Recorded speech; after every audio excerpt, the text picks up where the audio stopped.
Introduction. Conceive the joy of a lover of nature who, leaving the art galleries, wanders out among the trees and wild flowers and birds that the pictures of the galleries have sentimentalized. It is some such joy that the man who truly loves the noblest in letters feels when tasting for the first time the simple delights of Russian literature. French and English and German authors, too, occasionally, offer works of lofty, simple naturalness, but the very keynote to the whole of Russian literature is simplicity, naturalness, veraciousness. Another essentially Russian trait is the quite unaffected conception that the lowly are on a plane of equality with the so-called upper classes. When the Englishman Dickens wrote with his profound pity and understanding of the poor, there was yet a bit of remoteness, perhaps even a bit of caricature, in his treatment of them. He showed their sufferings to the rest of the world with a behold how the other half lives. The Russian rights of the poor, as it were from within, as one of them, with no eye to theatrical effect upon the well-to-do. There is no insistence upon peculiar virtues or vices. The poor are portrayed just as they are, as human beings like the rest of us.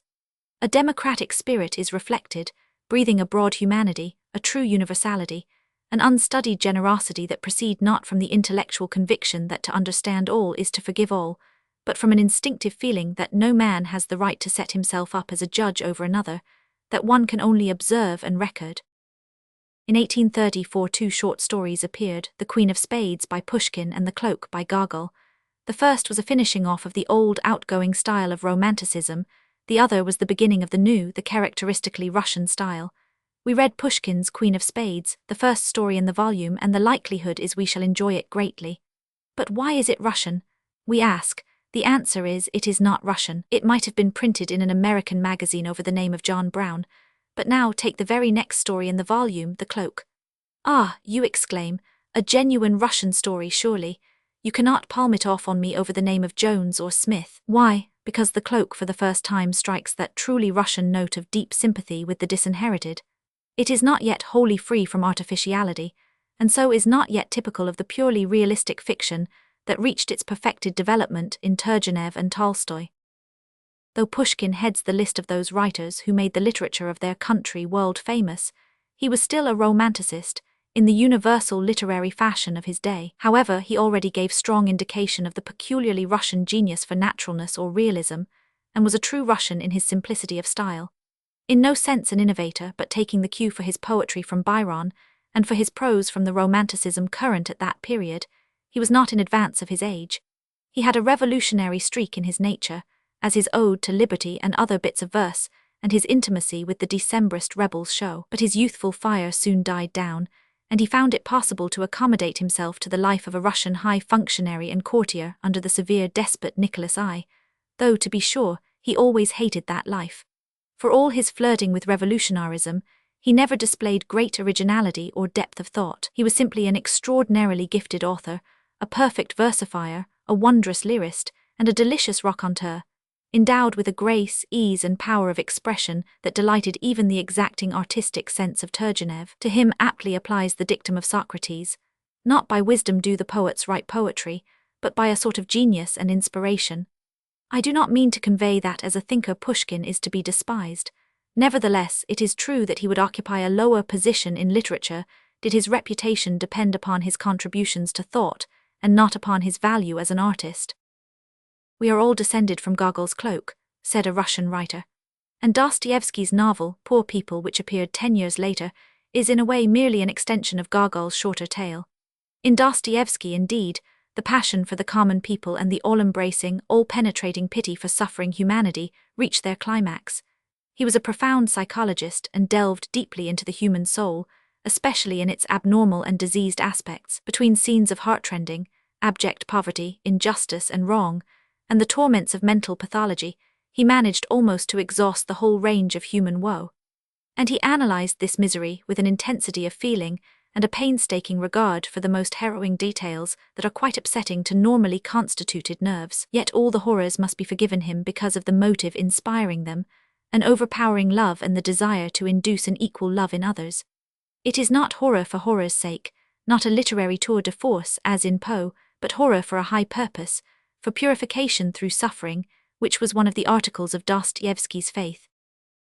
Following as a corollary from the love and pity for mankind that make a leading element in Russian literature, is a passionate search for the means of improving the lot of humanity, a fervent attachment to social ideas and ideals. A Russian author is more ardently devoted to a cause than an American short story writer to a plot. This, in turn, is but a reflection of the spirit of the Russian people, especially of the intellectuals. The Russians take literature perhaps more seriously than any other nation. To them, books are not a mere diversion. They demand that fiction and poetry be a true mirror of life, and be of service to life. A Russian author, to achieve the highest recognition, must be a thinker also. He need not necessarily be a finished artist. Everything is subordinated to two main requirements: humanitarian ideals and fidelity to life. This is the secret of the marvelous simplicity of Russian literary art. Before the supreme function of literature, the Russian writer stands awed and humbled. He knows he cannot cover up poverty of thought, poverty of spirit, and lack of sincerity by rhetorical tricks or verbal cleverness. And if he possesses the two essential requirements, the simplest language will suffice. These qualities are exemplified at their best by Turgenev and Tolstoy. They both had a strong social consciousness. They both grappled with the problems of human welfare. They were both artists in the larger sense, that is, in their truthful representation of life. Turgenev was an artist also in the narrower sense, in a keen appreciation of form. Thoroughly Occidental in his tastes, he sought the regeneration of Russia in radical progress along the lines of European democracy. Tolstoy, on the other hand, sought the salvation of mankind in a return to the primitive life and primitive Christian religion. The very first work of importance by Turgenev, A Sportsman's Sketches, dealt with the question of serfdom, and it wielded tremendous influence in bringing about its abolition. Almost every succeeding book of his, from Rudin through Fathers and Sons to Virgin Soil, presented vivid pictures of contemporary Russian society, with its problems, the clash of ideas between the old and the new generations, and the struggles, the aspirations and the thoughts that engrossed the advanced youth of Russia. So that his collected works form a remarkable literary record of the successive movements of Russian society in a period of preparation, fraught with epical significance, which culminated in the overthrow of Tsarism and the inauguration of a new and true democracy, marking the beginning, perhaps, of a radical transformation the world over. The greatest writer of Russia, that is Turgenev's estimate of Tolstoy, a second Shakespeare, was Flaubert's enthusiastic outburst. The Frenchman's comparison is not wholly illuminating. The one point of resemblance between the two authors is simply in the tremendous magnitude of their genius. Each is a colossus. Each creates a whole world of characters, from kings and princes and ladies to servants and maids and peasants. But how vastly divergent the angle of approach. Anna Karenina may have all the subtle womanly charm of an Olivia or a Portia, but how different her trials. Shakespeare could not have treated Anna's problems at all. Anna could not have appeared in his pages except as a sinning Gertrude, the mother of Hamlet. Shakespeare had all the prejudices of his age. He accepted the world as it is with its absurd moralities, its conventions and institutions and social classes. A gravedigger is naturally inferior to a lord, and if he is to be presented at all, he must come on as a clown. The people are always a mob, the rabble. Tolstoy is the revolutionist, the iconoclast. He has the completest independence of mind. He utterly refuses to accept established opinions just because they are established. He probes into the right and wrong of things. His is a broad, generous, universal democracy. His is a comprehensive sympathy. His an absolute incapacity to evaluate human beings according to station, rank or profession, or any standard but that of spiritual worth. In all this he was a complete contrast to Shakespeare. Each of the two men was like a creature of a higher world, possessed of supernatural endowments. Their omniscience of all things human, their insight into the hiddenmost springs of men's actions appear miraculous. But Shakespeare makes the impression of detachment from his works. The works do not reveal the man, while in Tolstoy the greatness of the man blends with the greatness of the genius. Tolstoy was no mere oracle uttering profundities he wot not of, as the social, religious and moral tracts that he wrote in the latter period of his life are instinct with a literary beauty of which he never could divest himself, and which gave an artistic value even to his sermons. So his earlier novels show a profound concern for the welfare of society, a broad humanitarian spirit, a bigness of soul that included prince and pauper alike. Is this extravagant praise? Then let me echo William Dean Howells. I know very well that I do not speak of Tolstoy's books in measured terms. I cannot. The Russian writers so far considered have made valuable contributions to the short story, but with the exception of Pushkin, whose reputation rests chiefly upon his poetry, Their best work, generally, was in the field of the long novel. It was the novel that gave Russian literature its preeminence. It could not have been otherwise, since Russia is young as a literary nation, and did not come of age until the period at which the novel was almost the only form of literature that counted. If, therefore, Russia was to gain distinction in the world of letters, it could be only through the novel. Of the measure of her success there is perhaps no better testimony than the words of Matthew Arnold, a critic certainly not given to overstatement. "The Russian novel," he wrote in 1887, "has now the vogue and deserves to have it. The Russian novelist is master of a spell to which the secret of human nature, both what is external and internal, gesture and manner no less than thought and feeling, willingly make themselves known. In that form of imaginative literature, which in our day is the most popular and the most possible, the Russians at the present moment seem to me to hold the field." With the strict censorship imposed on Russian writers, many of them who might perhaps have contented themselves with expressing their opinions in essays, were driven to conceal their meaning under the guise of satire or allegory, which gave rise to a peculiar genre of literature, a sort of editorial or essay done into fiction, in which the satirist Saltykov, a contemporary of Turgenev and Dostoevsky, who wrote under the pseudonym of S. H. Chedrin, achieved the greatest success and popularity. It was not, however, until the concluding quarter of the last century that writers like Korolenko and Garshin arose, who devoted themselves chiefly to the cultivation of the short story. With Anton Chekhov, the short story assumed a position of importance alongside the larger works of the great Russian masters. Gorky and Andreev made the short story do the same service for the active revolutionary period, in the last decade of the 19th century, down to its temporary defeat, in 1906, that Turgenev rendered in his series of larger novels for the period of preparation. But very different was the voice of Gorky, the man sprung from the people, the embodiment of all the accumulated wrath and indignation of centuries of social wrong and oppression, from the gentlemanly tones of the cultured artist Turgenev. Like a mighty hammer his blows fell upon the decaying fabric of the old society. His was no longer a feeble, despairing protest. With the strength and confidence of victory, he made onslaught upon onslaught on the old institutions until they shook and almost tumbled, and when reaction celebrated its short-lived triumph and gloom settled again upon his country, and most of his co-fighters withdrew from the battle in despair, some returning to the old-time Russian mood of hopelessness, passivity and apathy, and some even backsliding into wild orgies of literary debauchery, Gorky never wavered, never lost his faith and hope, never for a moment was untrue to his principles. Now, with the revolution victorious, he has come into his right, one of the most respected, beloved and picturesque figures in the Russian democracy.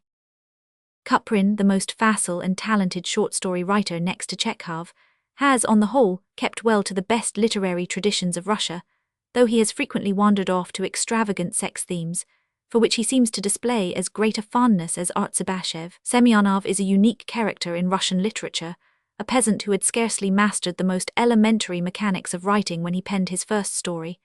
But that story pleased Tolstoy, who befriended and encouraged him. His tales deal altogether with peasant life in country and city, and have a lifelikeness, an artlessness, a simplicity striking even in a Russian author. There is a small group of writers detached from the main current of Russian literature who worship at the shrine of beauty and mysticism. Of these Sologub has attained the highest reputation. Rich as Russia has become in the short story, Anton Chekhov still stands out as the supreme master, one of the greatest short story writers of the world.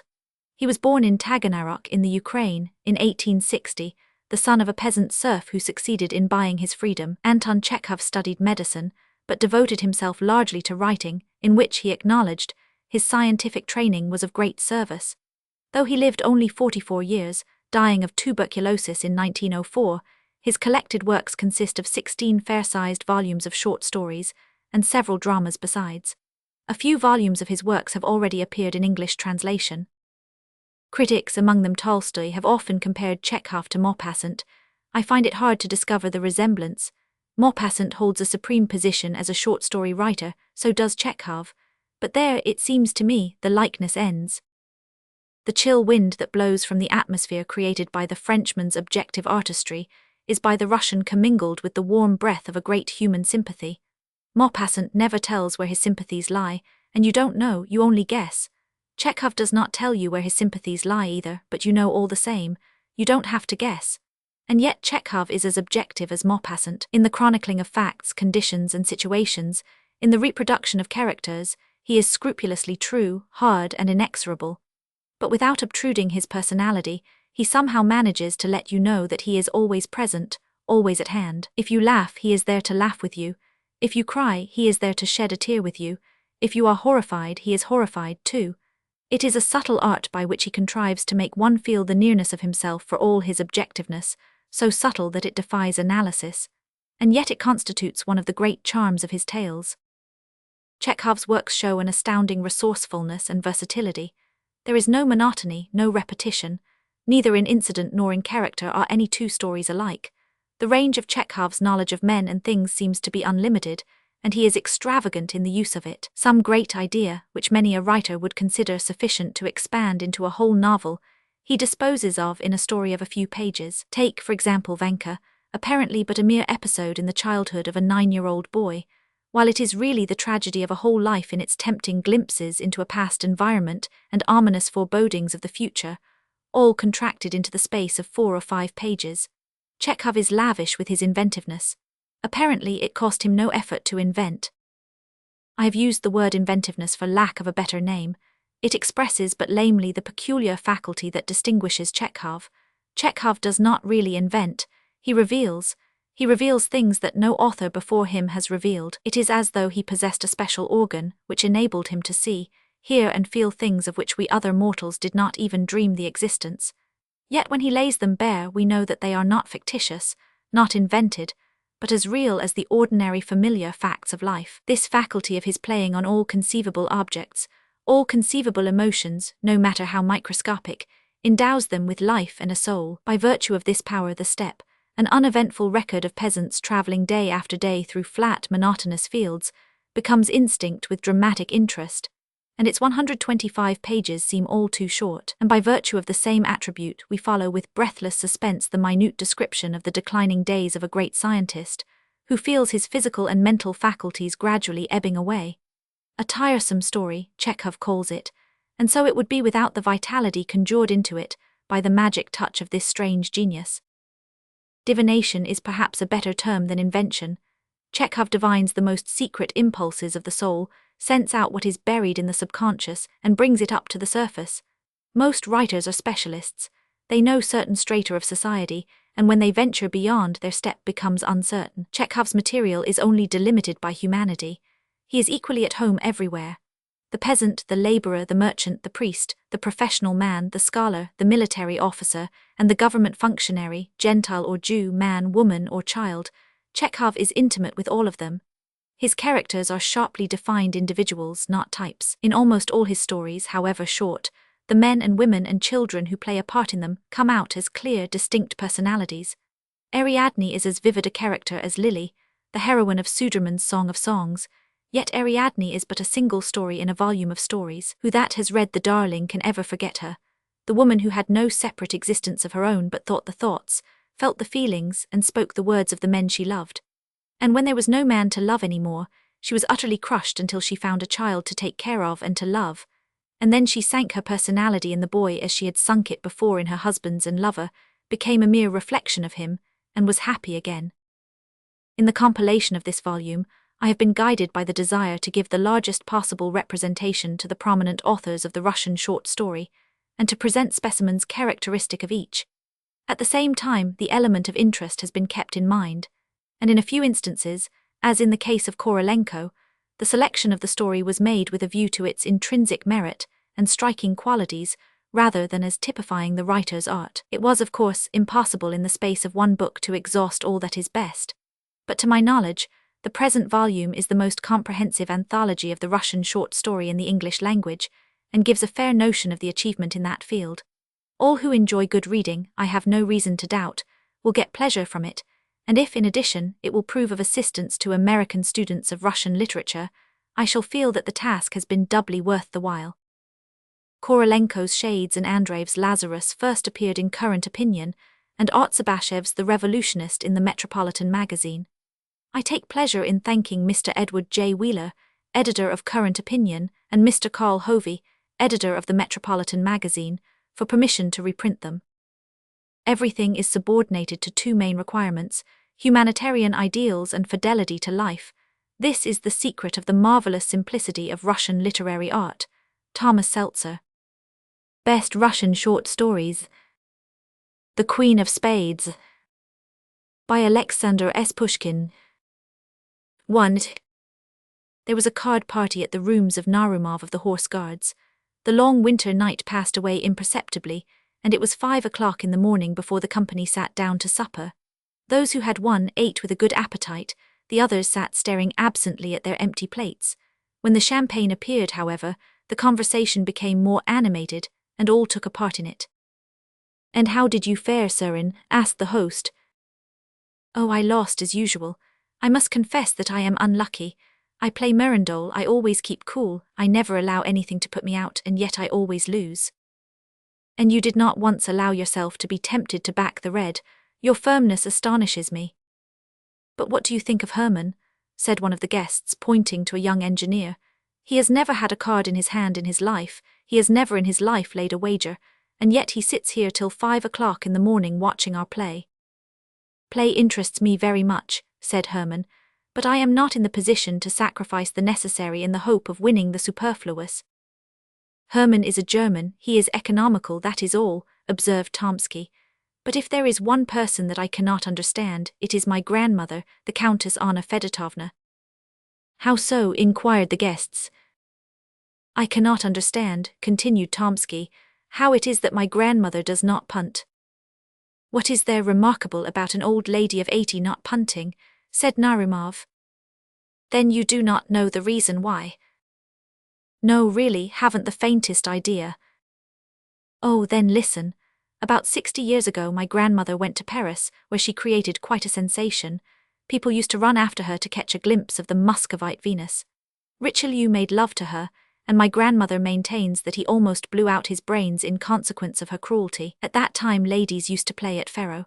On one occasion at the court, she lost a very considerable sum to the Duke of Orleans. On returning home, my grandmother removed the patches from her face, took off her hoops, informed my grandfather of her loss at the gaming table, and ordered him to pay the money. My deceased grandfather, as far as I remember, was a sort of house steward to my grandmother. He dreaded her like fire. But on hearing of such a heavy loss, he almost went out of his mind. He calculated the various sums she had lost, and pointed out to her that in 6 months she had spent 500,000 francs, that neither their Moscow nor Saratov estates were in Paris, and finally refused point blank to pay the debt. My grandmother gave him a box on the ear and slept by herself as a sign of her displeasure. The next day she sent for her husband, hoping that this domestic punishment had produced an effect upon him, but she found him inflexible. For the first time in her life, she entered into reasonings and explanations with him, thinking to be able to convince him by pointing out to him that there are debts and debts, and that there is a great difference between a prince and a coachmaker. But it was all in vain. My grandfather still remained obdurate, but the matter did not rest there. My grandmother did not know what to do. She had shortly before become acquainted with a very remarkable man. You have heard of Count Saint-Germain, about whom so many marvelous stories are told.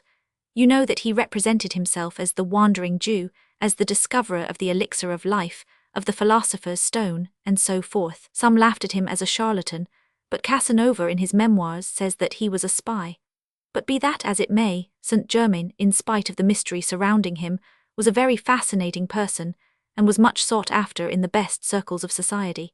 Even to this day my grandmother retains an affectionate recollection of him, and becomes quite angry if anyone speaks disrespectfully of him. My grandmother knew that Saint-Germain had large sums of money at his disposal. She resolved to have recourse to him, and she wrote a letter to him asking him to come to her without delay. The queer old man immediately waited upon her, and found her overwhelmed with grief. She described to him in the blackest colours the barbarity of her husband, and ended by declaring that her whole hope depended upon his friendship and amiability. Saint-Germain reflected. "I could advance you the sum you want," said he, "but I know that you would not rest easy until you had paid me back, and I should not like to bring fresh troubles upon you. But there is another way of getting out of your difficulty. You can win back your money." "But my dear Count," replied my grandmother, "I tell you that I haven't any money left." "Money is not necessary," replied Saint-Germain. "Be pleased to listen to me." Then he revealed to her a secret, for which each of us would give a good deal. The young officers listened with increased attention. Tomsky lit his pipe, puffed away for a moment, and then continued. That same evening my grandmother went to Versailles to the Jeu de la Réunie. The Duke of Orleans kept the bank. My grandmother excused herself in an offhand manner for not having yet paid her debt, by inventing some little story, and then began to play against him. She chose 3 cards and played them one after the other. All 3 won sonica, said of a card when it wins or loses in the quickest possible time. And my grandmother recovered every farthing that she had lost. Mere chance, said one of the guests. A tale, observed Herman. Perhaps they were marked cards, said a third. I do not think so, replied Tomsky gravely. What, said Narumov, you have a grandmother who knows how to hit upon 3 lucky cards in succession, and you have never yet succeeded in getting the secret of it out of her. That's the deuce of it, replied Tomsky. She had 4 sons, one of whom was my father. All 4 were determined gamblers, and yet not to one of them did she ever reveal her secret, although it would not have been a bad thing either for them or for me. But this is what I heard from my uncle, Count Ivan Ilyich, and he assured me on his honor that it was true.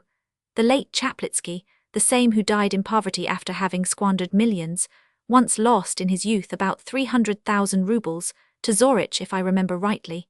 He was in despair. My grandmother, who was always very severe upon the extravagance of young men, took pity, however, upon Chaplitsky. She gave him 3 cards, telling him to play them one after the other, at the same time exacting from him a solemn promise that he would never play at cards again as long as he lived.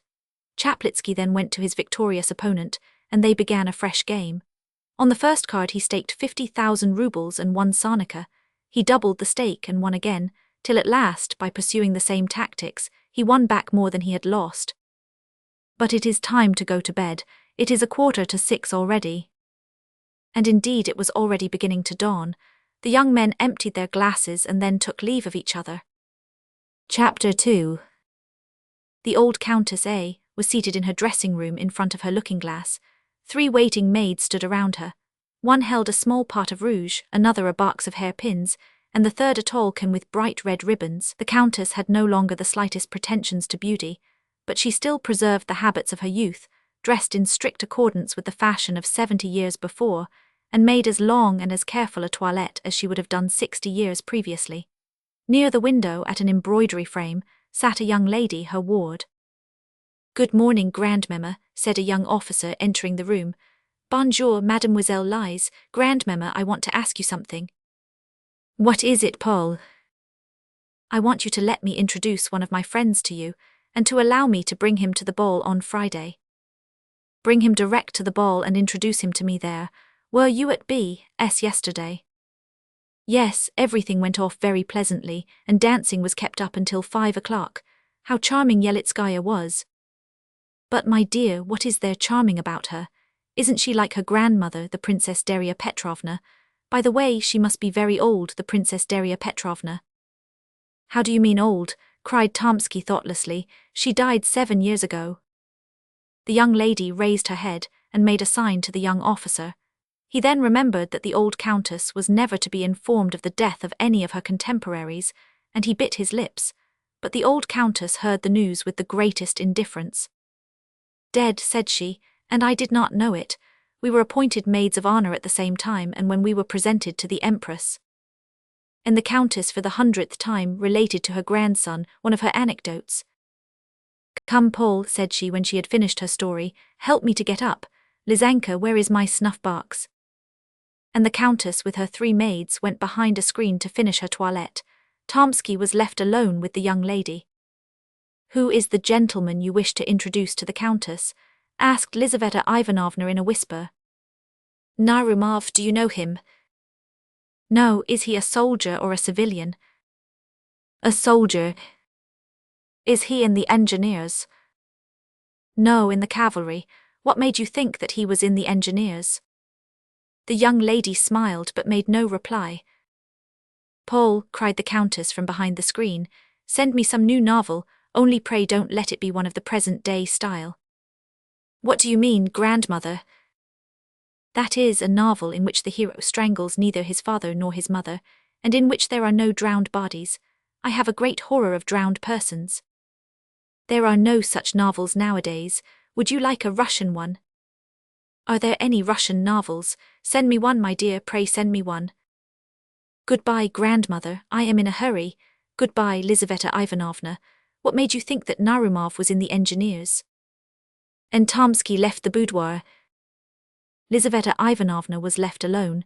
She laid aside her work and began to look out of the window. A few moments afterwards, at a corner house on the other side of the street, a young officer appeared. A deep blush covered her cheeks. She took up her work again and bent her head down over the frame. At the same moment the Countess returned completely dressed. Order the carriage, Lizaveta, said she. We will go out for a drive. Lizaveta arose from the frame and began to arrange her work. What is the matter with you, my child? Are you deaf? Cried the Countess. Order the carriage to be got ready at once. I will do so this moment, replied the young lady, hastening into the anteroom. A servant entered and gave the Countess some books from Prince Paul Alexandrovitch. Tell him that I am much obliged to him, said the Countess. Lizaveta, Lizaveta, where are you running to? I am going to dress.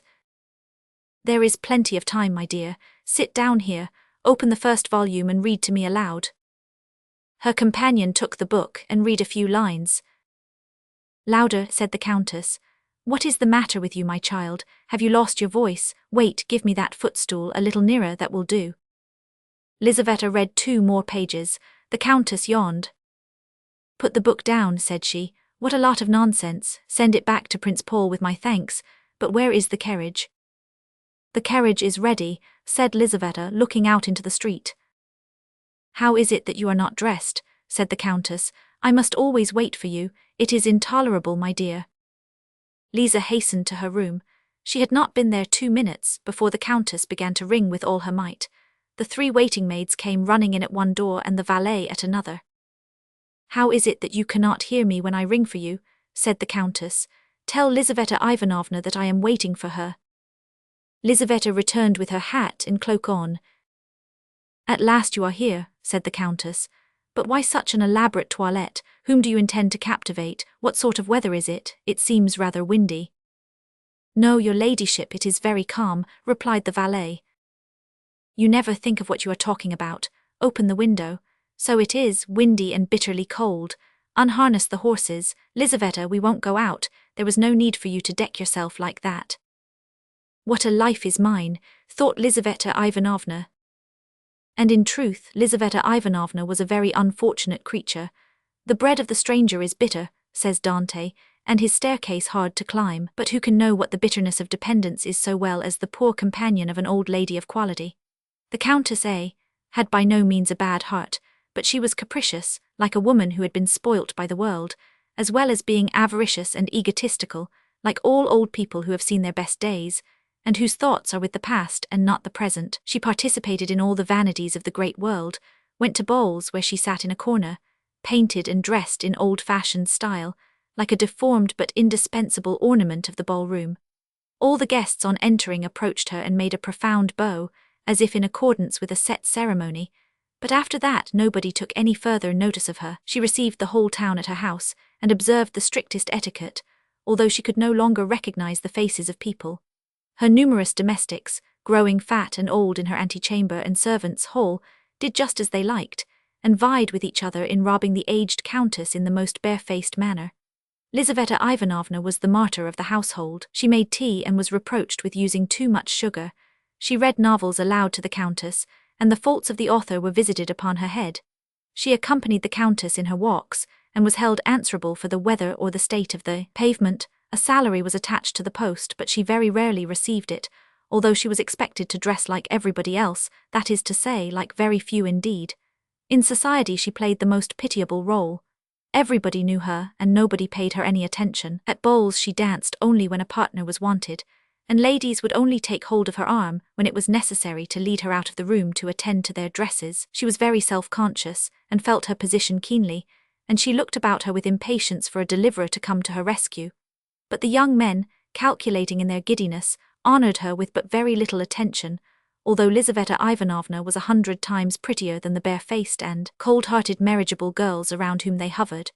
Many a time did she quietly slink away from the glittering but wearisome drawing-room, to go and cry in her own poor little room, in which stood a screen, a chest of drawers, a looking-glass and a painted bedstead, and where a tallow candle burnt feebly in a copper candlestick. One morning, this was about 2 days after the evening party described at the beginning of this story, and a week previous to the scene at which we have just assisted, Lizaveta Ivanovna was seated near the window at her embroidery frame, when, happening to look out into the street, she caught sight of a young engineer officer, standing motionless with his eyes fixed upon her window. She lowered her head and went on again with her work. About 5 minutes afterwards she looked out again. The young officer was still standing in the same place. Not being in the habit of coquetting with passing officers, she did not continue to gaze out into the street, but went on sewing for a couple of hours without raising her head. Dinner was announced. She rose up and began to put her embroidery away, but glancing casually out of the window, she perceived the officer again. This seemed to her very strange. After dinner she went to the window with a certain feeling of uneasiness, but the officer was no longer there, and she thought no more about him. A couple of days afterwards, just as she was stepping into the carriage with the Countess, she saw him again. He was standing close behind the door with his face half concealed by his fur collar, but his dark eyes sparkled beneath his cap. Lizaveta felt alarmed, though she knew not why, and she trembled as she seated herself in the carriage. On returning home she hastened to the window. The officer was standing in his accustomed place, with his eyes fixed upon her. She drew back, a prey to curiosity and agitated by a feeling which was quite new to her. From that time forward not a day passed without the young officer making his appearance under the window at the customary hour, and between him and her there was established a sort of mute acquaintance. Sitting in her place at work she used to feel his approach, and raising her head she would look at him longer and longer each day. The young man seemed to be very grateful to her. She saw with the sharp eye of youth how a sudden flush covered his pale cheeks each time that their glances met. After about a week she commenced to smile at him. When Tomsky asked permission of his grandmother, the Countess, to present one of his friends to her, the young girl's heart beat violently. But hearing that Narumov was not an engineer, she regretted that by her thoughtless question she had betrayed her secret to the volatile Tomsky. Hermann was the son of a German who had become a naturalized Russian, and from whom he had inherited a small capital. Being firmly convinced of the necessity of preserving his independence, Hermann did not touch his private income, but lived on his pay, without allowing himself the slightest luxury. Moreover, he was reserved and ambitious, and his companions rarely had an opportunity of making merry at the expense of his extreme parsimony. He had strong passions and an ardent imagination, but his firmness of disposition preserved him from the ordinary errors of young men. Thus, though a gamester at heart, he never touched a card, for he considered his position did not allow him, as he said, to risk the necessary in the hope of winning the superfluous. Yet he would sit for nights together at the card table and follow with feverish anxiety the different turns of the game. The story of the 3 cards had produced a powerful impression upon his imagination, and all night long he could think of nothing else. If, he thought to himself the following evening, as he walked along the streets of St. Petersburg, if the old Countess would but reveal her secret to me, if she would only tell me the names of the 3 winning cards, why should I not try my fortune? I must get introduced to her and win her favor, become her lover. But all that will take time, and she is 87 years old, she might be dead in a week, in a couple of days even. But the story itself, can it really be true?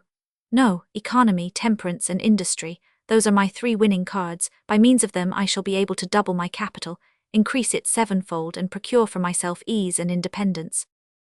Musing in this manner, he walked on until he found himself in one of the principal streets of St. Petersburg, in front of a house of antiquated architecture. The street was blocked with equipages. Carriages one after the other drew up in front of the brilliantly illuminated doorway. At one moment, there stepped out onto the pavement the well-shaped little foot of some young beauty, at another the heavy boot of a cavalry officer, and then the silk stockings and shoes of a member of the diplomatic world. Furs and cloaks passed in rapid succession before the gigantic porter at the entrance. Hermann stopped. "Whose house is this?" he asked of the watchman at the corner. "The Countess A.'s," replied the watchman. Hermann started. The strange story of the 3 cards again presented itself to his imagination. He began walking up and down before the house, thinking of its owner and her strange secret.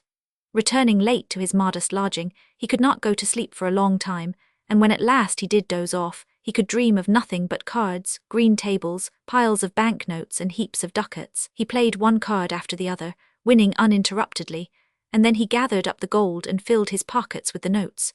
When he woke up late the next morning, he sighed over the loss of his imaginary wealth, and then sallying out into the town, he found himself once more in front of the Countess's residence. Some unknown power seemed to have attracted him thither.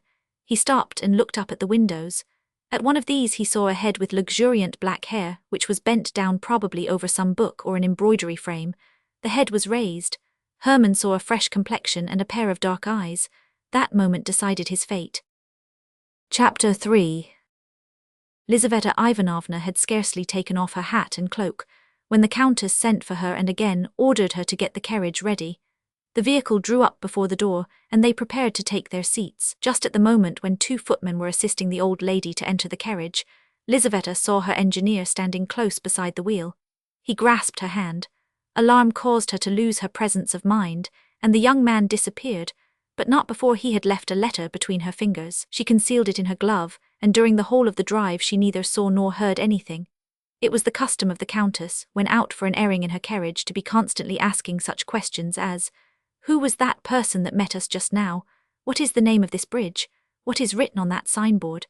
On this occasion, however, Lizaveta returned such vague and absurd answers that the Countess became angry with her. "What is the matter with you, my dear?" she exclaimed. "Have you taken leave of your senses, or what is it? Do you not hear me or understand what I say? Heaven be thanked, I am still in my right mind and speak plainly enough." Lizaveta Ivanovna did not hear her. On returning home she ran to her room and drew the letter out of her glove. It was not sealed. Lizaveta read it. The letter contained a declaration of love. It was tender, respectful, and copied word for word from a German novel. But Lizaveta did not know anything of the German language, and she was quite delighted. For all that, the letter caused her to feel exceedingly uneasy. For the first time in her life she was entering into secret and confidential relations with a young man. His boldness alarmed her. She reproached herself for her imprudent behavior, and knew not what to do. Should she cease to sit at the window and, by assuming an appearance of indifference towards him, put a check upon the young officer's desire for further acquaintance with her? Should she send his letter back to him, or should she answer him in a cold and decided manner? There was nobody to whom she could turn in her perplexity, for she had neither female friend nor adviser. At length she resolved to reply to him. She sat down at her little writing table, took pen and paper, and began to think. Several times she began her letter, and then tore it up. The way she had expressed herself seemed to her either too inviting or too cold and decisive. At last she succeeded in writing a few lines with which she felt satisfied. "I am convinced," she wrote, "that your intentions are honourable, and that you do not wish to offend me by any imprudent behaviour, but our acquaintance must not begin in such a manner. I return you your letter, and I hope that I shall never have any cause to complain of this undeserved slight." The next day, as soon as Herman made his appearance, Lizaveta rose from her embroidery, went into the drawing-room, opened the ventilator and threw the letter into the street, trusting that the young officer would have the perception to pick it up. Herman hastened forward, picked it up, and then repaired to a confectioner's shop. Breaking the seal of the envelope, he found inside it his own letter and Lizaveta's reply.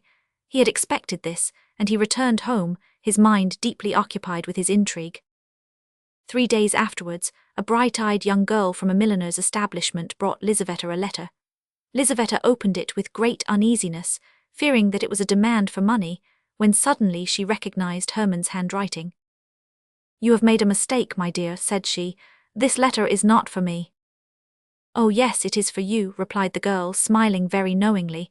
"Have the goodness to read it." Lizaveta glanced at the letter. Herman requested an interview.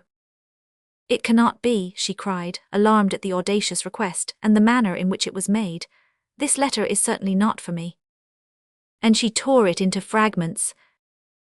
"If the letter was not for you, why have you torn it up?" said the girl.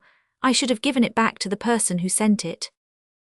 "Be good enough, my dear," said Lizaveta, disconcerted by this remark, "not to bring me any more letters for the future, and tell the person who sent you that he ought to be ashamed." But Herman was not the man to be thus put off. Every day Lizaveta received from him a letter, sent now in this way, now in that.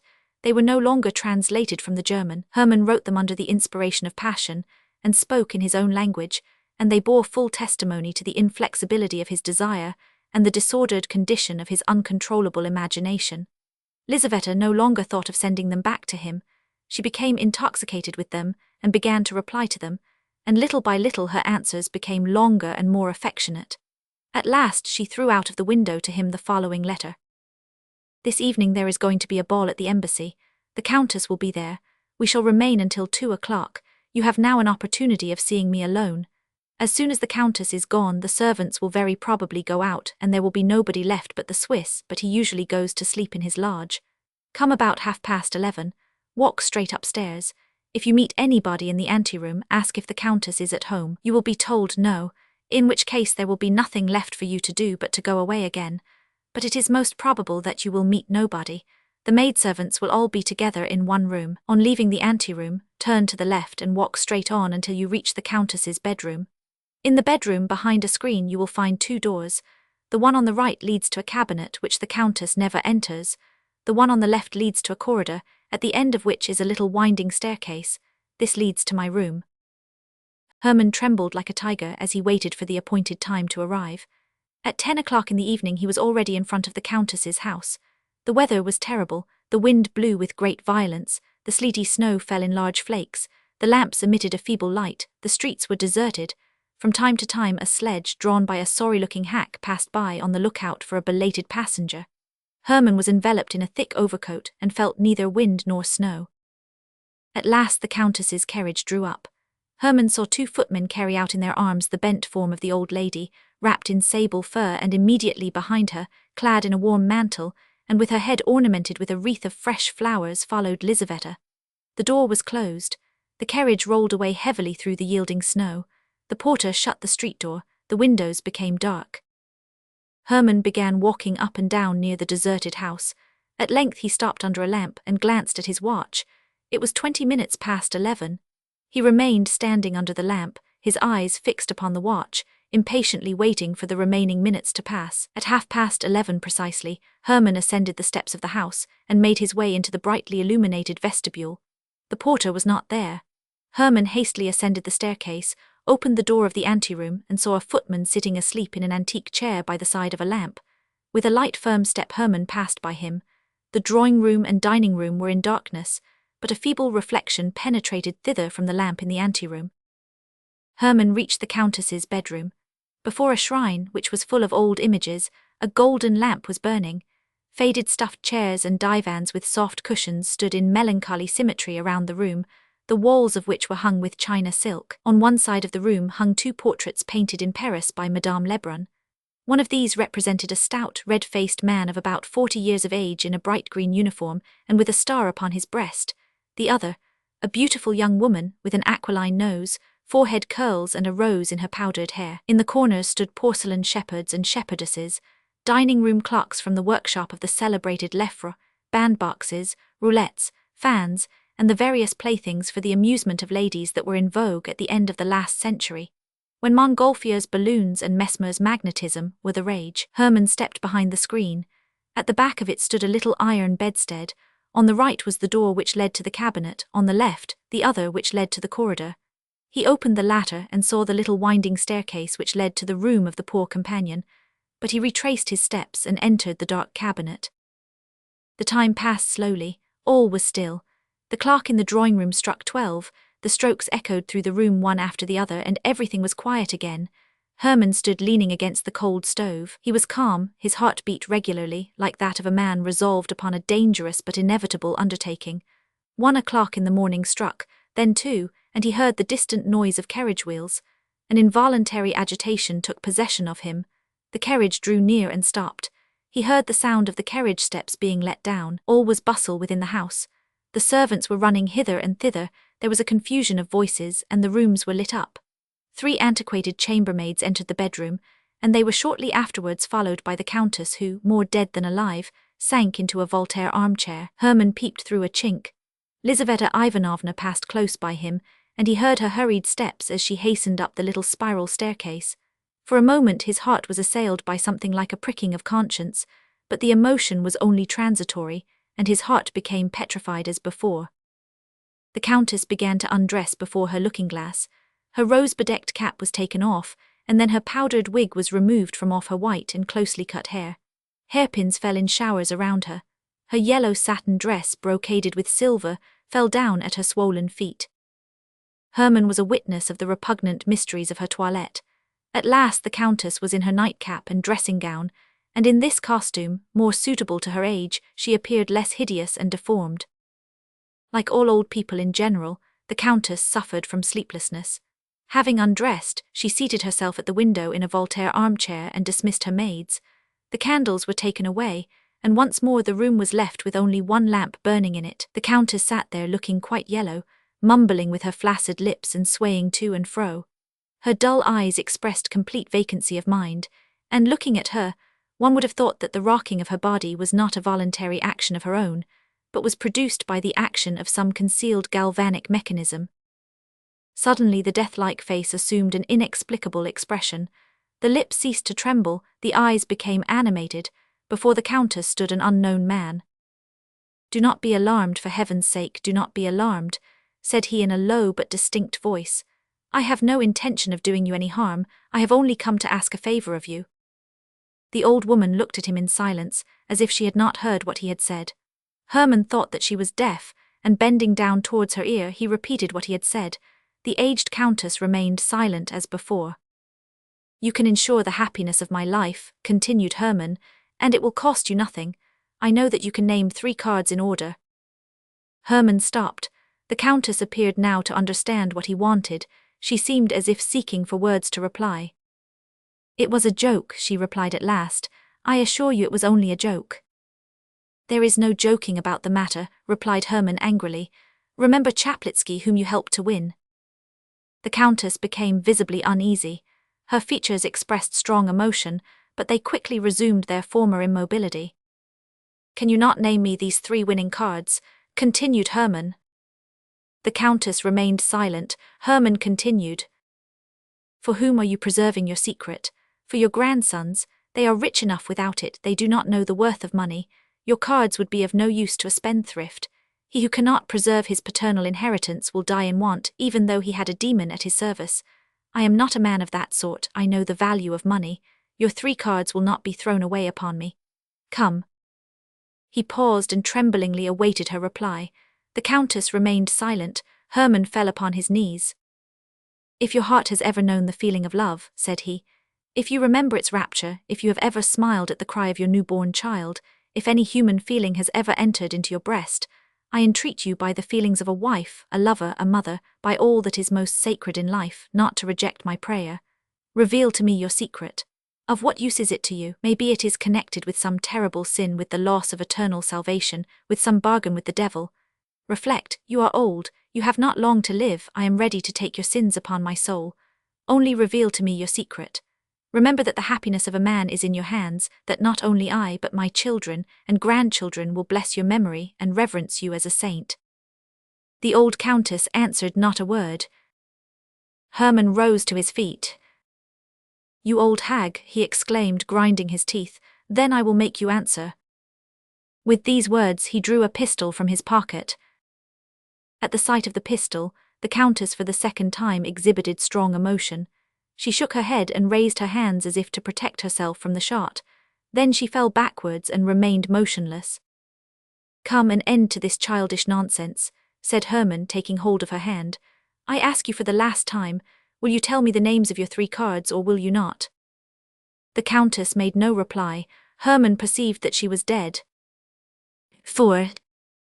Lizaveta Ivanovna was sitting in her room, still in her ball dress, lost in deep thought. On returning home, she had hastily dismissed the chambermaid who very reluctantly came forward to assist her, saying that she would undress herself, and with a trembling heart had gone up to her own room, expecting to find Hermann there, but yet hoping not to find him. At the first glance she convinced herself that he was not there, and she thanked her fate for having prevented him keeping the appointment. She sat down without undressing, and began to recall to mind all the circumstances which in so short a time had carried her so far. It was not 3 weeks since the time when she first saw the young officer from the window, and yet she was already in correspondence with him, and he had succeeded in inducing her to grant him a nocturnal interview. She knew his name only through his having written it at the bottom of some of his letters. She had never spoken to him, had never heard his voice, and had never heard him spoken of until that evening. But strange to say, that very evening at the ball, Tomsky, being piqued with the young Princess Pauline N., who, contrary to her usual custom, did not flirt with him, wished to revenge himself by assuming an air of indifference. He therefore engaged Lizaveta Ivanovna and danced an endless mazurka with her. During the whole of the time he kept teasing her about her partiality for engineer officers. He assured her that he knew far more than she imagined, and some of his jests were so happily aimed that Lizaveta thought several times that her secret was known to him. "From whom have you learnt all this?" she asked, smiling. "From a friend of a person very well known to you," replied Tomsky, "from a very distinguished man." "And who is this distinguished man?" "His name is Hermann." Lizaveta made no reply, but her hands and feet lost all sense of feeling. "This Hermann," continued Tomsky, "is a man of romantic personality. He has the profile of a Napoleon and the soul of a Mephistopheles. I believe that he has at least 3 crimes upon his conscience. How pale you have become." "I have a headache, but what did this Hermann, or whatever his name is, tell you?" "Hermann is very much dissatisfied with his friend. He says that in his place he would act very differently. I even think that Hermann himself has designs upon you. At least, he listens very attentively to all that his friend has to say about you." "And where has he seen me?" "In church perhaps, or on the parade, God alone knows where. It may have been in your room while you were asleep, for there is nothing that he—" 3 ladies approaching him with the question, "Oublie au regret," interrupted the conversation, which had become so tantalizingly interesting to Lizaveta. The lady chosen by Tomsky was the Princess Pauline herself. She succeeded in effecting a reconciliation with him during the numerous turns of the dance, after which he conducted her to her chair. On returning to his place, Tomsky thought no more either of Hermann or Lizaveta. She longed to renew the interrupted conversation, but the mazurka came to an end, and shortly afterwards the old countess took her departure. Tomsky's words were nothing more than the customary small talk of the dance, but they sank deep into the soul of the young dreamer. The portrait, sketched by Tomsky, coincided with the picture she had formed within her own mind, and thanks to the latest romances, the ordinary countenance of her admirer became invested with attributes capable of alarming her and fascinating her imagination at the same time. She was now sitting with her bare arms crossed and with her head, still adorned with flowers, sunk upon her uncovered bosom. Suddenly the door opened and Hermann entered. She shuddered. "Where were you?" she asked in a terrified whisper. "In the old countess's bedroom," replied Hermann. "I have just left her. The countess is dead." "My God, what do you say?" "And I am afraid," added Hermann, "that I am the cause of her death." Lizaveta looked at him, and Tomsky's words found an echo in her soul. This man has at least 3 crimes upon his conscience. Hermann sat down by the window near her and related all that had happened. Lizaveta listened to him in terror. So all those passionate letters, those ardent desires, this bold, obstinate pursuit, all this was not love. Money, that was what his soul yearned for. She could not satisfy his desire and make him happy. The poor girl had been nothing but the blind tool of a robber, of the murderer of her aged benefactress. She wept bitter tears of agonized repentance. Hermann gazed at her in silence. His heart, too, was a prey to violent emotion, but neither the tears of the poor girl, nor the wonderful charm of her beauty, enhanced by her grief, could produce any impression upon his hardened soul. He felt no pricking of conscience at the thought of the dead old woman. One thing only grieved him, the irreparable loss of the secret from which he had expected to obtain great wealth. "You are a monster," said Lizaveta at last.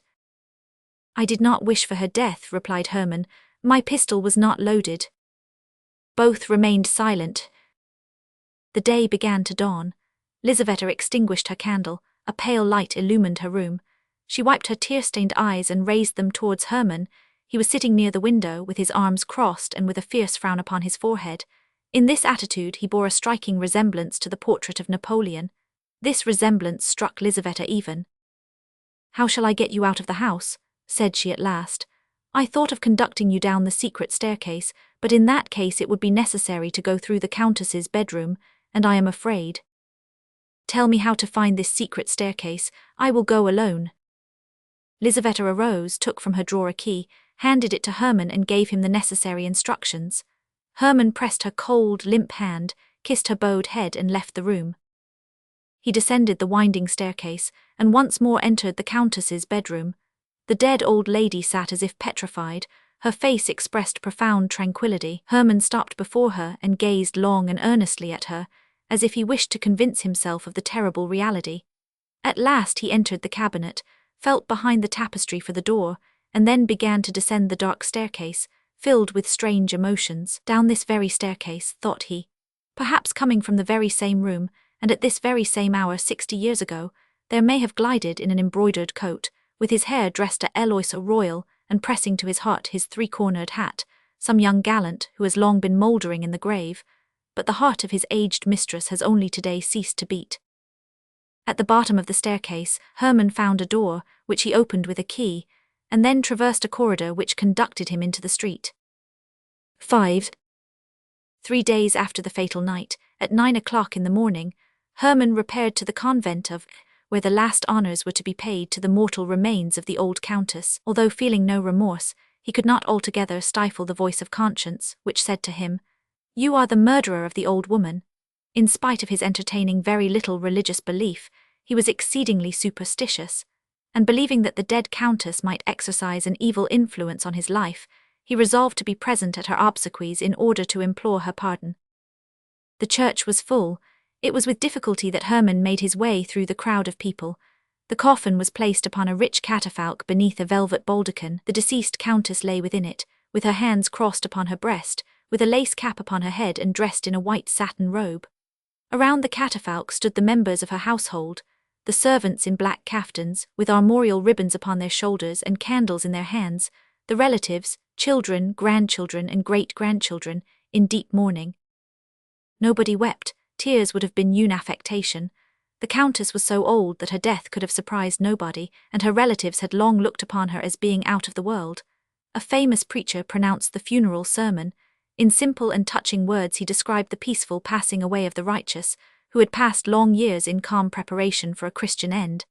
"The angel of death found her," said the orator, engaged in pious meditation and waiting for the midnight bridegroom. The service concluded amidst profound silence. The relatives went forward first to take farewell of the corpse. Then followed the numerous guests, who had come to render the last homage to her who for so many years had been a participator in their frivolous amusements. After these followed the members of the countess's household. The last of these was an old woman of the same age as the deceased. 2 young women led her forward by the hand. She had not strength enough to bow down to the ground. She merely shed a few tears and kissed the cold hand of her mistress. Hermann now resolved to approach the coffin. He knelt down upon the cold stones and remained in that position for some minutes. At last he arose, as pale as the deceased countess herself. He ascended the steps of the catafalque and bent over the corpse. At that moment it seemed to him that the dead woman darted a mocking look at him and winked with one eye. Hermann started back, took a false step and fell to the ground. Several persons hurried forward and raised him up. At the same moment Lizaveta Ivanovna was borne fainting into the porch of the church. This episode disturbed for some minutes the solemnity of the gloomy ceremony. Among the congregation arose a deep murmur, and a tall thin chamberlain, a near relative of the deceased, whispered in the ear of an Englishman who was standing near him, that the young officer was a natural son of the countess, to which the Englishman coldly replied, "Oh." During the whole of that day Hermann was strangely excited. Repairing to an out-of-the-way restaurant to dine, he drank a great deal of wine, contrary to his usual custom, in the hope of deadening his inward agitation. But the wine only served to excite his imagination still more. On returning home, he threw himself upon his bed without undressing, and fell into a deep sleep. When he woke up it was already night, and the moon was shining into the room. He looked at his watch. It was 2:45. Sleep had left him. He sat down upon his bed and thought of the funeral of the old countess. At that moment somebody in the street looked in at his window and immediately passed on again. Hermann paid no attention to this incident. A few moments afterwards, he heard the door of his anteroom open. Hermann thought that it was his orderly, drunk as usual, returning from some nocturnal expedition, but presently he heard footsteps that were unknown to him. Somebody was walking softly over the floor in slippers. The door opened, and a woman dressed in white entered the room. Hermann mistook her for his old nurse, and wondered what could bring her there at that hour of the night. But the white woman glided rapidly across the room and stood before him, and Hermann recognized the countess. "I have come to you against my wish," she said in a firm voice, "but I have been ordered to grant your request. 3-7 ace will win for you if played in succession, but only on these conditions, that you do not play more than 1 card in 24 hours, and that you never play again during the rest of your life. I forgive you my death, on condition that you marry my companion, Lizaveta Ivanovna." With these words she turned round very quietly, walked with a shuffling gait towards the door and disappeared. Herman heard the street door open and shut, and again he saw someone look in at him through the window. For a long time Herman could not recover himself. He then rose up and entered the next room. His orderly was lying asleep upon the floor, and he had much difficulty in waking him. The orderly was drunk as usual, and no information could be obtained from him. The street door was locked. Herman returned to his room, lit his candle, and wrote down all the details of his vision. Chapter 6. Two fixed ideas can no more exist together in the moral world than two bodies can occupy one and the same place in the physical world. 3-7 Ace soon drove out of Herman's mind the thought of the dead countess. 3-7 Ace were perpetually running through his head and continually being repeated by his lips. If he saw a young girl he would say, "How slender she is, quite like the 3 of hearts." If anybody asked, "What is the time?" he would reply, 5 minutes to 7. Every stout man that he saw reminded him of the ace. 3-7 Ace haunted him in his sleep, and assumed all possible shapes. The 3s bloomed before him in the forms of magnificent flowers, the 7s were represented by Gothic portals, and the aces became transformed into gigantic spiders. One thought alone occupied his whole mind, to make a profitable use of the secret which he had purchased so dearly. He thought of applying for a furlough so as to travel abroad. He wanted to go to Paris and tempt fortune in some of the public gambling houses that abounded there. Chance spared him all this trouble. There was in Moscow a society of rich gamesters, presided over by the celebrated Chekhov, who had passed all his life at the card table and had amassed millions, accepting bills of exchange for his winnings and paying his losses in ready money. His long experience secured for him the confidence of his companions, and his open house his famous cook, and his agreeable and fascinating manners gained for him the respect of the public. He came to St. Petersburg. The young men of the capital flocked to his rooms, forgetting balls for cards and preferring the emotions of faro to the seductions of flirting. Narumov conducted Herman to Chekalinsky's residence. They passed through a suite of magnificent rooms, filled with attentive domestics. The place was crowded. Generals and privy councillors were playing at whist, young men were lolling carelessly upon the velvet-covered sofas, eating ices and smoking pipes. In the drawing-room at the head of a long table, around which were assembled about a score of players, sat the master of the house keeping the bank. He was a man of about 60 years of age, of a very dignified appearance. His head was covered with silvery white hair, his full, florid countenance expressed good nature, and his eyes twinkled with a perpetual smile. Narumov introduced Herman to him. Chekalinsky shook him by the hand in a friendly manner, requested him not to stand on ceremony, and then went on dealing. The game occupied some time. On the table lay more than 30 cards. Chekalinsky paused after each throw in order to give the players time to arrange their cards and note down their losses, listened politely to their requests, and more politely still, put straight the corners of cards that some player's hand had chanced to bend. At last the game was finished. Chekalinsky shuffled the cards and prepared to deal again. "Will you allow me to take a card?" said Herman, stretching out his hand from behind a stout gentleman who was punting. Chekalinsky smiled and bowed silently, as a sign of acquiescence. Narumov laughingly congratulated Herman on his abjuration of that abstention from cards which he had practiced for so long a period, and wished him a lucky beginning. "Stake," said Herman, writing some figures with chalk on the back of his card. "How much?" asked the banker, contracting the muscles of his eyes. "Excuse me, I cannot see quite clearly." 47,000 rubles, replied Herman. At these words every head in the room turned suddenly round, and all eyes were fixed upon Herman. "He has taken leave of his senses," thought Narumov. "Allow me to inform you," said Chekalinsky with his eternal smile, "that you are playing very high. Nobody here has ever staked more than 275 rubles at once." "Very well," replied Herman, "but do you accept my card or not?" Chekalinsky bowed in token of consent. "I only wish to observe," said he, "that although I have the greatest confidence in my friends, I can only play against ready money. For my own part, I am quite convinced that your word is sufficient, but for the sake of the order of the game, and to facilitate the reckoning up, I must ask you to put the money on your card." Herman drew from his pocket a banknote and handed it to Chekalinsky, who, after examining it in a cursory manner, placed it on Herman's card. He began to deal. On the right a 9 turned up and on the left a 3. "I have won," said Herman, showing his card. A murmur of astonishment arose among the players. Chekalinsky frowned, but the smile quickly returned to his face. "Do you wish me to settle with you?" he said to Herman. "If you please," replied the latter. Chekalinsky drew from his pocket a number of banknotes and paid at once. Herman took up his money and left the table. Narumov could not recover from his astonishment. Herman drank a glass of lemonade and returned home. The next evening he again repaired to Chekalinsky's. The host was dealing. Herman walked up to the table. The punters immediately made room for him. Chekalinsky greeted him with a gracious bow. Herman waited for the next deal, took a card and placed upon it his 47,000 rubles, together with his winnings of the previous evening. Chekalinsky began to deal. A knave turned up on the right, a 7 on the left. Herman showed his 7. There was a general exclamation. Chekalinsky was evidently ill at ease, but he counted out the 94,000 rubles and handed them over to Herman, who pocketed them in the coolest manner possible and immediately left the house. The next evening Herman appeared again at the table. Everyone was expecting him.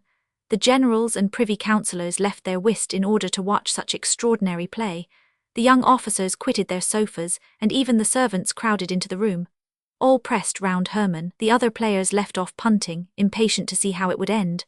Herman stood at the table and prepared to play alone against the pale but still smiling Chekalinsky. Each opened a pack of cards. Chekalinsky shuffled. Herman took a card and covered it with a pile of banknotes. It was like a duel. Deep silence reigned around.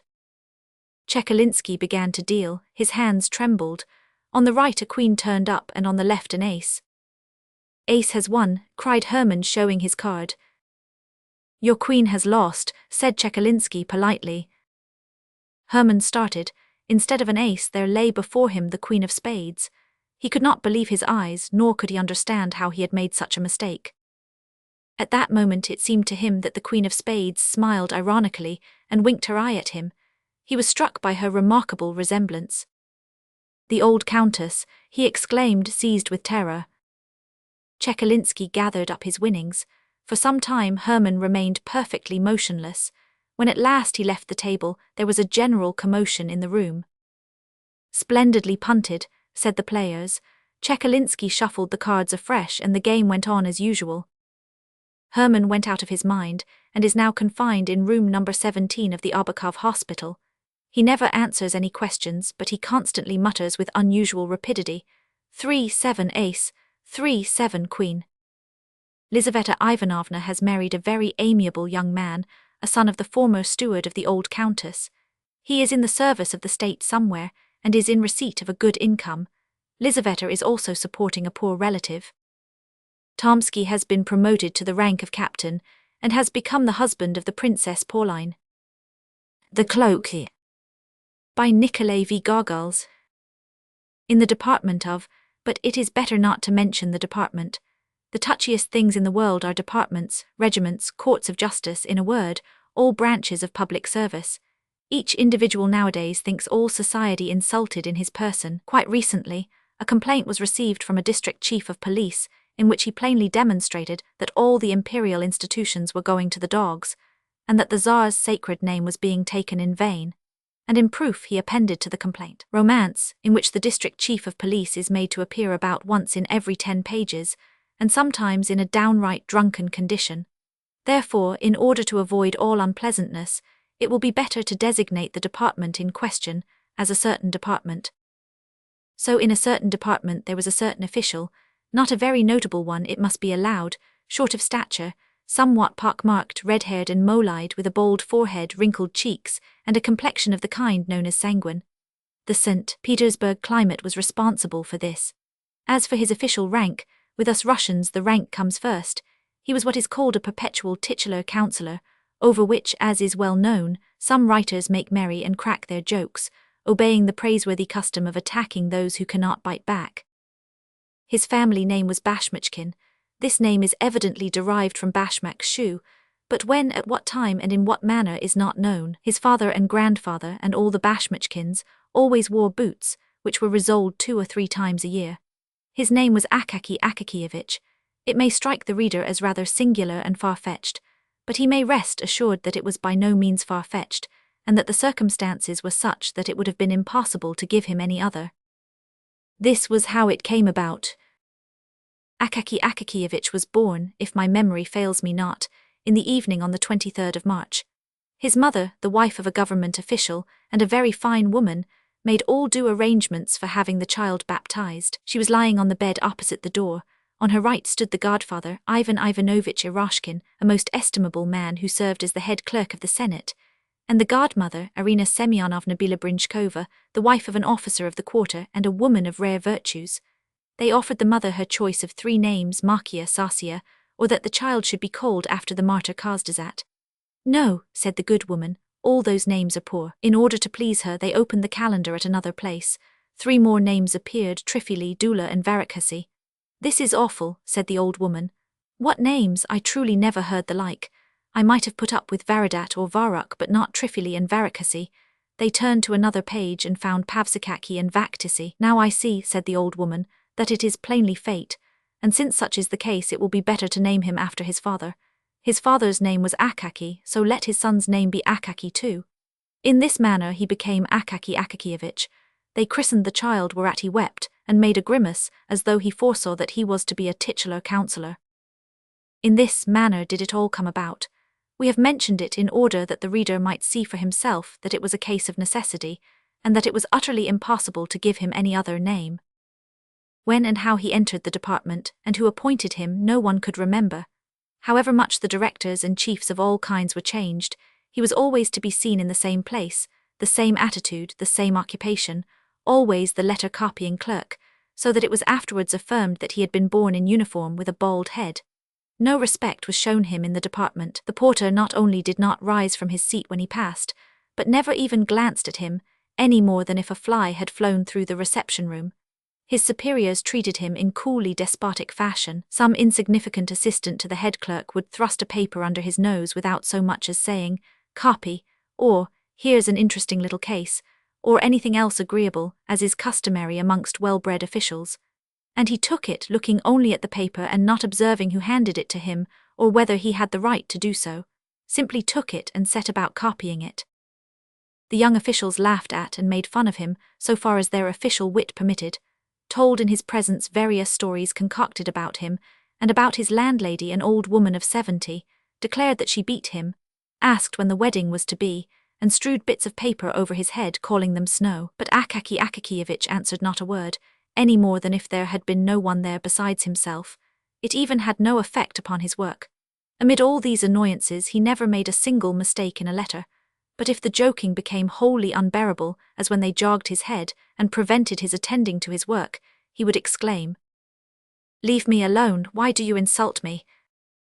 And there was something strange in the words, and the voice in which they were uttered. There was in it something which moved to pity, so much so that one young man, a newcomer who, taking pattern by the others, had permitted himself to make sport of Akaki, suddenly stopped short, as though all about him had undergone a transformation, and presented itself in a different aspect. Some unseen force repelled him from the comrades whose acquaintance he had made, on the supposition that they were decent, well-bred men. Long afterwards, in his gayest moments, there recurred to his mind the little official with the bald forehead, with his heart-rending words, "Leave me alone, why do you insult me?"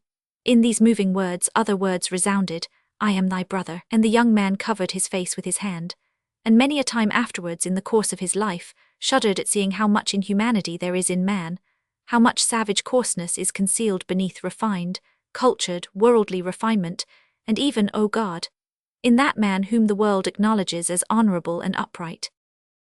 It would be difficult to find another man who lived so entirely for his duties. It is not enough to say that Akaki laboured with zeal. No, he laboured with love. In his copying he found a varied and agreeable employment. Enjoyment was written on his face.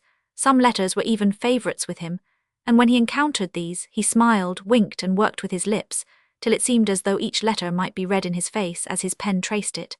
If his pay had been in proportion to his zeal, he would, perhaps to his great surprise, have been made even a councillor of state. But he worked, as his companions, the wits, put it, like a horse in a mill. However, it would be untrue to say that no attention was paid to him. One director being a kindly man, and desirous of rewarding him for his long service, ordered him to be given something more important than mere copying, so he was ordered to make a report of an already concluded affair to another department, the duty consisting simply in changing the heading and altering a few words from the first to the third person. This caused him so much toil that he broke into a perspiration, rubbed his forehead, and finally said, "No, give me rather something to copy."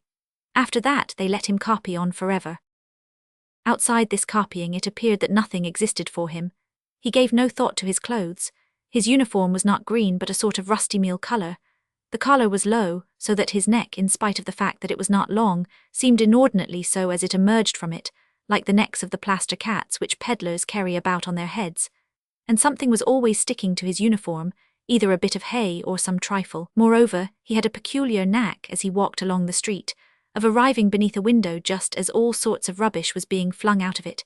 Hence he always bore about on his hat scraps of melon rinds, and other such articles. Never once in his life did he give heed to what was going on every day to the street. While it is well known that his young brother officials trained the range of their glances till they could see when anyone's trouser straps came undone upon the opposite sidewalk, which always brought a malicious smile to their faces, but Akaky Akakievich saw in all things the clean, even strokes of his written lines, and only when a horse thrust his nose from some unknown quarter over his shoulder and sent a whole gust of wind down his neck from his nostrils, did he observe that he was not in the middle of a line, but in the middle of the street. On reaching home, he sat down at once at the table, sipped his cabbage soup up quickly, and swallowed a bit of beef with onions, never noticing their taste, and gulping down everything with flies and anything else which the Lord happened to send at the moment. When he saw that his stomach was beginning to swell, he rose from the table and copied papers which he had brought home. If there happened to be none, he took copies for himself, for his own gratification, especially if the document was noteworthy, not on account of its style, but of its being addressed to some distinguished person. Even at the hour when the grey St. Petersburg sky had quite disappeared, and all the official world had eaten or dined, each as he could, in accordance with the salary he received and his own fancy. When all were resting from the department jar of pens, running to and fro, for their own and other people's indispensable occupations, and from all the work that an uneasy man makes willingly for himself, rather than what is necessary. When officials hasten to dedicate to pleasure the time which is left to them, one bolder than the rest going to the theatre, another into the street looking under the bonnets, another wasting his evening in compliments to some pretty girl, the star of a small official circle, another, and this is the common case of all, visiting his comrades on the third or fourth floor in two small rooms with an anteroom or kitchen, and some pretensions to fashion, such as a lamp or some other trifle which has cost many a sacrifice of dinner or pleasure trip. In a word, at the hour when all officials disperse among the contracted quarters of their friends, to play whist, as they sip their tea from glasses with a kopek's worth of sugar, smoke long pipes, relate at times some bits of gossip which a Russian man can never, under any circumstances, refrain from, and when there is nothing else to talk of, repeat eternal anecdotes about the commandant to whom they had sent word that the tails of the horses on the Falconet monument had been cut off. When all strive to divert themselves, Akaky Akakievich indulged in no kind of diversion. No one could even say that he had seen him at any kind of evening party. Having written to his heart's content, he lay down to sleep, smiling at the thought of the coming day, of what God might send him to copy on the morrow. Thus flowed on the peaceful life of the man, who, with a salary of 400 rubles, understood how to be content with his lot. And thus it would have continued to flow on, perhaps, to extreme old age, were it not that there are various ills strewn along the path of life for titular counsellors, as well as for private, actual court, and every other species of counsellor, even to those who never give any advice or take any themselves.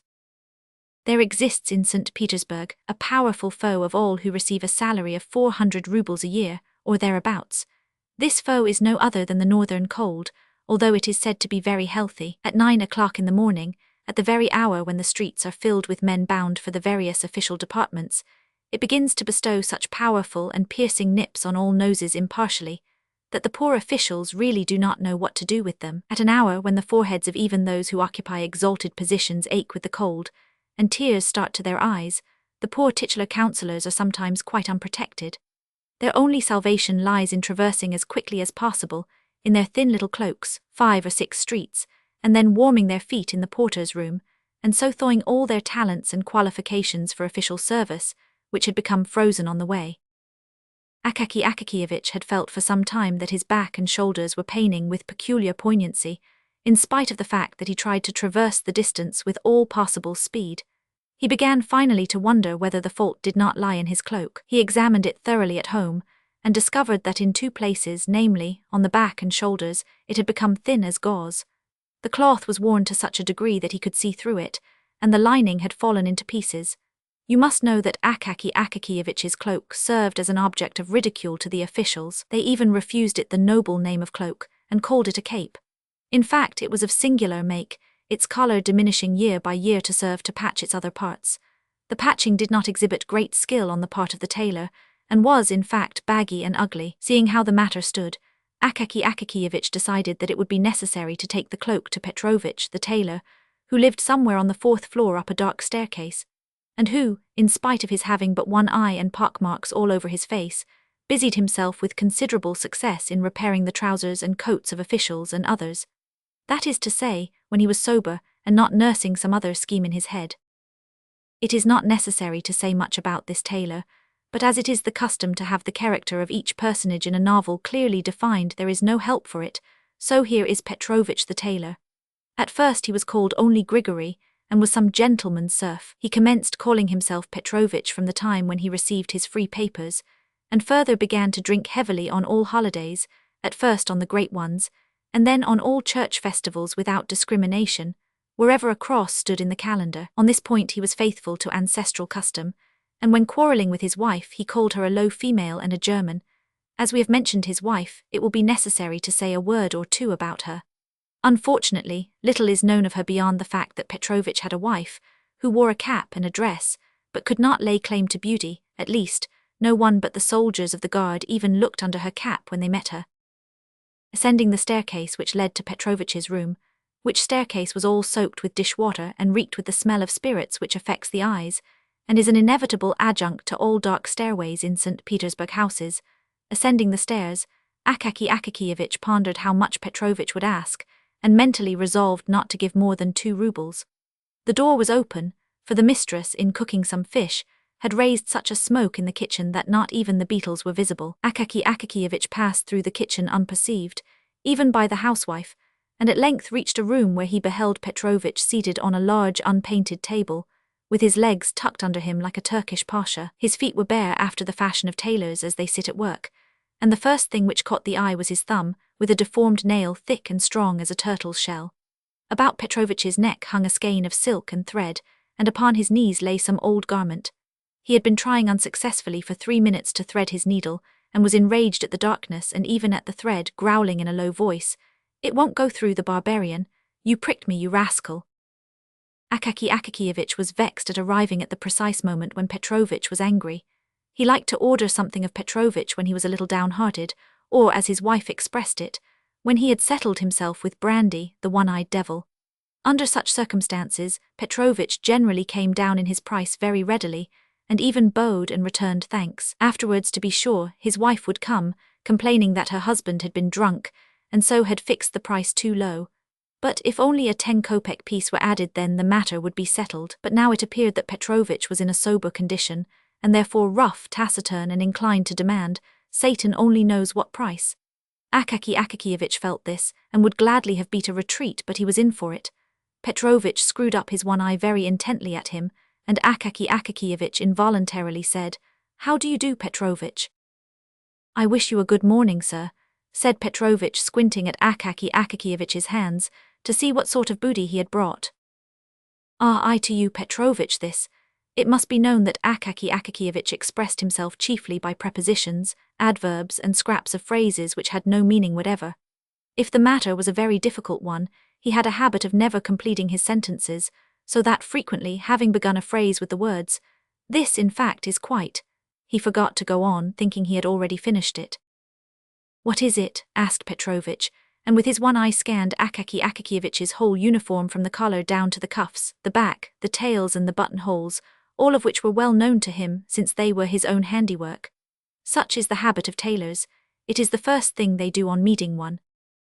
"But I hear this, Petrovich, a cloak cloth. Here you see everywhere in different places it is quite strong.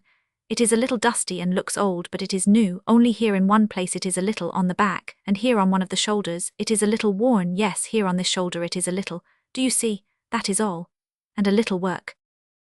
Petrovich took the cloak, spread it out to begin with, on the table, looked at it hard, shook his head, reached out his hand to the windowsill for his snuff-box, adorned with the portrait of some general, though what general is unknown, for the place where the face should have been had been rubbed through by the finger, and a square bit of paper had been pasted over it. Having taken a pinch of snuff, Petrovich held up the cloak and inspected it against the light, and again shook his head.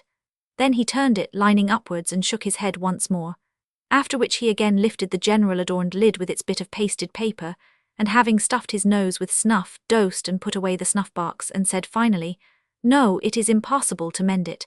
It is a wretched garment." Akaky Akakievich's heart sank at these words. "Why is it impossible, Petrovich?" he said, almost in the pleading voice of a child. "All that ails it is that it is worn on the shoulders. You must have some pieces." "Yes, patches could be found, patches are easily found," said Petrovich, "but there's nothing to sew them to. The thing is completely rotten. If you put a needle to it, see, it will give way.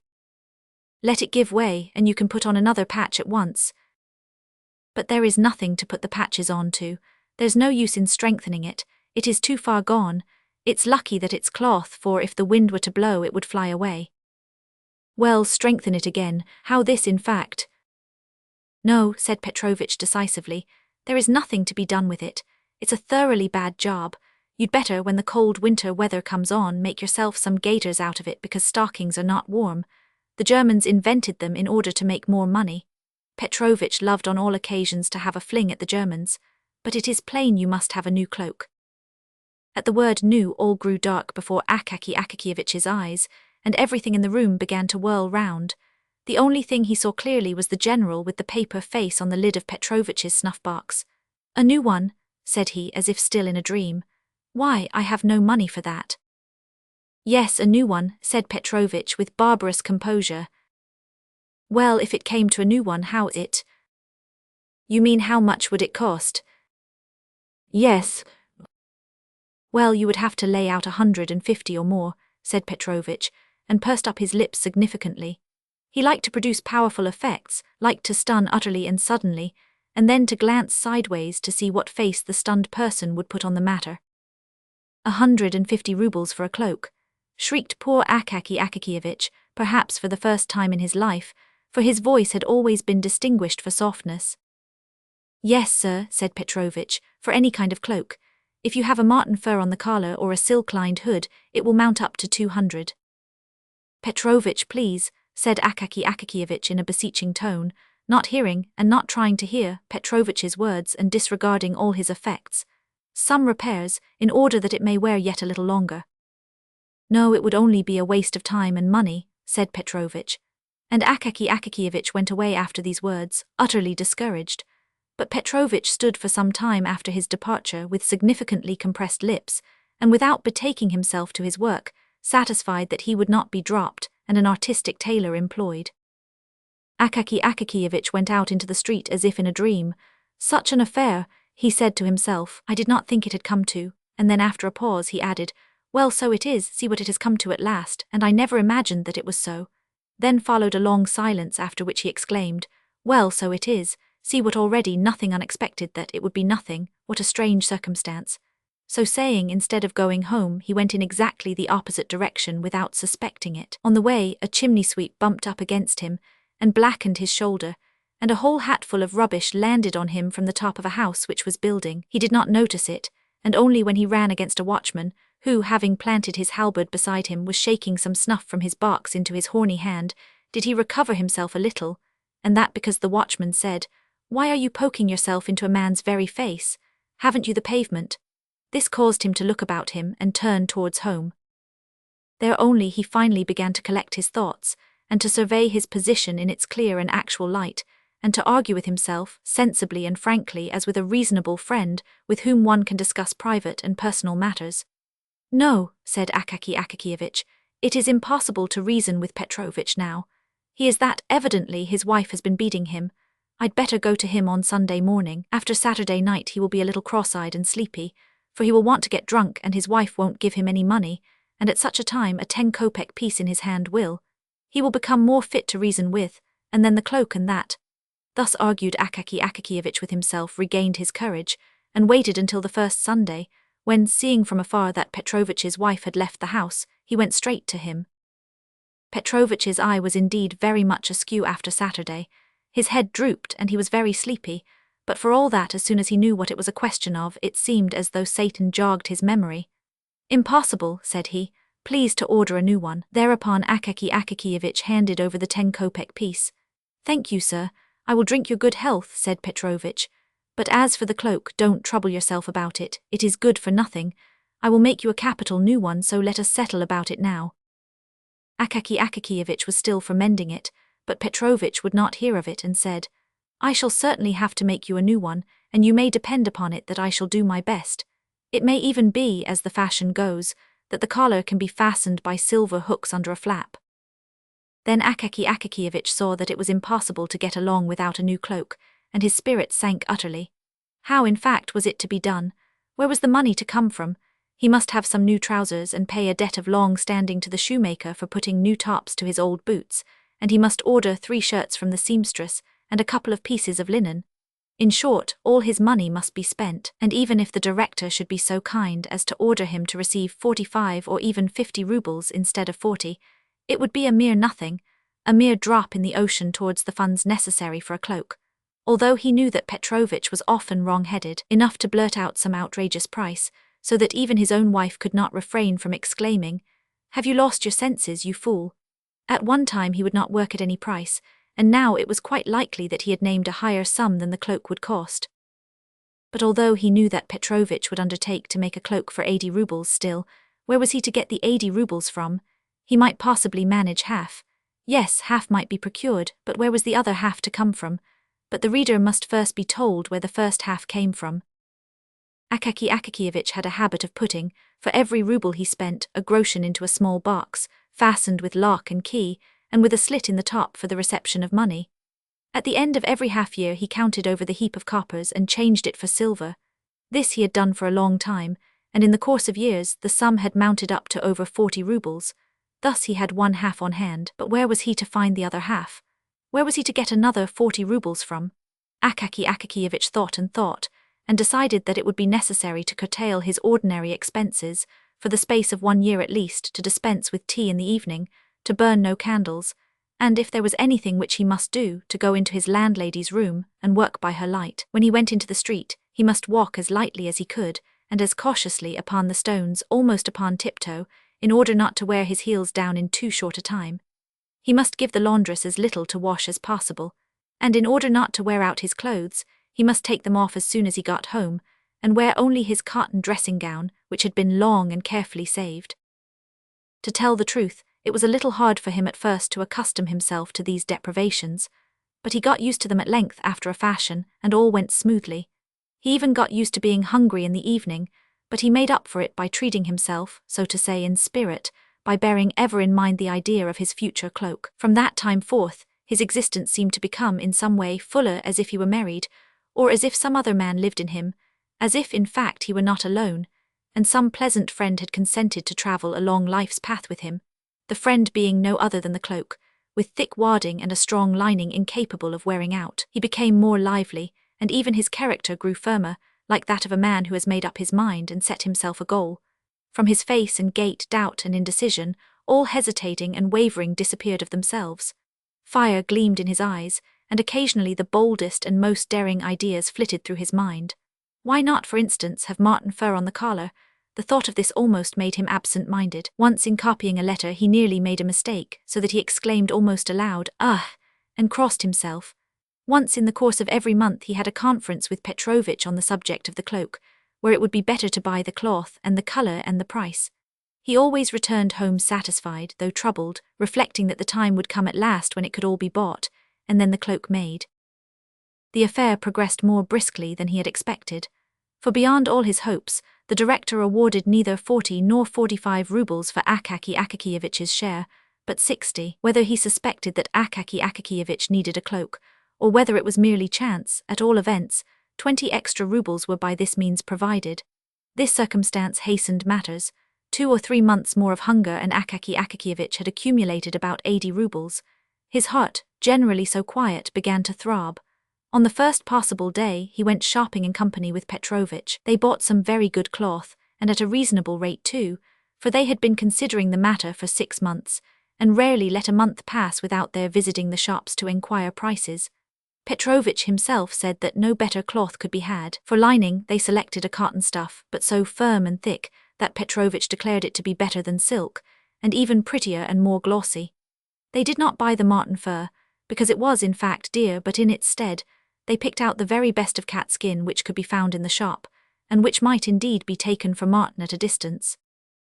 Petrovich worked at the cloak 2 whole weeks, for there was a great deal of quilting, otherwise it would have been finished sooner. He charged 12 rubles for the job. It could not possibly have been done for less. It was all sewed with silk, in small double seams, and Petrovich went over each seam afterwards with his own teeth, stamping in various patterns.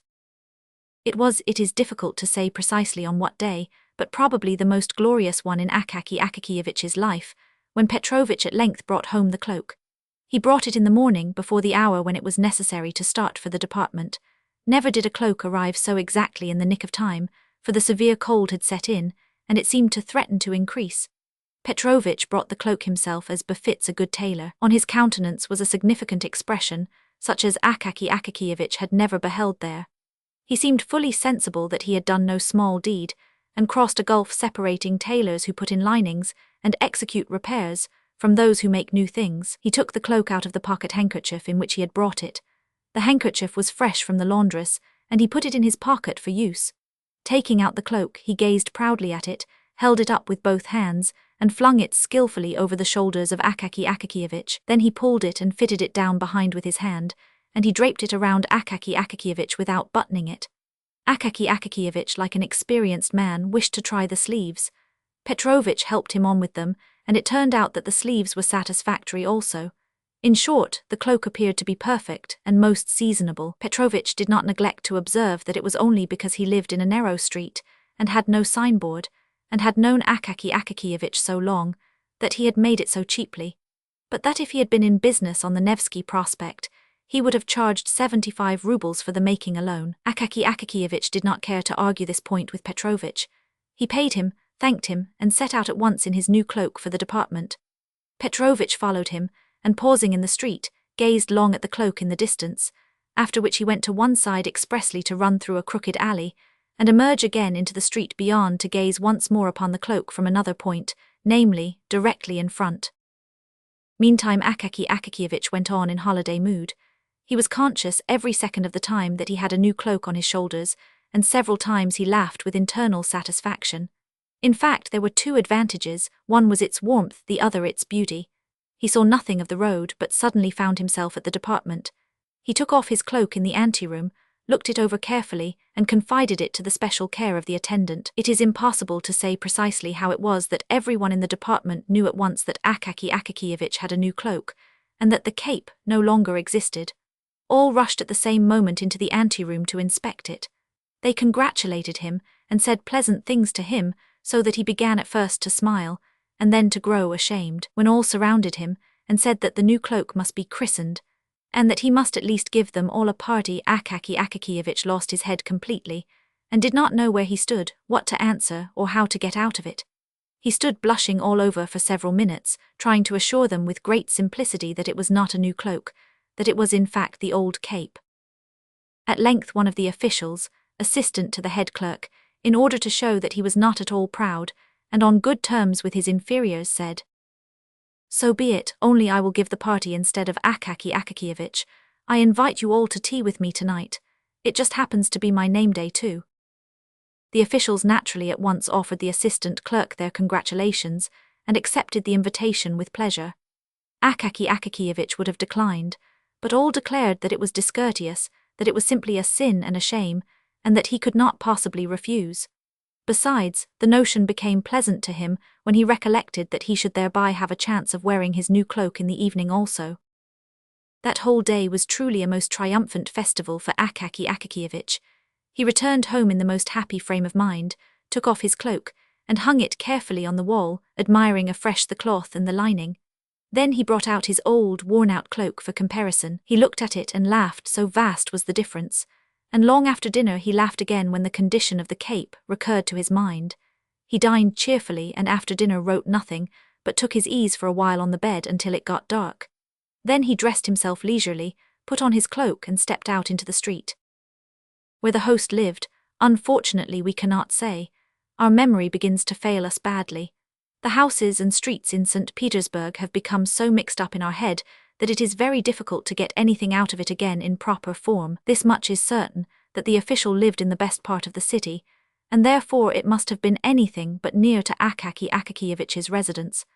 Akaky Akakievich was first obliged to traverse a kind of wilderness of deserted, dimly lighted streets, but in proportion as he approached the official's quarter of the city, the streets became more lively, more populous, and more brilliantly illuminated. Pedestrians began to appear.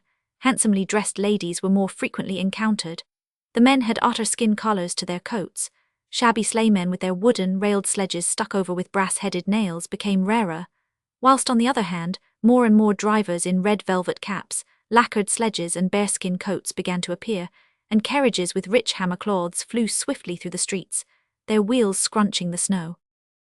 Akaky Akakievich gazed upon all this as upon a novel sight.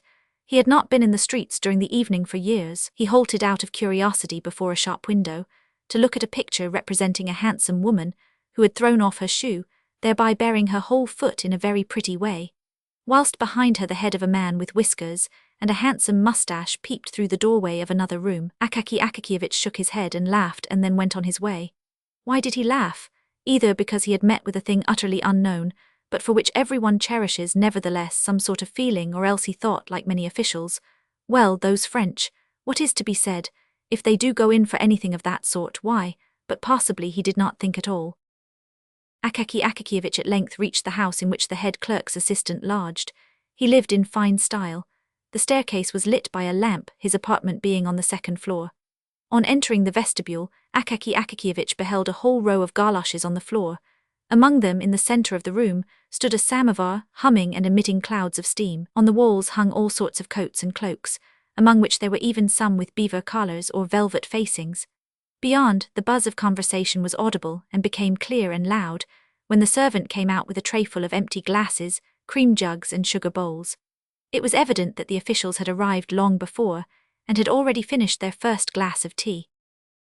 Akaky Akakievich, having hung up his own cloak, entered the inner room. Before him all at once appeared lights, officials, pipes and card tables, and he was bewildered by a sound of rapid conversation rising from all the tables, and the noise of moving chairs. He halted very awkwardly in the middle of the room, wondering what he ought to do.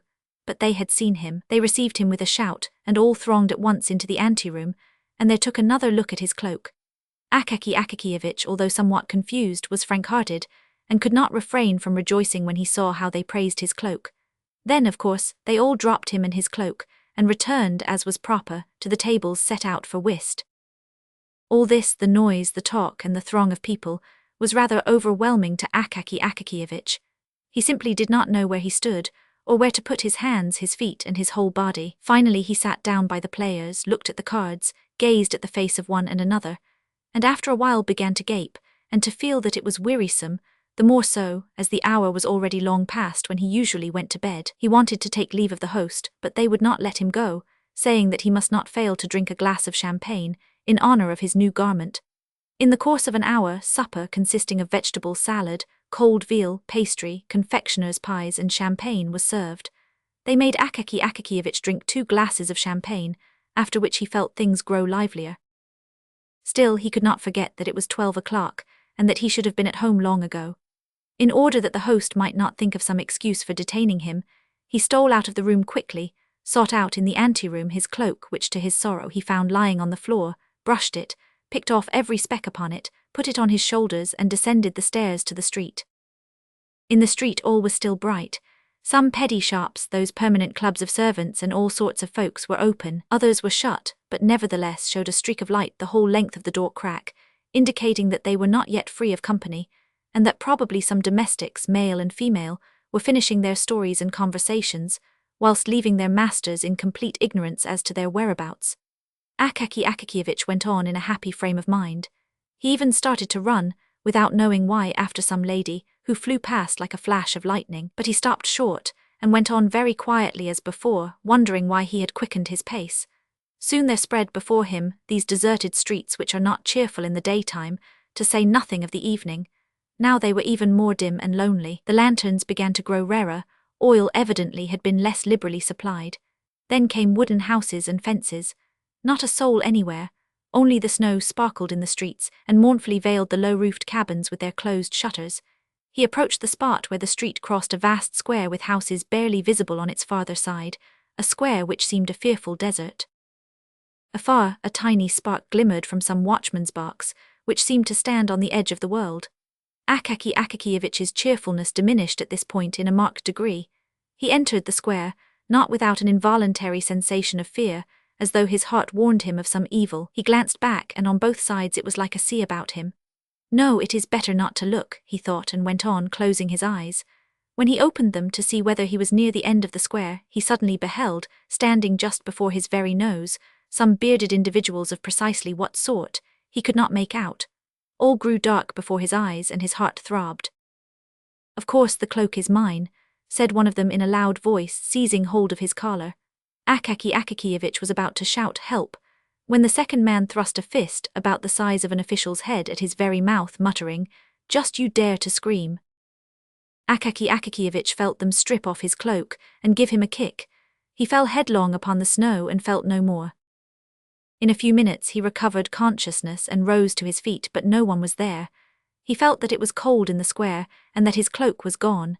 He began to shout, but his voice did not appear to reach the outskirts of the square. In despair, but without ceasing to shout, he started at a run across the square, straight towards the watchbox, beside which stood the watchman, leaning on his halberd, and apparently curious to know what kind of a customer was running towards him shouting. Akaky Akakievich ran up to him, and began in a sobbing voice to shout that he was asleep, and attended to nothing, and did not see when a man was robbed. The watchman replied that he had seen two men stop him in the middle of the square, but supposed that they were friends of his, and that instead of scolding vainly, he had better go to the police on the morrow, so that they might make a search for whoever had stolen the cloak. Akaky Akakievich ran home and arrived in a state of complete disorder, his hair, which grew very thinly upon his temples and the back of his head, all tousled, his body, arms and legs, covered with snow. The old woman, who was mistress of his lodgings, on hearing a terrible knocking, sprang hastily from her bed, and with only one shoe on, ran to open the door, pressing the sleeve of her chemise to her bosom out of modesty. But when she had opened it, she fell back on beholding Akaky Akakievich in such a condition. When he told her about the affair, she clasped her hands, and said that he must go straight to the district chief of police, for his subordinate would turn up his nose, promise well, and drop the matter there. The very best thing to do, therefore, would be to go to the district chief, whom she knew because Finnish Anna, her former cook, was now nurse at his house. She often saw him passing the house, and he was at church every Sunday praying, but at the same time gazing cheerfully at everybody, so that he must be a good man, judging from all appearances. Having listened to this opinion, Akaky Akakievich betook himself sadly to his room, and how he spent the night there, anyone who can put himself in another's place may readily imagine. Early in the morning he presented himself at the district chief's, but was told the official was asleep. He went again at 10 and was again informed that he was asleep. At 11, and they said, "The superintendent is not at home." At dinner time, and the clerks in the anteroom would not admit him on any terms, and insisted upon knowing his business. So that at last, for once in his life, Akaky Akakievich felt an inclination to show some spirit, and said curtly that he must see the chief in person, that they ought not to presume to refuse him entrance, that he came from the Department of Justice, and that when he complained of them they would see. The clerks dared make no reply to this, and one of them went to call the chief, who listened to the strange story of the theft of the coat. Instead of directing his attention to the principal points of the matter, he began to question Akaky Akakievich. Why was he going home so late? Was he in the habit of doing so, or had he been to some disorderly house, so that Akaky Akakievich got thoroughly confused and left him, without knowing whether the affair of his cloak was in proper train or not. All that day, for the first time in his life, he never went near the department. The next day he made his appearance, very pale, and in his old cape, which had become even more shabby. The news of the robbery of the cloak touched many, although there were some officials present who never lost an opportunity, even such a one as the present, of ridiculing Akaky Akakievich. They decided to make a collection for him on the spot, but the officials had already spent a great deal in subscribing for the director's portrait, and for some book at the suggestion of the head of that division, who was a friend of the author, and so the sum was trifling. One of them, moved by pity, resolved to help Akaky Akakievich with some good advice at least, and told him that he ought not to go to the police, for although it might happen that a police officer, wishing to win the approval of his superiors, might hunt up the cloak by some means, still his cloak would remain in the possession of the police if he did not offer legal proof that it belonged to him.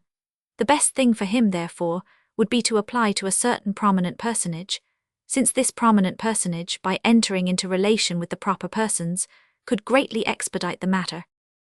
As there was nothing else to be done, Akaky Akakievich decided to go to the prominent personage. What was the exact official position of the prominent personage remains unknown to this day. The reader must know that the prominent personage had but recently become a prominent personage, having up to that time been only an insignificant person. Moreover, his present position was not considered prominent in comparison with others still more so. But there is always a circle of people to whom what is insignificant in the eyes of others is important enough.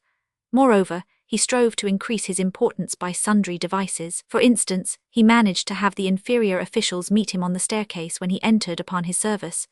No one was to presume to come directly to him, but the strictest etiquette must be observed. The collegiate recorder must make a report to the government secretary to the titular councillor, or whatever other man was proper, and all business must come before him in this manner. In Holy Russia, all is thus contaminated with the love of imitation. Every man imitates and copies his superior. They even say that a certain titular councillor, when promoted to the head of some small separate office, immediately partitioned off a private room for himself, called it the audience chamber, and posted at the door a lackey with red collar and braid, who grasped the handle of the door, and opened to all comers, though the audience chamber would hardly hold an ordinary writing table. The manners and customs of the prominent personage were grand and imposing, but rather exaggerated. The main foundation of his system was strictness. Strictness, strictness, and always strictness, he generally said, and at the last word he looked significantly into the face of the person to whom he spoke. But there was no necessity for this, for the half-score of subordinates who formed the entire force of the office were properly afraid. On catching sight of him afar off, they left their work and waited, drawn up in line, until he had passed through the room. His ordinary converse with his inferiors smacked of sternness, and consisted chiefly of 3 phrases. How dare you? Do you know whom you are speaking to? Do you realize who is standing before you? Otherwise he was a very kind-hearted man, good to his comrades, and ready to oblige. But the rank of general threw him completely off his balance. On receiving anyone of that rank he became confused, lost his way as it were, and never knew what to do. If he chanced to be amongst his equals, he was still a very nice kind of man, a very good fellow in many respects, and not stupid. But the very moment that he found himself in the society of people but one rank lower than himself, he became silent, and his situation aroused sympathy, the more so, as he felt himself that he might have been making an incomparably better use of his time. In his eyes there was sometimes visible a desire to join some interesting conversation or group, but he was kept back by the thought, would it not be a very great condescension on his part? Would it not be familiar? And would he not thereby lose his importance? And in consequence of such reflections, he always remained in the same dumb state, uttering from time to time a few monosyllabic sounds, and thereby earning the name of the most wearisome of men. To this prominent personage Akaky Akakievich presented himself, and this at the most unfavourable time for himself, though opportune for the prominent personage. The prominent personage was in his cabinet, conversing very gaily with an old acquaintance and companion of his childhood, whom he had not seen for several years, and who had just arrived when it was announced to him that a person named Bashmachkin had come. He asked abruptly, "Who is he?" "Some official," he was informed. "Ah, he can wait, this is no time for him to call," said the important man. It must be remarked here that the important man lied outrageously. He had said all he had to say to his friend long before, and the conversation had been interspersed for some time with very long pauses, during which they merely slapped each other on the leg, and said, "You think so, Ivan Abramovich?" "Just so, Stepan Varlamovich."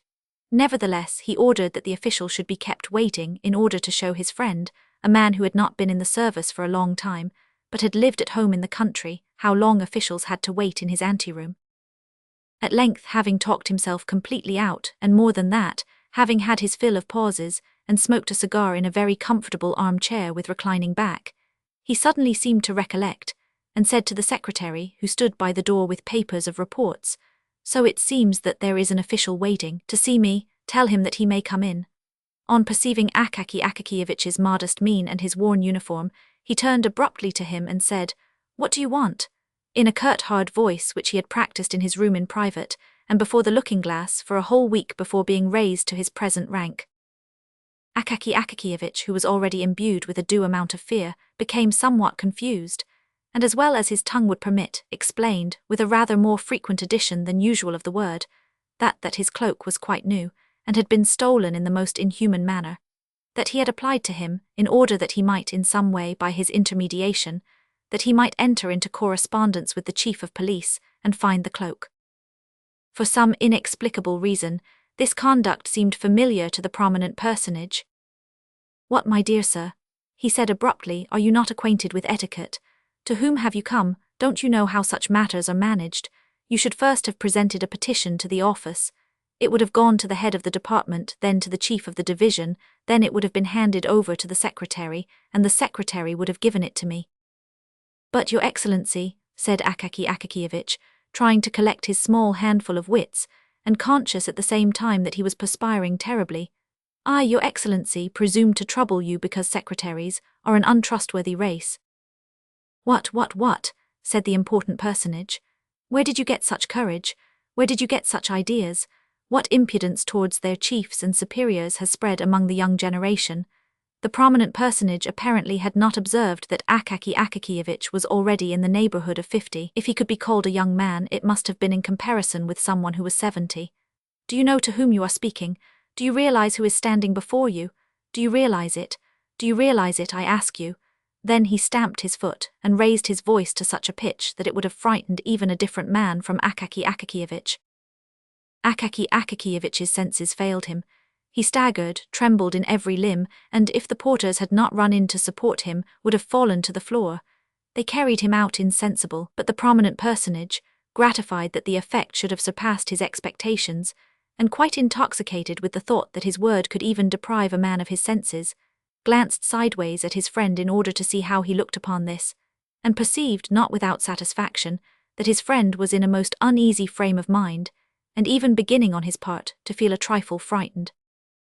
Akaky Akakiyevich could not remember how he descended the stairs and got into the street. He felt neither his hands nor feet.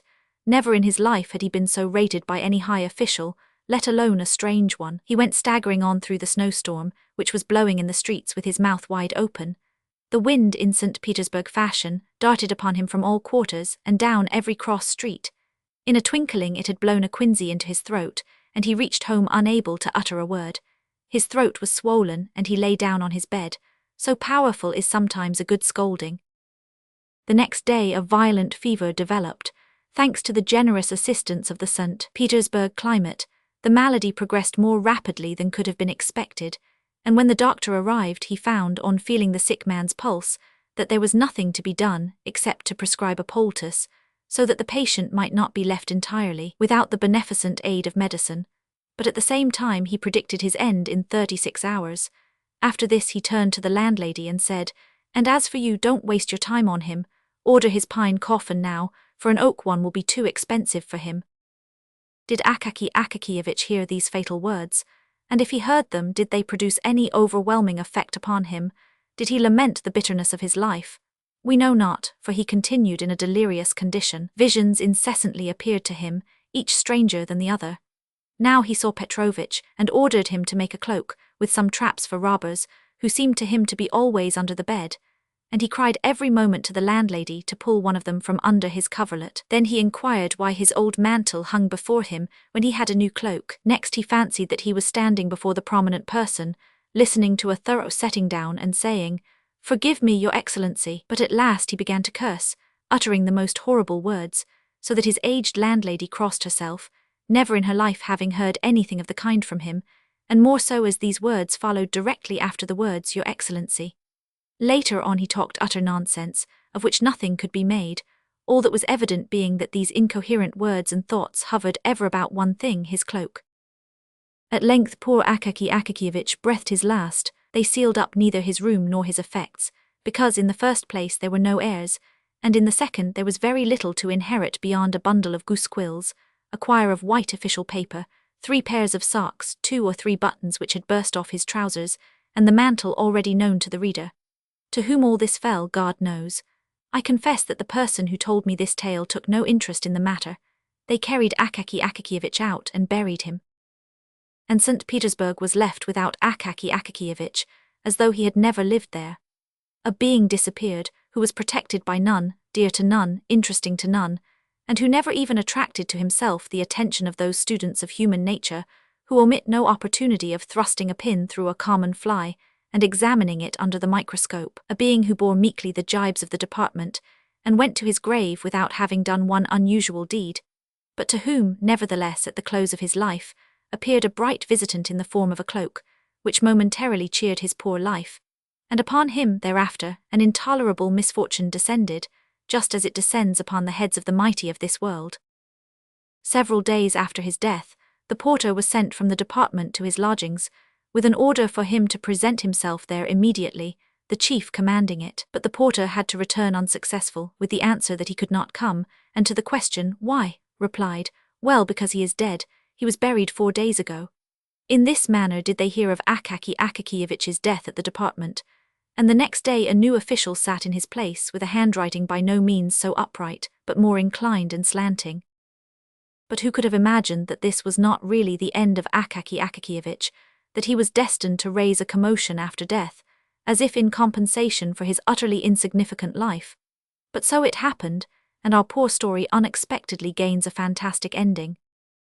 A rumor suddenly spread through St. Petersburg that a dead man had taken to appearing on the Kalinkin bridge, and its vicinity at night in the form of an official seeking a stolen cloak, and that under the pretext of its being the stolen cloak, he dragged, without regard to rank or calling, everyone's cloak from his shoulders, be it cat skin, beaver, fox, bear, sable, in a word, every sort of fur and skin which men adopted for their covering. One of the department officials saw the dead man with his own eyes, and immediately recognized in him Akaky Akakievich. This, however, inspired him with such terror that he ran off with all his might, and therefore did not scan the dead man closely, but only saw how the latter threatened him from afar with his finger.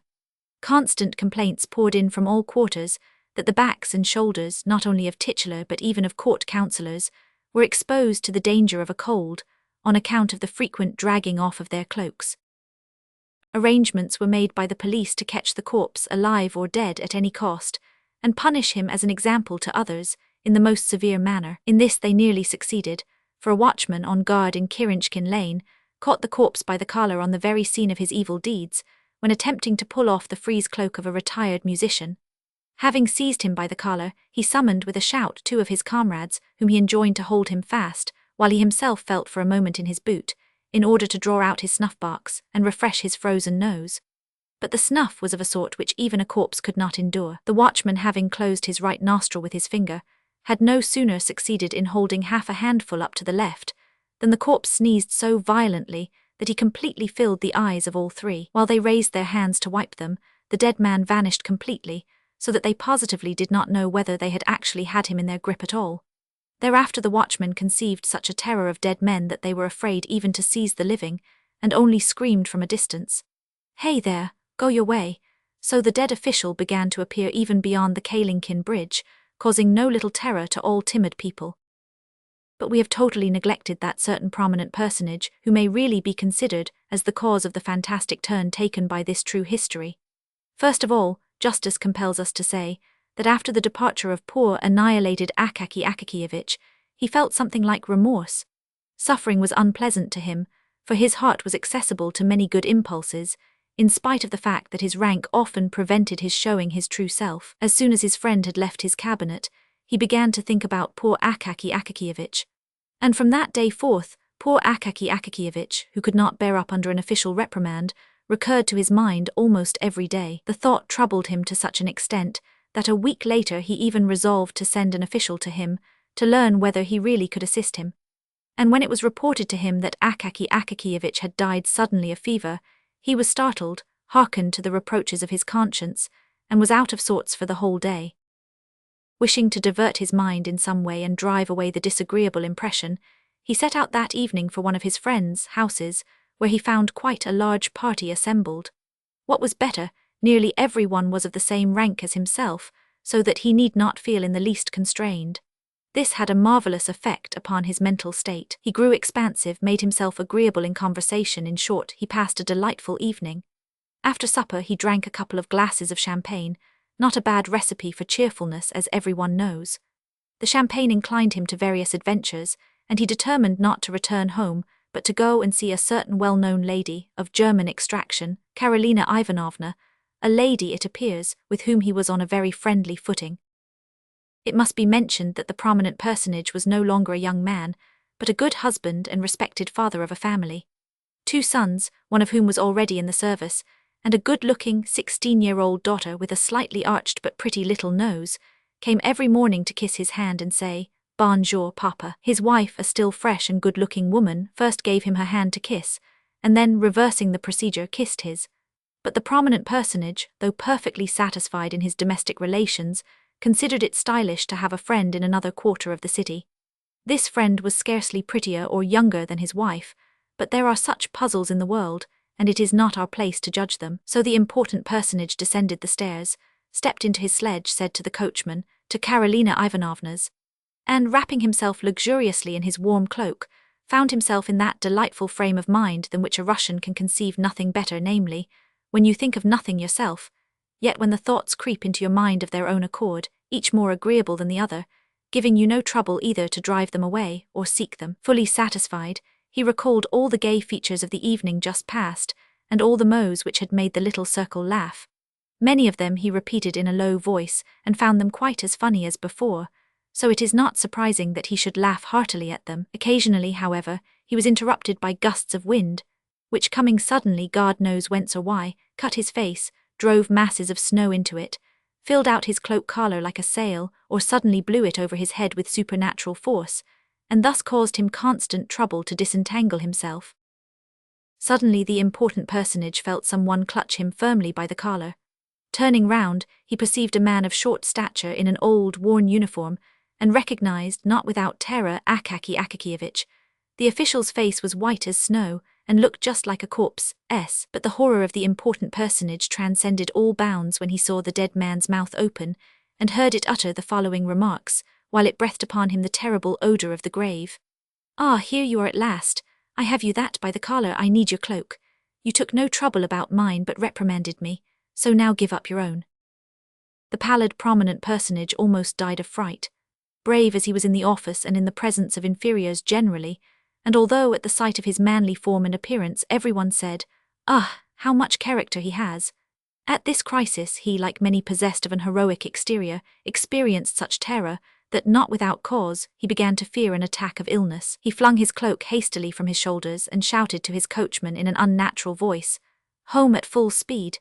The coachman, hearing the tone which is generally employed at critical moments, and even accompanied by something much more tangible, drew his head down between his shoulders in case of an emergency, flourished his whip, and flew on like an arrow. In a little more than 6 minutes the prominent personage was at the entrance of his own house. Pale, thoroughly scared, and cloakless, he went home instead of to Karolina Ivanovna's, reached his room somehow or other, and passed the night in the direst distress, so that the next morning over their tea his daughter said, "You are very pale today, Papa." But Papa remained silent, and said not a word to anyone of what had happened to him, where he had been, or where he had intended to go. This occurrence made a deep impression upon him. He even began to say, "How dare you? Do you realize who is standing before you?" Less frequently to the under-officials, and, if he did utter the words, it was only after first having learned the bearings of the matter. But the most noteworthy point was, that from that day forward the apparition of the dead official ceased to be seen. Evidently the prominent personage's cloak just fitted his shoulders. At all events, no more instances of his dragging cloaks from people's shoulders were heard of, but many active and solicitous persons could by no means reassure themselves, and asserted that the dead official still showed himself in distant parts of the city. In fact, one watchman in Kolomen saw with his own eyes the apparition come from behind a house, but the watchman was not a strong man, so he was afraid to arrest him and followed him in the dark, until at length the apparition looked round, paused, and inquired, "What do you want?" at the same time showing such a fist as is never seen on living men. The watchman said nothing and turned back instantly. But the apparition was much too tall, wore huge mustaches, and directing its steps apparently towards the Arbakov bridge, disappeared in the darkness of the night. The District Doctor by Ivan S. Turgenev. One day in autumn, on my way back from a remote part of the country, I caught cold and fell ill. Fortunately, the fever attacked me in the district town at the inn. I sent for the doctor.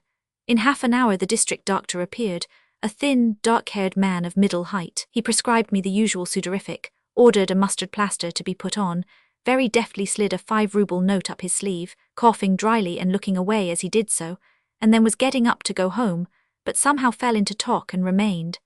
I was exhausted with feverishness. I foresaw a sleepless night and was glad of a little chat with a pleasant companion.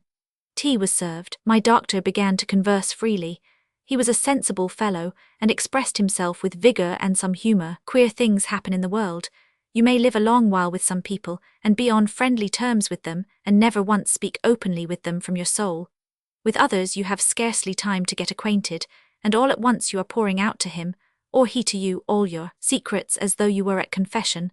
I don't know how I gained the confidence of my new friend. Anyway, with nothing to lead up to it, he told me a rather curious incident, and here I will report his tale for the information of the indulgent reader. I will try to tell it in the doctor's own words.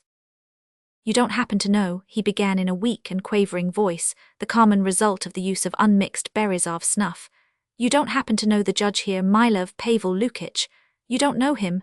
Well, it's all the same. He cleared his throat and rubbed his eyes. Well, you see, the thing happened, to tell you exactly without mistake, in Lent at the very time of the thaws. I was sitting at his house, our judge's, playing preference. Our judge is a good fellow and fond of playing preference. Suddenly, the doctor made frequent use of this word, suddenly, they tell me there's a servant asking for you. I say, what does he want? They say he has brought a note, it must be from a patient. Give me the note, I say. So it is from a patient, well and good, you understand, it's our bread and butter. But this is how it was. A lady, a widow, writes to me. She says, my daughter is dying. Come for God's sake, she says, and the horses have been sent for you. Well, that's all right, but she was 20 miles from the town, and it was midnight out of doors, and the roads in such a state, my word.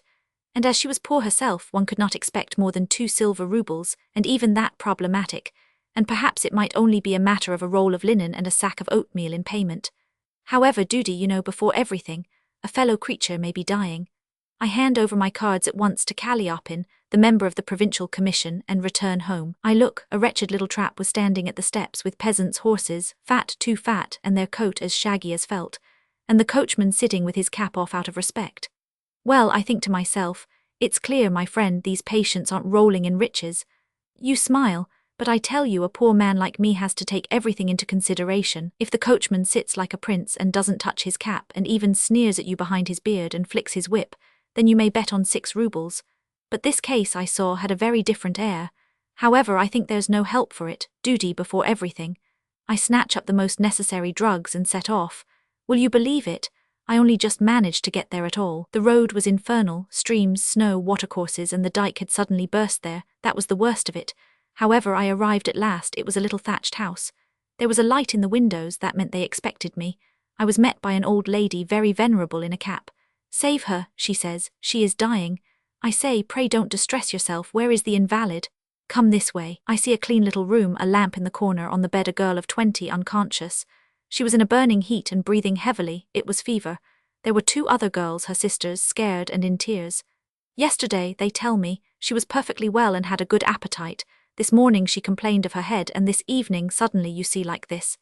I say again, pray don't be uneasy. It's a doctor's duty, and I went up to her and bled her, told them to put on a mustard plaster and prescribed a mixture. Meantime I looked at her, there, by God, I had never seen such a face. She was a beauty, in a word. I felt quite shaken with pity. Such lovely features, such eyes. But thank God she became easier. She fell into a perspiration, seemed to come to her senses, looked round, smiled, and passed her hand over her face. Her sisters bent over her. They ask, how are you? All right, she says, and turns away. I looked at her, she had fallen asleep. Well, I say, now the patient should be left alone. So we all went out on tiptoe. Only a maid remained in case she was wanted. In the parlour there was a samovar standing on the table, and a bottle of rum. In our profession one can't get on without it. They gave me tea, asked me to stop the night. I consented. Where could I go, indeed, at that time of night? The old lady kept groaning. What is it? I say. She will live, don't worry yourself, you had better take a little rest yourself, it is about 2 o'clock. But will you send to wake me if anything happens? Yes, yes. The old lady went away and the girls too went to their own room. They made up a bed for me in the parlor. Well, I went to bed, but I could not get to sleep for a wonder, for in reality I was very tired. I could not get my patient out of my head. At last I could not put up with it any longer. I got up suddenly. I think to myself, I will go and see how the patient is getting on. Her bedroom was next to the parlor. Well, I got up and gently opened the door. How my heart beat. I looked in. The servant was asleep, her mouth wide open and even snoring, the wretch. But the patient lay with her face towards me and her arms flung wide apart, poor girl. I went up to her, when suddenly she opened her eyes and stared at me. Who is it? Who is it? I was in confusion. Don't be alarmed, madam, I say. I am the doctor, I have come to see how you feel. You the doctor? Yes, the doctor, your mother sent for me from the town. We have bled you, madam. Now pray go to sleep, and in a day or two, please God, we will set you on your feet again. Ah, yes, yes, doctor, don't let me die. Please, please, why do you talk like that? God bless you. She is in a fever again, I think to myself. I felt her pulse. Yes, she was feverish. She looked at me and then took me by the hand. I will tell you why I don't want to die, I will tell you. Now we are alone, and only please don't you, not to anyone. Listen. I bent down, she moved her lips quite to my ear, she touched my cheek with her hair. I confess my head went round and began to whisper. I could make out nothing of it. Ah, she was delirious. She whispered and whispered, but so quickly, and as if it were not in Russian. At last she finished and shivering dropped her head on the pillow and threatened me with her finger. Remember, doctor, to no one. I calmed her somehow, gave her something to drink, waked the servant and went away. At this point the doctor again took snuff with exasperated energy, and for a moment seemed stupefied by its effects. However, he continued, the next day, contrary to my expectations, the patient was no better. I thought, and suddenly decided to remain there, even though my other patients were expecting me, and you know one can't afford to disregard that. One's practice suffers if one does. But in the first place, the patient was really in danger, and secondly, to tell the truth, I felt strongly drawn to her. Besides, I liked the whole family. Though they were really badly off, they were singularly, I may say, cultivated people. Their father had been a learned man, an author. He died, of course, in poverty, but he had managed before he died to give his children an excellent education. He left a lot of books too, either because I looked after the invalid very carefully, or for some other reason. Anyway, I can venture to say all the household loved me as if I were one of the family. Meantime the roads were in a worse state than ever. All communications, so to say, were cut off completely. Even medicine could with difficulty be got from the town. The sick girl was not getting better, day after day and day after day. But, here, the doctor made a brief pause. I declare I don't know how to tell you. He again took snuff, coughed and swallowed a little tea. I will tell you without beating about the bush. My patient, how should I say? Well, she had fallen in love with me. Or no, it was not that she was in love, however. Really, how should one say? The doctor looked down and grew red. No, he went on quickly, in love indeed. A man should not overestimate himself. She was an educated girl, clever and well-read, and I had even forgotten my Latin, one may say, completely. As to appearance, the doctor looked himself over with a smile. I am nothing to boast of there either, but God Almighty did not make me a fool. I don't take black for white. I know a thing or two.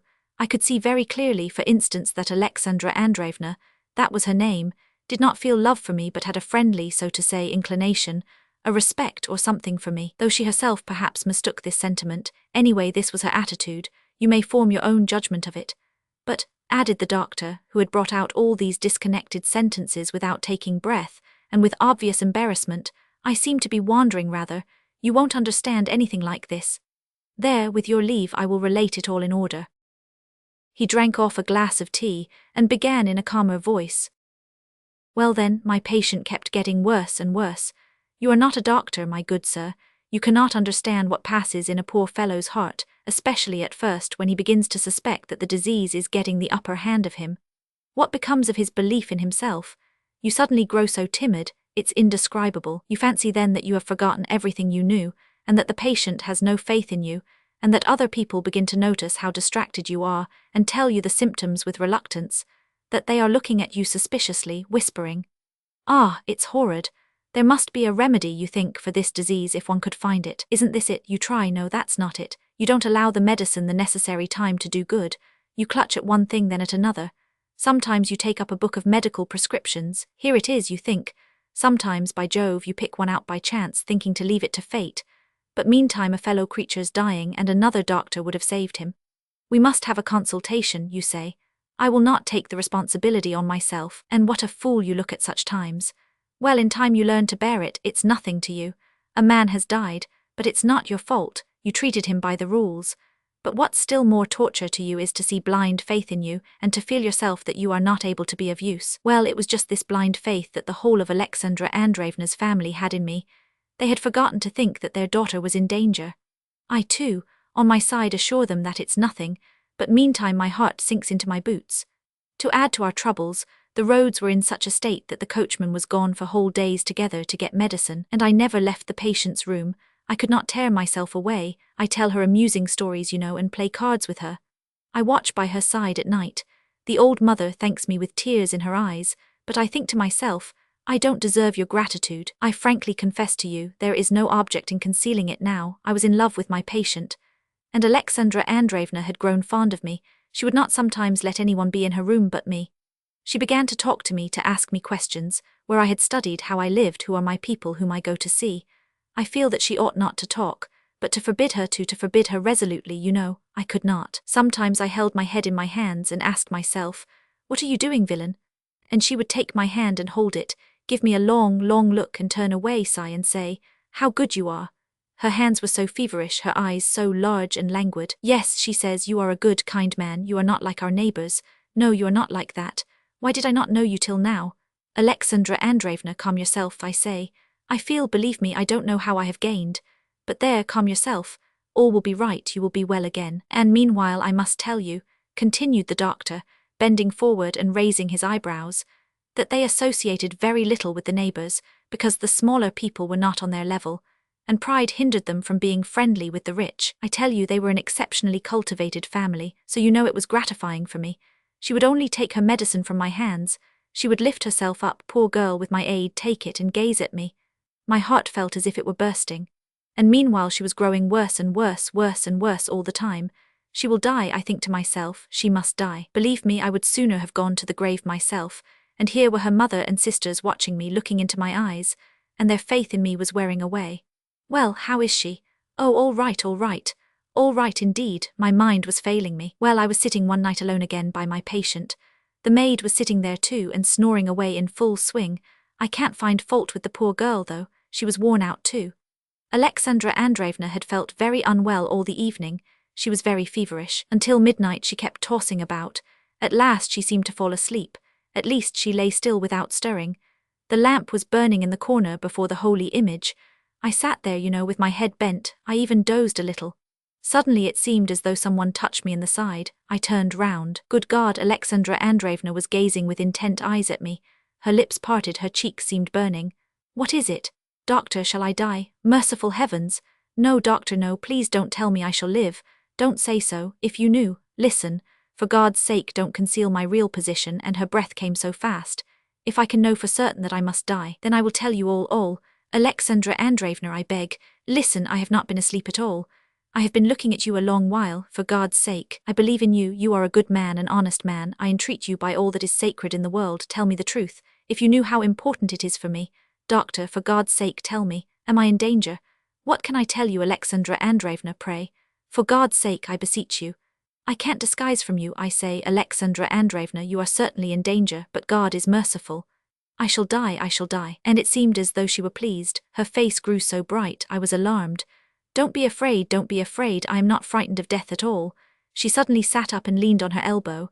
Now, yes, now I can tell you that I thank you with my whole heart, that you are kind and good, that I love you.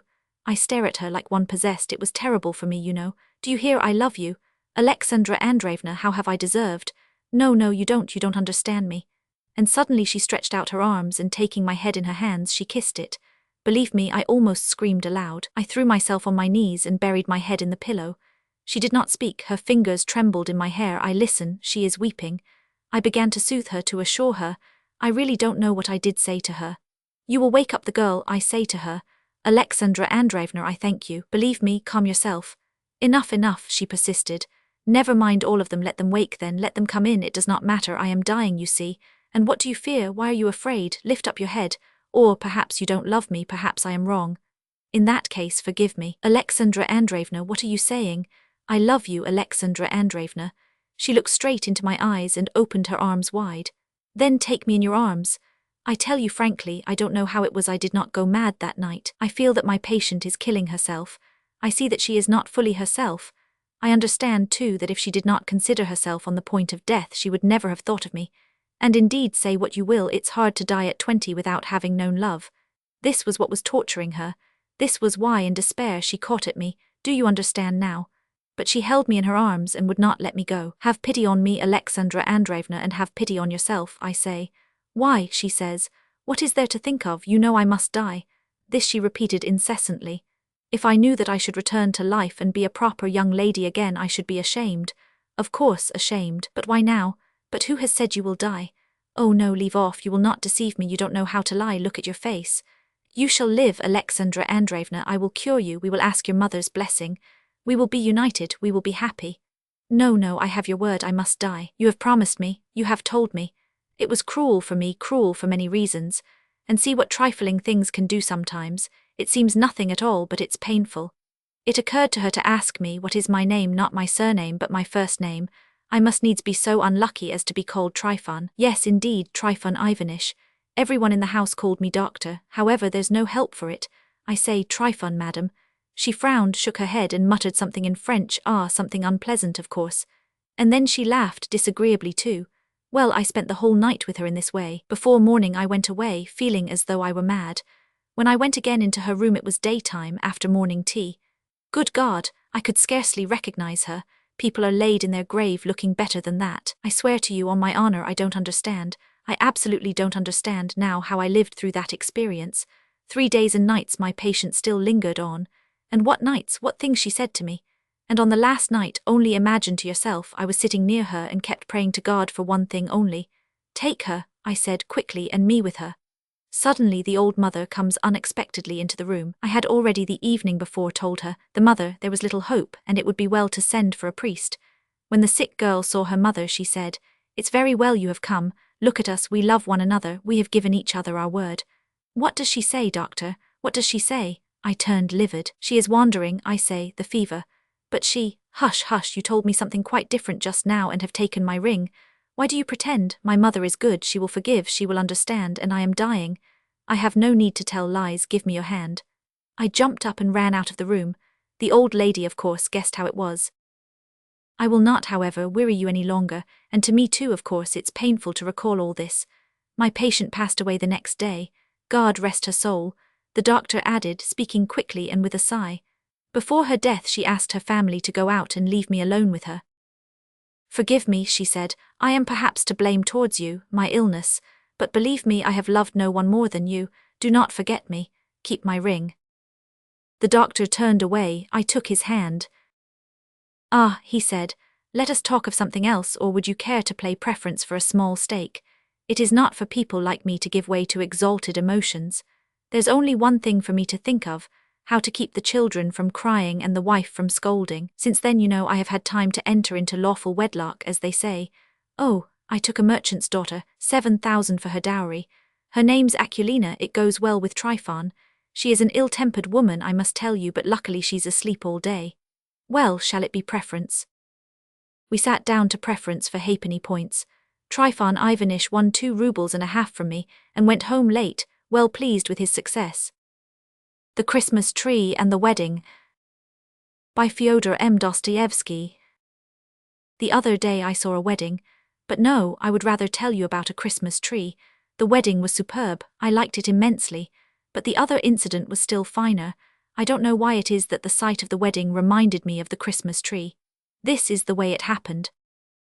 Exactly 5 years ago, on New Year's Eve, I was invited to a children's ball by a man high up in the business world, who had his connections, his circle of acquaintances, and his intrigues. So it seemed as though the children's ball was merely a pretext for the parents to come together and discuss matters of interest to themselves, quite innocently and casually. I was an outsider, and as I had no special matters to air, I was able to spend the evening independently of the others. There was another gentleman present who, like myself, had just stumbled upon this affair of domestic bliss. He was the first to attract my attention. His appearance was not that of a man of birth or high family. He was tall, rather thin, very serious and well-dressed.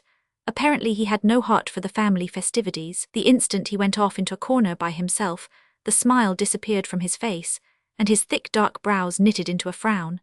He knew no one except the host and showed every sign of being bored to death, though bravely sustaining the role of thorough enjoyment to the end. Later I learned that he was a provincial, had come to the capital on some important, brain-racking business, had brought a letter of recommendation to our host, and our host had taken him under his protection, not at all con amore.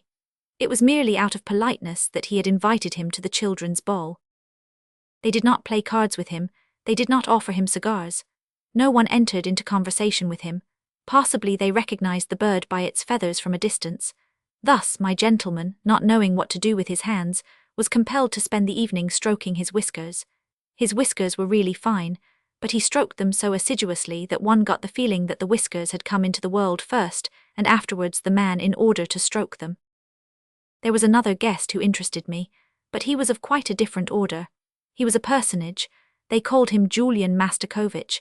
At first glance one could tell he was an honored guest and stood in the same relation to the host as the host to the gentleman of the whiskers. The host and hostess said no end of amiable things to him, were most attentive, whining him, hovering over him, bringing guests up to be introduced, but never leading him to anyone else. I noticed tears glisten in our host's eyes when Julian Mastakovich remarked that he had rarely spent such a pleasant evening. Somehow I began to feel uncomfortable in this personage's presence. So after amusing myself with the children, 5 of whom, remarkably well-fed young persons, were our host's, I went into a little sitting room, entirely unoccupied, and seated myself at the end that was a conservatory and took up almost half the room. The children were charming. They absolutely refused to resemble their elders, notwithstanding the efforts of mothers and governesses. In a jiffy they had denuded the Christmas tree down to the very last sweet, and had already succeeded in breaking half of their playthings before they even found out which belonged to whom. One of them was a particularly handsome little lad, dark-eyed, curly-haired, who stubbornly persisted in aiming at me with his wooden gun. But the child that attracted the greatest attention was his sister, a girl of about 11, lovely as a cupid. She was quiet and thoughtful, with large, full, dreamy eyes. The children had somehow offended her, and she left them and walked into the same room that I had withdrawn into. There she seated herself with her doll in a corner. Her father is an immensely wealthy businessman. The guests informed each other in tones of awe. 300,000 rubles set aside for her dowry already. As I turned to look at the group from which I heard this news item issuing, my glance met Julian Mastakovich's.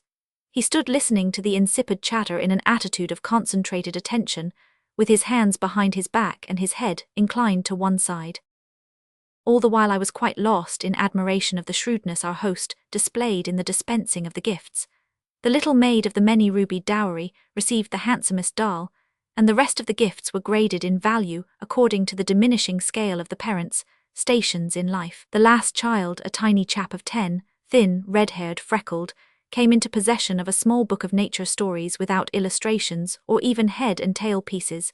He was the governess's child. She was a poor widow, and her little boy, clad in a sorry-looking little nankeen jacket, looked thoroughly crushed and intimidated. He took the book of nature stories and circled slowly about the children's toys. He would have given anything to play with them, but he did not dare to. You could tell he already knew his place. I like to observe children.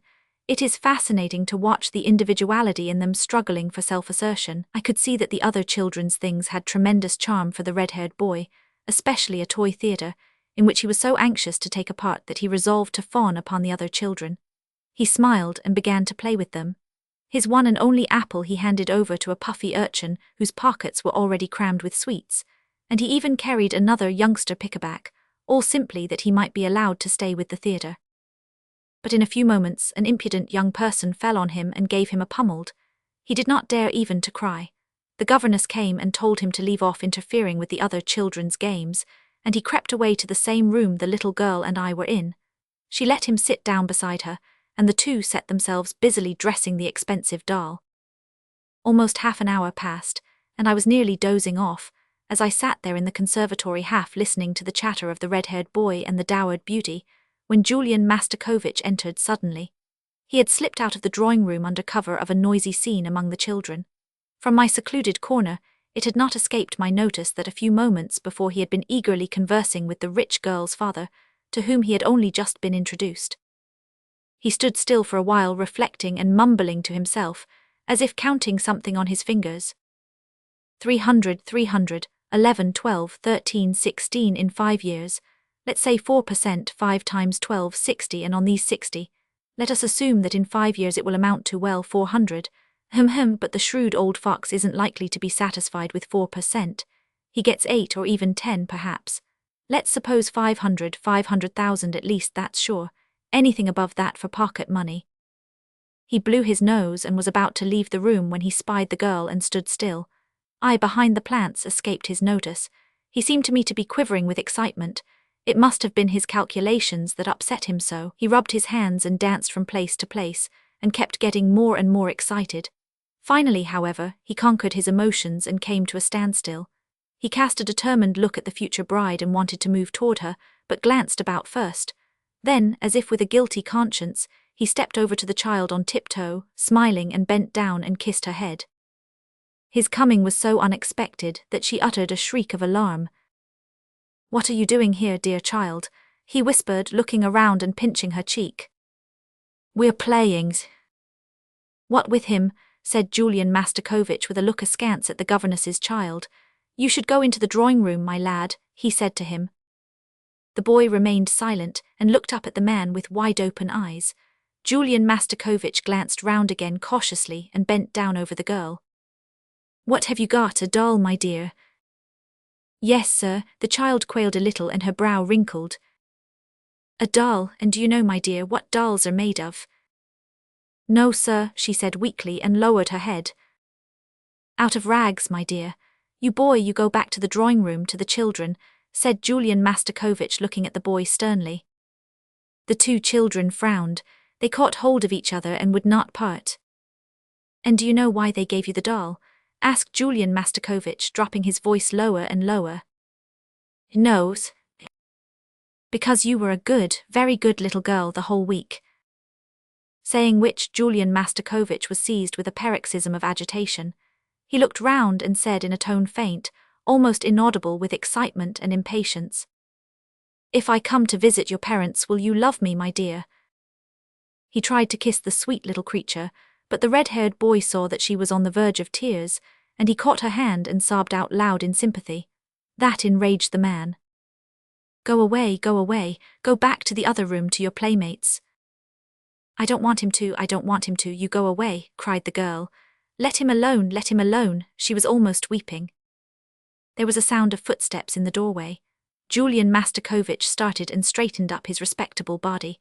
The red-haired boy was even more alarmed. He let go the girl's hand, sidled along the wall and escaped through the drawing-room into the dining-room. Not to attract attention, Julian Mastakovich also made for the dining-room. He was red as a lobster. The sight of himself in a mirror seemed to embarrass him. Presumably he was annoyed at his own ardor and impatience. Without due respect to his importance and dignity, his calculations had lured and pricked him to the greedy eagerness of a boy who makes straight for his object. Though this was not as yet an object, it only would be so in 5 years' time. I followed the worthy man into the dining-room, where I witnessed a remarkable play. Julian Mastakovich, all flushed with vexation, venom in his look, began to threaten the red-haired boy. The red-haired boy retreated farther and farther until there was no place left for him to retreat to, and he did not know where to turn in his fright. "Get out of here, what are you doing here? Get out, I say, you good-for-nothing, stealing fruit, are you? Oh, so, stealing fruit. Get out, you freckle face, go to your likes." The frightened child, as a last desperate resort, crawled quickly under the table. His persecutor, completely infuriated, pulled out his large linen handkerchief and used it as a lash to drive the boy out of his position. Here I must remark that Julian Mastakovich was a somewhat corpulent man, heavy, well-fed, puffy-cheeked, with a paunch and ankles as round as nuts. He perspired and puffed and panted. So strong was his dislike, or was it jealousy, of the child that he actually began to carry on like a madman. I laughed heartily. Julian Mastakovich turned. He was utterly confused and for a moment apparently quite oblivious of his immense importance. At that moment our host appeared in the doorway opposite. The boy crawled out from under the table and wiped his knees and elbows. Julian Mastakovich hastened to carry his handkerchief, which he had been dangling by the corner, to his nose. Our host looked at the three of us rather suspiciously, but like a man who knows the world and can readily adjust himself, he seized upon the opportunity to lay hold of his very valuable guest and get what he wanted out of him. "Here's the boy I was talking to you about," he said, indicating the red-haired child. "I took the liberty of presuming on your goodness in his behalf." "Oh," replied Julian Mastakovich, still not quite master of himself. "He's my governess's son," our host continued in a beseeching tone. "She's a poor creature, the widow of an honest official. That's why, if it were possible for you—" "Impossible, impossible," Julian Mastakovich cried hastily. "You must excuse me, Philip Alexeyevich, I really cannot. I've made inquiries. There are no vacancies, and there is a waiting list of 10 who have a greater right. I'm sorry." "Too bad," said our host. "He's a quiet, unobtrusive child." "A very naughty little rascal, I should say," said Julian Mastakovich wryly. "Go away, boy, why are you here still? Be off with you to the other children." Unable to control himself, he gave me a sidelong glance. Nor could I control myself. I laughed straight in his face. He turned away and asked our host, in tones quite audible to me, who that odd young fellow was. They whispered to each other and left the room, disregarding me. I shook with laughter. Then I, too, went to the drawing-room. There the great man, already surrounded by the fathers and mothers and the host and the hostess, had begun to talk eagerly with a lady to whom he had just been introduced. The lady held the rich little girl's hand. Julian Mastakovich went into fulsome praise of her. He waxed ecstatic over the dear child's beauty, her talents, her grace, her excellent breeding, plainly laying himself out to flatter the mother, who listened scarcely able to restrain tears of joy, while the father showed his delight by a gratified smile. The joy was contagious. Everybody shared in it. Even the children were obliged to stop playing so as not to disturb the conversation. The atmosphere was surcharged with awe. I heard the mother of the important little girl, touched to her profoundest depths, ask Julian Mastakovich in the choicest language of courtesy whether he would honor them by coming to see them. I heard Julian Mastakovich accept the invitation with unfeigned enthusiasm. Then the guests scattered decorously to different parts of the room, and I heard them, with veneration in their tones, extol the businessman, the businessman's wife, the businessman's daughter, and especially Julian Mastakovich. "Is he married?" I asked out loud of an acquaintance of mine standing beside Julian Mastakovich. Julian Mastakovich gave me a venomous look. "No," answered my acquaintance, profoundly shocked by my intentional indiscretion. "Not long ago I passed the church of. I was struck by the concourse of people gathered there to witness a wedding. It was a dreary day. A drizzling rain was beginning to come down. I made my way through the throng into the church. The bridegroom was a round, well-fed, pot-bellied little man, very much dressed up. He ran and fussed about and gave orders and arranged things. Finally word was passed that the bride was coming. I pushed through the crowd, and I beheld a marvelous beauty whose first spring was scarcely commencing. But the beauty was pale and sad. She looked distracted. It seemed to me even that her eyes were red from recent weeping. The classic severity of every line of her face imparted a peculiar significance and solemnity to her beauty. But through that severity and solemnity, through the sadness, shone the innocence of a child. There was something inexpressibly naive, unsettled, and young in her features, which without words seemed to plead for mercy. They said she was just 16 years old. I looked at the bridegroom carefully. Suddenly I recognized Julian Mastakovich, whom I had not seen again in all those 5 years. Then I looked at the bride again. Good God, I made my way as quickly as I could out of the church. I heard gossiping in the crowd about the bride's wealth, about her dowry of 500,000 rubles, so and so much for pocket money. Then his calculations were correct, I thought as I pressed out into the street. God sees the truth but waits. By Leo N. Tolstoy. In the town of Vladimir lived a young merchant named Ivan Dmitrich Aksionov. He had 2 shops and a house of his own. Aksionov was a handsome, fair-haired, curly-headed fellow, full of fun and very fond of singing. When quite a young man he had been given to drink, and was riotous when he had had too much. But after he married he gave up drinking, except now and then. One summer Aksionov was going to the Nizhny Fair, and as he bade goodbye to his family, his wife said to him, "Ivan Dmitrich, do not start today. I have had a bad dream about you." Aksionov laughed and said, "You are afraid that when I get to the fair I shall go on a spree." His wife replied, "I do not know what I am afraid of, all I know is that I had a bad dream. I dreamt you returned from the town, and when you took off your cap I saw that your hair was quite grey. Aksionov laughed. That's a lucky sign, said he. See if I don't sell out all my goods and bring you some presents from the fair. So he said goodbye to his family and drove away. When he had travelled halfway, he met a merchant whom he knew, and they put up at the same inn for the night. They had some tea together, and then went to bed in adjoining rooms. It was not Aksionov's habit to sleep late, and wishing to travel while it was still cool, he aroused his driver before dawn and told him to put in the horses. Then he made his way across to the landlord of the inn, who lived in a cottage at the back, paid his bill and continued his journey. When he had gone about 25 miles, he stopped for the horses to be fed. Aksionov rested a while in the passage of the inn, then he stepped out into the porch, and ordering a samovar to be heated, got out his guitar and began to play. Suddenly a troika drove up with tinkling bells and an official alighted, followed by 2 soldiers. He came to Aksionov and began to question him, asking him who he was and whence he came. Aksionov answered him fully and said, "Won't you have some tea with me?" But the official went on cross-questioning him and asking him, "Where did you spend last night? Were you alone or with a fellow merchant? Did you see the other merchant this morning? Why did you leave the inn before dawn?" Aksionov wondered why he was asked all these questions, but he described all that had happened, and then added, "Why do you cross-question me as if I were a thief or a robber? I am travelling on business of my own, and there is no need to question me."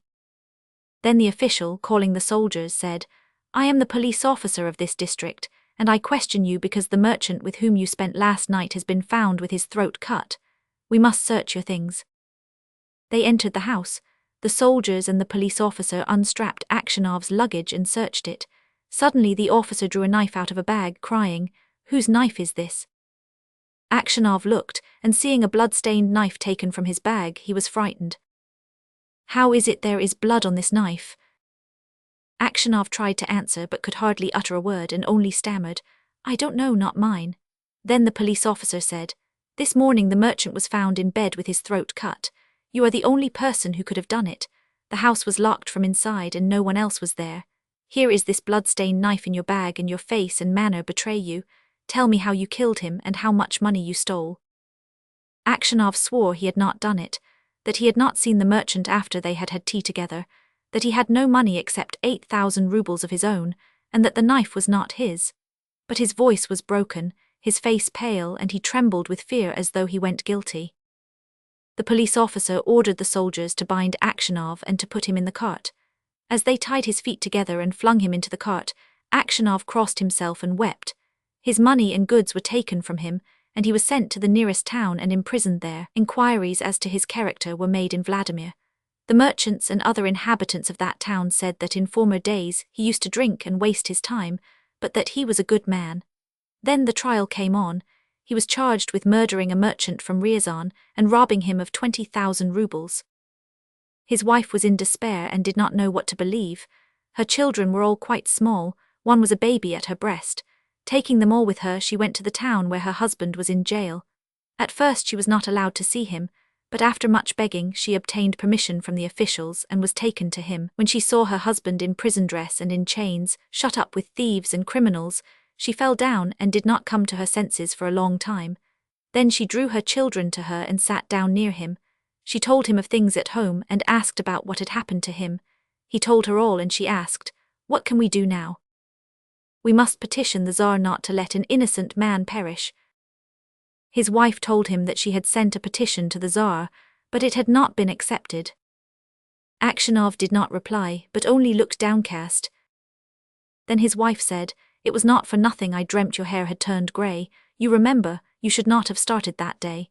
And passing her fingers through his hair, she said, "Vanya, dearest, tell your wife the truth. Was it not you who did it?"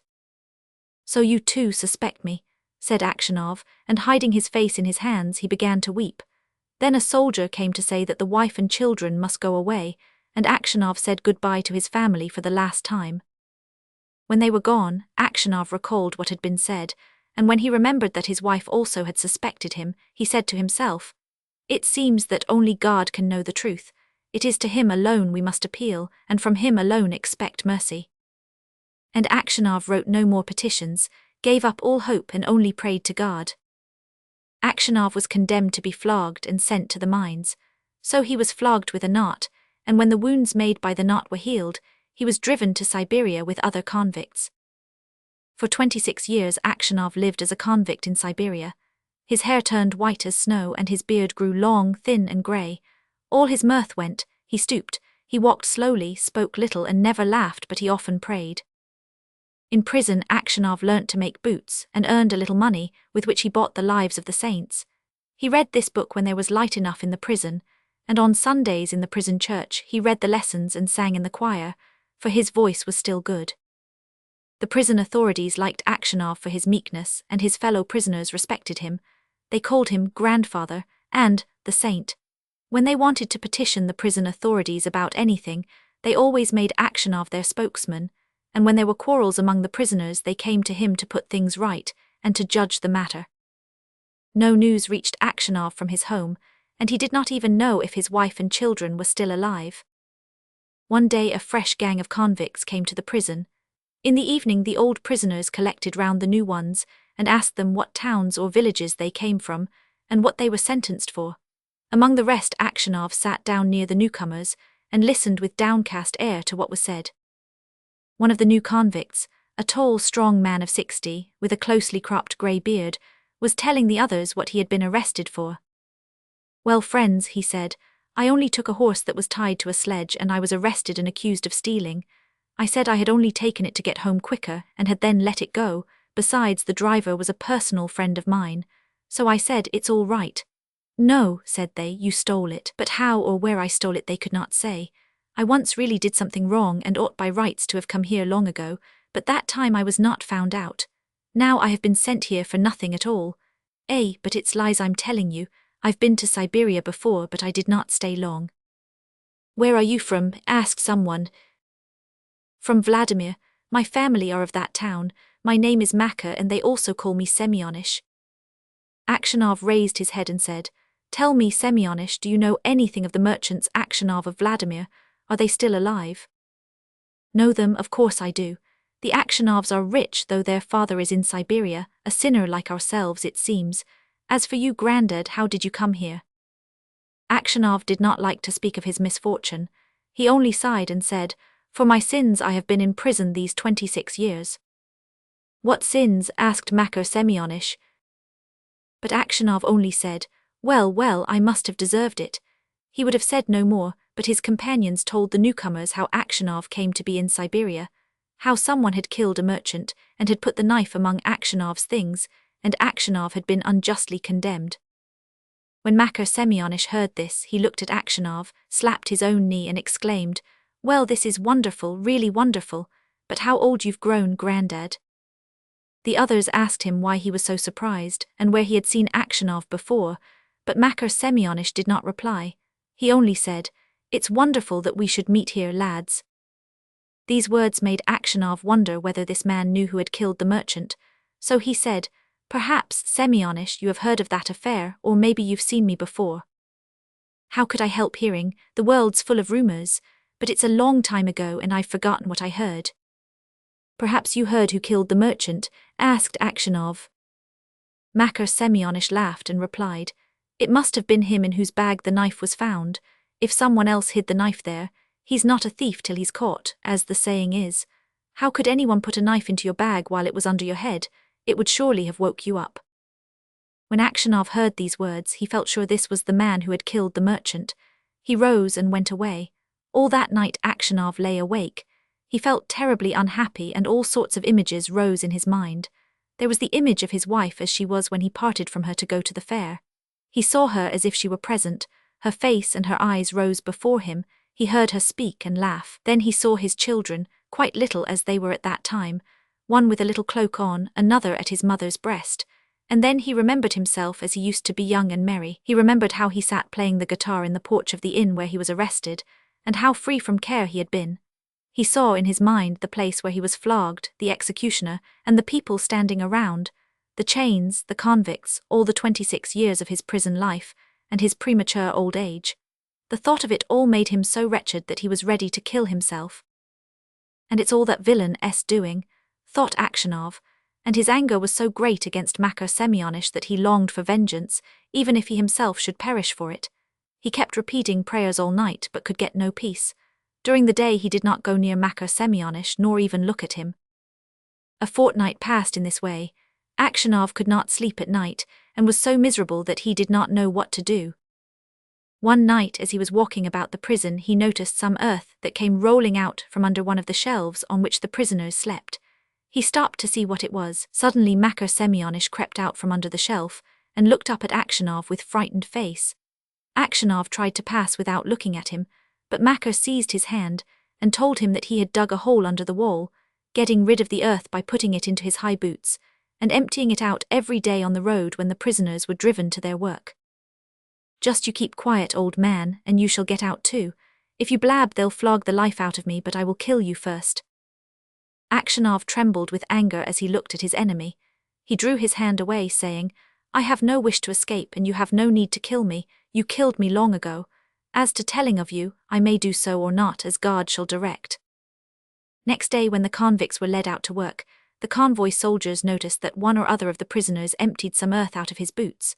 The prison was searched and the tunnel found. The governor came and questioned all the prisoners to find out who had dug the hole. They all denied any knowledge of it. Those who knew would not betray Makar Semyonich, knowing he would be flogged almost to death. At last the governor turned to Aksionov, whom he knew to be a just man, and said, "You are a truthful old man, tell me before God who dug the hole." Makar Semyonich stood as if he were quite unconcerned, looking at the governor and not so much as glancing at Aksionov. Aksionov's lips and hands trembled, and for a long time he could not utter a word. He thought, "Why should I screen him who ruined my life? Let him pay for what I have suffered. But if I tell, they will probably flog the life out of him, and maybe I suspect him wrongly. And after all, what good would it be to me?" "Well, old man," repeated the governor, "tell me the truth, who has been digging under the wall?" Aksionov glanced at Makar Semyonich and said, "I cannot say, your honor, it is not God's will that I should tell. Do what you like with me, I am in your hands." However much the governor tried, Aksionov would say no more, and so the matter had to be left. That night, when Aksionov was lying on his bed and just beginning to doze, someone came quietly and sat down on his bed. He peered through the darkness and recognized Makar. "What more do you want of me?" asked Aksionov. "Why have you come here?" Makar Semyonich was silent, so Aksionov sat up and said, "What do you want? Go away or I will call the guard." Makar Semyonich bent close over Aksionov and whispered, "Ivan Dmitrich, forgive me." "What for?" asked Aksionov. "It was I who killed the merchant and hid the knife among your things. I meant to kill you too, but I heard a noise outside, so I hid the knife in your bag and escaped out of the window." Aksionov was silent and did not know what to say. Makar Semyonich slid off the bed shelf and knelt upon the ground. "Ivan Dmitrich," said he, "forgive me. For the love of God, forgive me. I will confess that it was I who killed the merchant, and you will be released and can go to your home." "It is easy for you to talk," said Aksionov, "but I have suffered for you these 26 years. Where could I go to now? My wife is dead and my children have forgotten me. I have nowhere to go." Makar Semyonich did not rise but beat his head on the floor. "Ivan Dmitrich, forgive me," he cried. "When they flogged me with the knot it was not so hard to bear as it is to see you now. Yet you had pity on me and did not tell. For Christ's sake forgive me, wretch that I am." And he began to sob. When Aksionov heard him sobbing he too began to weep. "God will forgive you," said he. "Maybe I am 100 times worse than you." And at these words his heart grew light and the longing for home left him. He no longer had any desire to leave the prison, but only hoped for his last hour to come. In spite of what Aksionov had said, Makar Semyonich confessed his guilt. But when the order for his release came, Aksionov was already dead. How a Mujik Fed Two Officials, by M.Y. Soltykov. Once upon a time there were 2 officials. They were both empty-headed, and so they found themselves one day suddenly transported to an uninhabited isle, as if on a magic carpet. They had passed their whole life in a government department where records were kept, had been born there, bred there, grown old there, and consequently hadn't the least understanding for anything outside of the department, and the only words they knew were, with assurances of the highest esteem, "I am your humble servant."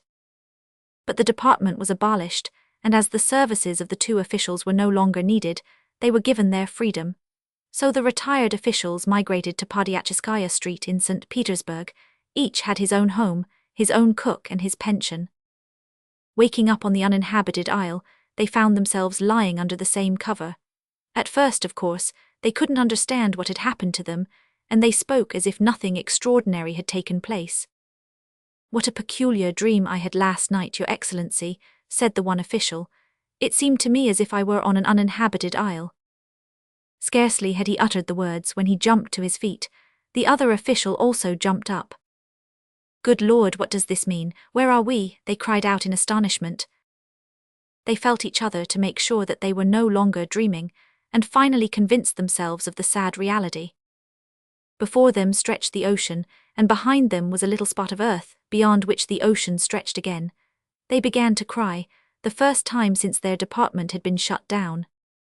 They looked at each other, and each noticed that the other was clad in nothing but his night shirt with his order hanging about his neck. "We really should be having our coffee now," observed the one official. Then he bethought himself again of the strange situation he was in, and a second time fell to weeping.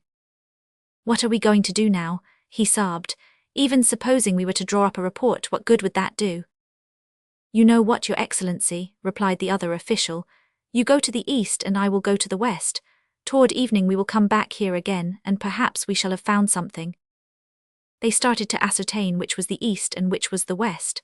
They recalled that the head of their department had once said to them, "If you want to know where the east is, then turn your face to the north, and the east will be on your right." But when they tried to find out which was the north, they turned to the right and to the left and looked around on all sides. Having spent their whole life in the Department of Records, their efforts were all in vain. "To my mind, Your Excellency, the best thing to do would be for you to go to the right and me to go to the left," said one official, who had served not only in the Department of Records, but had also been teacher of handwriting in the school for reserves, and so was a little bit cleverer. So said, so done. The one official went to the right. He came upon trees bearing all sorts of fruits. Gladly would he have plucked an apple, but they all hung so high that he would have been obliged to climb up. He tried to climb up in vain. All he succeeded in doing was tearing his night shirt. Then he struck upon a brook. It was swarming with fish. "Wouldn't it be wonderful if we had all this fish in Podyachiskaya Street?" he thought, and his mouth watered. Then he entered woods and found partridges, grouse and hares. "Good Lord, what an abundance of food!" he cried. His hunger was going up tremendously. But he had to return to the appointed spot with empty hands. He found the other official waiting for him. "Well, Your Excellency, how went it? Did you find anything?" "Nothing but an old number of the Moscow Gazette, not another thing." The officials lay down to sleep again, but their empty stomachs gave them no rest. They were partly robbed of their sleep by the thought of who was now enjoying their pension, and partly by the recollection of the fruit, fishes, partridges, grouse and hares that they had seen during the day. The human pabulum in its original form flies, swims and grows on trees. "Who would have thought it, Your Excellency?" said the one official. "To be sure," rejoined the other official. "I, too, must admit that I had imagined that our breakfast rolls came into the world just as they appear on the table. From which it is to be deduced that if we want to eat a pheasant we must catch it first, kill it, pull its feathers and roast it. But how's that to be done?" "Yes, how's that to be done?" repeated the other official. They turned silent and tried again to fall asleep, but their hunger scared sleep away. Before their eyes swarmed flocks of pheasants and ducks, herds of porklings, and they were all so juicy, done so tenderly and garnished so deliciously with olives, capers and pickles. "I believe I could devour my own boots now," said the one official. "Gloves are not bad either, especially if they have been born quite mellow," said the other official. The two officials stared at each other fixedly. In their glances gleamed an evil-boding fire, their teeth chattered and a dull groaning issued from their breasts. Slowly they crept upon each other and suddenly they burst into a fearful frenzy. There was a yelling and groaning, the rags flew about, and the official who had been teacher of handwriting bit off his colleague's order and swallowed it. However, the sight of blood brought them both back to their senses. "God help us," they cried at the same time. "We certainly don't mean to eat each other up. How could we have come to such a pass as this? What evil genius is making sport of us? We must by all means entertain each other to pass the time away, otherwise there will be murder and death," said the one official. You begin, said the other.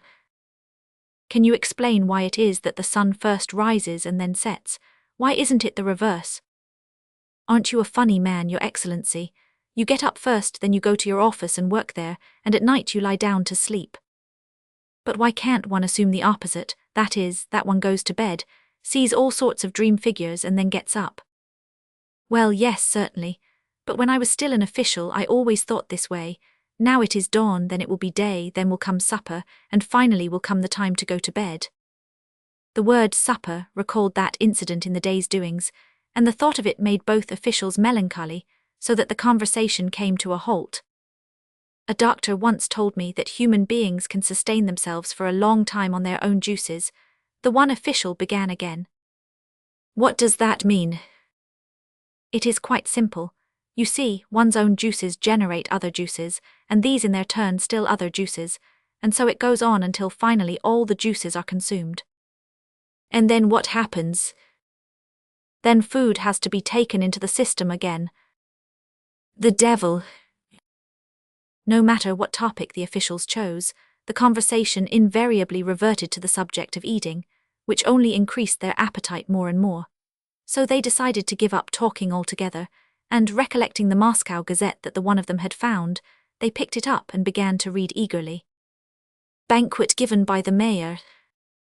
The table was set for 100 persons. The magnificence of it exceeded all expectations. The remotest provinces were represented at this feast of the gods by the costliest gifts. The golden sturgeon from Shexna and the silver pheasant from the Caucasian woods held a rendezvous with strawberries so seldom to be had in our latitude in winter. The devil, for God's sake, stop reading, Your Excellency. Couldn't you find something else to read about? Cried the other official in sheer desperation. He snatched the paper from his colleague's hands and started to read something else. Our correspondent in Tula informs us that yesterday a sturgeon was found in the Yupa, an event which even the oldest inhabitants cannot recall, and all the more remarkable since they recognized the former police captain in this sturgeon. This was made the occasion for giving a banquet in the club. The prime course of the banquet was served in a large wooden platter garnished with vinegar pickles. A bunch of parsley stuck out of its mouth. Dr. P., who acted as toastmaster, saw to it that everybody present got a piece of the sturgeon. The sauces to go with it were unusually varied and delicate. Permit me, Your Excellency, it seems to me you are not so careful either in the selection of reading matter, interrupted the first official, who secured the Gazette again and started to read. One of the oldest inhabitants of Vyatka has discovered a new and highly original recipe for fish soup. A live codfish, Lota vulgaris, is taken and beaten with a rod until its liver swells up with anger. The officials' heads drooped. Whatever their eyes fell upon had something to do with eating. Even their own thoughts were fatal.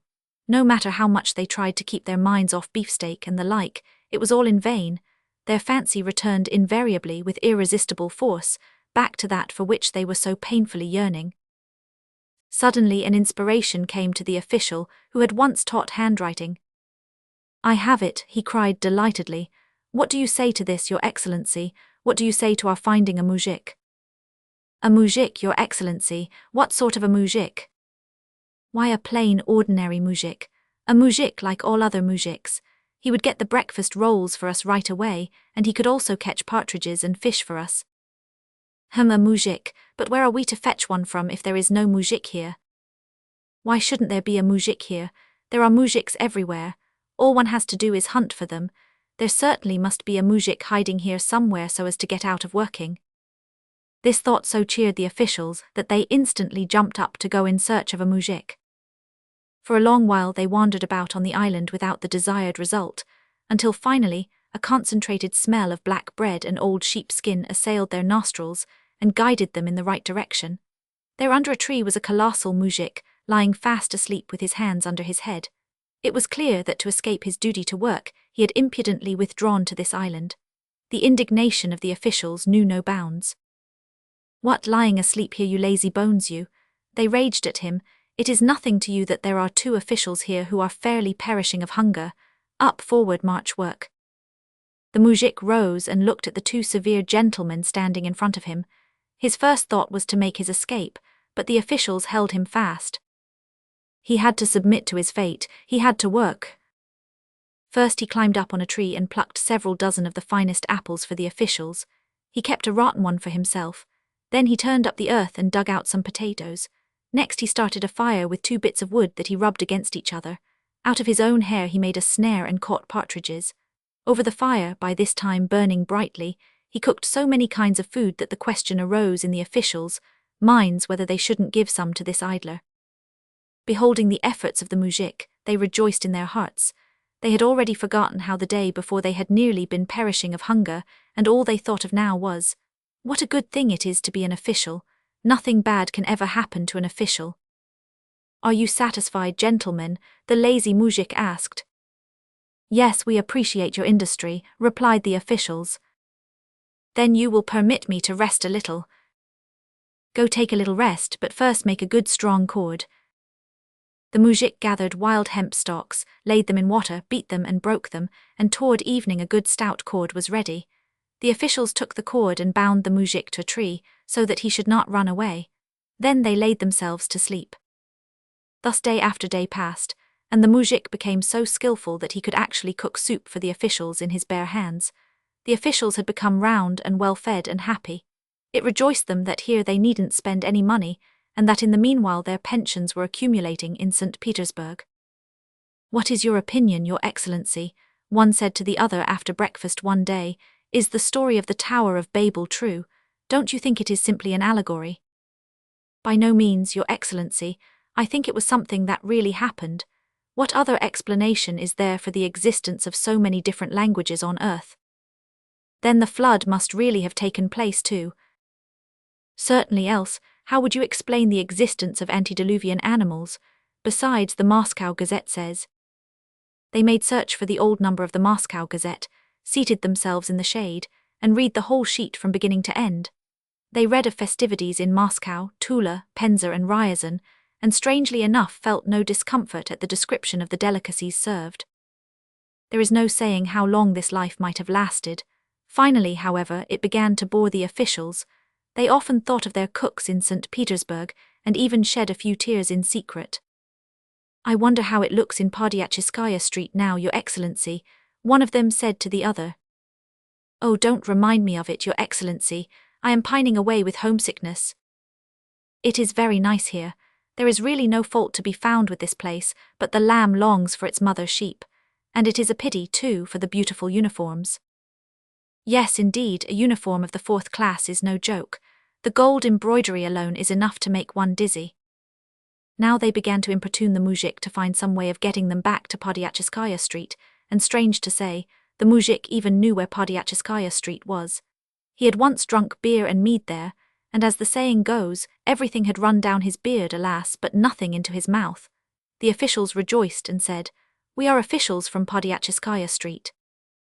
"And I am one of those men, do you remember, who sit on a scaffolding hung by ropes from the roofs and paint the outside walls. I am one of those who crawl about on the roofs like flies. That is what I am," replied the mujik. The mujik now pondered long and heavily on how to give great pleasure to his officials, who had been so gracious to him, the lazy bones, and had not scorned his work. And he actually succeeded in constructing a ship. It was not really a ship, but still it was a vessel that would carry them across the ocean close to Podyachiskaya Street. "Now take care, you dog, that you don't drown us," said the officials, when they saw the raft rising and falling on the waves. "Don't be afraid. We mujiks are used to this," said the mujik, making all the preparations for the journey. He gathered swansdown and made a couch for his 2 officials, then he crossed himself and rowed off from shore. How frightened the officials were on the way, how seasick they were during the storms, how they scolded the coarse mujik for his idleness, can neither be told nor described. The mujik, however, just kept rowing on and fed his officials on herring. At last they caught sight of dear old Mother Neva. Soon they were in the glorious Catherine Canal, and then, oh joy, they struck the grand Podyachiskaya Street. When the cooks saw their officials so well fed, round and so happy, they rejoiced immensely. The officials drank coffee and rolls, then put on their uniforms and drove to the pension bureau. How much money they collected there is another thing that can neither be told nor described. Nor was the mujik forgotten. The officials sent a glass of whiskey out to him and 5 kopecks. Now, mujik, rejoice. The Shades of Fantasy by Vladimir G. Korolenko. 1. A month and 2 days had elapsed since the judges, amid the loud acclaim of the Athenian people, had pronounced the death sentence against the philosopher Socrates because he had sought to destroy faith in the gods. What the gadfly is to the horse Socrates was to Athens. The gadfly stings the horse in order to prevent it from dozing off and to keep it moving briskly on its course. The philosopher said to the people of Athens, "I am your gadfly. My sting pricks your conscience and arouses you when you are caught napping. Sleep not, people of Athens, awake and seek the truth." The people arose in their exasperation and cruelly demanded to be rid of their gadfly. "Perchance both of his accusers, Meletus and Anytus, are wrong," said the citizens, on leaving the court after sentence had been pronounced. "But after all, whither do his doctrines tend? What would he do? He has wrought confusion, he overthrows beliefs that have existed since the beginning, he speaks of new virtues which must be recognized and sought for, he speaks of a divinity hitherto unknown to us. The blasphemer, he deems himself wiser than the gods. No, 'twere better we remain true to the old gods whom we know. They may not always be just, sometimes they may flare up in unjust wrath, and they may also be seized with a wanton lust for the wives of mortals. But did not our ancestors live with them in the peace of their souls? Did not our forefathers accomplish their heroic deeds with the help of these very gods? And now the faces of the Olympians have paled and the old virtue is out of joint. What does it all lead to? Should not an end be put to this impious wisdom once for all?" Thus the citizens of Athens spoke to one another as they left the place, and the blue twilight was falling. They had determined to kill the restless gadfly in the hope that the countenances of the gods would shine again. And yet, before their souls arose the mild figure of the singular philosopher, there were some citizens who recalled how courageously he had shared their troubles and dangers at Potid Ah, how he alone had prevented them from committing the sin of unjustly executing the generals after the victory over the Arginus Ae, how he alone had dared to raise his voice against the tyrants who had had 1,500 people put to death, speaking to the people on the marketplace concerning shepherds and their sheep. "Is not he a good shepherd," he asked, "who guards his flock and watches over its increase? Or is it the work of the good shepherd to reduce the number of his sheep and disperse them, and of the good ruler to do the same with his people? Men of Athens, let us investigate this question."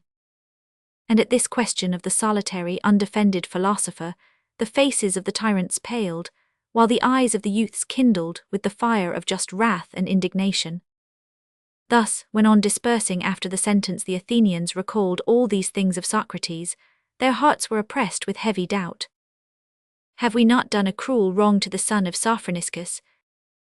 But then the good Athenians looked upon the harbour and the sea, and in the red glow of the dying day they saw the purple sails of the sharp-keeled ship, sent to the Delian festival, shimmering in the distance on the blue Pontus.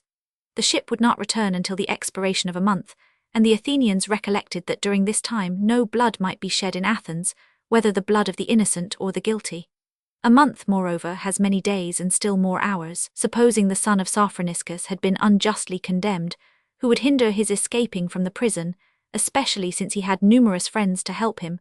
Was it so difficult for the rich Plato, for Aeschines and others to bribe the guards? Then the restless gadfly would flee from Athens to the barbarians in Thessaly, or to the Peloponnesus, or, still farther, to Egypt. Athens would no longer hear his blasphemous speeches.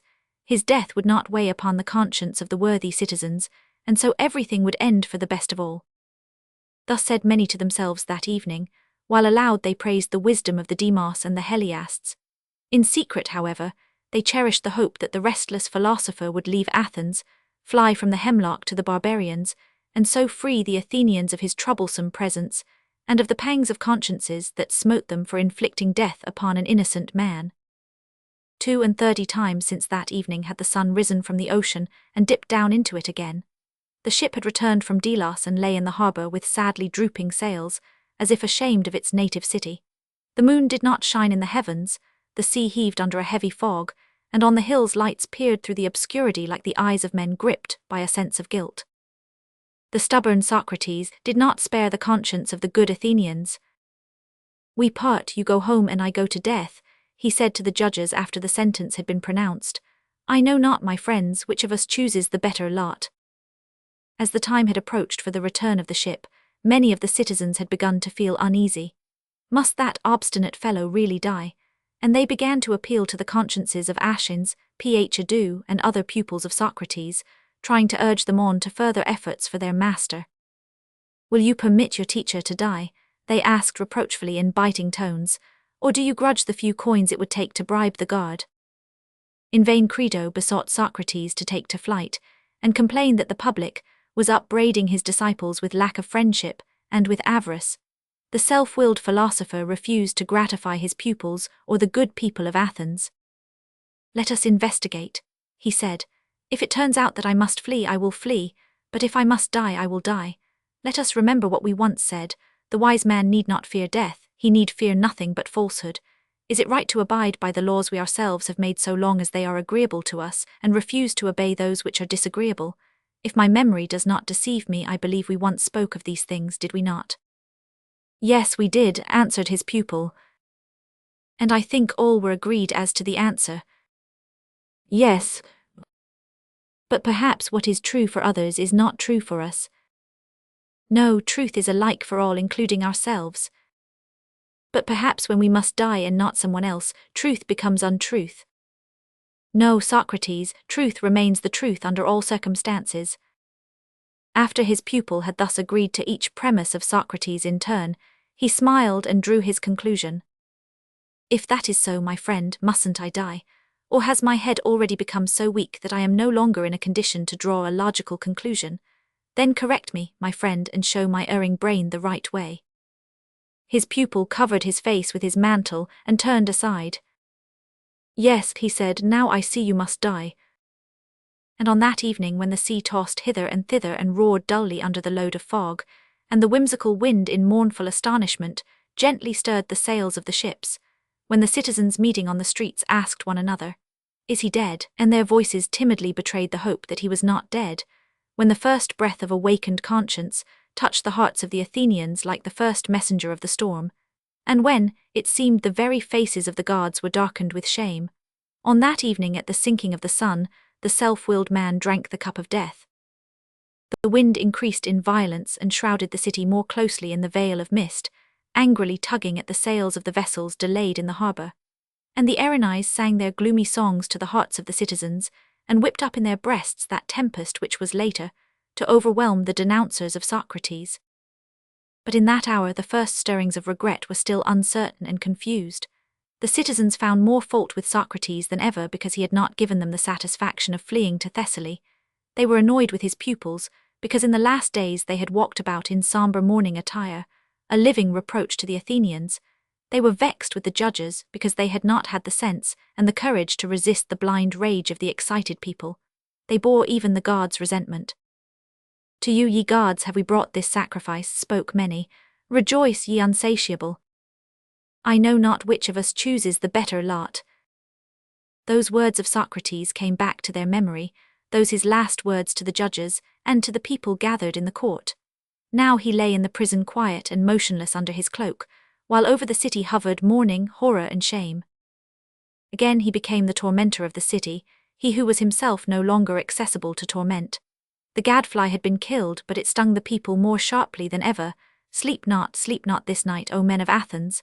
Sleep not. You have committed an injustice, a cruel injustice which can never be erased. Chapter 2.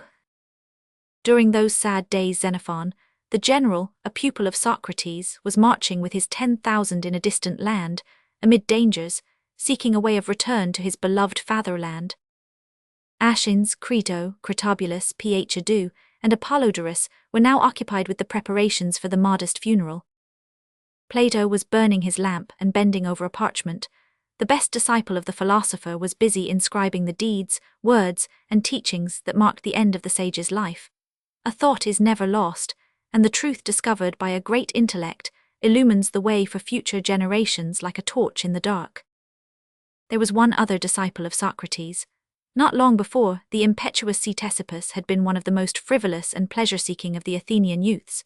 He had set up beauty as his sole god, and had bowed before Clinias as its highest exemplar.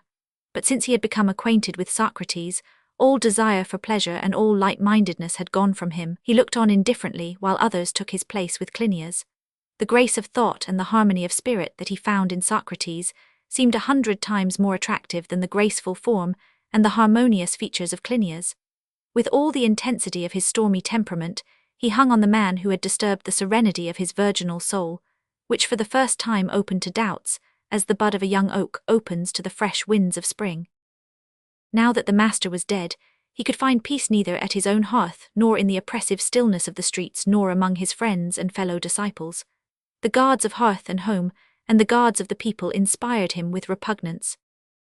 "I know not," he said, "whether ye are the best of all the gods to whom numerous generations have burned incense and brought offerings. All I know is that for your sake the blind mob extinguished the clear torch of truth, and for your sake sacrificed the greatest and best of mortals." It almost seemed to Ctesippus as though the streets and marketplaces still echoed with the shrieking of that unjust sentence, and he remembered how it was here that the people clamoured for the execution of the generals who had led them to victory against the Argones, and how Socrates alone had opposed the savage sentence of the judges and the blind rage of the mob. But when Socrates himself needed a champion, no one had been found to defend him with equal strength. Ctesippus blamed himself and his friends, and for that reason he wanted to avoid everybody, even himself if possible. That evening he went to the sea, but his grief grew only the more violent. It seemed to him that the mourning daughters of Nereus were tossing hither and thither on the shore, bewailing the death of the best of the Athenians and the folly of the frenzied city. The waves broke on the rocky coast with a growl of lament. Their booming sounded like a funeral dirge. He turned away, left the shore, and went on further without looking before him. He forgot time and space and his own ego, filled only with the afflicting thought of Socrates. Yesterday he still was, yesterday his mild words still could be heard. How is it possible that today he no longer is? O night, O giant mountain shrouded in mist, O heaving sea moved by your own life, O restless winds that carry the breath of an immeasurable world on your wings, O starry vault flecked with flying clouds, take me to you, disclose to me the mystery of this death, if it is revealed to you, and if ye know not, then grant my ignorant soul your own lofty indifference. Remove from me these torturing questions. I no longer have strength to carry them in my bosom without an answer, without even the hope of an answer. For who shall answer them, now that the lips of Socrates are sealed in eternal silence, and eternal darkness is laid upon his lids? Thus Ctesippus cried out to the sea and the mountains, and to the dark night, which followed its invariable course ceaselessly, invisibly, over the slumbering world. Many hours passed before Ctesippus glanced up, and saw whither his steps had unconsciously led him. A dark horror seized his soul as he looked about him.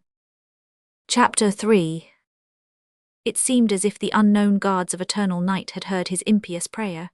Ctesippus looked about, without being able to recognize the place where he was. The lights of the city had long been extinguished by the darkness. The roaring of the sea had died away in the distance. His anxious soul had even lost the recollection of having heard it. No single sound, no mournful cry of nocturnal bird, nor whir of wings, nor rustling of trees, nor murmur of a merry stream, broke the deep silence. Only the blind will-o'-the-wisps flickered here and there over rocks, and sheet lightning, unaccompanied by any sound, flared up and died down against crag peaks. This brief illumination merely emphasized the darkness, and the dead light disclosed the outlines of dead deserts crossed by gorges like crawling serpents, and rising into rocky heights in a wild chaos. All the joyous gods that haunt green groves, purling brooks and mountain valleys seemed to have fled forever from these deserts. Pan alone, the great and mysterious Pan, was hiding somewhere nearby in the chaos of nature, and with mocking glance seemed to be pursuing the tiny ant that a short time before had blasphemously asked to know the secret of the world and of death. Dark, senseless horror overwhelmed the soul of Ctesippus. It is thus that the sea in stormy floodtide overwhelms a rock on the shore. Was it a dream, was it reality, or was it the revelation of the unknown divinity? Ctesippus felt that in an instant he would step across the threshold of life, and that his soul would melt into an ocean of unending, inconceivable horror, like a drop of rain in the waves of the grey sea on a dark and stormy night. But at this moment, he suddenly heard voices that seemed familiar to him, and in the glare of the sheet lightning his eyes recognized human figures. 4. On a rocky slope sat a man in deep despair. He had thrown a cloak over his head and was bowed to the ground. Another figure approached him softly, cautiously climbing upward and carefully feeling every step. The first man uncovered his face and exclaimed, "Is that you I just now saw, my good Socrates? Is that you passing by me in this cheerless place? I have already spent many hours here without knowing when day will relieve the night. I have been waiting in vain for the dawn." "Yes, I am Socrates, my friend, and you, Are you not Elpidias who died 3 days before me? Yes, I am Elpidias, formerly the richest tanner in Athens, now the most miserable of slaves. For the first time I understand the words of the poet, better to be a slave in this world than a ruler in gloomy Hades. My friend, if it is disagreeable for you where you are, why don't you move to another spot? O Socrates, I marvel at you. How dare you wander about in this cheerless gloom? I sit here overcome with grief and bemoan the joys of a fleeting life. Friend Elpidias, like you, I too was plunged in this gloom when the light of earthly life was removed from my eyes. But an inner voice told me, tread this new path without hesitation, and I went. But whither do you go, O son of Sophroniscus? Here there is no way, no path, not even a ray of light, nothing but a chaos of rocks, mist and gloom. True, but my Elpidias, since you are aware of this sad truth, have you not asked yourself what is the most distressing thing in your present situation? Undoubtedly the dismal darkness. Then one should seek for light. Perchance you will find here the great law that mortals must in darkness seek the source of life. Do you not think it is better so to seek than to remain sitting in one spot? I think it is, therefore I keep walking. Farewell. O good Socrates, abandon me not. You go with sure steps through the pathless chaos in Hades. Hold out to me but a fold of your mantle. If you think it is better for you too, then follow me, friend Elpidias. And the two shades walked on, while the soul of Ctesippus, released by sleep from its mortal envelope, flew after them, greedily absorbing the tones of the clear Socratic speech.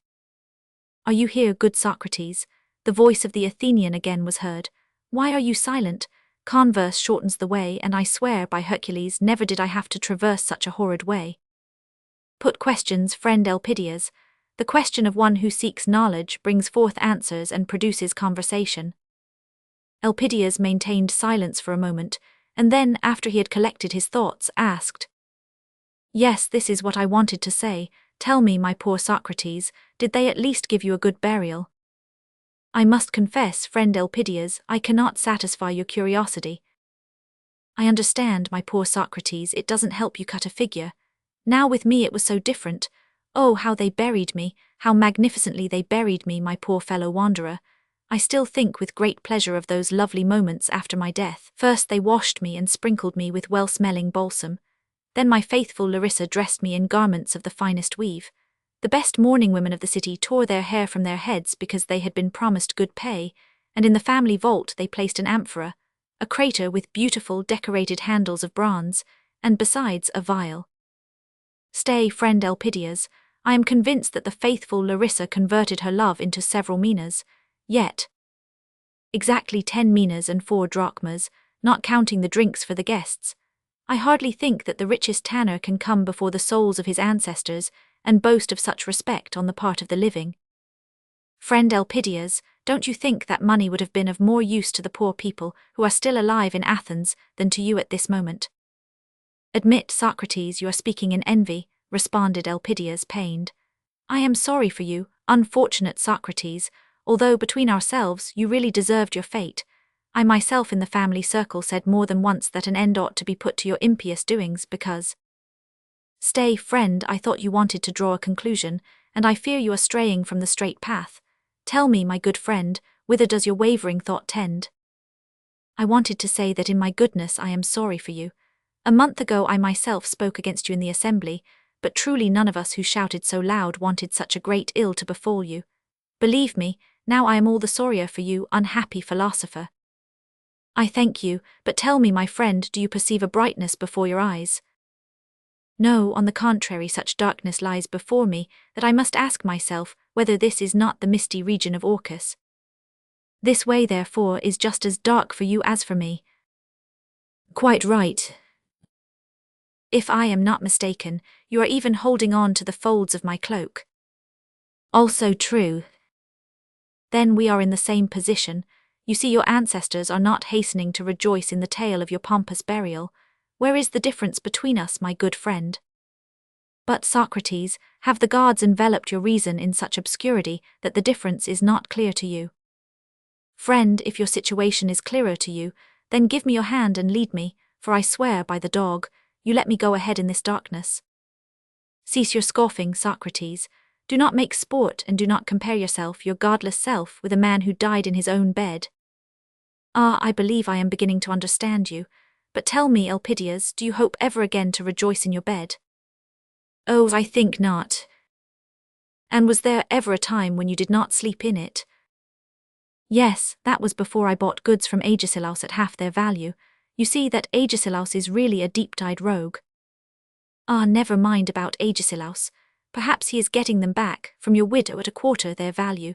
Then wasn't I right when I said that you were in possession of your bed only part of the time? Yes, you were right. Well, and I too was in possession of the bed in which I died part of the time. Proteus, the good guard of the prison, lent it to me for a period. Oh, if I had known what you were aiming at with your talk, I wouldn't have answered your wily questions. By Hercules, such profanation is unheard of. He compares himself with me. Why, I could put an end to you with 2 words if it came to it. Say them, Elpidias, without fear. Words can scarcely be more destructive to me than the hemlock. Well then, that is just what I wanted to say. You unfortunate man, you died by the sentence of the court, and had to drink hemlock. But I have known that since the day of my death, even long before. And you, unfortunate Elpidias, tell me what caused your death. Oh, with me, it was different, entirely different. You see, I got the dropsy in my abdomen. An expensive physician from Corinth was called who promised to cure me for 2 minas, and he was given half that amount in advance. I am afraid that Larissa, in her lack of experience in such things, gave him the other half too. Then the physician did not keep his promise. That's it. And you died from dropsy. Ah, Socrates, believe me, 3 times it wanted to vanquish me, and finally it quenched the flame of my life. Then tell me, did death by dropsy give you great pleasure? Oh, wicked Socrates, don't make sport of me. I told you it wanted to vanquish me 3 times. I bellowed like a steer under the knife of the slaughterer, and begged the parquet to cut the thread of my life as quickly as possible. That doesn't surprise me, but from what do you conclude that the dropsy was pleasanter to you than the hemlock to me? The hemlock made an end of me in a moment. I see I fell into your snare again, you crafty sinner. I won't enrage the gods still more by speaking with you, you destroyer of sacred customs. Both were silent, and quiet reigned, but in a short while Elpidias was again the first to begin a conversation. Why are you silent, good Socrates? My friend, didn't you yourself ask for silence? I am not proud, and I can treat men who are worse than I am considerately. Don't let us quarrel. I did not quarrel with you, friend Elpidias, and did not wish to say anything to insult you. I am merely accustomed to get at the truth of things by comparisons. My situation is not clear to me. You consider your situation better, and I should be glad to learn why. On the other hand, it would not hurt you to learn the truth, whatever shape it may take. Well, no more of this. Tell me, are you afraid? I don't think that the feeling I now have can be called fear. I am afraid, although I have less cause than you to be at odds with the gods. But don't you think that the gods, in abandoning us to ourselves here in this chaos, have cheated us of our hopes? That depends upon what sort of hopes they were. What did you expect from the gods, Elpidias? Well, what did I expect from the gods? What curious questions you ask, Socrates. If a man throughout life brings offerings, and at his death passes away with a pious heart, and with all that custom demands, the gods might at least send someone to meet him, at least one of the inferior gods to show a man the way. But that reminds me. Many a time when I begged for good luck in traffic in hides, I promised Hermes calves. And you didn't have luck. Oh yes, I had luck, good Socrates, but I understand you had no calf. Bah, Socrates, a rich tanner and not have calves. Now I understand. You had luck, had calves, but you kept them for yourself, and Hermes received nothing. You're a clever man. I've often said so. I kept only 3 of my 10 oaths, and I didn't deal differently with the other gods. If the same is the case with you, isn't that the reason, possibly, why we are now abandoned by the gods? To be sure, I ordered Larissa to sacrifice a whole hecatomb after my death. But that is Larissa's affair, whereas it was you, friend Elpidias, who made the promises. That's true. But you, good Socrates, could you, godless as you are, deal better with the gods than I, who was a god-fearing tanner? My friend, I know not whether I dealt better or worse. At first I brought offerings without having made vows. Later I offered neither calves nor vows. What, not a single calf, you unfortunate man? Yes, friend, if Hermes had had to live by my gifts, I am afraid he would have grown very thin. I understand. You did not traffic in cattle, so you offered articles of some other trade, probably a mina or so of what the pupils paid you. You know, my friend, I didn't ask pay of my pupils, and my trade scarcely sufficed to support me. If the gods reckoned on the sorry remnants of my meals, they miscalculated. O blasphemer, in comparison with you I can be proud of my piety. Ye gods, look upon this man. I did deceive you at times, but now and then I shared with you the surplus of some fortunate deal. He who gives at all gives much in comparison with a blasphemer who gives nothing. Socrates, I think you had better go on alone. I fear that your company, godless one, damages me in the eyes of the gods. As you will, good Elpidias. I swear by the dog no one shall force his company on another. Unhand the fold of my mantle and farewell, I will go on alone. And Socrates walked forward with a sure tread, feeling the ground, however, at every step. But Elpidias behind him instantly cried out, Wait, wait, my good fellow citizen, do not leave an Athenian alone in this horrible place. I was only making fun. Take what I said as a joke and don't go so quickly. I marvel how you can see a thing in this hellish darkness. Friend, I have accustomed my eyes to it. That's good, still I can't approve of your not having brought sacrifices to the gods. No, I can't, poor Socrates, I can't. The honourable Sophroniscus certainly taught you better in your youth, and you yourself used to take part in the prayers. I saw you. Yes, but I am accustomed to examine all our motives, and to accept only those that after investigation prove to be reasonable. And so a day came on which I said to myself, Socrates, here you are praying to the Olympians. Why are you praying to them? Elpidias laughed. Really, you philosophers sometimes don't know how to answer the simplest questions. I'm a plain tanner who never in my life studied sophistry, yet I know why I must honor the Olympians. Tell me quickly, so that I too may know why. Why, it's too simple, you wise Socrates. So much the better if it's simple, but don't keep your wisdom from me.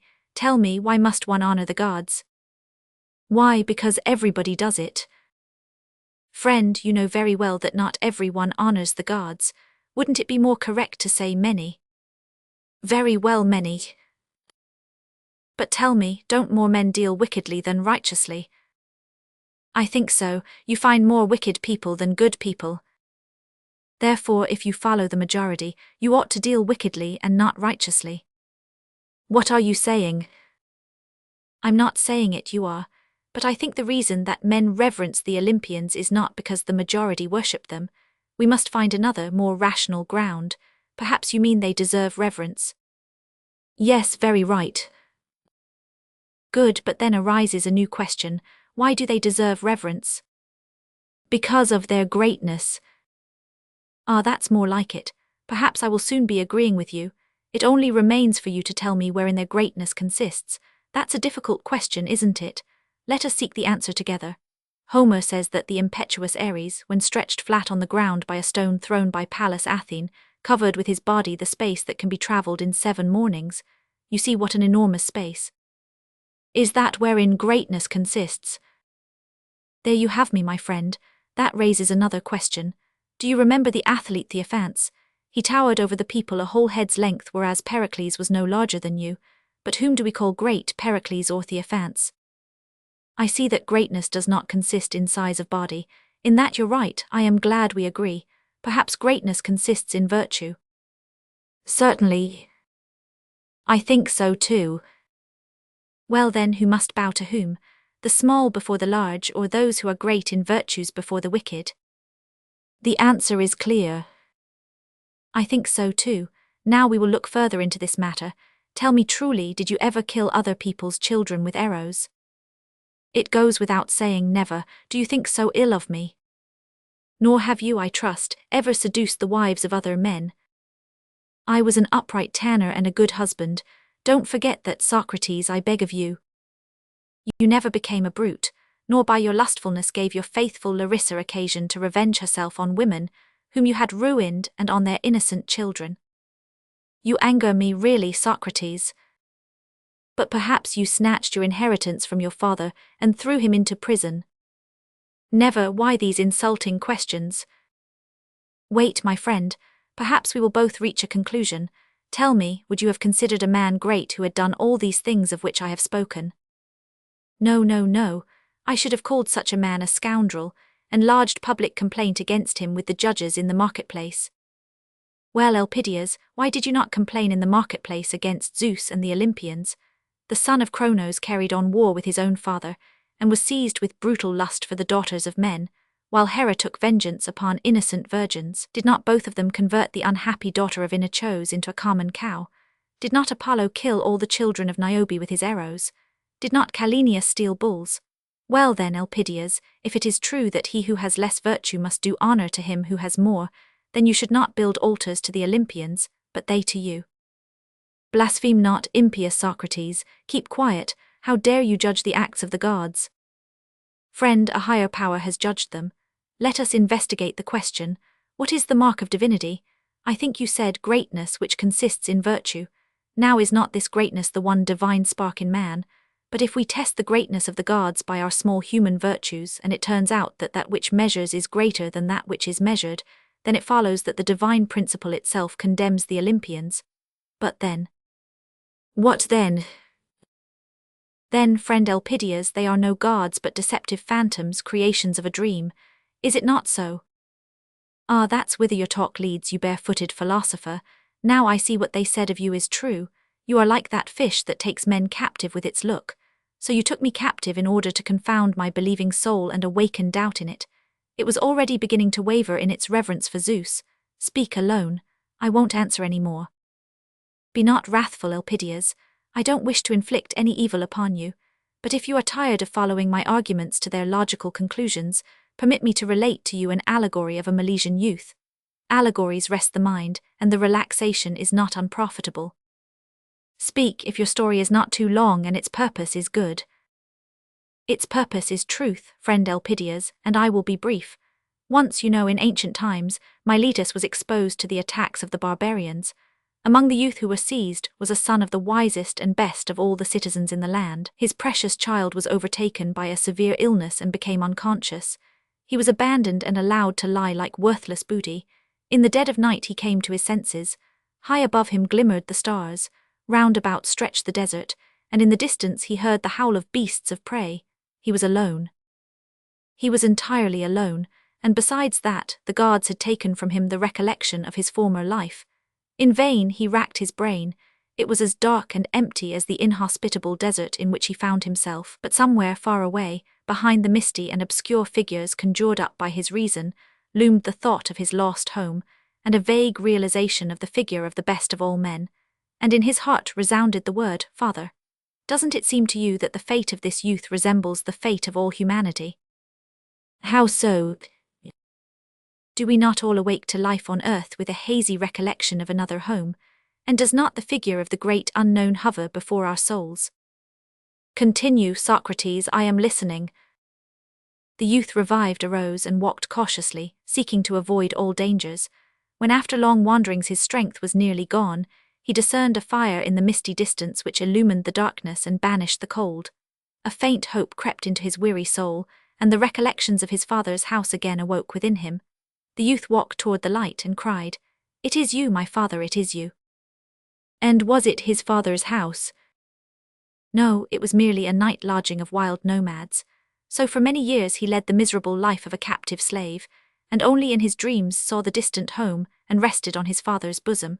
Sometimes, with weak hand, he endeavored to lure from dead clay or wood or stone the face and form that ever hovered before him. There even came moments when he grew weary and embraced his own handiwork and prayed to it and wet it with his tears. But the stone remained cold stone, and as he waxed in years, the youth destroyed his creations, which already seemed to him a vile defamation of his ever-present dreams. At last fate brought him to a good barbarian, who asked him for the cause of his constant mourning. When the youth confided to him the hopes and longings of his soul, the barbarian, a wise man, said, "The world would be better did such a man and such a country exist as that of which you speak. But by what mark would you recognize your father?" "In my country," answered the youth, "they reverenced wisdom and virtue and looked up to my father as to the master." "Well and good," answered the barbarian. "I must assume that a kernel of your father's teaching resides in you. Therefore take up the wanderer's staff and proceed on your way. Seek perfect wisdom and truth, and when you have found them, cast aside your staff. They will be your home and your father." And the youth went on his way at break of day. Did he find the one whom he sought? He is still seeking. Many countries, cities, and men has he seen. He has come to know all the ways by land. He has traversed the stormy seas. He has searched the courses of the stars in heaven by which a pilgrim can direct his course in the limitless deserts. And each time that on his wearisome way an inviting fire lighted up the darkness before his eyes, his heart beat faster and hope crept into his soul. "That is my father's hospitable house," he thought. And when a hospitable host would greet the tired traveler and offer him the peace and blessing of his hearth, the youth would fall at his feet and say with emotion, "I thank you, my father. Do you not recognize your son?" And many were prepared to take him as their son, for at that time children were frequently kidnapped. But after the first glow of enthusiasm, the youth would detect traces of imperfection, sometimes even of wickedness. Then he would begin to investigate and to test his host with questions concerning justice and injustice, and soon he would be driven forth again upon the cold, wearisome way. More than once he said to himself, "I will remain at this last hearth, I will preserve my last belief, it shall be the home of my father." Do you know, Socrates, perhaps that would have been the most sensible thing to do. So he thought sometimes, but the habit of investigating, the confused dream of a father gave him no peace. Again and again he shook the dust from his feet. Again and again he grasped his staff. Not a few stormy nights found him shelterless. Doesn't it seem to you that the fate of this youth resembles the fate of mankind? Wise. Does not the race of man make trial of its childish belief, and doubt it while seeking the unknown? Doesn't it fashion the form of its father in wood, stone, custom, and tradition? And then man finds the form imperfect, destroys it, and again goes on his wanderings in the desert of doubt, always for the purpose of seeking something better. Oh, you cunning sage, now I understand the purpose of your allegory, and I will tell you to your face that if only a ray of light were to penetrate this gloom, I would not put the Lord on trial with unnecessary questions. "Friend, the light is already shining," answered Socrates. 5. It seemed as if the words of the philosopher had taken effect. High up in the distance, a beam of light penetrated a vapory envelope and disappeared in the mountains. It was followed by a second and a third. There beyond the darkness luminous genii seemed to be hovering, and a great mystery seemed about to be revealed, as if the breath of life were blowing, as if some great ceremony were in process. But it was still very remote. The shades descended thicker and thicker, foggy clouds rolled into masses, separated, and chased one another endlessly, ceaselessly. A blue light from a distant peak fell upon a deep ravine. The clouds rose and covered the heavens to the zenith. The rays disappeared and withdrew to a greater and greater distance, as if fleeing from this veil of shades and horrors. Socrates stood and looked after them sadly. Elpidias peered up at the peak full of dread. "Look, Socrates, what do you see there on the mountain?" "Friend," answered the philosopher, "let us investigate our situation. Since we are in motion, we must arrive somewhere, and since earthly existence must have a limit, I believe that this limit is to be found at the parting of two beginnings. In the struggle of light with darkness, we attain the crown of our endeavors. Since the ability to think has not been taken from us, I believe that it is the will of the divine being who called our power of thinking into existence that we should investigate the goal of our endeavors ourselves. Therefore, Elpidias, let us in dignified manner go to meet the dawn that lies beyond those clouds." "Oh, my friend, if that is the dawn, I would rather the long cheerless night had endured forever, for it was quiet and peaceful. Don't you think our time passed tolerably well in instructive converse?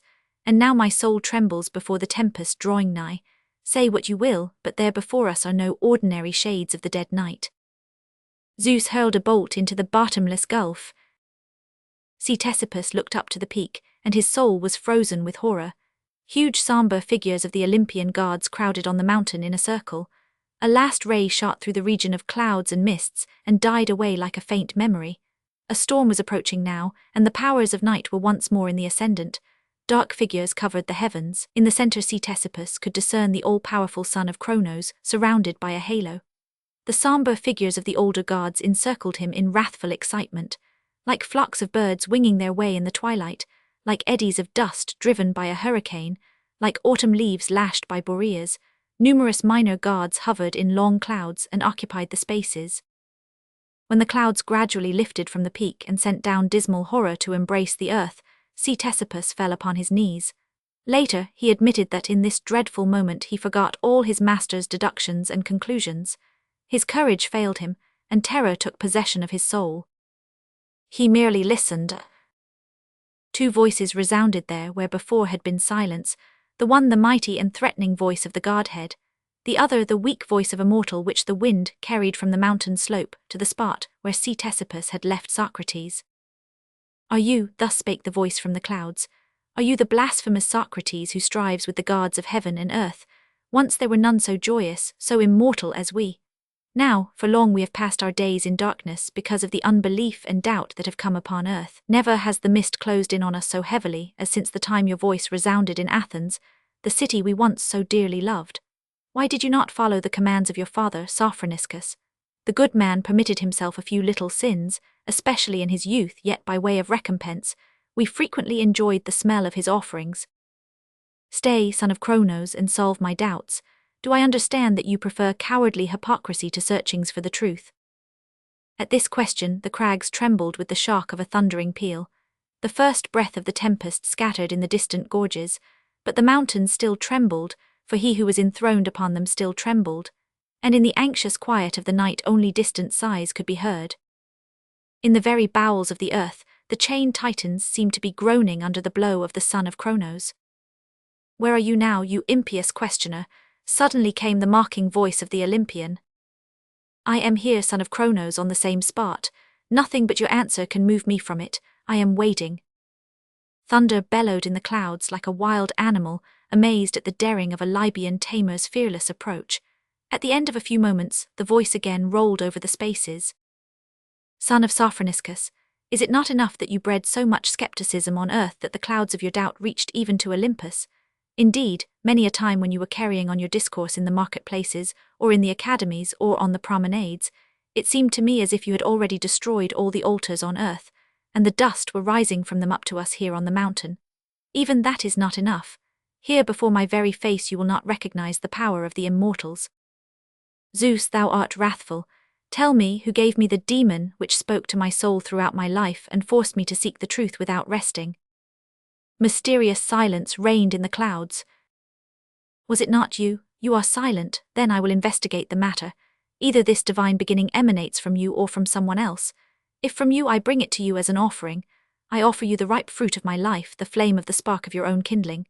See, son of Cronos, I preserved my gift. In my deepest heart grew the seed that you sowed. It is the very fire of my soul. It burned in those crises when with my own hand I tore the thread of life. Why will you not accept it? Would you have me regard you as a poor master whose age prevents him from seeing that his own pupil obediently follows out his commands? Who are you that would command me to stifle the flame that has illuminated my whole life, ever since it was penetrated by the first ray of sacred thought? The sun says not to the stars, "Be extinguished that I may rise." The sun rises and the weak glimmer of the stars is quenched by its far, far stronger light. The day says not to the torch, "Be extinguished, you interfere with me." The day breaks and the torch smokes but no longer shines. The divinity that I am questing is not you who are afraid of doubt. That divinity is like the day, like the sun, and shines without extinguishing other lights. The God I seek is the God who would say to me, "Wanderer, give me your torch, you no longer need it, for I am the source of all light. Searcher for truth, set upon my altar the little gift of your doubt, because in me is its solution. If you are that God, hearken to my questions. No one kills his own child, and my doubts are a branch of the eternal spirit whose name is truth." Round about, the fires of heaven tore the dark clouds, and out of the howling storm again resounded the powerful voice. "Whither did your doubts tend, you arrogant sage, who renounce humility, the most beautiful adornment of earthly virtues? You abandoned the friendly shelter of credulous simplicity to wander in the desert of doubt. You have seen this dead space from which the living gods have departed. Will you traverse it, you insignificant worm, who crawl in the dust of your pitiful profanation of the gods? Will you vivify the world? Will you conceive the unknown divinity to whom you do not dare to pray? You miserable digger of dung, soiled by the smut of ruined altars, are you perchance the architect who shall build the new temple? Upon what do you base your hopes, you who disavow the old gods and have no new gods to take their place? The eternal night of doubts unsolved, the dead desert deprived of the living spirit. This is your world, you pitiful worm, who gnawed at the living belief which was a refuge for simple hearts. who converted the world into a dead chaos. Now then, where are you, you insignificant, blasphemous sage? Nothing was heard but the mighty storm roaring through the spaces. Then the thunder died away, the wind folded its pinions, and torrents of rain streamed through the darkness, like incessant floods of tears which threatened to devour the earth and drown it in a deluge of unquenchable grief. It seemed to Ctesippus that the master was overcome, and that the fearless, restless, questioning voice had been silenced forever, but a few moments later it issued again from the same spot. Your words, son of Cronos, hit the mark better than your thunderbolts. The thoughts you have cast into my terrified soul have haunted me often, and it has sometimes seemed as if my heart would break under the burden of their unendurable anguish. Yes, I abandoned the friendly shelter of credulous simplicity. Yes, I have seen the spaces from which the living gods have departed enveloped in the night of eternal doubt. But I walked without fear, for my demon lighted the way, the divine beginning of all life. Let us investigate the question. Are not offerings of incense burnt on your altars in the name of him who gives life? You are stealing what belongs to another. Not you, but that other is served by credulous simplicity. Yes, you are right, I am no architect. I am not the builder of a new temple. Not to me was it given to raise from the earth to the heavens the glorious structure of the coming faith. I am one who digs dung, soiled by the smut of destruction. But my conscience tells me, son of Cronos, that the work of one who digs dung is also necessary for the future temple, when the time comes for the proud and stately edifice to stand on the purified place, and for the living divinity of the new belief to erect his throne upon it. I, the modest digger of dung, will go to him and say, Here am I who restlessly crawled in the dust of disavowal. When surrounded by fog and soot, I had no time to raise my eyes from the ground. My head had only a vague conception of the future building. Will you reject me, you just one, just and true and great? Silence and astonishment reigned in the spaces. Then Socrates raised his voice and continued. The sunbeam falls upon the filthy puddle, and light vapor, leaving heavy mud behind, rises to the sun, melts and dissolves in the ether. With your sunbeam you touched my dust-laden soul, and it aspired to you, unknown one whose name is mystery. I sought for you because you are truth. I strove to attain to you because you are justice. I loved you because you are love. I died for you because you are the source of life. Will you reject me, O unknown? My torturing doubts, my passionate search for truth, my difficult life, my voluntary death, accept them as a bloodless offering, as a prayer, as a sigh.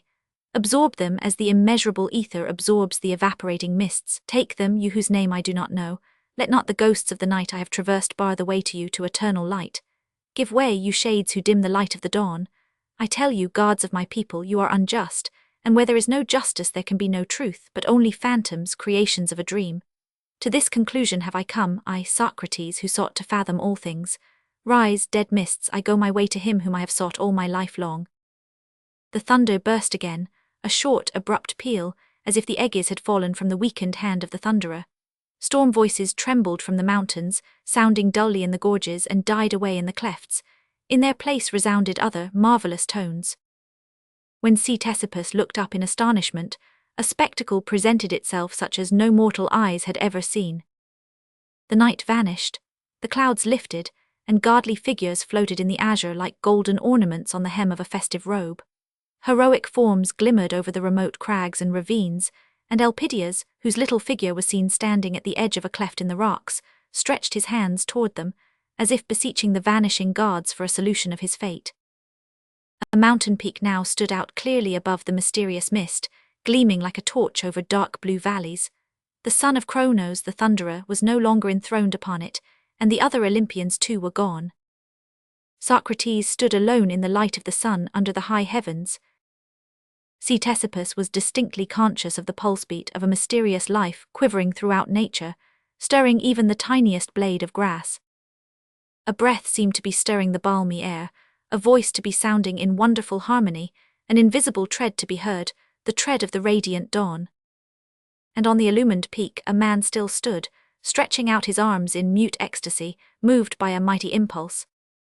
A moment and all disappeared, and the light of an ordinary day shone upon the awakened soul of Ctesippus. It was like dismal twilight after the revelation of nature that had blown upon him, the breath of an unknown life. In deep silence the pupils of the philosopher listened to the marvelous recital of Ctesippus. Plato broke the silence. "Let us investigate the dream and its significance," he said. "Let us investigate it," responded the others. The Signal by Vsevolod M. Garshin. Semyon Ivanov was a track walker. His hut was 10 versts away from a railroad station in one direction and 12 versts away in the other. About 4 versts away, there was a cotton mill that had opened the year before, and its tall chimney rose up darkly from behind the forest. The only dwellings around were the distant huts of the other track walkers. Semyon Ivanov's health had been completely shattered. 9 years before he had served right through the war as servant to an officer. The sun had roasted him, the cold frozen him, and hunger famished him on the forced marches of 40 and 50 versts a day in the heat, and the cold and the rain and the shine. The bullets had whizzed about him, but, thank God, none had struck him. Semyon's regiment had once been on the firing line. For a whole week there had been skirmishing with the Turks, only a deep ravine separating the two hostile armies, and from morn till eve there had been a steady crossfire. Thrice daily Semyon carried a steaming samovar and his officers' meals from the camp kitchen to the ravine. The bullets hummed about him and rattled viciously against the rocks. Semyon was terrified and cried sometimes, but still he kept right on. The officers were pleased with him, because he always had hot tea ready for them. He returned from the campaign with limbs unbroken but crippled with rheumatism. He had experienced no little sorrow since then. He arrived home to find that his father, an old man, and his little 4-year-old son had died. Semyon remained alone with his wife. They could not do much. It was difficult to plough with rheumatic arms and legs. They could no longer stay in their village, so they started off to seek their fortune in new places. They stayed for a short time on the line in Kherson and Donchtina, but nowhere found luck. Then the wife went out to service and Semyon continued to travel about. Once he happened to ride on an engine, and at one of the stations the face of the station master seemed familiar to him. Semyon looked at the station master and the station master looked at Semyon, and they recognized each other. He had been an officer in Semyon's regiment. "You are Ivanov," he said. "Yes, Your Excellency." "How do you come to be here?" Semyon told him all. "Where are you off to?" "I cannot tell you, sir." "Idiot, what do you mean by cannot tell you?" "I mean what I say, Your Excellency. There is nowhere for me to go to. I must hunt for work, sir." The station master looked at him, thought a bit and said, "See here, friend, stay here a while at the station. You are married, I think. Where is your wife?" "Yes, Your Excellency, I am married. My wife is at Kursk in service with a merchant." "Well, write to your wife to come here. I will give you a free pass for her. There is a position as track walker open. I will speak to the chief on your behalf." "I shall be very grateful to you, Your Excellency," replied Semyon. He stayed at the station, helped in the kitchen, cut firewood, kept the yard clean and swept the platform. In a fortnight's time his wife arrived and Semyon went on a hand trolley to his hut.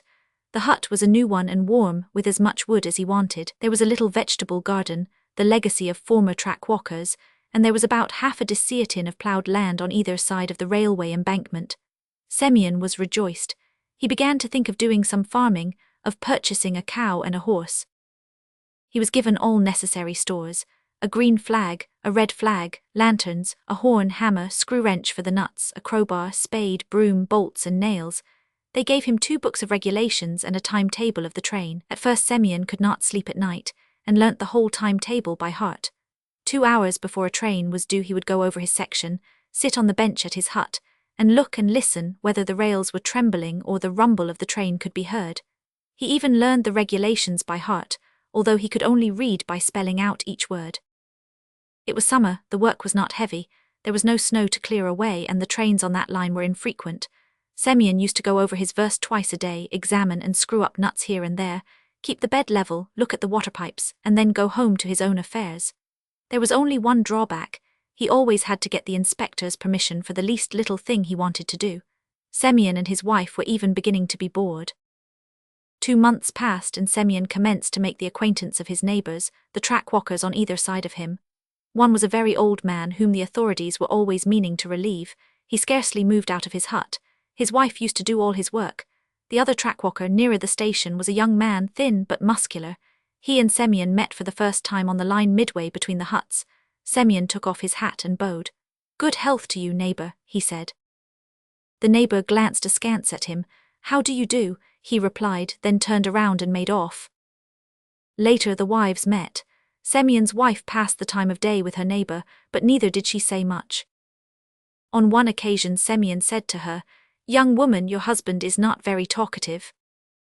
The woman said nothing at first, then replied, "But what is there for him to talk about? Everyone has his own business. Go your way and God be with you." However, after another month or so they became acquainted. Semyon would go with Vasily along the line, sit on the edge of a pipe, smoke and talk of life. Vasily, for the most part, kept silent, but Semyon talked of his village, and of the campaign through which he had passed. "I have had no little sorrow in my day," he would say, "and goodness knows I have not lived long. God has not given me happiness, but what he may give, so will it be. That's so, friend Vasily Stepanich." Vasily Stepanich knocked the ashes out of his pipe against a rail, stood up and said, "It is not luck which follows us in life, but human beings. There is no crueler beast on this earth than man. Wolf does not eat wolf, but man will readily devour man." "Come, friend, don't say that. A wolf eats wolf." The words came into my mind and I said it. All the same, there is nothing crueler than man. If it were not for his wickedness and greed, it would be possible to live. Everybody tries to sting you to the quick, to bite and eat you up. Semyon pondered a bit. "I don't know, brother," he said. "Perhaps it is as you say, and perhaps it is God's will." "And perhaps," said Vasily, "it is waste of time for me to talk to you. To put everything unpleasant on God and sit and suffer means, brother, being not a man but an animal. That's what I have to say." And he turned and went off without saying goodbye. Semyon also got up. "Neighbor," he called, "why do you lose your temper?" But his neighbor did not look round and kept on his way. Semyon gazed after him until he was lost to sight in the cutting at the turn. He went home and said to his wife, "Arina, our neighbor is a wicked person, not a man." However, they did not quarrel. They met again and discussed the same topics. "All mend, if it were not for men we should not be poking in these huts," said Vasily on one occasion. "And what if we are poking in these huts? It's not so bad, you can live in them." "Live in them indeed, bah, you have lived long and learned little, looked at much and seen little. What sort of life is there for a poor man in a hut here or there? The cannibals are devouring you. They are sucking up all your lifeblood, and when you become old they will throw you out just as they do husks to feed the pigs on. What pay do you get?" "Not much, Vasily Stepanich, 12 rubles. "And I 13.5 rubles. Why? By the regulations the company should give us 15 rubles a month with firing and lighting. Who decides that you should have 12 rubles or I 13.5? Ask yourself. And you say a man can live on that? You understand it is not a question of 1.5 rubles or 3 rubles, even if they paid us each the whole 15 rubles. I was at the station last month. The director passed through. I saw him. I had that honor. He had a separate coach. He came out and stood on the platform. I shall not stay here long. I shall go somewhere, anywhere, follow my nose." "But where will you go, Stepanich? Leave well enough alone. Here you have a house, warmth, a little piece of land. Your wife is a worker." "Land, you should look at my piece of land, not a twig on it, nothing. I planted some cabbages in the spring just when the inspector came along. He said, 'What is this? Why have you not reported this? Why have you done this without permission? Dig them up, roots and all.' He was drunk. Another time he would not have said a word, but this time it struck him. 3 rubles fine." Vasily kept silent for a while, pulling at his pipe, then added quietly, "A little more and I should have done for him." "You are hot-tempered." "No, I am not hot-tempered, but I tell the truth and think. Yes, he will still get a bloody nose from me. I will complain to the chief. We will see then." And Vasily did complain to the chief. Once the chief came to inspect the line. 3 days later important personages were coming from St. Petersburg and would pass over the line. They were conducting an inquiry, so that previous to their journey it was necessary to put everything in order. Ballast was laid down, the bed was levelled, the sleepers carefully examined, spikes driven in a bit, nuts screwed up, posts painted, and orders given for yellow sand to be sprinkled at the level crossings. The woman at the neighbouring hut turned her old man out to weed. Semyon worked for a whole week. He put everything in order, mended his kaftan, cleaned and polished his brass plate until it fairly shone. Vasily also worked hard. The chief arrived on a trolley, 4 men working the handles and the levers making the 6 wheels hum. The trolley travelled at 20 versts an hour, but the wheels squeaked.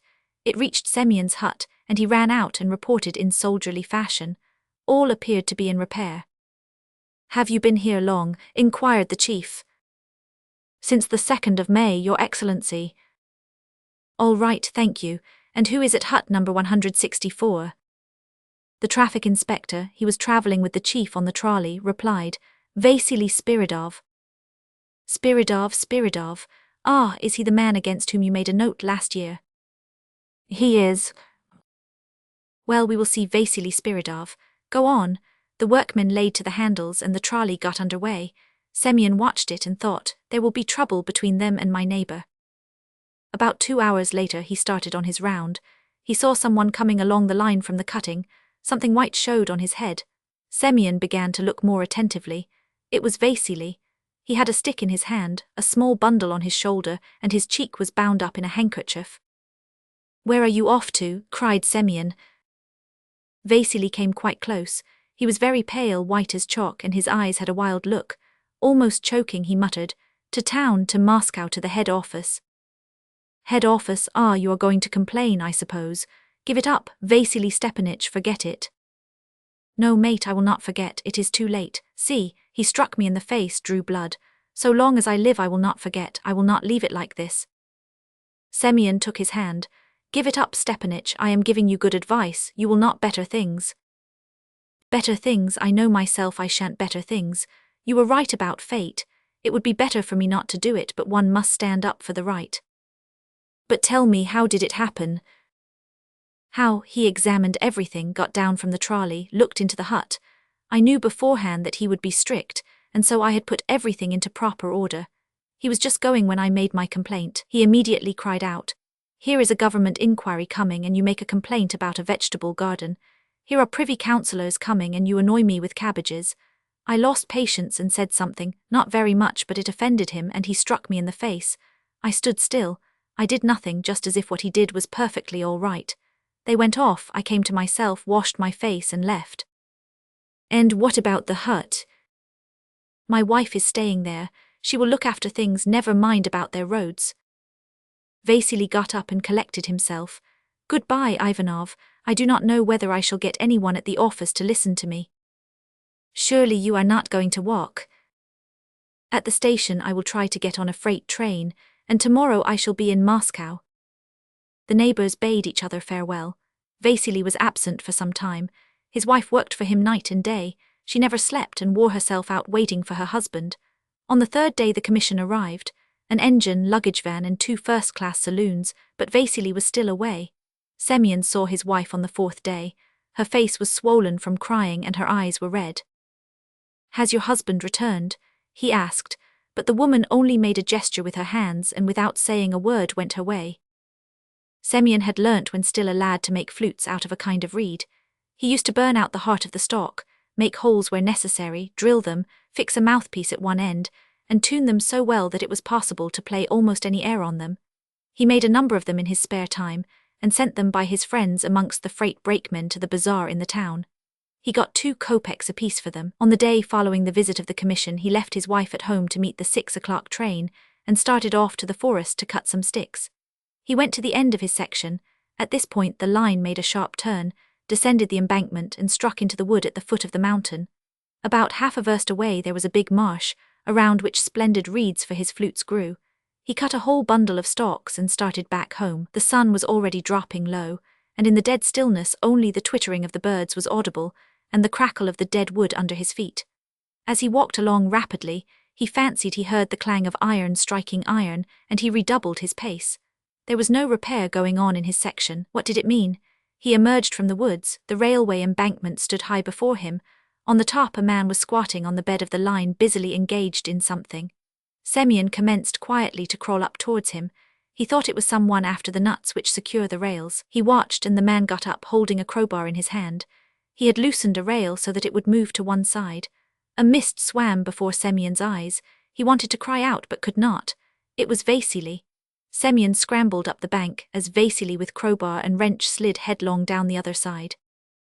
Vasily Stepanich, my dear friend, come back, give me the crowbar. We will put the rail back, no one will know. Come back, save your soul from sin. Vasily did not look back, but disappeared into the woods. Semyon stood before the rail which had been torn up. He threw down his bundle of sticks. A train was due, not a freight but a passenger train, and he had nothing with which to stop it, no flag. He could not replace the rail and could not drive in the spikes with his bare hands. It was necessary to run, absolutely necessary to run to the hut for some tools. God help me, he murmured. Semyon started running towards his hut. He was out of breath but still ran, falling every now and then. He had cleared the forest. He was only a few 100 feet from his hut, not more, when he heard the distant hooter of the factory sound. 6 o'clock. In 2 minutes' time number 7 train was due. Oh Lord, have pity on innocent souls.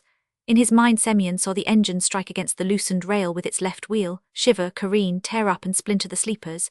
And just there was a curve and the embankment 70 feet high down which the engine would topple, and the third-class carriages would be packed. Little children, all sitting in the train now, never dreaming of danger. Oh Lord, tell me what to do. No, it is impossible to run to the hut and get back in time. Semyon did not run on to the hut but turned back and ran faster than before. He was running almost mechanically, blindly. He did not know himself what was to happen. He ran as far as the rail which had been pulled up. His sticks were lying in a heap. He bent down, seized one without knowing why, and ran on farther. It seemed to him the train was already coming. He heard the distant whistle. He heard the quiet, even tremor of the rails. But his strength was exhausted. He could run no farther, and came to a halt about 600 feet from the awful spot. Then an idea came into his head, literally like a ray of light. Pulling off his cap, he took out of it a cotton scarf, drew his knife out of the upper part of his boot, and crossed himself, muttering, "God bless me." He buried the knife in his left arm above the elbow. The blood spurted out, flowing in a hot stream. In this he soaked his scarf, smoothed it out, tied it to the stick, and hung out his red flag. He stood waving his flag. The train was already in sight.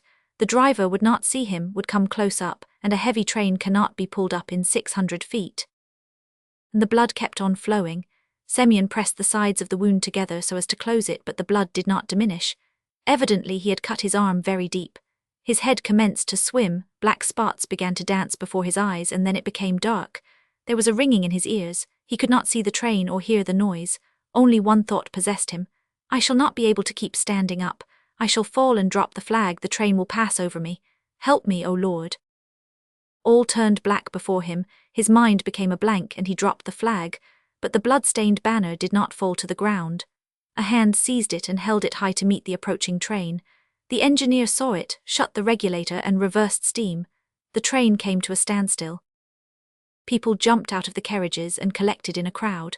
They saw a man lying senseless on the footway, drenched in blood, and another man standing beside him with a blood-stained rag on a stick. Vasily looked around at all.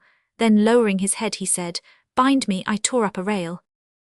The Darling by Anton Chekhov. Olenka, the daughter of the retired collegiate assessor Plemiennikov, was sitting on the back door steps of her house doing nothing. It was hot, the flies were nagging and teasing, and it was pleasant to think that it would soon be evening. Dark rain clouds were gathering from the east, wafting a breath of moisture every now and then. Kukin, who roomed in the wing of the same house, was standing in the yard looking up at the sky. He was the manager of the Tivoli, an open-air theatre. Again, he said despairingly, "Rain again, rain, rain, rain, everyday rain, as though to spite me. I might as well stick my head into a noose and be done with it. It's ruining me, heavy losses every day." He wrung his hands and continued, addressing Olenka. "What a life, Olga Semyonovna. It's enough to make a man weep. He works, he does his best, his very best, he tortures himself, he passes sleepless nights, he thinks and thinks and thinks how to do everything just right. And what's the result? He gives the public the best operetta, the very best pantomime, excellent artists. But do they want it? Have they the least appreciation of it? The public is rude. The public is a great bore. The public wants a circus, a lot of nonsense, a lot of stuff. And there's the weather. Look, rain almost every evening. It began to rain on the 10th of May and it's kept it up through the whole of June. It's simply awful. I can't get any audiences, and don't I have to pay rent? Don't I have to pay the actors?" The next day towards evening the clouds gathered again, and Kukin said with an hysterical laugh, "Oh, I don't care, let it do its worst. Let it drown the whole theatre and me too. All right, no luck for me in this world or the next. Let the actors bring suit against me and drag me to court. What's the court? Why not Siberia at hard labor or even the scaffold? Ha ha ha." It was the same on the third day. Olenka listened to Kukin seriously in silence. Sometimes tears would rise to her eyes. At last Kukin's misfortune touched her. She fell in love with him. He was short, gaunt, with a yellow face and curly hair combed back from his forehead and a thin tenor voice. His features puckered all up when he spoke. Despair was ever inscribed on his face, and yet he awakened in Olenka a sincere, deep feeling. She was always loving somebody. She couldn't get on without loving somebody.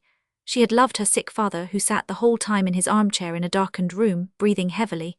She had loved her aunt, who came from Bryanska once or twice a year to visit them.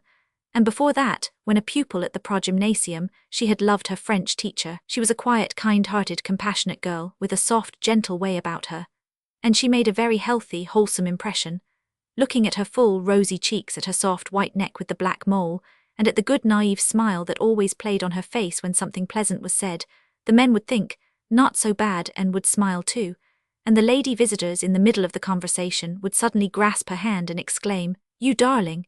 in a burst of delight. The house, hers by inheritance, in which she had lived from birth, was located at the outskirts of the city on the Gypsy Road, not far from the Tivoli. From early evening till late at night, she could hear the music in the theatre and the bursting of the rockets, and it seemed to her that Kukin was roaring and battling with his fate, and taking his chief enemy, the indifferent public, by assault. Her heart melted softly. She felt no desire to sleep, and when Kukin returned home towards morning, she tapped on her windowpane, and through the curtains he saw her face and one shoulder and the kind smile she gave him. He proposed to her and they were married, and when he had a good look of her neck and her full vigorous shoulders, he clapped his hands and said, "You darling." He was happy, but it rained on their wedding day and the expression of despair never left his face. They got along well together. She sat in the cashier's box, kept the theatre in order, wrote down the expenses and paid out the salaries. Her rosy cheeks, her kind, naive smile like a halo around her face, could be seen at the cashier's window, behind the scenes, and in the café. She began to tell her friends that the theatre was the greatest, the most important, the most essential thing in the world, that it was the only place to obtain true enjoyment in and become humanized and educated. "But do you suppose the public appreciates it?" she asked. "What the public wants is the circus. Yesterday Vanishka and I gave Faust burlesqued, and almost all the boxes were empty. If we had given some silly nonsense, I assure you the theatre would have been overcrowded. Tomorrow we'll put Orpheus in Hades on. Do come." Whatever Kukin said about the theatre and the actors, she repeated. She spoke, as he did, with contempt of the public, of its indifference to art, of its boorishness. She meddled in the rehearsals, corrected the actors, watched the conduct of the musicians, and when an unfavorable criticism appeared in the local paper, she wept and went to the editor to argue with him. The actors were fond of her and called her Vanishka and I and the darling. She was sorry for them and lent them small sums. When they bilked her, she never complained to her husband. At the utmost she shed a few tears. In winter, too, they got along nicely together. They leased a theatre in the town for the whole winter and sublet it for short periods to a little Russian theatrical company, to a conjurer and to the local amateur players. Olenka grew fuller and was always beaming with contentment, while Kukin grew thinner and yellower and complained of his terrible losses, though he did fairly well the whole winter. At night he coughed, and she gave him raspberry syrup and lime water, rubbed him with eau de cologne, and wrapped him up in soft coverings. "You are my precious sweet," she said with perfect sincerity, stroking his hair. "You are such a dear." At Lent he went to Moscow to get his company together, and while without him, Olenka was unable to sleep.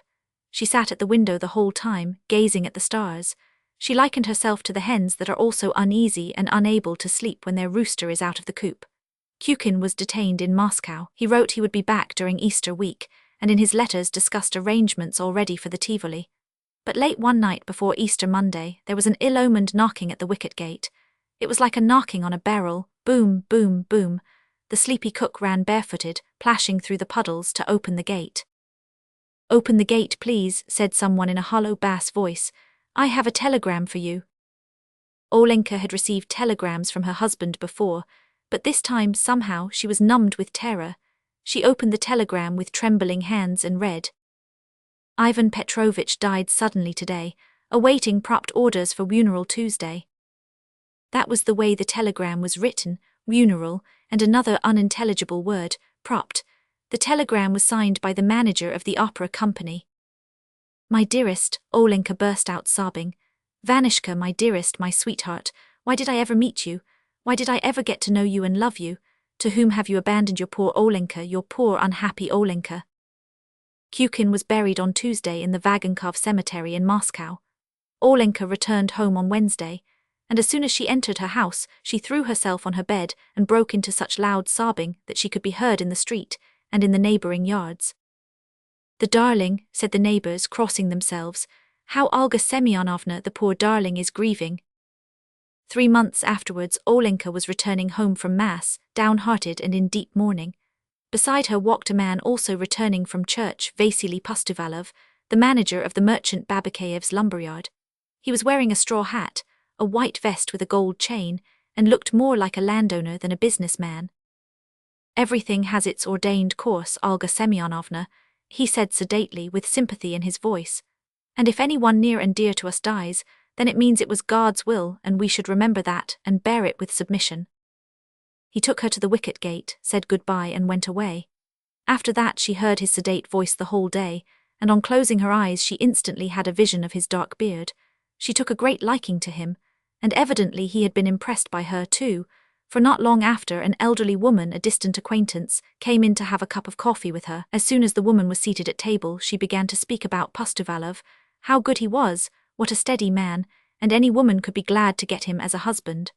3 days later Pustovalov himself paid Olenka a visit. He stayed only about 10 minutes and spoke little, but Olenka fell in love with him, fell in love so desperately that she did not sleep the whole night and burned as with fever. In the morning she sent for the elderly woman. Soon after, Olenka and Pustovalov were engaged, and the wedding followed. Pustovalov and Olenka lived happily together. He usually stayed in the lumberyard until dinner, then went out on business. In his absence, Olenka took his place in the office until evening, attending to the bookkeeping and dispatching the orders. "Lumber rises 20% every year nowadays," she told her customers and acquaintances. "Imagine, we used to buy wood from our forests here. Now Vasichka has to go every year to the government of Mogilev to get wood. And what a tax!" she exclaimed, covering her cheeks with her hands in terror. "What a tax!" She felt as if she had been dealing in lumber for ever so long, that the most important and essential thing in life was lumber. There was something touching and endearing in the way she pronounced the words: beam, joist, plank, stave, lath, gun carriage, clamp. At night she dreamed of whole mountains of boards and planks, long, endless rows of wagons conveying the wood somewhere, far, far from the city. She dreamed that a whole regiment of beams, 36 ft. Were advancing in an upright position to do battle against the lumberyard, that the beams and joists and clamps were knocking against each other, emitting the sharp crackling reports of dry wood, that they were all falling and then rising again, piling on top of each other. Olenka cried out in her sleep, and Pustovalov said to her gently, "Olenka, my dear, what is the matter? Cross yourself." Her husband's opinions were all hers. If he thought the room was too hot, she thought so too. If he thought business was dull, she thought business was dull. Pustovalov was not fond of amusements and stayed home on holidays. She did the same. "You are always either at home or in the office," said her friends. "Why don't you go to the theatre or to the circus, darling?" "Vasichka and I never go to the theatre," she answered sedately. "We have work to do, we have no time for nonsense. What does one get out of going to theatre?" On Saturdays she and Pustovalov went to vespers, and on holidays to early mass. On returning home they walked side by side with rapt faces, an agreeable smell emanating from both of them and her silk dress rustling pleasantly. At home they drank tea with milk bread and various jams, and then ate pie. Every day at noontime there was an appetizing odor in the yard, and outside the gate of cabbage soup, roast mutton or duck, and on fast days of fish. You couldn't pass the gate without being seized by an acute desire to eat. The samovar was always boiling on the office table, and customers were treated to tea and biscuits. Once a week the married couple went to the baths and returned with red faces, walking side by side. "We are getting along very well, thank God," said Olenka to her friends. "God grant that all should live as well as Vasichka and I." When Pustovalov went to the government of Mogilev to buy wood, she was dreadfully homesick for him, did not sleep nights and cried. Sometimes the veterinary surgeon of the regiment, Smirnov, a young man who lodged in the wing of her house, came to see her evenings. He related incidents or they played cards together. This distracted her. The most interesting of his stories were those of his own life. He was married and had a son, but he had separated from his wife because she had deceived him, and now he hated her and sent her 40 rubles a month for his son's support. Olenka sighed, shook her head and was sorry for him. "Well, the Lord keep you," she said as she saw him off to the door by candlelight. "Thank you for coming to kill time with me. May God give you health, Mother in heaven." She spoke very sedately, very judiciously, imitating her husband. The veterinary surgeon had disappeared behind the door when she called out after him, "Do you know, Vladimir Platonich, you ought to make up with your wife. Forgive her, if only for the sake of your son. The child understands everything, you may be sure." When Pustovalov returned, she told him in a low voice about the veterinary surgeon and his unhappy family life, and they sighed and shook their heads, and talked about the boy who must be homesick for his father. Then, by a strange association of ideas, they both stopped before the sacred images, made genuflections, and prayed to God to send them children. And so the Pustovalovs lived for full 6 years, quietly and peaceably in perfect love and harmony. But once in the winter Vasily Andreich, after drinking some hot tea, went out into the lumberyard without a hat on his head, caught a cold and took sick. He was treated by the best physicians, but the malady progressed, and he died after an illness of 4 months. Olenka was again left a widow. "To whom have you left me, my darling?" she wailed after the funeral. "How shall I live now without you, wretched creature that I am? Pity me, good people, pity me, fatherless and motherless, all alone in the world." She went about dressed in black and weepers, and she gave up wearing hats and gloves for good. She hardly left the house except to go to church and to visit her husband's grave. She almost led the life of a nun. It was not until 6 months had passed that she took off the weepers and opened her shutters. She began to go out occasionally in the morning to market with her cook. But how she lived at home, and what went on there, could only be surmised. It could be surmised from the fact that she was seen in her little garden drinking tea with the veterinarian while he read the paper out loud to her, and also from the fact that once on meeting an acquaintance at the post office, she said to her, "There is no proper veterinary inspection in our town. That is why there is so much disease. You constantly hear of people getting sick from the milk and becoming infected by the horses and cows. The health of domestic animals ought really to be looked after as much as that of human beings."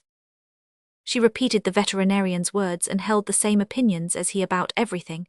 It was plain that she could not exist a single year without an attachment, and she found her new happiness in the wing of her house. In anyone else this would have been condemned, but no one could think ill of Olenka. Everything in her life was so transparent. She and the veterinary surgeon never spoke about the change in their relations. They tried, in fact, to conceal it, but unsuccessfully, for Olenka could have no secrets. When the surgeon's colleagues from the regiment came to see him, she poured tea and served the supper, and talked to them about the cattle plague, the foot and mouth disease, and the municipal slaughterhouses. The surgeon was dreadfully embarrassed, and after the visitors had left, he caught her hand and hissed angrily, "Didn't I ask you not to talk about what you don't understand? When we doctors discuss things, please don't mix in. It's getting to be a nuisance." She looked at him in astonishment and alarm, and asked, "But, Volodichka, what am I to talk about?" And she threw her arms round his neck with tears in her eyes and begged him not to be angry, and they were both happy. But their happiness was of short duration. The veterinary surgeon went away with his regiment to be gone for good, when it was transferred to some distant place almost as far as Siberia, and Olenka was left alone. Now she was completely alone. Her father had long been dead, and his armchair lay in the attic covered with dust and minus one leg. She got thin and homely, and the people who met her on the street no longer looked at her as they had used to, nor smiled at her. Evidently her best years were over, past and gone, and a new, dubious life was to begin which it were better not to think about. In the evening Olenka sat on the steps and heard the music playing and the rockets bursting in the Tivoli, but it no longer aroused any response in her. She looked listlessly into the yard, thought of nothing, wanted nothing, and when night came on she went to bed and dreamed of nothing but the empty yard. She ate and drank as though by compulsion. And what was worst of all, she no longer held any opinions. She saw and understood everything that went on around her, but she could not form an opinion about it. She knew of nothing to talk about. And how dreadful not to have opinions. For instance, you see a bottle, or you see that it is raining, or you see a muzhik riding by in a wagon, but what the bottle or the rain or the muzhik are for, or what the sense of them all is, you cannot tell. You cannot tell, not for 1,000 rubles. In the days of Kukin and Pustovalov, and then of the veterinary surgeon, Olenka had had an explanation for everything, and would have given her opinion freely no matter about what. But now there was the same emptiness in her heart and brain as in her yard. It was as galling and bitter as a taste of wormwood. Gradually the town grew up all around. The gypsy road had become a street, and where the Tivoli and the lumberyard had been, there were now houses and a row of side streets. How quickly time flies! Olenka's house turned gloomy, the roof rusty, the shed slanting. Dark and thistles overgrew the yard. Olenka herself had aged and grown homely. In the summer she sat on the steps, and her soul was empty and dreary and bitter. When she caught the breath of spring, or when the wind wafted the chime of the cathedral bells, a sudden flood of memories would pour over her, her heart would expand with a tender warmth, and the tears would stream down her cheeks. But that lasted only a moment, then would come emptiness again, and the feeling, what is the use of living? The black kitten Briska rubbed up against her and purred softly, but the little creature's caresses left Olenka untouched. That was not what she needed. What she needed was a love that would absorb her whole being, her reason, her whole soul, that would give her ideas an object in life, that would warm her aging blood. And she shook the black kitten off her skirt angrily, saying, "Go away, what are you doing here?" And so day after day, year after year, not a single joy, not a single opinion. Whatever Marva the cook said was all right. One hot day in July, towards evening, as the town cattle were being driven by, and the whole yard was filled with clouds of dust, there was suddenly a knocking at the gate. Olenka herself went to open it, and was dumbfounded to behold the veterinarian Smirnov. He had turned grey and was dressed as a civilian. All the old memories flooded into her soul. She could not restrain herself. She burst out crying, and laid her head on Smirnov's breast without saying a word. So overcome was she that she was totally unconscious of how they walked into the house and seated themselves to drink tea. "My darling," she murmured, trembling with joy, "Vladimir Platonich, from where has God sent you?" "I want to settle here for good," he told her. "I have resigned my position and have come here to try my fortune as a free man and lead a settled life. Besides, it's time to send my boy to the gymnasium. He is grown up now. You know, my wife and I have become reconciled." "Where is she?" asked Olenka. "At the hotel with the boy. I am looking for lodgings." "Good gracious, bless you, take my house. Why won't my house do? Oh dear, why I won't ask any rent of you." Olenka burst out in the greatest excitement and began to cry again. "You live here and the wing will be enough for me. Oh heavens, what a joy." The very next day the roof was being painted and the walls whitewashed, and Olenka, arms akimbo, was going about the yard superintending. Her face brightened with her old smile, her whole being revived and freshened, as though she had awakened from a long sleep. The veterinarian's wife and child arrived. She was a thin, plain woman with a crabbed expression. The boy Sasha, small for his 10 years of age, was a chubby child, with clear blue eyes and dimples in his cheeks. He made for the kitten the instant he entered the yard, and the place rang with his happy laughter. "Is that your cat, Auntie?" he asked Olenka. "When she has little kitties, please give me one. Mama is awfully afraid of mice." Olenka chatted with him, gave him tea, and there was a sudden warmth in her bosom and a soft gripping at her heart, as though the boy were her own son. In the evening, when he sat in the dining room studying his lessons, she looked at him tenderly and whispered to herself, "My darling, my pretty, you are such a clever child, so good to look at."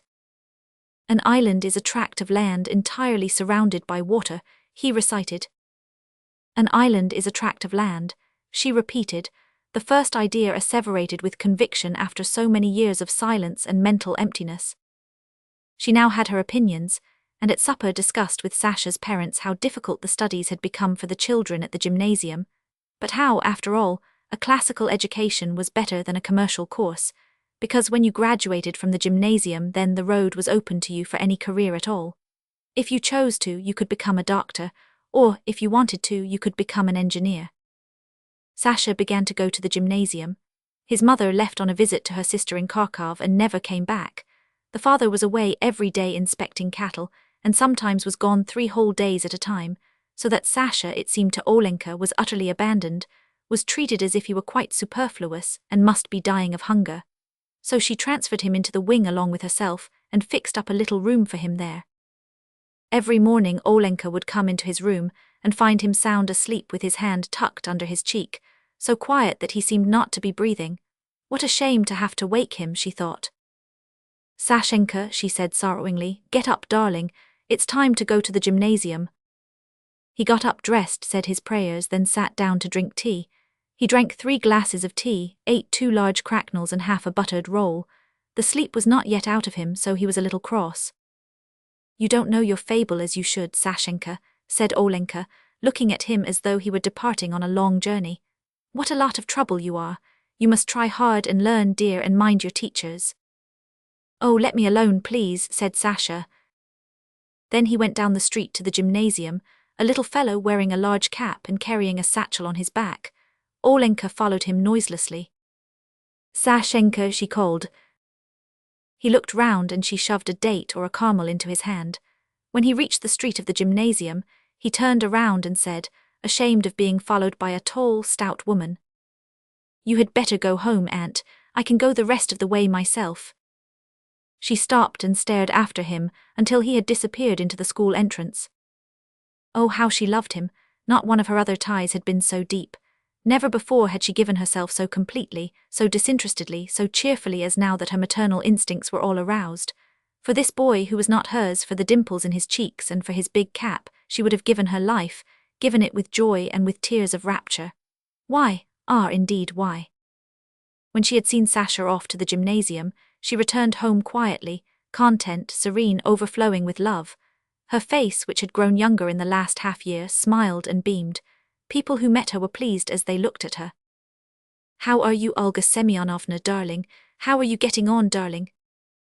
"The gymnasium course is very hard nowadays," she told at the market. "It's no joke. Yesterday the first class had a fable to learn by heart, a Latin translation and a problem. How is a little fellow to do all that?" And she spoke of the teacher and the lessons and the textbooks, repeating exactly what Sasha said about them. At 3 o'clock they had dinner. In the evening they prepared the lessons together, and Olenka wept with Sasha over the difficulties. When she put him to bed, she lingered a long time making the sign of the cross over him and muttering a prayer, and when she lay in bed, she dreamed of the faraway, misty future when Sasha would finish his studies and become a doctor or an engineer, have a large house of his own, with horses and a carriage, marry and have children. She would fall asleep still thinking of the same things, and tears would roll down her cheeks from her closed eyes. And the black cat would lie at her side purring, "Emara, Emara, Emara." Suddenly there was a loud knocking at the gate. Olenka woke up breathless with fright, her heart beating violently. Half a minute later there was another knock. A telegram from Kharkov, she thought, her whole body in a tremble. His mother wants Sasha to come to her in Kharkov. Oh, great God! She was in despair. Her head, her feet, her hands turned cold. There was no unhappier creature in the world, she felt. But another minute passed, she heard voices. It was the veterinarian coming home from the club. Thank God, she thought. The load gradually fell from her heart, she was at ease again. And she went back to bed, thinking of Sasha, who lay fast asleep in the next room and sometimes cried out in his sleep, "I'll give it to you, get away, quit your scrapping." The Bet by Anton Chekhov. 1. It was a dark autumn night. The old banker was pacing from corner to corner of his study, recalling to his mind the party he gave in the autumn 15 years before. There were many clever people at the party and much interesting conversation. They talked among other things of capital punishment. The guests, among them not a few scholars and journalists, for the most part disapproved of capital punishment. They found it obsolete as a means of punishment, unfitted to a Christian state and immoral. Some of them thought that capital punishment should be replaced universally by life imprisonment. "I don't agree with you," said the host. "I myself have experienced neither capital punishment nor life imprisonment, but if one may judge a priori, then in my opinion capital punishment is more moral and more humane than imprisonment. Execution kills instantly, life imprisonment kills by degrees. Who is the more humane executioner, one who kills you in a few seconds or one who draws the life out of you incessantly, for years?" "They're both equally immoral," remarked one of the guests, "because their purpose is the same, to take away life. The state is not God. It has no right to take away that which it cannot give back if it should so desire." Among the company was a lawyer, a young man of about 25. On being asked his opinion, he said, "Capital punishment and life imprisonment are equally immoral, but if I were offered the choice between them, I would certainly choose the second. It's better to live somehow than not to live at all." There ensued a lively discussion.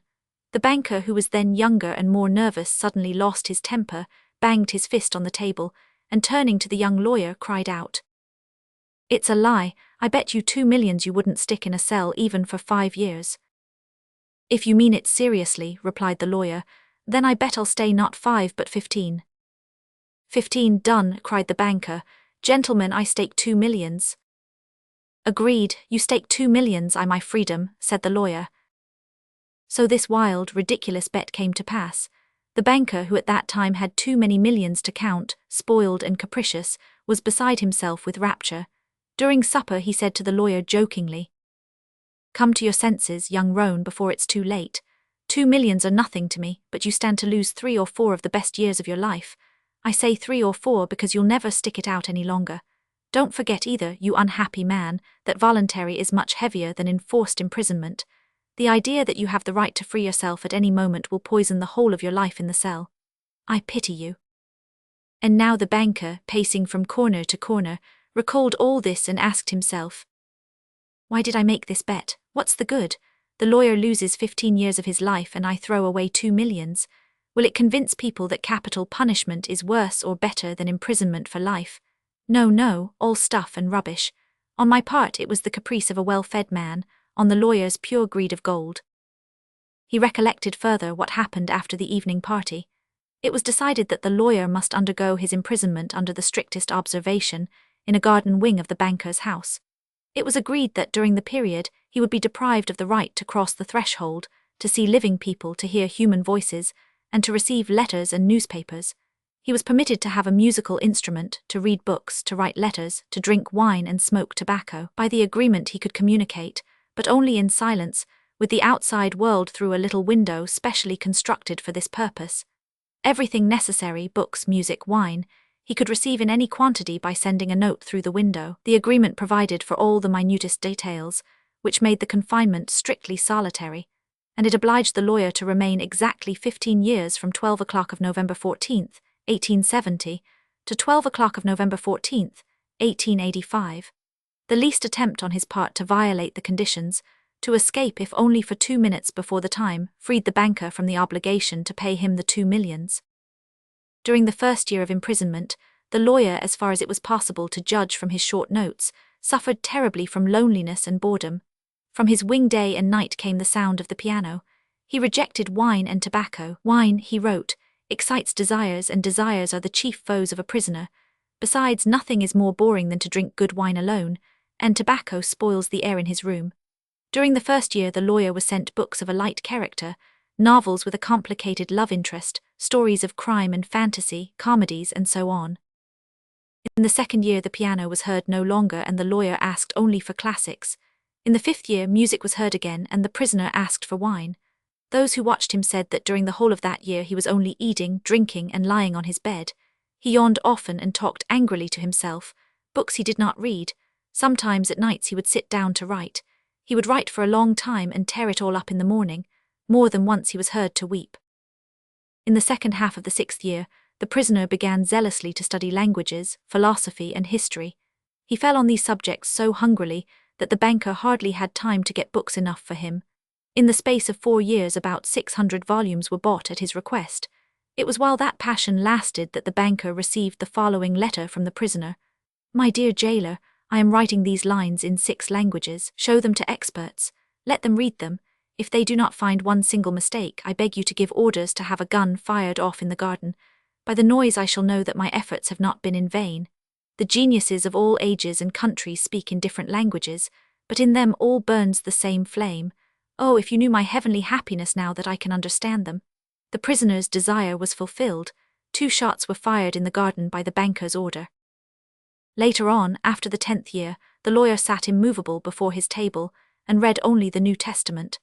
The banker found it strange that a man who in 4 years had mastered 600 erudite volumes should have spent nearly a year in reading one book, easy to understand, and by no means thick. The New Testament was then replaced by the history of religions and theology. During the last 2 years of his confinement, the prisoner read an extraordinary amount, quite haphazard.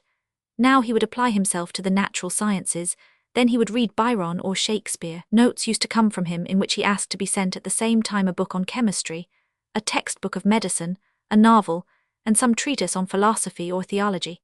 He read as though he were swimming in the sea among broken pieces of wreckage, and in his desire to save his life was eagerly grasping one piece after another.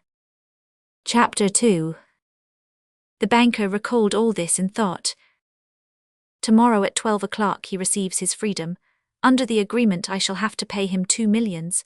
If I pay, it's all over with me. I am ruined forever. 15 years before he had too many millions to count, but now he was afraid to ask himself which he had more of, money or debts.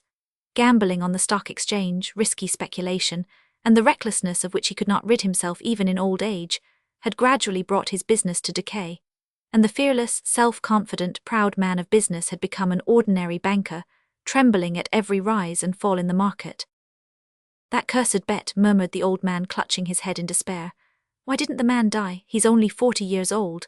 He will take away my last farthing, marry, enjoy life, gamble on the exchange, and I will look on like an envious beggar and hear the same words from him every day. I'm obliged to you for the happiness of my life. Let me help you. No, it's too much. The only escape from bankruptcy and disgrace is that the man should die." The clock had just struck 3. The banker was listening. In the house everyone was asleep, and one could hear only the frozen trees whining outside the windows. Trying to make no sound, he took out of his safe the key of the door which had not been opened for 15 years, put on his overcoat and went out of the house. The garden was dark and cold. It was raining. A damp, penetrating wind howled in the garden and gave the trees no rest. Though he strained his eyes, the banker could see neither the ground, nor the white statues, nor the garden wing, nor the trees. Approaching the garden wing, he called the watchman twice. There was no answer. Evidently the watchman had taken shelter from the bad weather and was now asleep somewhere in the kitchen or the greenhouse. "If I have the courage to fulfill my intention," thought the old man, "the suspicion will fall on the watchman first of all." In the darkness he groped for the steps and the door and entered the hall of the garden wing, then poked his way into a narrow passage and struck a match. Not a soul was there. Someone's bed, with no bedclothes on it, stood there, and an iron stove loomed dark in the corner. The seals on the door that led into the prisoner's room were unbroken. When the match went out, the old man, trembling from agitation, peeped into the little window. In the prisoner's room a candle was burning dimly. The prisoner himself sat by the table. Only his back, the hair on his head and his hands were visible. Open books were strewn about on the table, the 2 chairs, and on the carpet near the table. 5 minutes passed and the prisoner never once stirred. 15 years' confinement had taught him to sit motionless. The banker tapped on the window with his finger, but the prisoner made no movement in reply. Then the banker cautiously tore the seals from the door and put the key into the lock. The rusty lock gave a hoarse groan and the door creaked. The banker expected instantly to hear a cry of surprise and the sound of steps. 3 minutes passed, and it was as quiet inside as it had been before. He made up his mind to enter. Before the table sat a man, unlike an ordinary human being. It was a skeleton with tight-drawn skin, with long curly hair like a woman's, and a shaggy beard. The color of his face was yellow, of an earthy shade. The cheeks were sunken, the back long and narrow, and the hand upon which he leaned his hairy head was so lean and skinny that it was painful to look upon. His hair was already silvering with grey, and no one who glanced at the senile emaciation of the face would have believed that he was only 40 years old. On the table, before his bended head, lay a sheet of paper on which something was written in a tiny hand. "Poor devil," thought the banker, "he's asleep and probably seeing millions in his dreams. I have only to take and throw this half-dead thing on the bed, smother him a moment with the pillow, and the most careful examination will find no trace of unnatural death. But first, let us read what he has written here." The banker took the sheet from the table and read, "Tomorrow at 12 o'clock midnight, I shall obtain my freedom and the right to mix with people. But before I leave this room and see the sun, I think it necessary to say a few words to you. On my own clear conscience and before God who sees me, I declare to you that I despise freedom, life, health, and all that your books call the blessings of the world. For 15 years I have diligently studied earthly life. True, I saw neither the earth nor the people, but in your books I drank fragrant wine, sang songs, hunted deer and wild boar in the forests, loved women, and beautiful women like clouds ethereal, created by the magic of your poet's genius, visited me by night and whispered to me wonderful tales, which made my head drunken. In your books I climbed the summits of Elbrus and Mont Blanc, and saw from there how the sun rose in the morning, and in the evening suffused the sky, the ocean and the mountain ridges with a purple gold. I saw from there how above me lightnings glimmered, cleaving the clouds. I saw green forests, fields, rivers, lakes, cities. I heard sirens singing and the playing of the pipes of Pan. I touched the wings of beautiful devils who came flying to me to speak of God. In your books I cast myself into bottomless abysses, worked miracles, burned cities to the ground, preached new religions, conquered whole countries. Your books gave me wisdom. All that unwearying human thought created in the centuries is compressed to a little lump in my skull. I know that I am cleverer than you all. And I despise your books, despise all worldly blessings and wisdom. Everything is void, frail, visionary and delusive as a mirage. Though you be proud and wise and beautiful, yet will death wipe you from the face of the earth like the mice underground. And your posterity, your history, and the immortality of your men of genius will be as frozen slag, burnt down together with the terrestrial globe.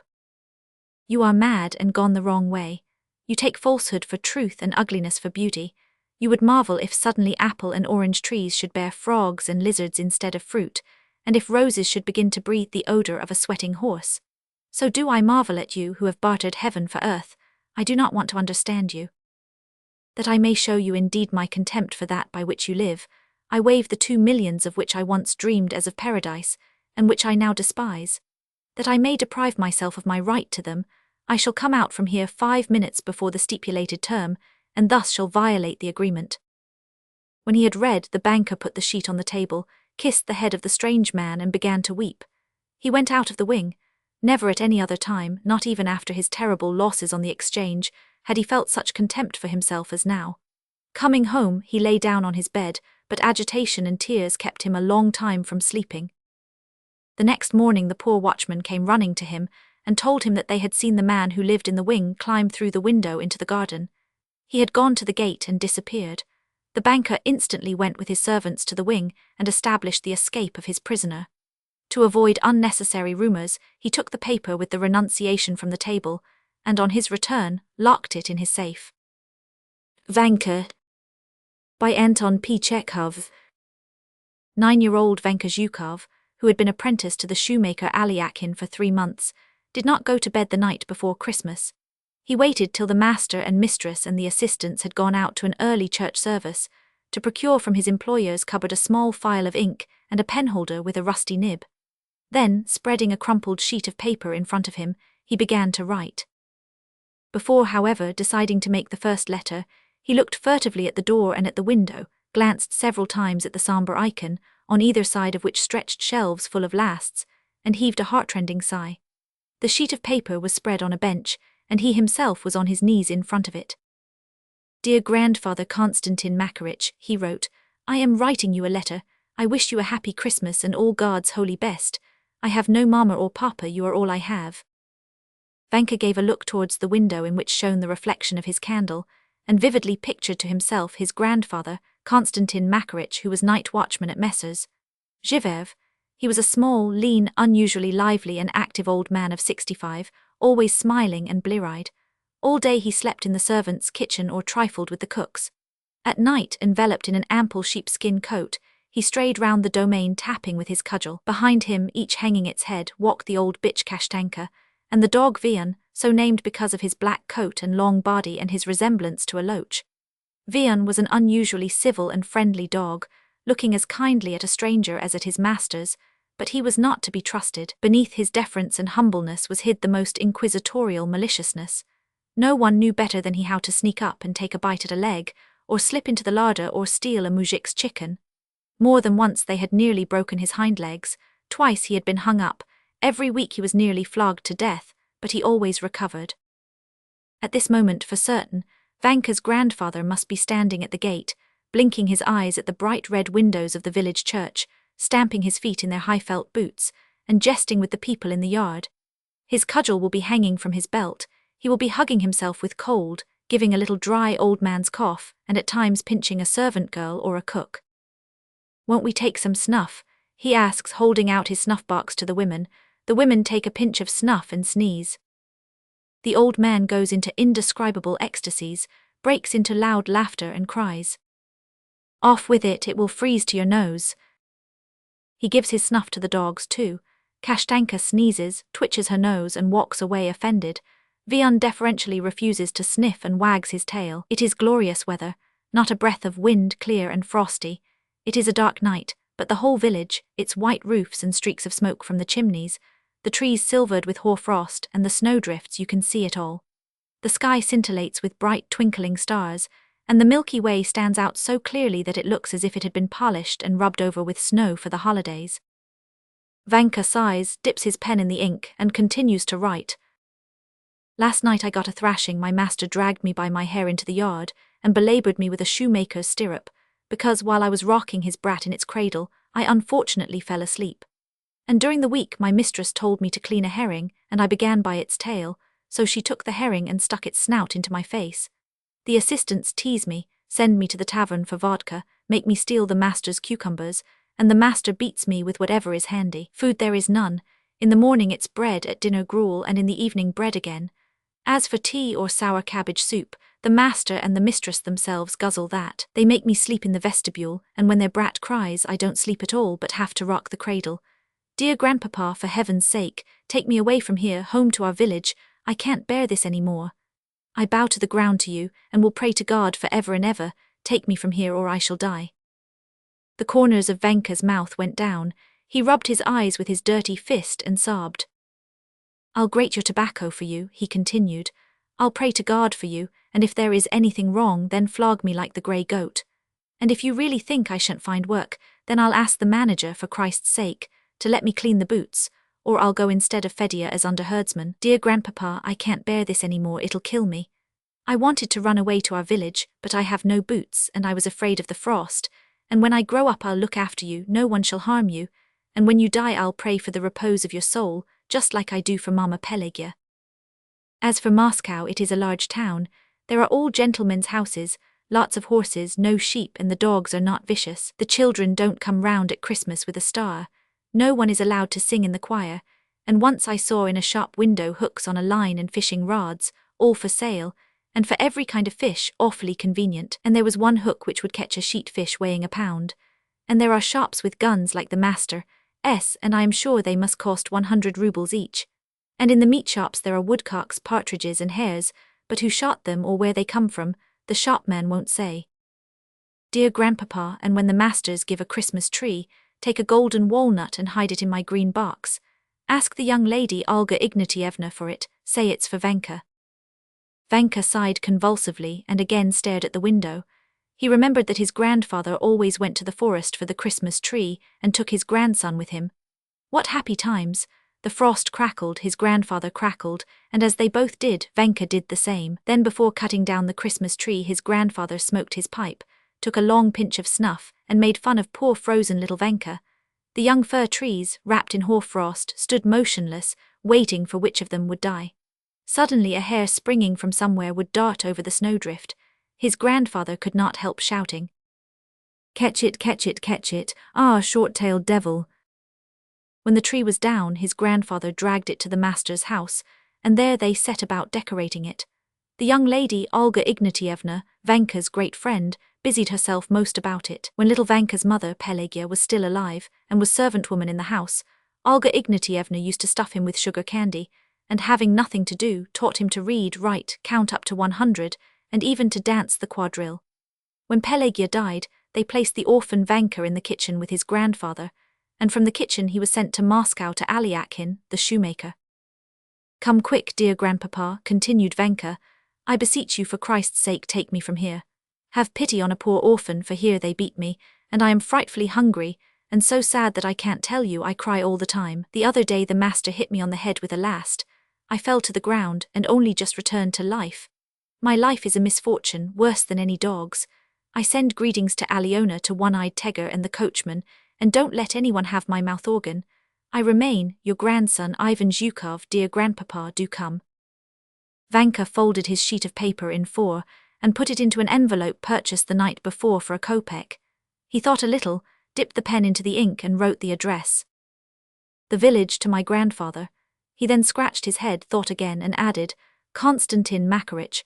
Pleased at not having been interfered with in his writing, he put on his cap, and without putting on his sheepskin coat, ran out in his shirt-sleeves into the street. The shopman at the poulterer's, from whom he had inquired the night before, had told him that letters were to be put into post-boxes, and from there they were conveyed over the whole earth in mail troikas by drunken post-boys, and to the sound of bells. Vanka ran to the first post-box, and slipped his precious letter into the slit. An hour afterwards, lulled by hope, he was sleeping soundly. In his dreams he saw a stove, by the stove his grandfather sitting with his legs dangling down, barefooted and reading a letter to the cooks, and Vian walking round the stove wagging his tail. Hide and Seek by Fyodor Dostoevsky. Everything in Lelechka's nursery was bright, pretty and cheerful. Lelechka's sweet voice charmed her mother. Lelechka was a delightful child. There was no other such child, there never had been and there never would be. Lelechka's mother, Serafima Alexandrovna, was sure of that. Lelechka's eyes were dark and large, her cheeks were rosy, her lips were made for kisses and for laughter. But it was not these charms in Lelechka that gave her mother the keenest joy. Lelechka was her mother's only child. That was why every movement of Lelechka's bewitched her mother. It was great bliss to hold Lelechka on her knees and to fondle her, to feel the little girl in her arms, a thing as lively and as bright as a little bird. To tell the truth, Serafima Alexandrovna felt happy only in the nursery. She felt cold with her husband. Perhaps it was because he himself loved the cold. He loved to drink cold water and to breathe cold air. He was always fresh and cool with a frigid smile, and wherever he passed cold currents seemed to move in the air. The Neslitievs, Sergei Modestovich and Serafima Alexandrovna, had married without love or calculation because it was the accepted thing. He was a young man of 35, she a young woman of 25. Both were of the same circle and well brought up. He was expected to take a wife, and the time had come for her to take a husband. It even seemed to Serafima Alexandrovna that she was in love with her future husband, and this made her happy. He looked handsome and well-bred. His intelligent grey eyes always preserved a dignified expression, and he fulfilled his obligations of a fiancé with irreproachable gentleness. The bride was also good-looking. She was a tall, dark-eyed, dark-haired girl, somewhat timid but very tactful. He was not after her dowry, though it pleased him to know that she had something. He had connections, and his wife came of good, influential people. This might, at the proper opportunity, prove useful. Always irreproachable and tactful, Neslitiev got on in his position not so fast that anyone should envy him, nor yet so slow that he should envy anyone else. Everything came in the proper measure, and at the proper time. After their marriage, there was nothing in the manner of Sergei Modestovich to suggest anything wrong to his wife. Later, however, when his wife was about to have a child, Sergei Modestovich established connections elsewhere of a light and temporary nature. Serafima Alexandrovna found this out, and to her own astonishment, was not particularly hurt. She awaited her infant with a restless anticipation that swallowed every other feeling. A little girl was born. Serafima Alexandrovna gave herself up to her. At the beginning she used to tell her husband with rapture of all the joyous details of Lelechka's existence, but she soon found that he listened to her without the slightest interest, and only from the habit of politeness. Serafima Alexandrovna drifted farther and farther away from him. She loved her little girl with the ungratified passion that other women, deceived in their husbands, show their chance young lovers. "Mamochka, let's play Pryatki. Hide and seek," cried Lelechka, pronouncing the R like the L so that the word sounded Plyatki. This charming inability to speak always made Serafima Alexandrovna smile with tender rapture. Lelechka then ran away, stamping with her plump little legs over the carpets, and hid herself behind the curtains near her bed. "Tu, Mamochka," she cried out in her sweet, laughing voice as she looked out with a single roguish eye. "Where is my baby girl?" the mother asked as she looked for Lelechka and made believe that she did not see her. And Lelechka poured out her rippling laughter in her hiding place. Then she came out a little farther, and her mother, as though she had only just caught sight of her, seized her by her little shoulders and exclaimed joyously, "Here she is, my Lelechka." Lelechka laughed long and merrily, her head close to her mother's knees, and all of her cuddled up between her mother's white hands. Her mother's eyes glowed with passionate emotion. "Now, Mamochka, you hide," said Lelechka as she ceased laughing. Her mother went to hide. Lelechka turned away as though not to see, but watched her Mamochka stealthily all the time. Mama hid behind the cupboard and exclaimed, Tu, baby girl." Lelechka ran round the room and looked into all the corners, making believe, as her mother had done before, that she was seeking, though she really knew all the time where her Mamochka was standing. "Where's my Mamochka?" asked Lelechka. "She's not here and she's not here," she kept on repeating as she ran from corner to corner. Her mother stood with suppressed breathing, her head pressed against the wall, her hair somewhat disarranged. A smile of absolute bliss played on her red lips. The nurse Fedosia, a good-natured and fine-looking if somewhat stupid woman, smiled as she looked at her mistress with her characteristic expression, which seemed to say that it was not for her to object to gentlewomen's caprices. She thought to herself, "The mother is like a little child herself, look how excited she is." Lelechka was getting nearer her mother's corner. Her mother was growing more absorbed every moment by her interest in the game. Her heart beat with short, quick strokes, and she pressed even closer to the wall, disarranging her hair still more. Lelechka suddenly glanced toward her mother's corner and screamed with joy. "I've found ooh," she cried out loudly and joyously, mispronouncing her words in a way that again made her mother happy. She pulled her mother by her hands to the middle of the room. They were merry and they laughed. And Lelechka again hid her head against her mother's knees, and went on lisping and lisping without end, her sweet little words, so fascinating yet so awkward. Sergei Modestovich was coming at this moment toward the nursery. Through the half-closed doors he heard the laughter, the joyous outcries, the sound of romping. He entered the nursery, smiling his genial cold smile. He was irreproachably dressed, and he looked fresh and erect, and he spread round him an atmosphere of cleanliness, freshness and coldness. He entered in the midst of the lively game, and he confused them all by his radiant coldness. Even Fedosya felt abashed, now for her mistress, now for herself. Serafima Alexandrovna at once became calm and apparently cold, and this mood communicated itself to the little girl, who ceased to laugh, but looked instead, silently and intently at her father. Sergei Modestovich gave a swift glance round the room. He liked coming here where everything was beautifully arranged. This was done by Serafima Alexandrovna, who wished to surround her little girl, from her very infancy, only with the loveliest things. Serafima Alexandrovna dressed herself tastefully. This, too, she did for Lelechka, with the same end in view. One thing Sergei Modestovich had not become reconciled to, and this was his wife's almost continuous presence in the nursery. "It's just as I thought. I knew that I'd find you here," he said with a derisive and condescending smile. They left the nursery together. As he followed his wife through the door, Sergei Modestovich said rather indifferently, in an incidental way, laying no stress on his words, "Don't you think that it would be well for the little girl if she were sometimes without your company? Merely, you see, that the child should feel its own individuality," he explained in answer to Serafima Alexandrovna's puzzled glance. "She's still so little," said Serafima Alexandrovna. "In any case, this is but my humble opinion. I don't insist, it's your kingdom there." "I'll think it over," his wife answered, smiling as he did, coldly but genially.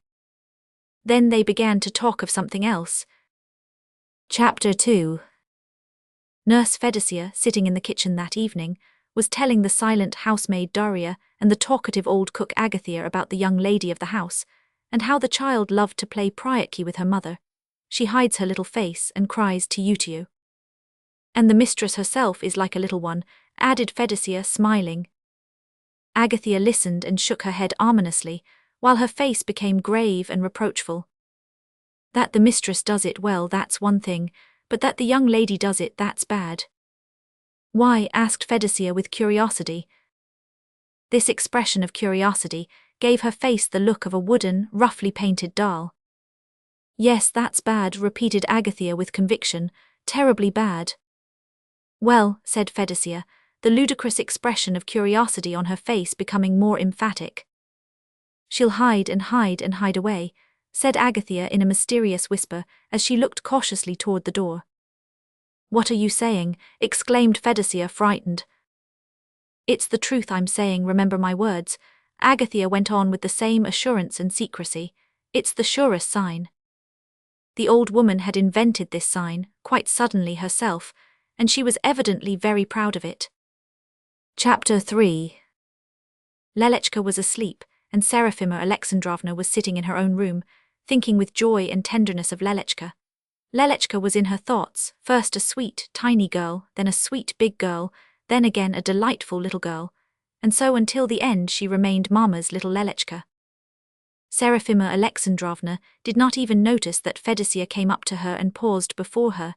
Fedosya had a worried, frightened look. Madam," she said quietly in a trembling voice. Serafima Alexandrovna gave a start. Fedosya's face made her anxious. "What is it, Fedosya?" she asked with great concern. "Is there anything wrong with Lelechka?" "No, madam," said Fedosya, as she gesticulated with her hands to reassure her mistress and to make her sit down. "Lelechka is asleep, may God be with her. Only I'd like to say something. You see, Lelechka is always hiding herself, that's not good." Fedosya looked at her mistress with fixed eyes, which had grown round from fright. "Why not good?" asked Seraphima Alexandrovna with vexation, succumbing involuntarily to vague fears. "I can't tell you how bad it is," said Fedosya, and her face expressed the most decided confidence.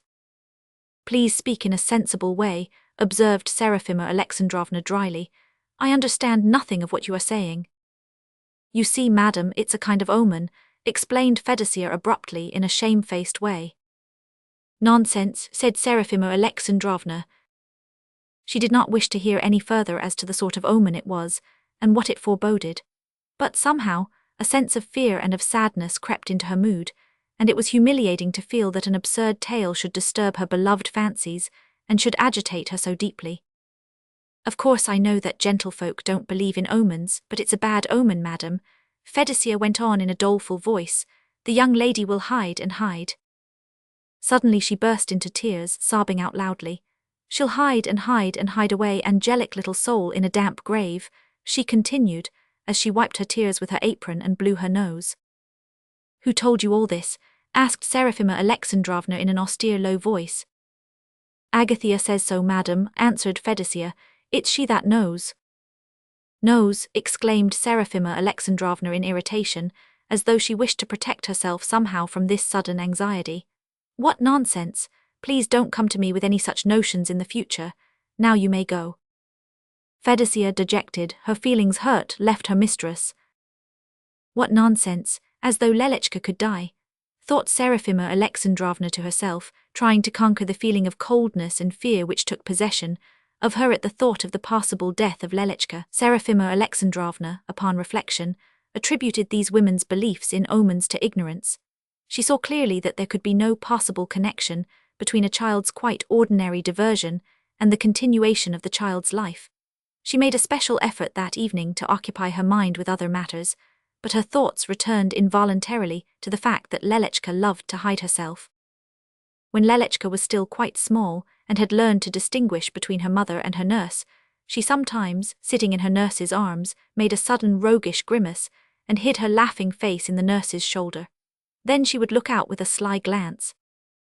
Of late, in those rare moments of the mistress' absence from the nursery, Fedosya had again taught Lelechka to hide, and when Lelechka's mother, on coming in, saw how lovely the child looked when she was hiding, she herself began to play hide and seek with her tiny daughter. 4. The next day Seraphima Alexandrovna, absorbed in her joyous cares for Lelechka, had forgotten Fedosya's words of the day before. But when she returned to the nursery, after having ordered the dinner, and she heard Lelechka suddenly cry "tiu-tiu," from under the table, a feeling of fear suddenly took hold of her. Though she reproached herself at once for this unfounded, superstitious dread, nevertheless she could not enter wholeheartedly into the spirit of Lelechka's favourite game, and she tried to divert Lelechka's attention to something else. Lelechka was a lovely and obedient child. She eagerly complied with her mother's new wishes, but as she had got into the habit of hiding from her mother in some corner, and of crying out "tiu-tiu," so even that day she returned more than once to the game. Seraphima Alexandrovna tried desperately to amuse Lelechka. This was not so easy because restless, threatening thoughts obtruded themselves constantly. Why does Lelechka keep on recalling the tiu-tiu? Why does she not get tired of the same thing, of eternally closing her eyes and of hiding her face? Perhaps, thought Seraphima Alexandrovna, she is not as strongly drawn to the world as other children who are attracted by many things. If this is so, is it not a sign of organic weakness? Is it not a germ of the unconscious non-desire to live? Seraphima Alexandrovna was tormented by presentiments.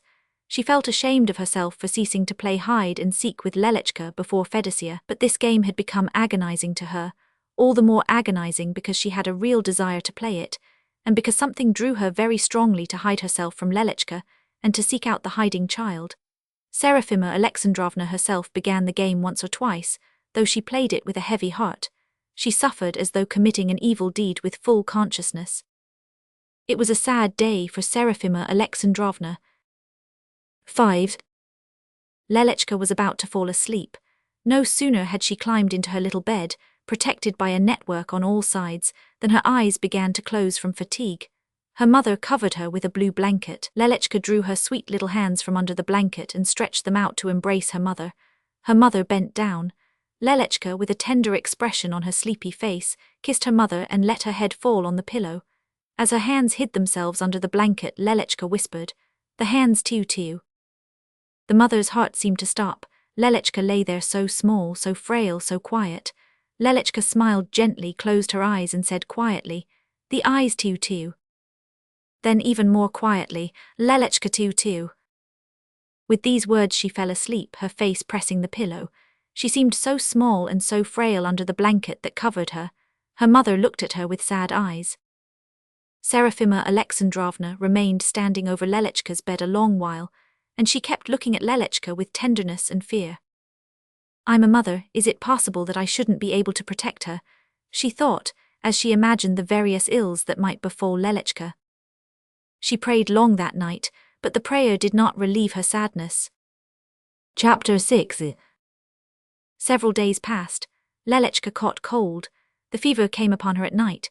When Serafima Alexandrovna, awakened by Fedosya, came to Lelechka and saw her looking so hot, so restless and so tormented, she instantly recalled the evil omen, and a hopeless despair took possession of her from the first moments.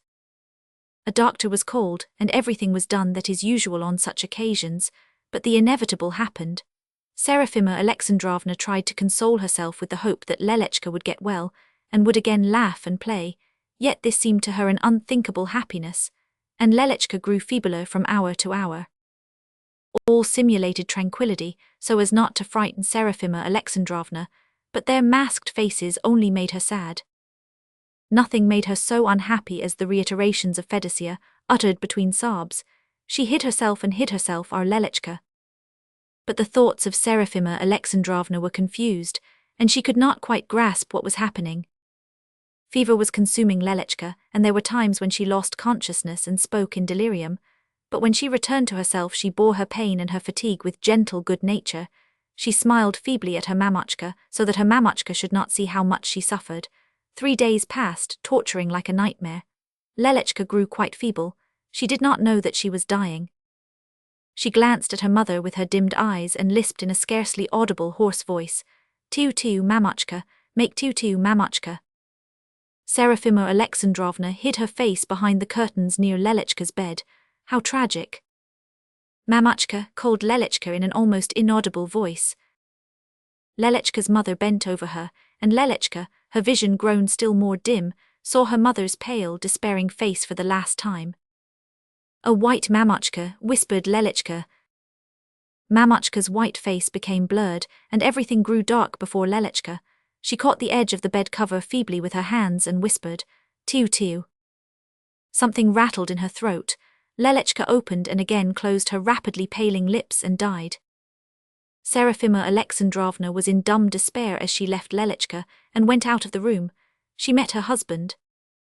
"Lelechka is dead," she said in a quiet, dull voice. Sergei Modestovich looked anxiously at her pale face. He was struck by the strange stupor in her formerly animated, handsome features. Chapter 7. Lelechka was dressed, placed in a little coffin and carried into the parlor. Serafima Alexandrovna was standing by the coffin and looking dully at her dead child. Sergei Modestovich went to his wife and, consoling her with cold, empty words, tried to draw her away from the coffin. Serafima Alexandrovna smiled. "Go away," she said quietly. "Lelechka is playing, she'll be up in a minute." "Sima, my dear, don't agitate yourself," said Sergei Modestovich in a whisper. "You must resign yourself to your fate." "She'll be up in a minute," persisted Serafima Alexandrovna, her eyes fixed on the dead little girl. Sergei Modestovich looked round him cautiously. He was afraid of the unseemly and of the ridiculous. "Sima, don't agitate yourself," he repeated. "This would be a miracle, and miracles do not happen in the 19th century. No sooner had he said these words than Sergei Modestovich felt their irrelevance to what had happened. He was confused and annoyed. He took his wife by the arm and cautiously led her away from the coffin. She did not oppose him. Her face seemed tranquil and her eyes were dry. She went into the nursery and began to walk round the room, looking into those places where Lelechka used to hide herself. She walked all about the room and bent now and then to look under the table or under the bed, and kept on repeating cheerfully, "Where is my little one? Where is my Lelechka?" After she had walked round the room once, she began to make her quest anew. Fedosya, motionless with dejected face, sat in a corner and looked frightened at her mistress. Then she suddenly burst out sobbing, and she wailed loudly. She hid herself, our Lelechka, our angelic little soul. Seraphima Alexandrovna trembled, paused, cast a perplexed look at Fedosya, began to weep and left the nursery quietly. Chapter 8. Sergei Modestovich hurried the funeral. He saw that Seraphima Alexandrovna was terribly shocked by her sudden misfortune, and as he feared for her reason, he thought she would more readily be diverted and consoled when Lelechka was buried. Next morning Seraphima Alexandrovna dressed with particular care for Lelechka. When she entered the parlour, there were several people between her and Lelechka. The priest and deacon paced up and down the room, clouds of blue smoke drifted in the air, and there was a smell of incense. There was an oppressive feeling of heaviness in Seraphima Alexandrovna's head as she approached Lelechka. Lelechka lay there still and pale, and smiled pathetically. Seraphima Alexandrovna laid her cheek upon the edge of Lelechka's coffin and whispered, "Tiu tiu, little one." The little one did not reply. Then there was some kind of stir and confusion around Seraphima Alexandrovna. Strange, unnecessary faces bent over her, someone held her, and Lelechka was carried away somewhere. Seraphima Alexandrovna stood up erect, sighed in a lost way, smiled and called loudly, "Lelechka." Lelechka was being carried out. The mother threw herself after the coffin with despairing sobs, but she was held back. She sprang behind the door through which Lelechka had passed, sat down there on the floor, and as she looked through the crevice she cried out, "Lelechka, tiu tiu." Then she put her head out from behind the door and began to laugh. Lelechka was quickly carried away from her mother, and those who carried her seemed to run rather than to walk. Dethroned by I.N. Potapenko. "Well," Captain Zarubkin's wife called out impatiently to her husband, rising from the sofa and turning to face him as he entered. "He doesn't know anything about it," he replied indifferently, as if the matter were of no interest to him. Then he asked in a business-like tone, "Nothing for me from the office?" "Why should I know? Am I your errand boy?" "How they dilly-dally, if only the package doesn't come too late, it's so important." "Idiot." "Who's an idiot?" "You, with your indifference, your stupid egoism." The captain said nothing. He was neither surprised nor insulted. On the contrary, the smile on his face was as though he had received a compliment. These wifely animadversions, probably oft heard, by no means interfered with his domestic peace. "It can't be that the man doesn't know when his wife is coming back home," Mrs. Zarubkin continued excitedly. "She's written to him every day of the 4 months that she's been away. The postmaster told me so."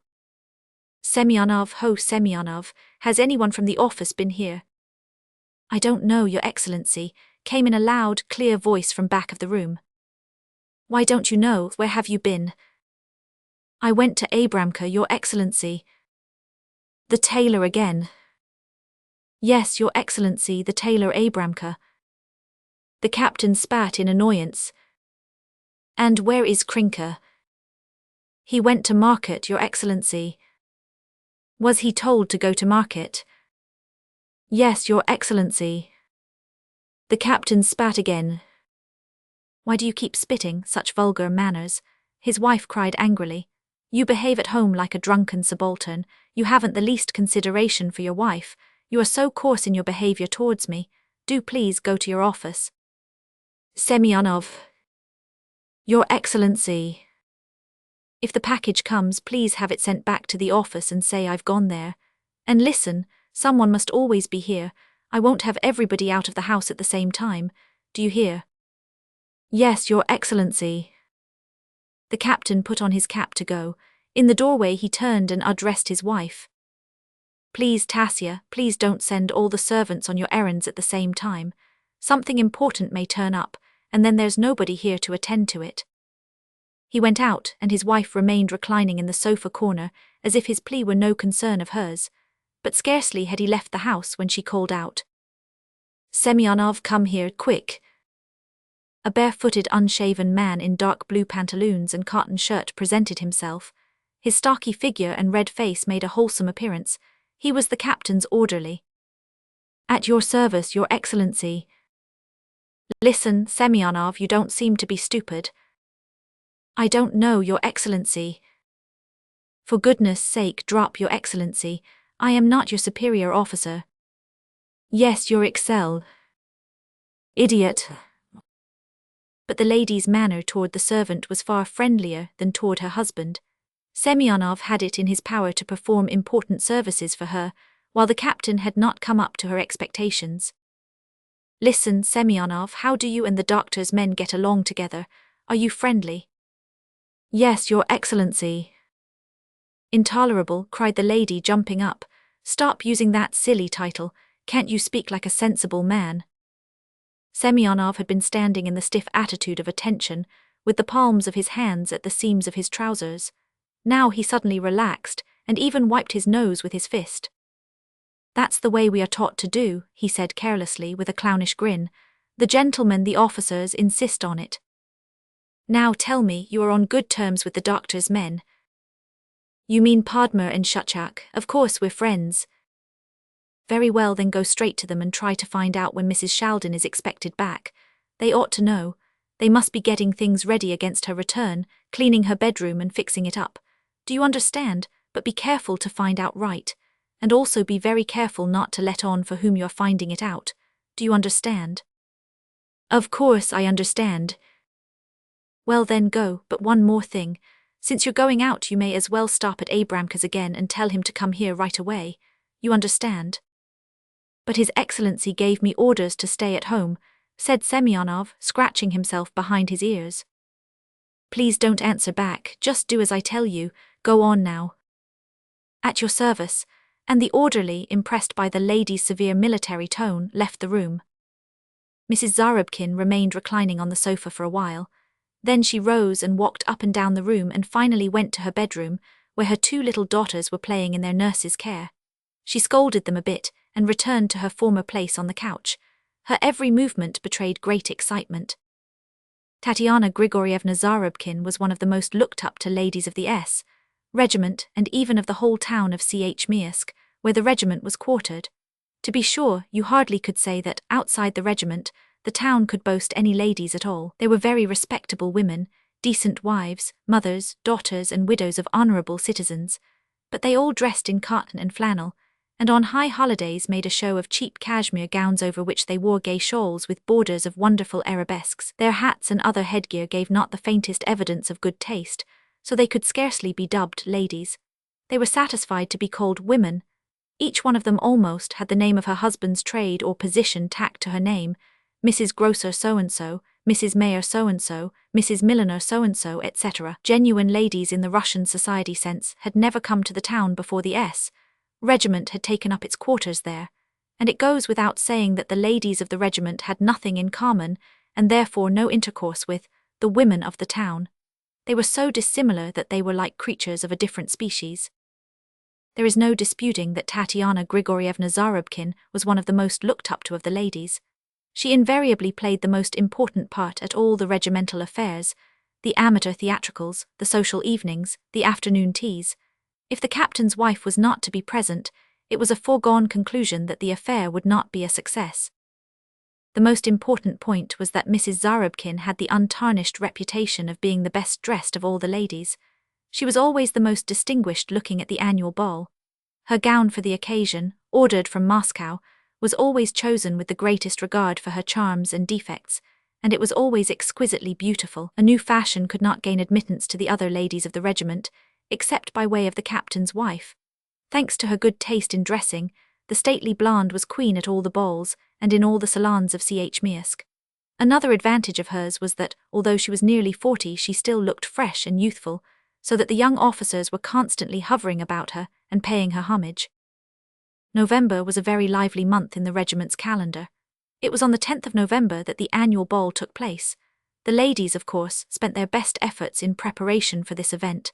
Needless to say that in these arduous activities, Abramka Stiftik, the ladies' tailor, played a prominent role. He was the one man in Ch. who had any understanding at all for the subtle art of the feminine toilet. Preparations had begun in his shop in August already.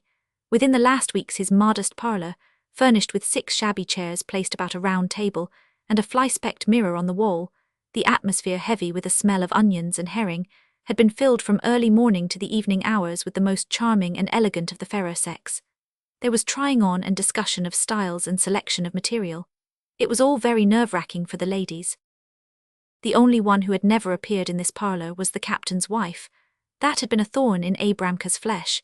He had spent days and nights going over in his mind how he could rid this lady of the, in his opinion, wretched habit of ordering her clothes from Moscow. For this ball, however, as she herself had told him, she had not ordered a dress but only material from out of town, from which he deduced that he was to make the gown for her. But there was only 1 week left before the ball, and still she had not come to him. Abramka was in a state of feverishness. He longed once to make a dress for Mrs. Zarubkin. It would add to his glory. He wanted to prove that he understood his trade just as well as any tailor in Moscow, and that it was quite superfluous for her to order her gowns outside of Ch. He would come out the triumphant competitor of Moscow. As each day passed and Mrs. Zarubkin did not appear in his shop, his nervousness increased. Finally she ordered a dressing jacket from him, but not a word said of a ball gown. What was he to think of it? So when Semyonov told him that Mrs. Zarubkin was expecting him at her home, it goes without saying that he instantly removed the dozen pins in his mouth, as he was trying on a customer's dress, told one of his assistants to continue with the fitting, and instantly set off to call on the captain's wife. In this case, it was not a question of a mere ball gown, but of the acquisition of the best customer in town. Although Abramka wore a silk hat and a suit in keeping with the silk hat, still he was careful not to ring at the front entrance, but always knocked at the back door at another time when the captain's orderly was not in the house, for the captain's orderly also performed the duties of the captain's cook. He might have knocked long and loud. On other occasions, a cannon might have been shot off right next to Tatiana Grigorievna's ears, and she would not have lifted her fingers to open the door. But now she instantly caught the sound of the modest knocking, and opened the back door herself for Abramka. "Oh," she cried delightedly, "you Abramka." She really wanted to address him less familiarly, as was more befitting so dignified a man in a silk hat, but everybody called him Abramka, and he would have been very much surprised had he been honoured with his full name, Abram Srulvich Stiftik. So she thought it best to address him as the others did. Mr. Abramka was tall and thin. There was always a melancholy expression in his pale face. He had a little stoop, a long and very heavy greyish beard. He had been practising his profession for 30 years. Ever since his apprenticeship he had been called Abramka, which did not strike him as at all derogatory or unfitting. Even his shingle read, "Ladies' tailor, Abramka Stiftik," the most valid proof that he deemed his name immaterial, but that the chief thing to him was his art. As a matter of fact, he had attained, if not perfection in tailoring, yet remarkable skill. To this all the ladies of the S regiment could attest with conviction. Abramka removed his silk hat, stepped into the kitchen, and said gravely with profound feeling, "Mrs. Zarubkin, I am entirely at your service. Come into the reception room. I have something very important to speak to you about." Abramka followed in silence. He stepped softly on tiptoe, as if afraid of waking someone. "Sit down, Abramka, listen, but give me your word of honour you won't tell anyone," Tatiana Grigorievna began, reddening a bit. She was ashamed to have to let the tailor Abramka into her secret, but since there was no getting around it, she quieted herself and in an instant had regained her ease. "I don't know what you are speaking of, Mrs. Zarubkin," Abramka rejoined. He assumed a somewhat injured manner. "Have you ever heard of Abramka ever babbling anything out? You certainly know that in my profession, you know everybody has some secret to be kept." "Oh, you must have misunderstood me, Abramka. What sort of secrets do you mean?" "Well, one lady is a little bit one-sided, another lady," he pointed to his breast, "is not quite full enough, another lady has scrawny arms. Such things as that have to be covered up or filled out or laced in so as to look better. That is where our art comes in, but we are in duty bound not to say anything about it." Tatiana Grigorievna smiled. "Well, I can assure you I am all right that way. There is nothing about me that needs to be covered up or filled out." "Oh, as if I didn't know that. Everybody knows that Mrs. Zarubkin's figure is perfect," Abramka cried, trying to flatter his new customer. Mrs. Zarubkin laughed and made up her mind to remember. Everybody knows that Mrs. Zarubkin's figure is perfect. Then she said, "You know that the ball is to take place in a week." "Yes, indeed, Mrs. Zarubkin, in only 1 week. Unfortunately only 1 week, replied Abramka, sighing. But you remember your promise to make my dress for me for the ball this time. Mrs. Zarubkin, Abramka cried, laying his hand on his heart. Have I said that I was not willing to make it? No, indeed, I said it must be made and made right. For Mrs. Zarubkin it must be better than for anyone else. That's the way I feel about it. Splendid, just what I wanted to know. But why don't you show me your material? Why don't you say to me, here Abramka, here is the stuff, make a dress. Abramka would work on it day and night. That's just it, I can't order it. That is where the trouble comes in. Tell me, Abramka, what is the shortest time you need for making the dress? Listen, the very shortest. Abramka shrugged his shoulders. Well, is a week too much for a ball dress such as you will want? It's got to be sewed, it can't be pasted together, you yourself know that, Mrs. Zarubkin. But supposing I order it only 3 days before the ball? Abramka started. Only 3 days before the ball, a ball dress. Am I a guard, Mrs. Zarubkin? I am nothing but the ladies' tailor, Abramka Stiftik. Well, then you are a nice tailor, said Tatyana Grigorievna scornfully. In Moscow they made a ball dress for me in 2 days. Abramka jumped up as if at a shot and beat his breast. Is that so? Then I say, Mrs. Zarubkin, he cried pathetically, if they made a ball gown for you in Moscow in 2 days, very well, then I will make a ball gown for you if I must in 1 day. I will neither eat nor sleep, and I won't let my help off either for 1 minute. How does that suit you? Sit down, Abramka, thank you very much. I hope I shall not have to put such a strain on you. It really does not depend upon me, otherwise I should have ordered the dress from you long ago. It doesn't depend upon you, then upon whom does it depend? It depends upon, but now, Abramka, remember this is just between you and me, it depends upon Mrs. Shaldin. Upon Mrs. Shaldin, the doctor's wife, why she isn't even here. That's just it, that is why I have to wait. How is it that a clever man like you, Abramka, doesn't grasp the situation? Let me see. Abramka racked his brains for a solution of the riddle. How could it be that Mrs. Shaldin, who was away, should have anything to do with Mrs. Zarubkin's order for a gown? No, that passed his comprehension. She certainly will get back in time for the ball, said Mrs. Zarubkin, to give him a cue. Well, yes. And certainly will bring a dress back with her. Certainly. A dress from abroad, something we have never seen here, something highly original. Mrs. Zarubkin, Abramka cried, as if a truth of tremendous import had been revealed to him. Mrs. Zarubkin, I understand, why certainly, yes, but that will be pretty hard. That's just it. Abramka reflected a moment, then said, I assure you, Mrs. Zarubkin, you need not be a bit uneasy. I will make a dress for you that will be just as grand as the one from abroad. I assure you, your dress will be the most elegant one at the ball, just as it always has been. I tell you, my name won't be Abramka Stiftik if... His eager asseveration seemed not quite to satisfy the captain's wife. Her mind was not quite set at ease. She interrupted him. But the style, Abramka, the style. You can't possibly guess what the latest fashion is abroad. Why shouldn't I know what the latest fashion is, Mrs. Zarubkin? In Kiev I have a friend who publishes fashion plates. I will telegraph to him, and he will immediately send me pictures of the latest French models. The telegram will cost only 80 cents, Mrs. Zarubkin, and I swear to you I will copy any dress he sends. Mrs. Shaldin can't possibly have a dress like that. All very well and good, and that's what we'll do. Still, we must wait until Mrs. Shaldin comes back. Don't you see, Abramka, I must have exactly the same style that she has. Can't you see, so that nobody can say that she is in the latest fashion?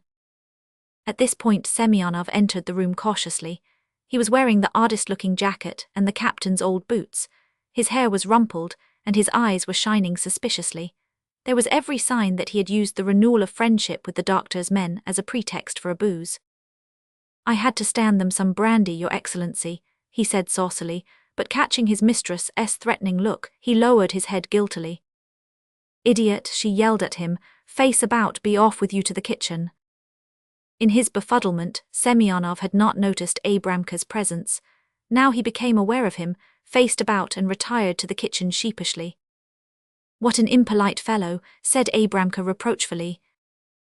Oh, you wouldn't believe, said the captain's wife, but instantly followed Semyonov into the kitchen.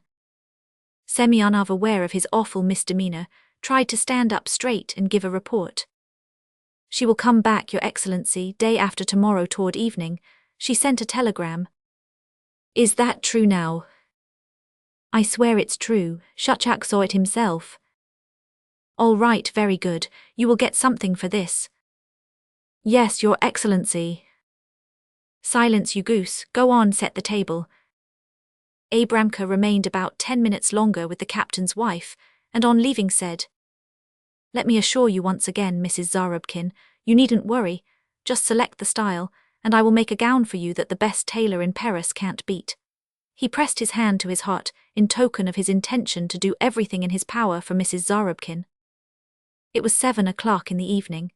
Mrs. Shaldin and her trunk had arrived hardly half an hour before, yet the captain's wife was already there paying visit, which was a sign of the warm friendship that existed between the two women.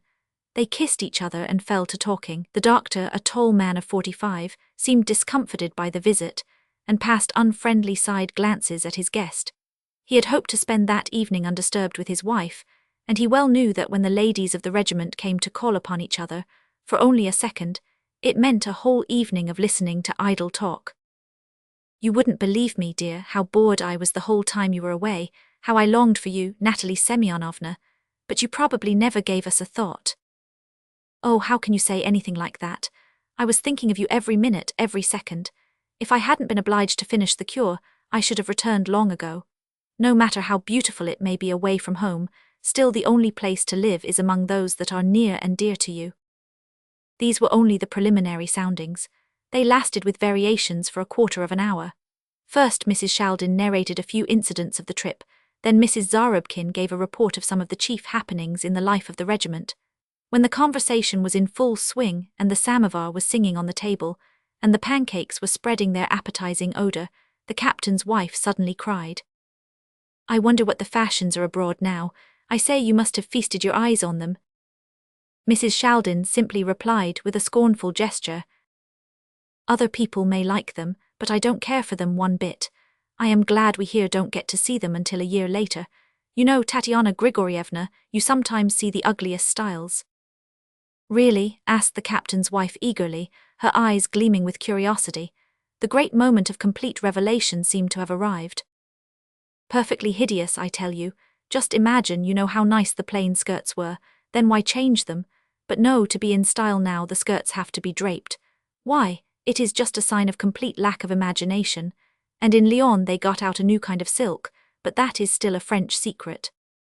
"Why a secret? The silk is certainly being worn already." "Yes, one does see it being worn already, but when it was first manufactured the greatest secret was made of it. They were afraid the Germans would imitate. You understand?" "Oh, but what is the latest style?" "I really can't explain it to you. All I know is it is something awful." "She can't explain, that means she doesn't want to explain. Oh, the cunning one, what a sly look she has in her eyes." So thought the captain's wife. From the very beginning of the conversation, the two warm friends, it need scarcely be said, were mutually distrustful. Each had the conviction that everything the other said was to be taken in the very opposite sense. They were of about the same age, Mrs. Shaldin possibly 1 or 2 years younger than Mrs. Zarubkin. Mrs. Zarubkin was rather plump and had heavy light hair. Her appearance was blooming. Mrs. Shaldin was slim, though well proportioned. She was a brunette with a pale complexion and large dark eyes. They were two types of beauty very likely to divide the gentlemen of the regiment into two camps of admirers, but women are never content with halves. Mrs. Zarubkin wanted to see all the officers of the regiment at her feet, and so did Mrs. Shaldin. It naturally led to great rivalry between the two women, of which they were both conscious, though they always had the friendliest smiles for each other. Mrs. Shaldin tried to give a different turn to the conversation. "Do you think the ball will be interesting this year?" "Why should it be interesting?" rejoined the captain's wife scornfully. "Always the same people, the same old humdrum jog trot." "I suppose the ladies have been besieging our poor Abramka." "I really can't tell you. So far as I am concerned, I have scarcely looked at what he made for me." How is that? Didn't you order your dress from Moscow again?" "No, it really does not pay. I am sick of the bother of it all. Why all that trouble? For whom? Our officers don't care a bit how one dresses, they haven't the least taste. Oh, there's something back of that, thought Mrs. Sheldon. The captain's wife continued with apparent indifference. I can guess what a gorgeous dress you had made abroad, certainly in the latest fashion. Mrs. Sheldon laughed innocently. How could I get the time during my cure to think of a dress? As a matter of fact, I completely forgot the ball, thought of it at the last moment, and bought the first piece of goods I laid my hands on. Pink. Oh no, how can you say pink? Light blue then. You can't call it exactly light blue. It is a very undefined sort of color. I really wouldn't know what to call it. But it certainly must have some sort of a shade. You may believe me or not if you choose, but really I don't know. It's a very indefinite shade. Is it surah silk? No, I can't bear surah. It doesn't keep the folds well. I suppose it is crepe de chine. Heavens no, crepe de chine is much too expensive for me. Then what can it be? Oh, wait a minute, what is the name of that goods? You know there are so many funny new names now, they don't make any sense. Then show me your dress, dearest, do please show me your dress. Mrs. Sheldon seemed to be highly embarrassed. I am so sorry I can't. It is way down at the bottom of the trunk. There is the trunk, you see yourself I couldn't unpack it now. The trunk close to the wall was covered with oilcloth and tied tight with heavy cords. The captain's wife devoured it with her eyes. She would have liked to see through and through it.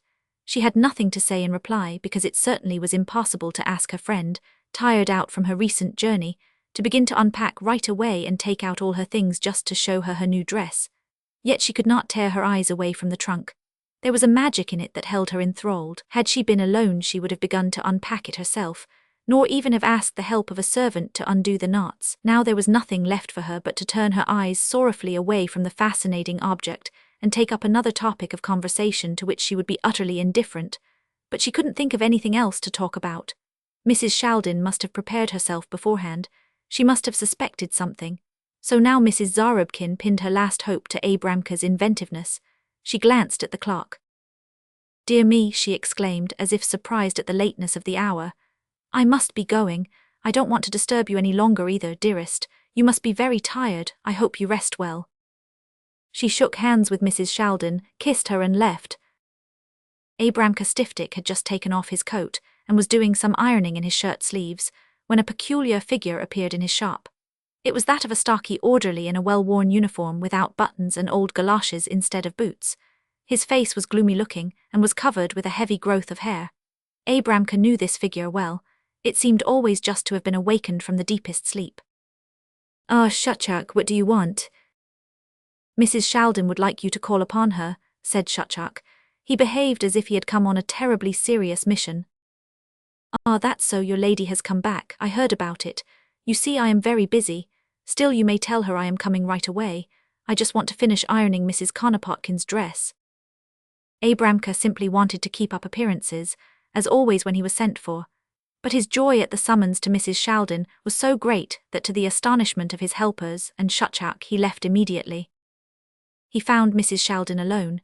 She had not slept well the 2 nights before and had risen late that morning. Her husband had left long before for the military hospital. She was sitting beside her open trunk, taking her things out very carefully.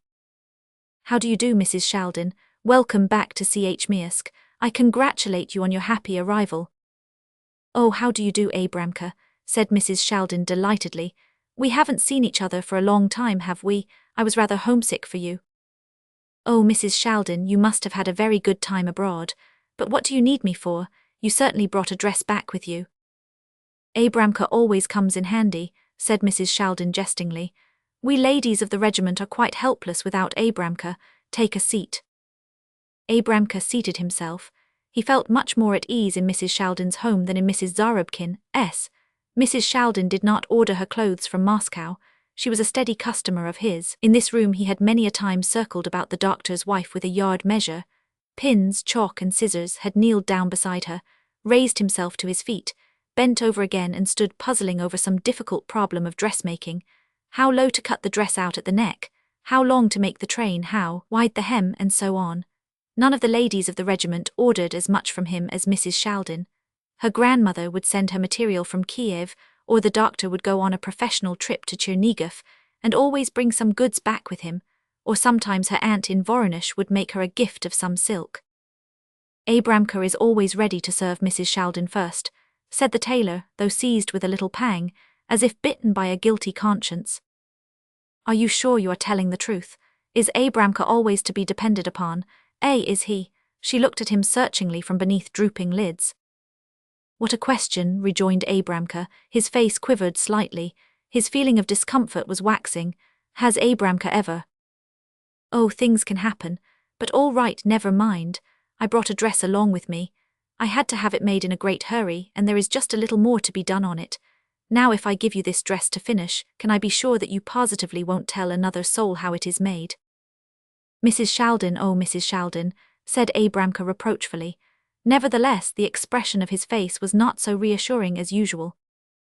"You give me your word of honor?"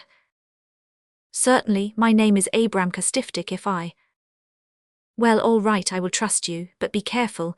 You know of whom you must be careful." "Who is that, Mrs. Shaldin?" "Oh, you know very well whom I mean. No, you needn't put your hand on your heart. She was here to see me yesterday and tried in every way she could to find out how my dress is made, but she couldn't get it out of me." Abramka sighed. Mrs. Shaldin seemed to suspect his betrayal. "I am right, am I not? She has not had her dress made yet, has she? She waited to see my dress, didn't she? And she told you to copy the style, didn't she?" Mrs. Shaldin asked with honest naivete. "But I warn you, Abramka, if you give away the least little thing about my dress, then all is over between you and me. Remember that." Abramka's hand went to his heart again, and the gesture carried the same sense of conviction as of old.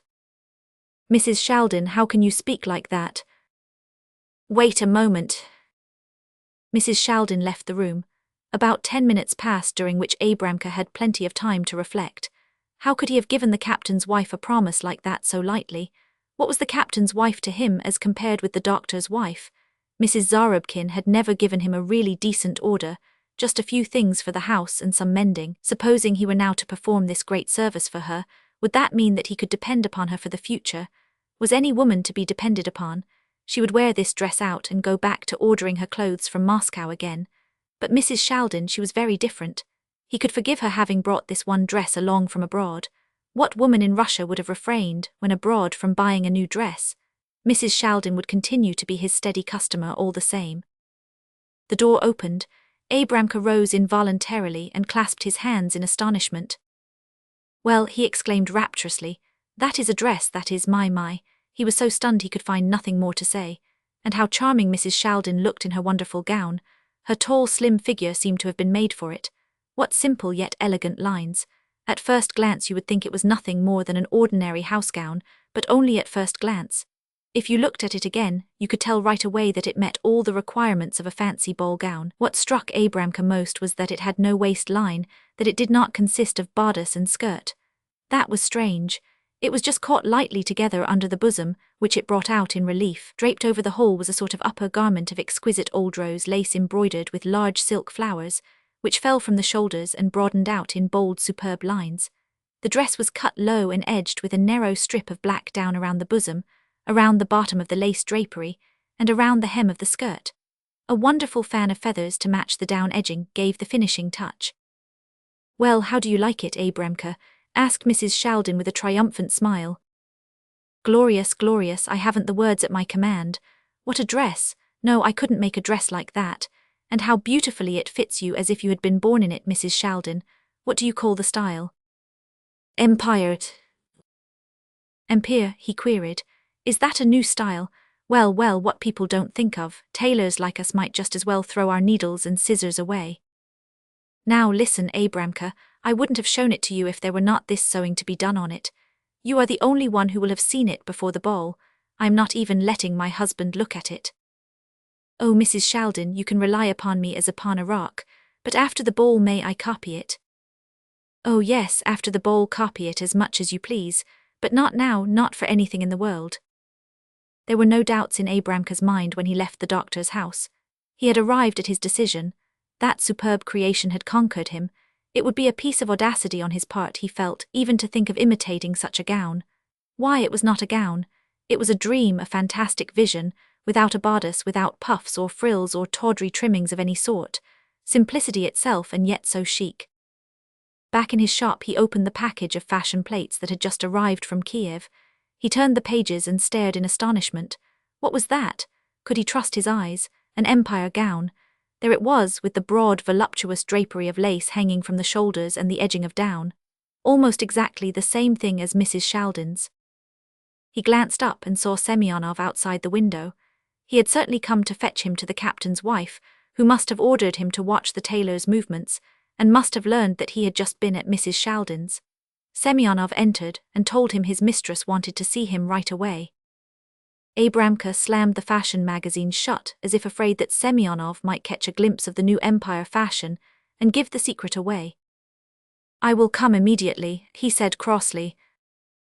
He picked up his fashion plates, put the yard measure in his pocket, rammed his silk hat sorrowfully on his head and set off for the captain's house. He found Mrs. Zarubkin pacing the room excitedly, greeted her, but carefully avoided meeting her eyes. "Well, what did you find out?" "Nothing, Mrs. Zarubkin," said Abramka dejectedly. "Unfortunately, I couldn't find out a thing." "Idiot, I have no patience with you. Where are the fashion plates?" "Here, Mrs. Zarubkin." She turned the pages, looked at one picture after the other, and suddenly her eyes shone and her cheeks reddened. "Oh, empire, the very thing. Empire is the very latest. Make this one for me," she cried commandingly. Abramka turned pale. "Empire, Mrs. Zarubkin, I can't make that empire dress for you," he murmured. "Why not?" asked the captain's wife, giving him a searching look. Because I can't." "Oh, you can't. You know why you can't?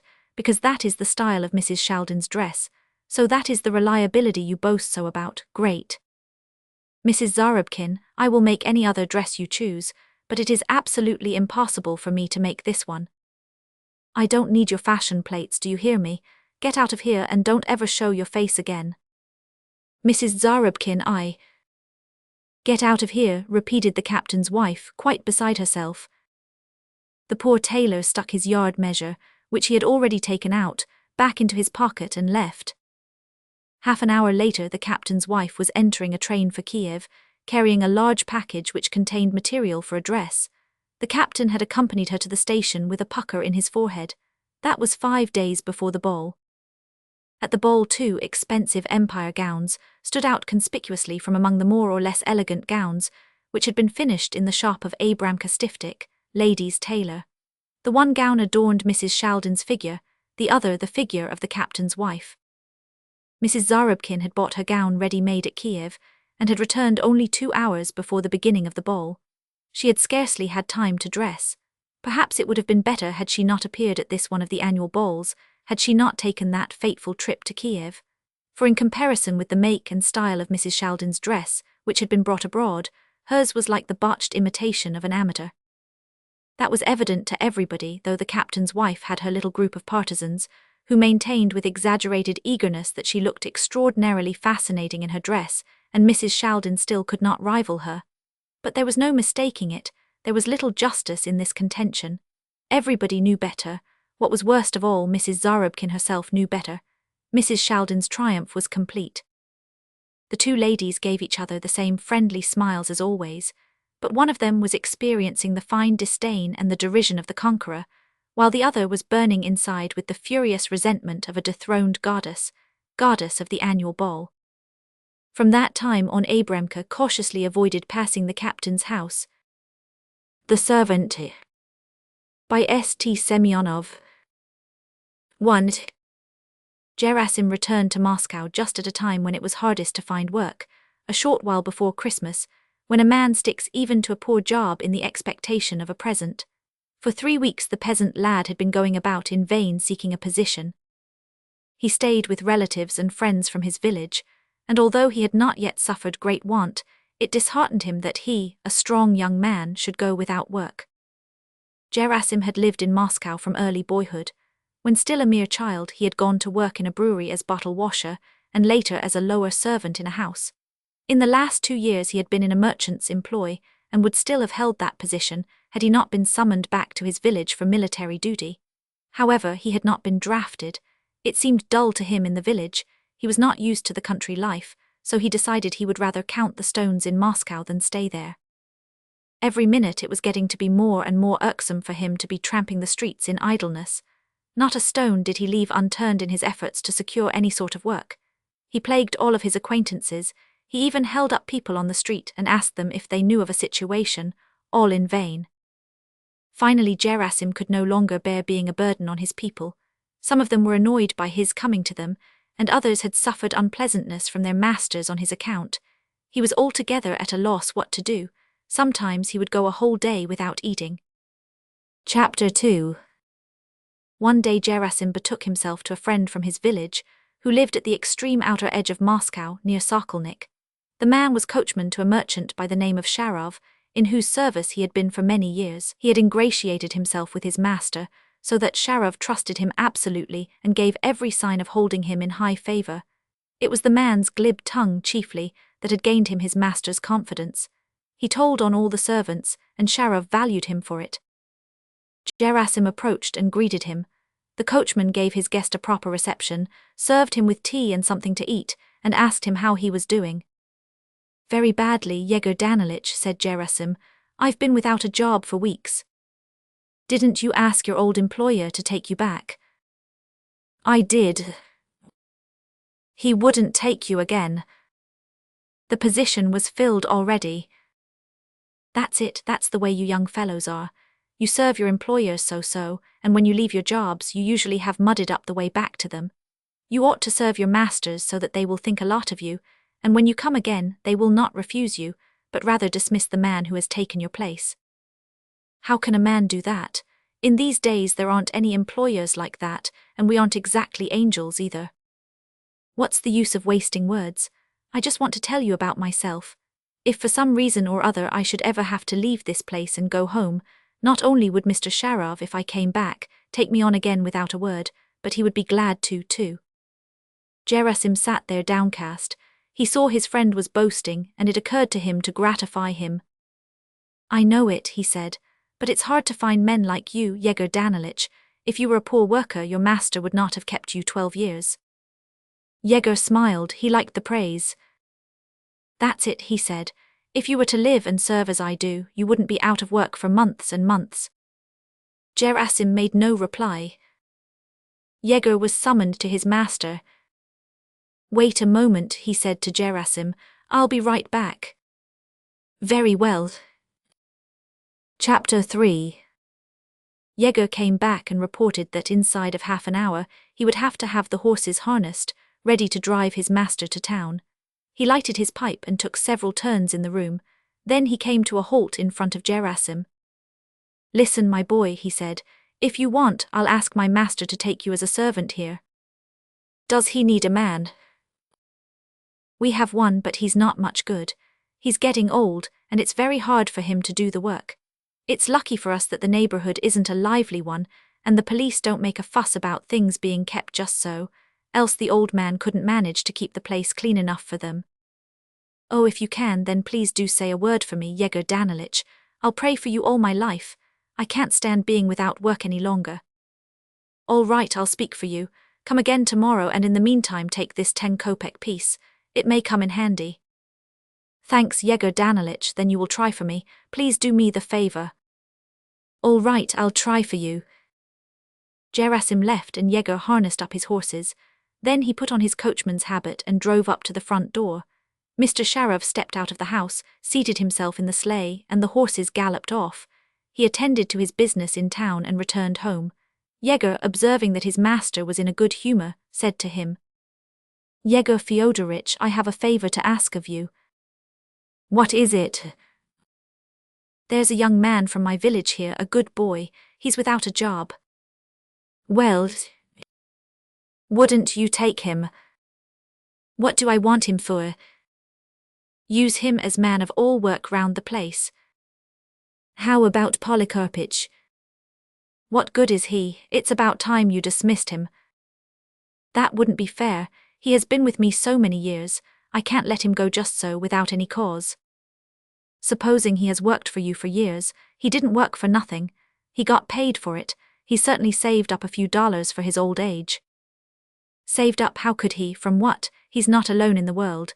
He has a wife to support and she has to eat and drink also. His wife earns money too at day's work as charwoman. A lot she could have made, enough for Kvass. Why should you care about Polikarpych and his wife? To tell you the truth, he's a very poor servant. Why should you throw your money away on him? He never shovels the snow away on time or does anything right, and when it comes his turn to be night watchman, he slips away at least 10 times a night. It's too cold for him.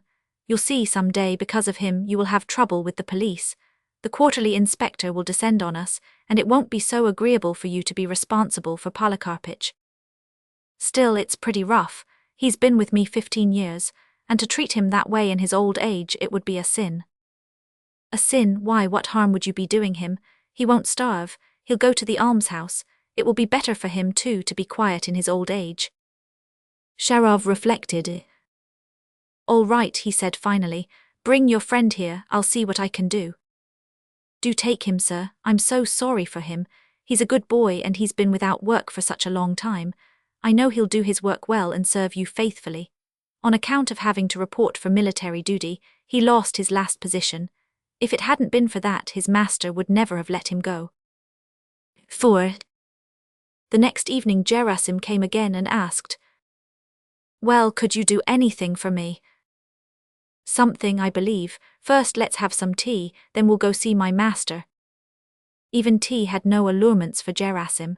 He was eager for a decision, but under the compulsion of politeness to his host, he gulped down 2 glasses of tea, and then they betook themselves to Chekhov.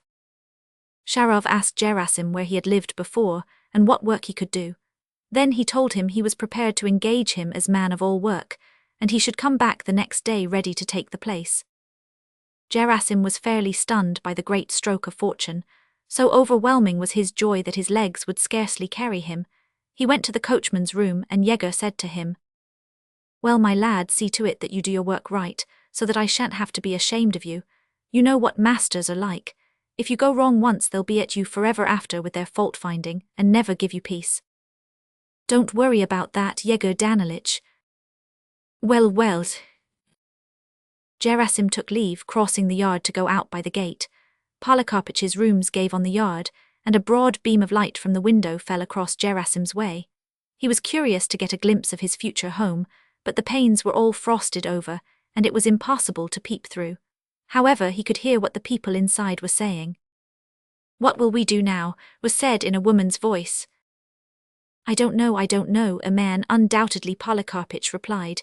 Go begging, I suppose. That's all we can do, there's nothing else left, said the woman. Oh, we poor people, what a miserable life we lead. We work and work from early morning till late at night, day after day, and when we get old then it's, away with you. What can we do? Our master is not one of us. It wouldn't be worth the while to say much to him about it. He cares only for his own advantage. All the masters are so mean. They don't think of anyone but themselves. It doesn't occur to them that we work for them honestly and faithfully for years, and use up our best strength in their service. They're afraid to keep us a year longer, even though we've got all the strength we need to do their work. If we weren't strong enough, we'd go of our own accord. The master's not so much to blame as his coachman. Yegor Danilych wants to get a good position for his friend. Yes, he's a serpent, he knows how to wag his tongue. You wait, you foul-mouthed beast, I'll get even with you. I'll go straight to the master and tell him how the fellow deceives him, how he steals the hay and fodder. I'll put it down in writing, and he can convince himself how the fellow lies about us all. Don't, old woman, don't sin. Sin isn't what I said all true. I know to adopt what I'm saying, and I mean to tell it straight out to the master. He should see with his own eyes. Why not? What can we do now anyhow? Where shall we go? He's ruined us. The old woman burst out sobbing. Gerasim heard all that, and it stabbed him like a dagger. He realized what misfortune he would be bringing the old people, and it made him sick at heart. He stood there a long while, saddened, lost in thought, then he turned and went back into the coachman's room. Ah, you forgot something. No, Yegor Danilych.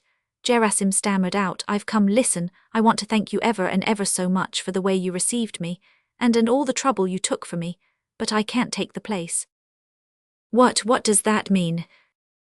Nothing, I don't want the place. I will look for another one for myself.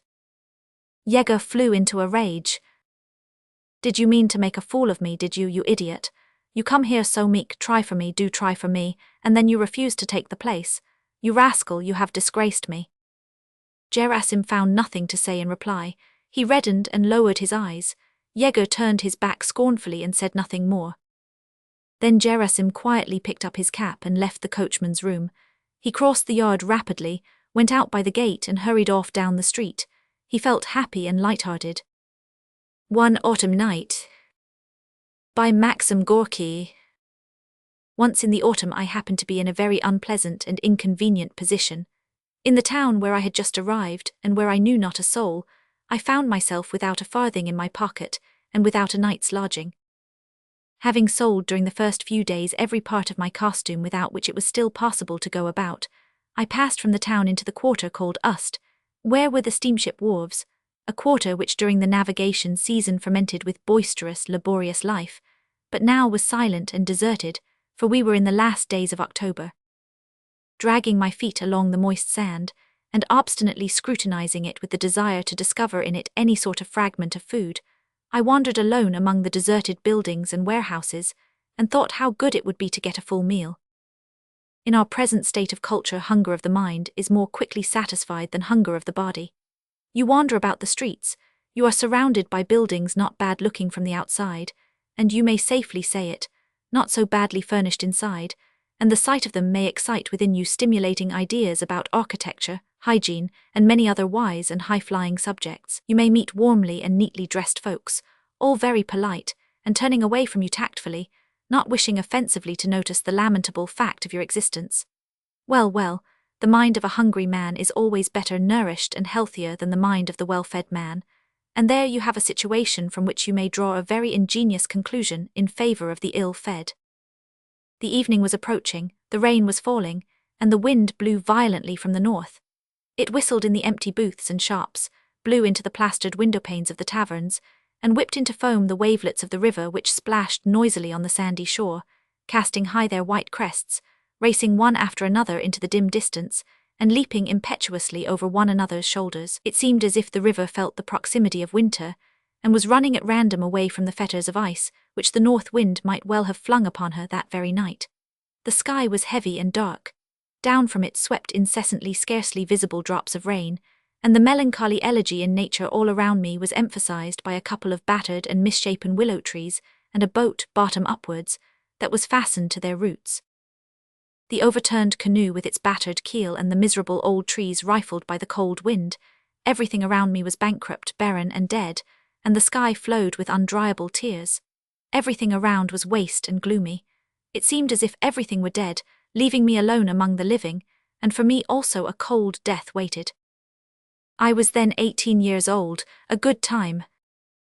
I walked and walked along the cold wet sand, making my chattering teeth warble in honor of cold and hunger, when suddenly, as I was carefully searching for something to eat behind one of the empty crates, I perceived behind it, crouching on the ground, a figure in woman's clothes dank with the rain and clinging fast to her stooping shoulders. Standing over her, I watched to see what she was doing. It appeared that she was digging a trench in the sand with her hands, digging away under one of the crates. "Why are you doing that?" I asked, crouching down on my heels quite close to her. She gave a little scream and was quickly on her legs again. Now that she stood there staring at me, with her wide-open grey eyes full of terror, I perceived that it was a girl of my own age, with a very pleasant face embellished unfortunately by 3 large blue marks. This spoilt her, although these blue marks had been distributed with a remarkable sense of proportion, one at a time, and all were of equal size, 2 under the eyes, and 1 a little bigger on the forehead, just over the bridge of the nose. This symmetry was evidently the work of an artist, well inured to the business of spoiling the human physiognomy. The girl looked at me, and the terror in her eyes gradually died out.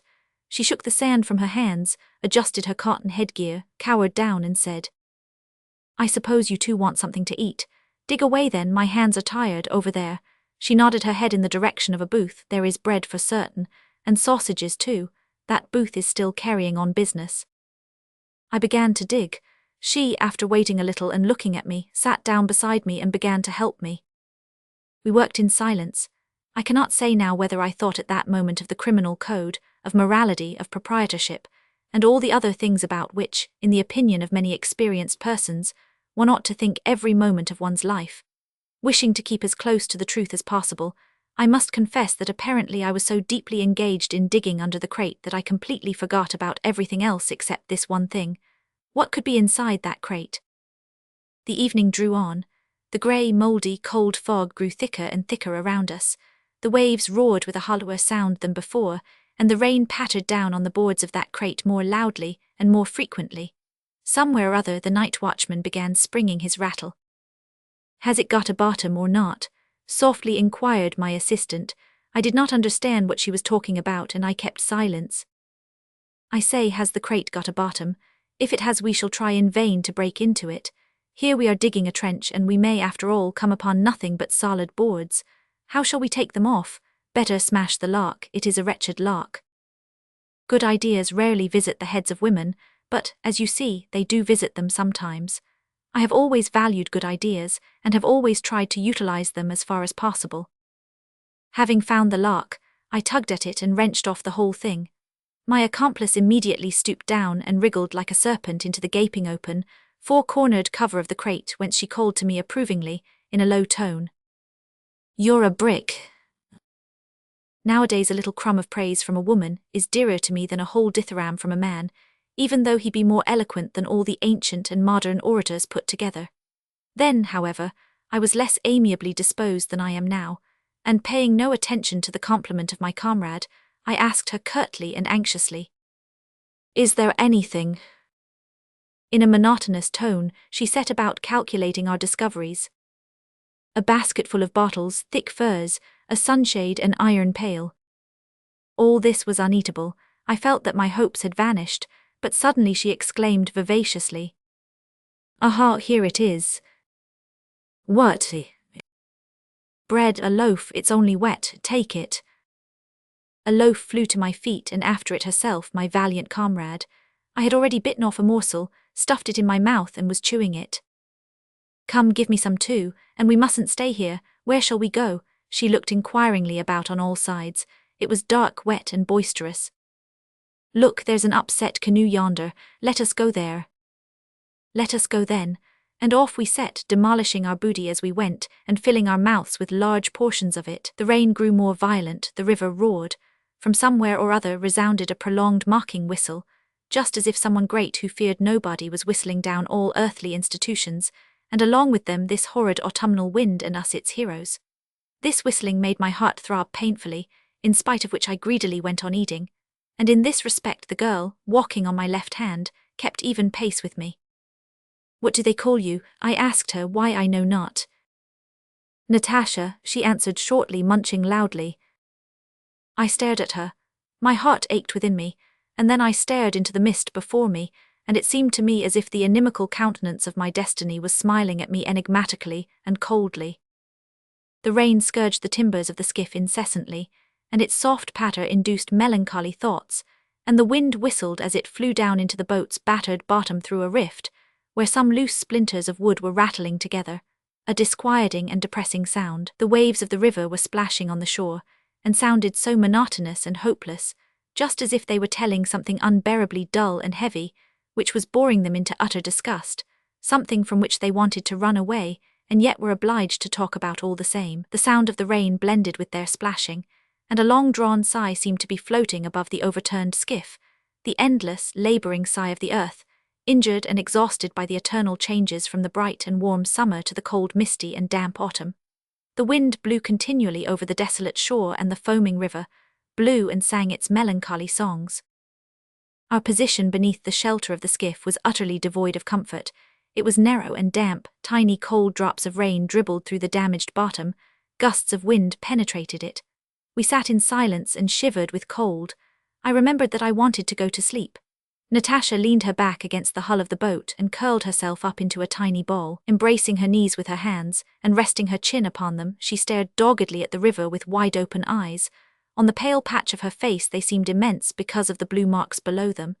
She never moved, and this immobility and silence, I felt it, gradually produced within me a terror of my neighbour. I wanted to talk to her, but I knew not how to begin. It was she herself who spoke. "What a cursed thing life is," she exclaimed plainly, abstractedly, and in a tone of deep conviction. But this was no complaint. In these words there was too much of indifference for a complaint. This simple soul thought according to her understanding, thought, and proceeded to form a certain conclusion which she expressed aloud, and which I could not confute for fear of contradicting myself. Therefore I was silent, and she, as if she had not noticed me, continued to sit there immovable. Even if we croaked, what then? Natasha began again, this time quietly and reflectively, and still there was not one note of complaint in her words. It was plain that this person, in the course of her reflections on life, was regarding her own case, and had arrived at the conviction that in order to preserve herself from the mockeries of life, she was not in a position to do anything else but simply croak, to use her own expression. The clearness of this line of thought was inexpressibly sad and painful to me, and I felt that if I kept silence any longer I was really bound to weep. And it would have been shameful to have done this before a woman, especially as she was not weeping herself. I resolved to speak to her. "Who was it that knocked you about?" I asked. For the moment I could not think of anything more sensible or more delicate. "Pashka did it all," she answered in a dull and level tone. "And who is he?" "My lover, he was a baker." "Did he beat you often?" "Whenever he was drunk he beat me, often." And suddenly, turning towards me, she began to talk about herself, Pashka, and their mutual relations. He was a baker with red mustaches and played very well on the banjo. He came to see her and greatly pleased her, for he was a merry chap and wore nice clean clothes. He had a vest which cost 15 rubles and boots with dress tops. For these reasons she had fallen in love with him, and he became her creditor. And when he became her creditor, he made it his business to take away from her the money which her other friends gave to her for bonbons, and, getting drunk on this money, he would fall to beating her. But that would have been nothing if he hadn't also begun to run after other girls before her very eyes. Now wasn't that an insult? I am not worse than the others. Of course that meant that he was laughing at me, the blackguard. The day before yesterday I asked leave of my mistress to go out for a bit, went to him, and there I found Dimka sitting beside him drunk. And he too was half seas over. I said, "You scoundrel, you," and he gave me a thorough hiding. He kicked me and dragged me by the hair. But that was nothing to what came after. He spoiled everything I had on, left me just as I am now. How could I appear before my mistress? He spoiled everything. My dress and my jacket too, it was quite a new one, I gave a $5 for it, and tore my kerchief from my head. Oh Lord, what will become of me now? She suddenly whined in a lamentable, overstrained voice. The wind howled and became ever colder and more boisterous. Again my teeth began to dance up and down, and she, huddled up to avoid the cold, pressed as closely to me as she could, so that I could see the gleam of her eyes through the darkness. "What wretches all you men are! I'd burn you all in an oven, I'd cut you in pieces. If any one of you was dying I'd spit in his mouth and not pity him a bit. Mean skunks, you wheedle and wheedle, you wag your tails like cringing dogs, and we fools give ourselves up to you and it's all up with us. Immediately you trample us underfoot. Miserable loafers." She cursed us up and down, but there was no vigor, no malice, no hatred of these miserable loafers in her cursing that I could hear. The tone of her language by no means corresponded with its subject matter, for it was calm enough, and the gamut of her voice was terribly poor.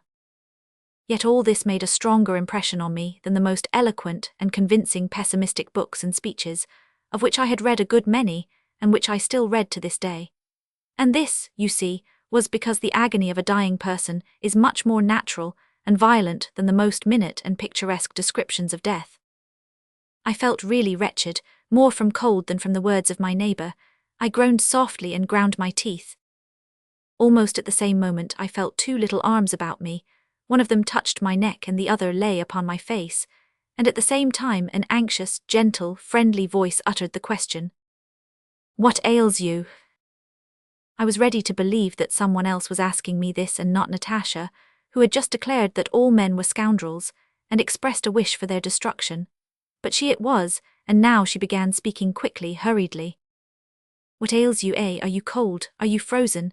Ah, what a one you are, sitting there so silent like a little owl. Why, you should have told me long ago that you were cold. Come, lie on the ground, stretch yourself out and I will lie. There, how's that? Now put your arms round me. Tighter, how's that? You shall be warm very soon now, and then we'll lie back to back. The night will pass so quickly, see if it won't, I say. Have you too been drinking? Turned out of your place, eh? It doesn't matter." And she comforted me, she encouraged me. May I be thrice accursed? What a world of irony was in this single fact for me. Just imagine. Here was I, seriously occupied at this very time with the destiny of humanity, thinking of the reorganization of the social system, of political revolutions, reading all sorts of devilishly wise books whose abysmal profundity was certainly unfathomable by their very authors. At this very time, I say, I was trying with all my might to make of myself a potent, active social force. It even seemed to me that I had partially accomplished my object. Anyhow, at this time, in my ideas about myself, I had got so far as to recognize that I had an exclusive right to exist, that I had the necessary greatness to deserve to live my life, and that I was fully competent to play a great historical part therein, and a woman was now warming me with her body, a wretched, battered, hunted creature, who had no place and no value in life, and whom I had never thought of helping till she helped me herself, and whom I really would not have known how to help in any way even if the thought of it had occurred to me. Ah, I was ready to think that all this was happening to me in a dream, in a disagreeable and oppressive dream. But it was impossible for me to think that, for cold drops of rain were dripping down upon me, the woman was pressing close to me, her warm breath was fanning my face, and despite a slight odor of vodka, it did me good. The wind howled and raged, the rain smote upon the skiff, the waves splashed, and both of us, embracing each other convulsively, nevertheless shivered with cold. All this was only too real, and I am certain that nobody ever dreamed such an oppressive and horrid dream as that reality. But Natasha was talking all the time of something or other, talking kindly and sympathetically, as only women can talk. Beneath the influence of her voice and kindly words, a little fire began to burn up within me, and something inside my heart thawed in consequence. Then tears poured from my eyes like a hailstorm, washing away from my heart much that was evil, much that was stupid, much sorrow and dirt which had fastened upon it before that night. Natasha comforted me. "Come, come, that will do, little one, don't take on, that'll do, God will give you another chance. You will right yourself and stand in your proper place again, and it will be all right." And she kept kissing me, many kisses did she give me, burning kisses and all for nothing. Those were the first kisses from a woman that had ever been bestowed upon me, and they were the best kisses too, for all the subsequent kisses cost me frightfully dear, and really gave me nothing at all in exchange. "Come, don't take on so, funny one, I'll manage for you tomorrow if you cannot find a place." Her quiet persuasive whispering sounded in my ears as if it came through a dream. There we lay till dawn. And when the dawn came, we crept from behind the skiff and went into the town. Then we took friendly leave of each other and never met again, although for half a year I searched in every hole and corner for that kind Natasha, with whom I spent the autumn night just described. If she be already dead, and well for her if it were so, may she rest in peace, and if she be alive, still I say peace to her soul, and may the consciousness of her fall never enter her soul, for that would be a superfluous and fruitless suffering if life is to be lived. Her Lover, by Maxim Gorky. An acquaintance of mine once told me the following story. When I was a student at Moscow, I happened to live alongside one of those ladies whose repute is questionable. She was a Pole and they called her Teresa. She was a tallish, powerfully built brunette, with black, bushy eyebrows and a large, coarse face as if carved out by a hatchet, the bestial gleam of her dark eyes, her thick bass voice, her cabman-like gait and her immense muscular vigor, worthy of a fishwife, inspired me with horror. I lived on the top flight and her garret was opposite to mine. I never left my door open when I knew her to be at home, but this, after all, was a very rare occurrence. Sometimes I chanced to meet her on the staircase or in the yard, and she would smile upon me with a smile which seemed to me to be sly and cynical. Occasionally I saw her drunk, with bleary eyes, tousled hair, and a particularly hideous grin. On such occasions she would speak to me. "How d'ye do, Mr. Student?" and her stupid laugh would still further intensify my loathing of her. I should have liked to have changed my quarters in order to have avoided such encounters and greetings, but my little chamber was a nice one, and there was such a wide view from the window, and it was always so quiet in the street below, so I endured. And one morning I was sprawling on my couch, trying to find some sort of excuse for not attending my class, when the door opened, and the bass voice of Teresa, the loathsome, resounded from my threshold. "Good health to you, Mr. Student." "What do you want?" I said. I saw that her face was confused and supplicatory. It was a very unusual sort of face for her. "Sir, I want to beg a favor of you. Will you grant it me?" I lay there silent and thought to myself, "Gracious, courage, my boy. I want to send a letter home, that's what it is, she said. Her voice was beseeching, soft, timid. Deuce take you, I thought, but up I jumped, sat down at my table, took a sheet of paper and said, "Come here, sit down and dictate." She came, sat down very gingerly on a chair, and looked at me with a guilty look. "Well, to whom do you want to write?" "To Boleslav Kashput at the town of Svipsiana on the Warsaw Road." "Well, fire away." "My dear Bowles, my darling, my faithful lover, may the Mother of God protect thee. Thou heart of gold, why hast thou not written for such a long time to thy sorrowing little dove, Teresa?" I very nearly burst out laughing. A sorrowing little dove, more than 5 feet high, with fists a stone and more in weight, and as black a face as if the little dove had lived all its life in a chimney and had never once washed itself. Restraining myself somehow, I asked, "Who is this Bowlist?" "Bowles, Mr. Student," she said, as if offended with me for blundering over the name. "He is Bowles, my young man." "Young man? Why are you so surprised, sir? Cannot I, a girl, have a young man?" "She a girl, well." "Oh, why not?" I said. "All things are possible, and has he been your young man long?" 6 years. Oh, hose, I thought. Well, let us write your letter. And I tell you plainly that I would willingly have changed places with this Bowles, if his fair correspondent had been not Teresa, but something less than she. "I thank you most heartily, sir, for your kind services," said Teresa to me with a curtsy. "Perhaps I can show you some service, eh?" "No, I most humbly thank you all the same." "Perhaps, sir, your shirts or your trousers may want a little mending." I felt that this mastodon in petticoats had made me grow quite red with shame, and I told her pretty sharply that I had no need whatever of her services. She departed. A week or 2 passed away. It was evening. I was sitting at my window whistling and thinking of some expedient for enabling me to get away from myself. I was bored, the weather was dirty. I didn't want to go out, and out of sheer ennui I began a course of self-analysis and reflection. This also was dull enough work, but I didn't care about doing anything else. Then the door opened. Heaven be praised, someone came in. "Oh, Mr. Student, you have no pressing business, I hope." It was Teresa. Humph. "No, what is it?" "I was going to ask you, sir, to write me another letter." "Very well, to Bowles, eh?" "No, this time it is from him." "Wyatt." Stupid that I am. "It is not for me, Mr. Student, I beg your pardon. It is for a friend of mine, that is to say, not a friend but an acquaintance, a man acquaintance. He has a sweetheart just like me here, Teresa, that's how it is. Will you, sir, write a letter to this Teresa?" I looked at her, her face was troubled, her fingers were trembling. I was a bit fogged at first, and then I guessed how it was. "Look here, my lady," I said, "there are no Bowleses or Teresas at all, and you've been telling me a pack of lies. Don't you come sneaking about me any longer. I have no wish whatever to cultivate your acquaintance. Do you understand?" And suddenly she grew strangely terrified and distraught. She began to shift from foot to foot without moving from the place, and spluttered comically, as if she wanted to say something and couldn't. I waited to see what would come of all this, and I saw and felt that, apparently, I had made a great mistake in suspecting her of wishing to draw me from the path of righteousness. It was evidently something very different.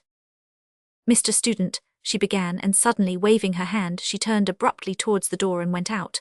I remained with a very unpleasant feeling in my mind. I listened. Her door was flung violently to. Plainly the poor wench was very angry. I thought it over and resolved to go to her, and inviting her to come in here, write everything she wanted. I entered her apartment. I looked round. She was sitting at the table, leaning on her elbows with her head in her hands. "Listen to me," I said. Now, whenever I come to this point in my story, I always feel horribly awkward and idiotic. Well. "Listen to me," I said.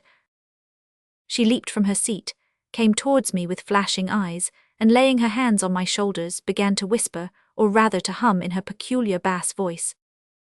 "Look you now, it's like this. There's no Bowles at all, and there's no Teresa either. But what's that to you?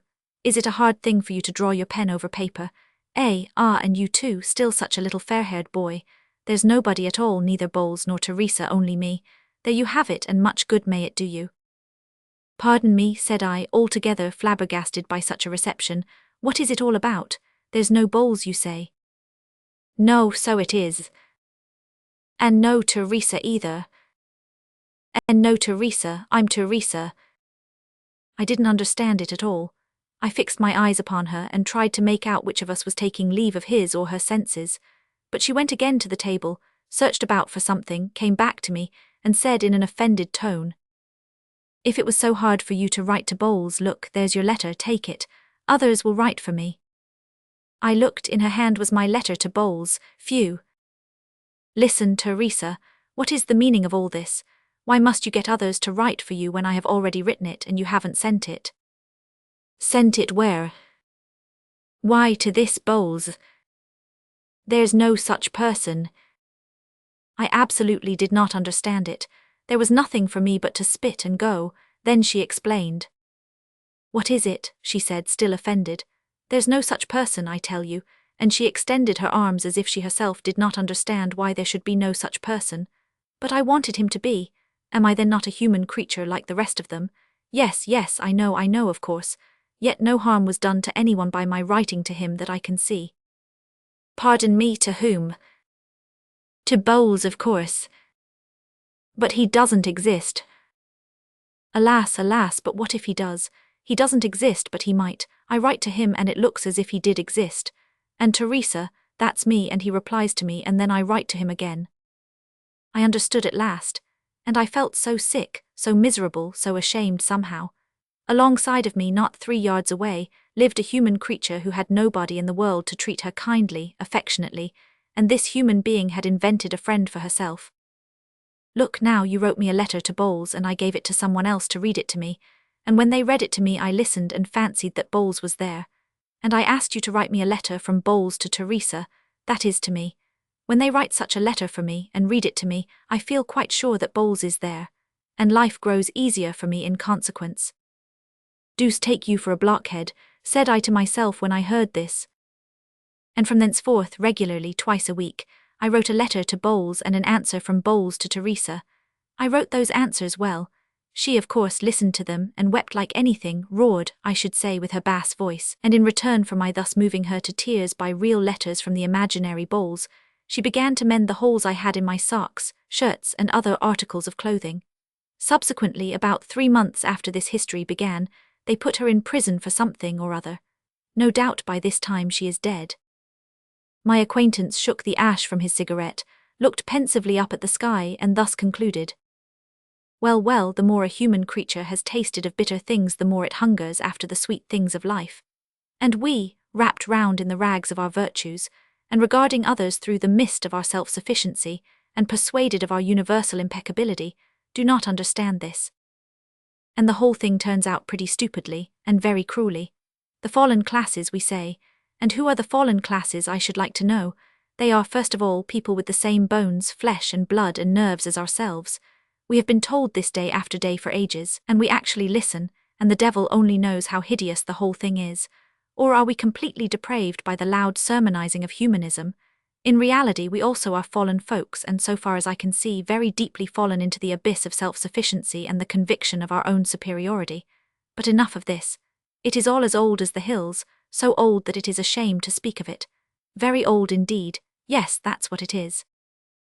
Lazarus, by Leonid Andreevs. 1. When Lazarus rose from the grave, after 3 days and nights in the mysterious thraldom of death, and returned alive to his home, it was a long time before anyone noticed the evil peculiarities in him that were later to make his very name terrible. His friends and relatives were jubilant that he had come back to life. They surrounded him with tenderness, they were lavish of their eager attentions, spending the greatest care upon his food and drink and the new garments they made for him.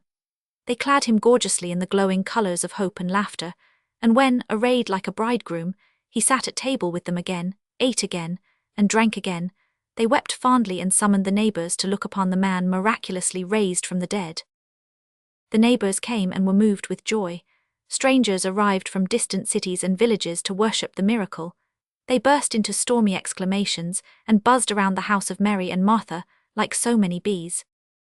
That which was new in Lazarus, face and gestures they explained naturally, as the traces of his severe illness and the shock he had passed through. It was evident that the disintegration of the body had been halted by a miraculous power, but that the restoration had not been complete, that death had left upon his face and body the effect of an artist's unfinished sketch seen through a thin glass.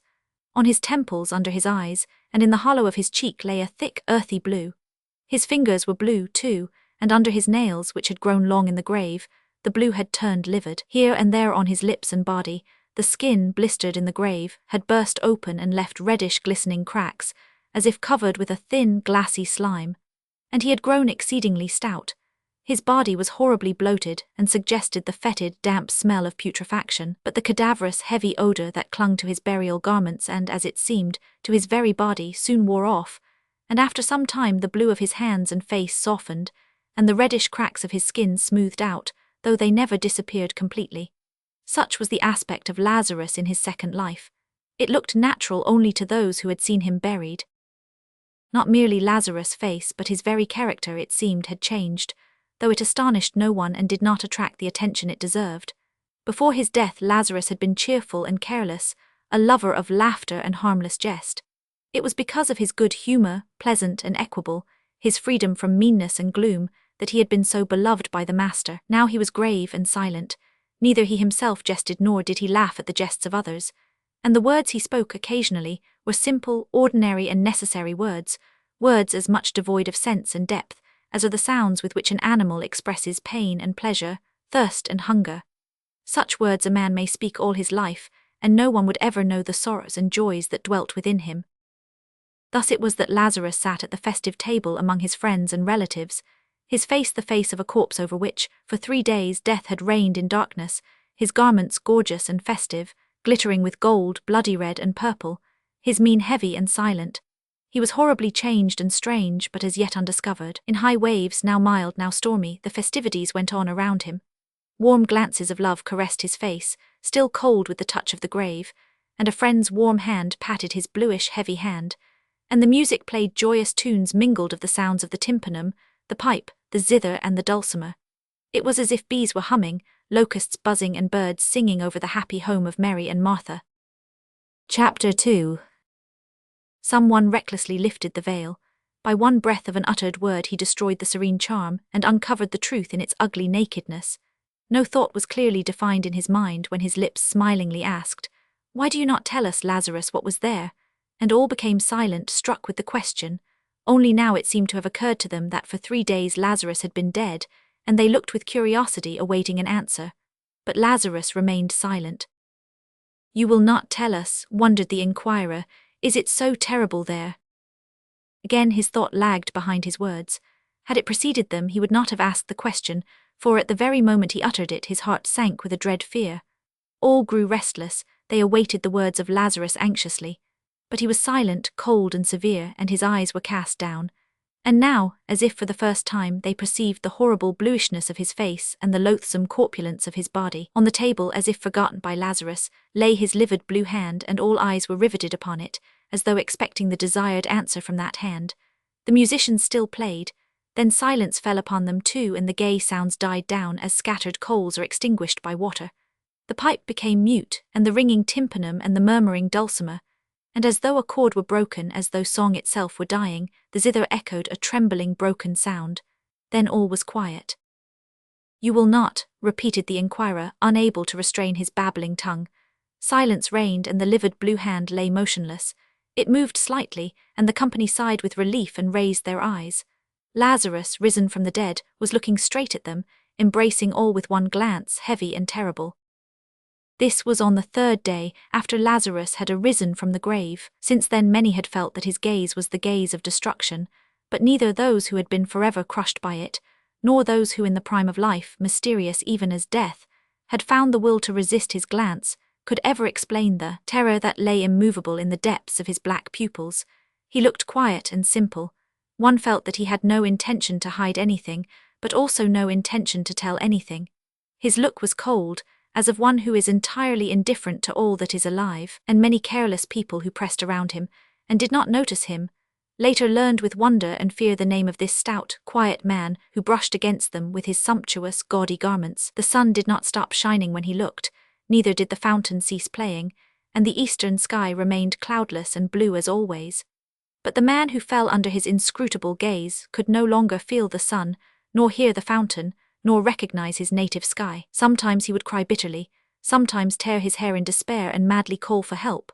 But generally it happened that the men thus stricken by the gaze of Lazarus began to fade away listlessly and quietly, and pass into a slow death lasting many long years. They died in the presence of everybody, colorless, haggard and gloomy, like trees withering on rocky ground. Those who screamed in madness sometimes came back to life, but the others never. "So you will not tell us, Lazarus, what you saw there?" the inquirer repeated for the third time, but now his voice was dull, and a dead, grey weariness looked stupidly from out his eyes. The faces of all present were also covered by the same dead grey weariness like a mist. The guests stared at one another stupidly, not knowing why they had come together or why they sat around this rich table. They stopped talking and vaguely felt it was time to leave, but they could not overcome the lassitude that spread through their muscles. So they continued to sit there, each one isolated, like little dim lights scattered in the darkness of night. The musicians were paid to play, and they again took up the instruments and again played gay or mournful airs. But it was music made to order, always the same tunes, and the guests listened wonderingly. Why was this music necessary, they thought? Why was it necessary, and what good did it do for people to pull at strings and blow their cheeks into thin pipes, and produce varied and strange-sounding noises? "How badly they play," said someone. The musicians were insulted and left. Then the guests departed one by one, for it was nearing night. And when the quiet darkness enveloped them and it became easier to breathe, the image of Lazarus suddenly arose before each one in stern splendor. There he stood with the blue face of a corpse and the raiment of a bridegroom, sumptuous and resplendent, in his eyes that cold stare in the depths of which lurked the horrible. They stood still as if turned into stone. The darkness surrounded them, and in the midst of this darkness flamed up the horrible apparition, the supernatural vision, of the one who for 3 days had lain under the measureless power of death. 3 days he had been dead. Thrice had the sun risen and set, and he had lain dead. The children had played, the water had murmured as it streamed over the rocks, the hot dust had clouded the highway, and he had been dead. And now he was among men again, touched them, looked at them, and through the black rings of his pupils, as through dark glasses, the unfathomable there gazed upon humanity. Chapter 3. No one took care of Lazarus, and no friends or kindred remained with him. Only the great desert, enfolding the holy city, came close to the threshold of his abode. It entered his home, and lay down on his couch like a spouse and put out all the fires. No one cared for Lazarus. One after the other went away, even his sisters Mary and Martha. For a long while Martha did not want to leave him, for she knew not who would nurse him or take care of him, and she cried and prayed. But one night when the wind was roaming about the desert, and the rustling cypress trees were bending over the roof, she dressed herself quietly and quietly went away. Lazarus probably heard how the door was slammed. It had not shut properly, and the wind kept knocking it continually against the post.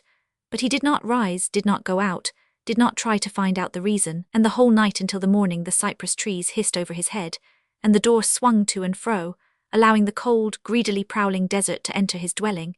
Everybody shunned him as though he were a leper. They wanted to put a bell on his neck to avoid meeting him, but someone, turning pale, remarked it would be terrible if at night, under the windows, one should happen to hear Lazarus' bell, and all grew pale and assented. Since he did nothing for himself, he would probably have starved had not his neighbors in trepidation saved some food for him. Children brought it to him. They did not fear him, neither did they laugh at him in the innocent cruelty in which children often laugh at unfortunates. They were indifferent to him, and Lazarus showed the same indifference to them. He showed no desire to thank them for their services. He did not try to pat the dark hands and look into the simple shining little eyes. Abandoned to the ravages of time and the desert, his house was falling to ruins, and his hungry, bleating goats had long been scattered among his neighbors. His wedding garments had grown old. He wore them without changing them, as he had donned them on that happy day when the musicians played. He did not see the difference between old and new, between torn and whole. The brilliant colors were burnt and faded. The vicious dogs of the city and the sharp thorns of the desert had rent the fine clothes to shreds.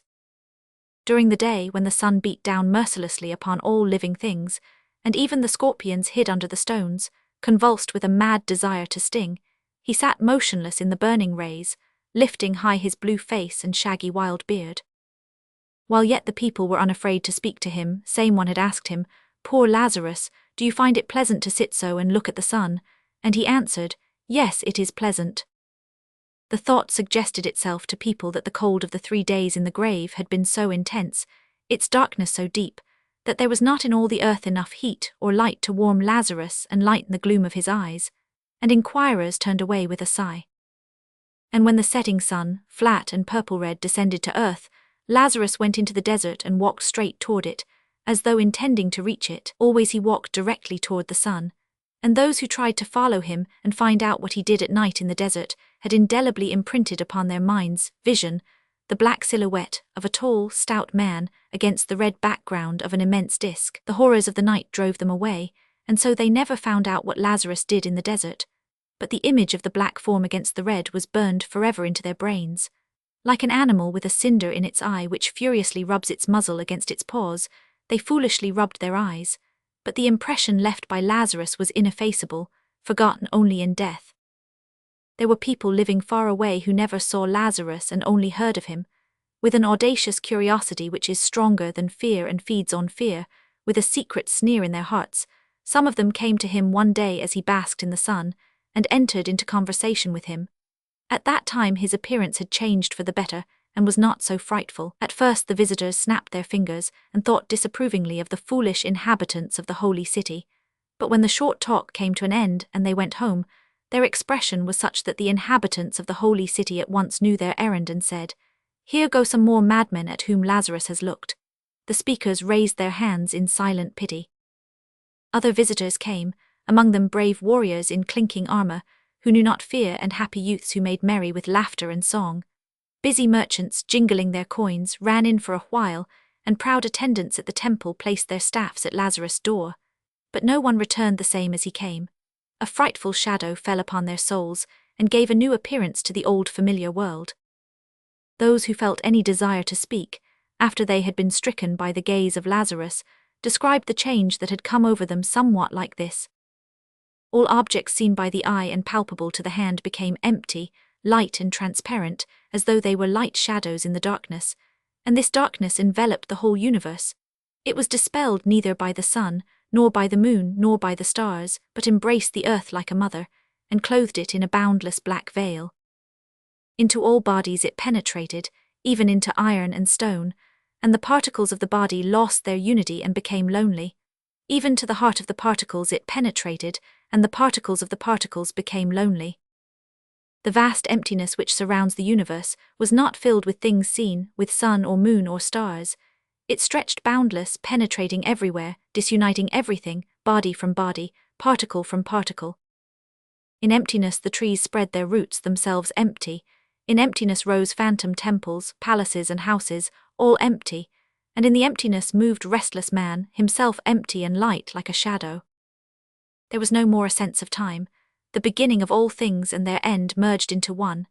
In the very moment when a building was being erected, and one could hear the builders striking with their hammers, one seemed already to see its ruins, and then emptiness where the ruins were.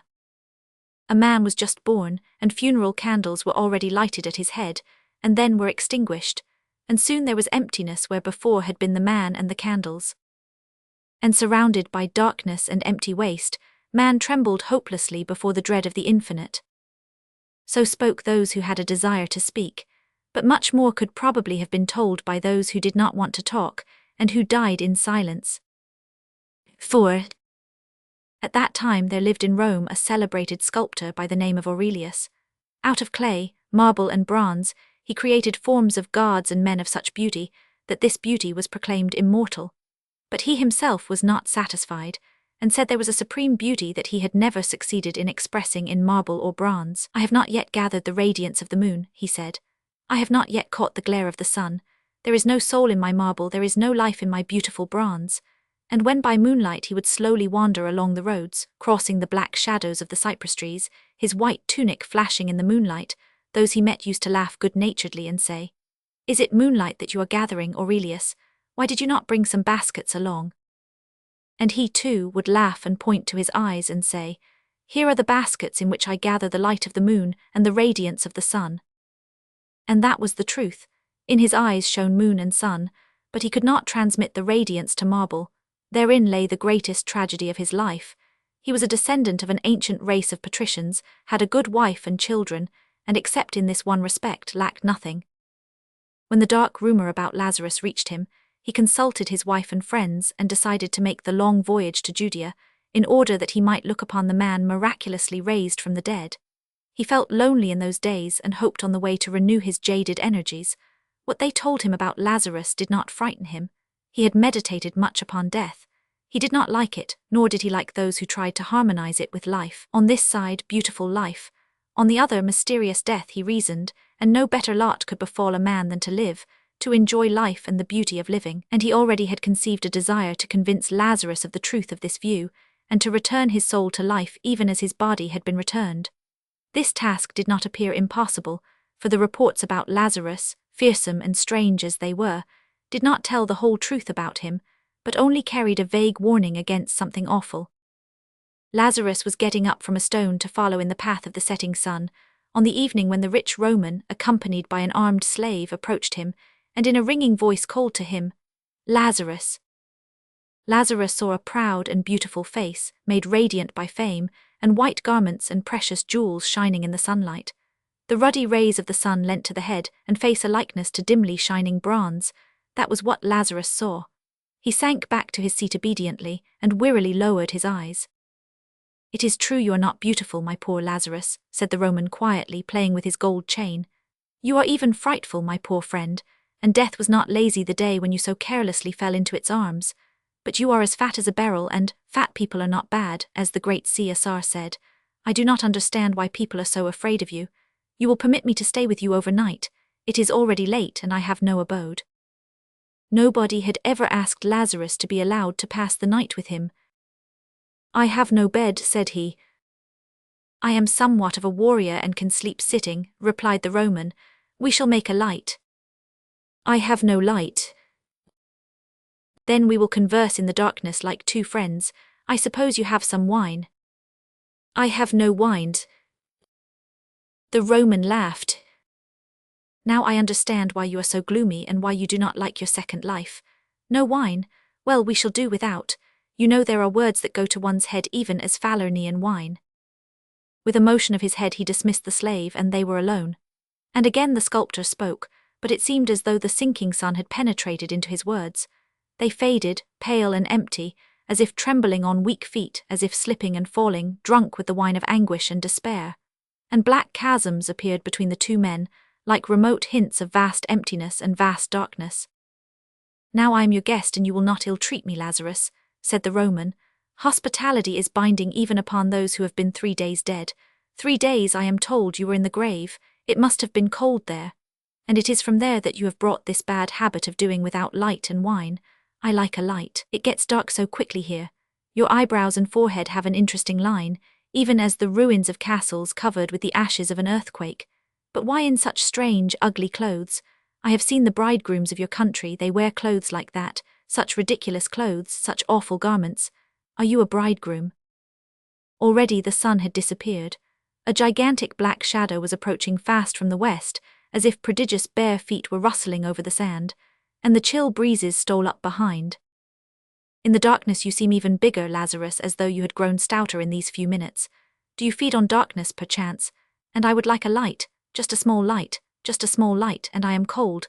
The nights here are so barbarously cold. If it were not so dark I should say you were looking at me, Lazarus. Yes, it seems you are looking at me. I feel it, now you are smiling." The night had come, and a heavy blackness filled the air. "How good it will be when the sun rises again tomorrow. You know I am a great sculptor, so my friends call me.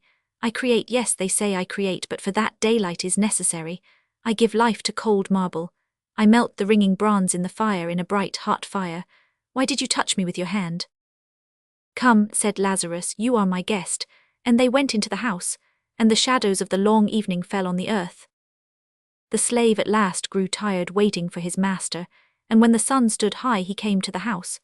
And he saw, directly under its burning rays, Lazarus and his master sitting close together. They looked straight up and were silent. The slave wept and cried aloud, "Master, what ails you, master?" The same day Aurelius left for Rome. The whole way he was thoughtful and silent, attentively examining everything, the people, the ship, and the sea, as though endeavoring to recall something. On the sea a great storm overtook them, and all the while Aurelius remained on deck and gazed eagerly at the approaching and falling waves. When he reached home, his family were shocked at the terrible change in his demeanor, but he calmed them with the words, "I have found it."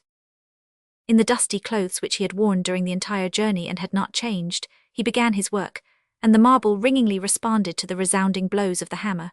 Long and eagerly he worked, admitting no one.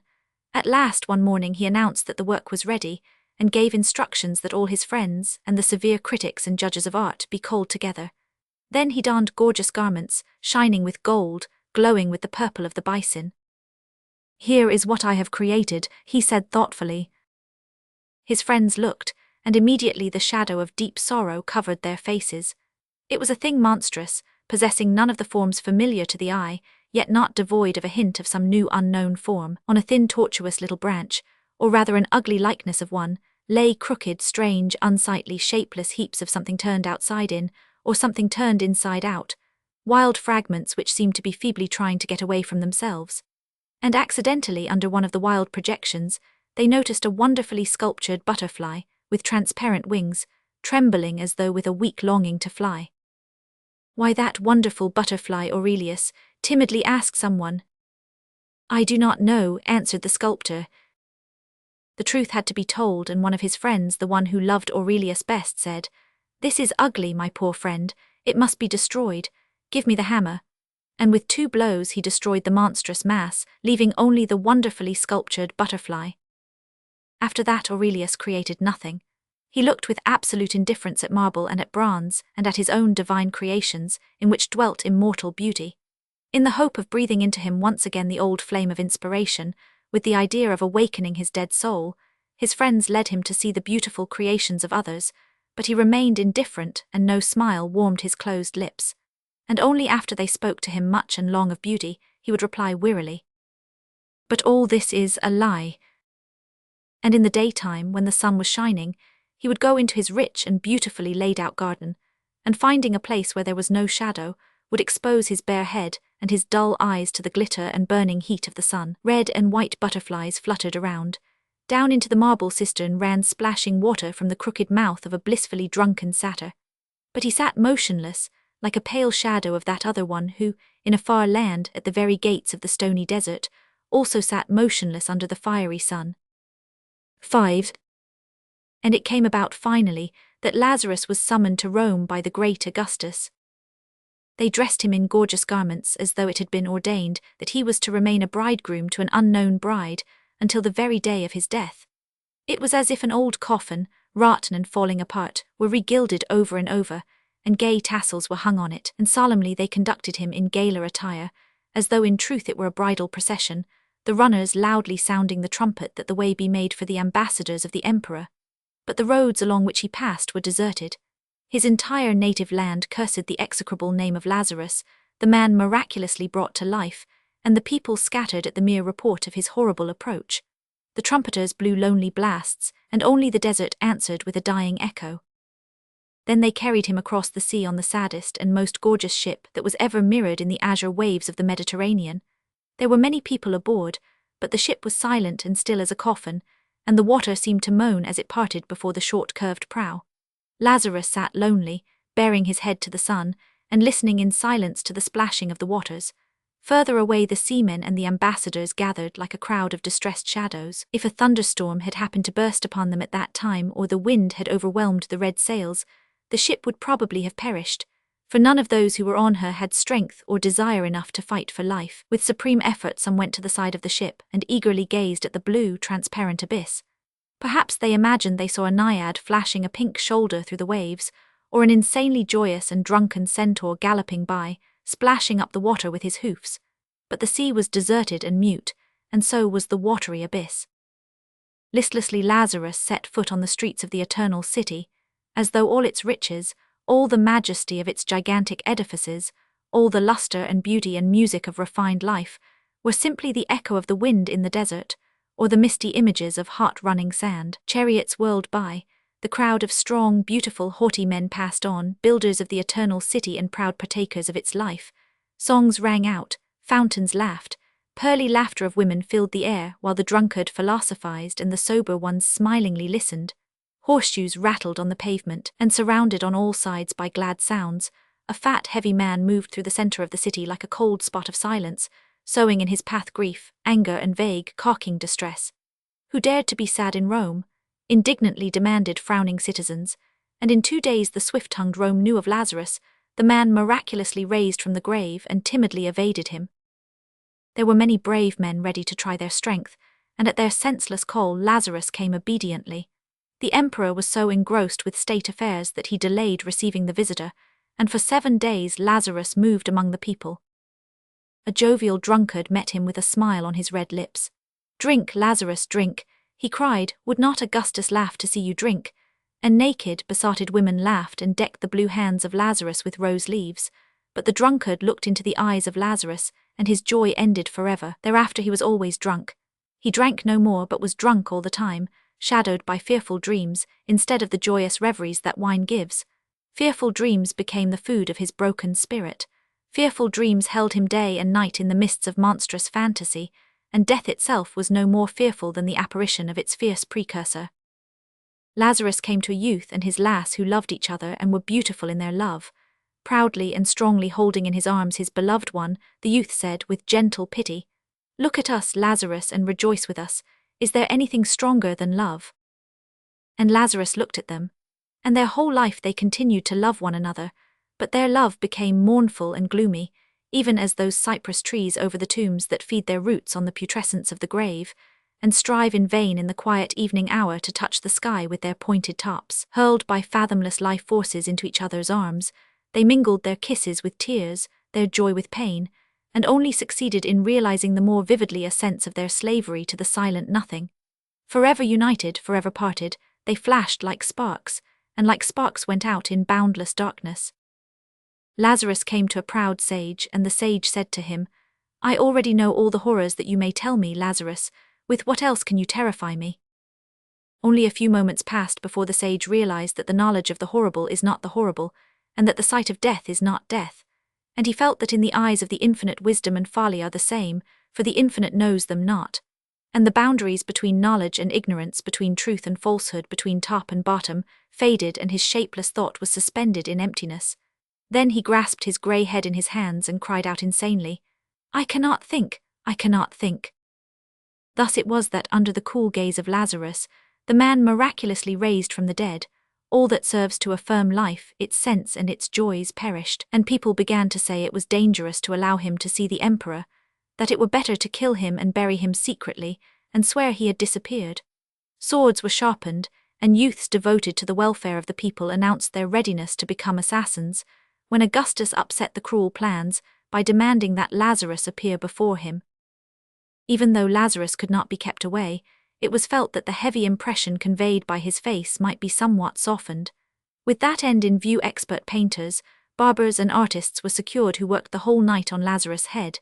His beard was trimmed and curled, the disagreeable and deadly bluishness of his hands and face was covered up with paint. His hands were whitened, his cheeks rouged.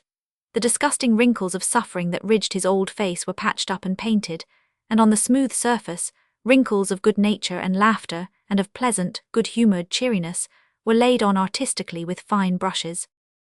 Lazarus submitted indifferently to all they did with him, and soon was transformed into a stout, nice-looking old man, for all the world a quiet and good-humoured grandfather of numerous grandchildren. He looked as though the smile with which he told funny stories had not left his lips, as though a quiet tenderness still lay hidden in the corner of his eyes. But the wedding dress they did not dare to take off, and they could not change his eyes, the dark, terrible eyes from out of which stared the incomprehensible there. Chapter 6. Lazarus was untouched by the magnificence of the imperial apartments. He remained stolidly indifferent, as though he saw no contrast between his ruined house at the edge of the desert and the solid, beautiful palace of stone. Under his feet, the hard marble of the floor took on the semblance of the moving sands of the desert, and to his eyes the throngs of gaily dressed, haughty men were as unreal as the emptiness of the air. They looked not into his face as he passed by, fearing to come under the awful bane of his eyes. But when the sound of his heavy steps announced that he had passed, heads were lifted, and eyes examined with timid curiosity the figure of the corpulent, tall, slightly stooping old man, as he slowly passed into the heart of the imperial palace. If death itself had appeared, men would not have feared it so much, for hitherto death had been known to the dead only, and life to the living only, and between these two there had been no bridge. But this strange being knew death, and that knowledge of his was felt to be mysterious and cursed. "He will kill our great, divine Augustus," men cried with horror, and they hurled curses after him. Slowly and stolidly he passed them by, penetrating ever deeper into the palace. Caesar knew already who Lazarus was and was prepared to meet him. He was a courageous man, he felt his power was invincible, and in the fateful encounter with the man wonderfully raised from the dead, he refused to lean on other men's weak help. Man to man, face to face, he met Lazarus. "Do not fix your gaze on me, Lazarus," he commanded. "I have heard that your head is like the head of Medusa, and turns into stone all upon whom you look. But I should like to have a close look at you, and to talk to you before I turn into stone," he added in a spirit of playfulness that concealed his real misgivings. Approaching him, he examined closely Lazarus' face and his strange festive clothes. Though his eyes were sharp and keen, he was deceived by the skillful counterfeit. "Well, your appearance is not terrible, venerable sir, but all the worse for men when the terrible takes on such a venerable and pleasant appearance.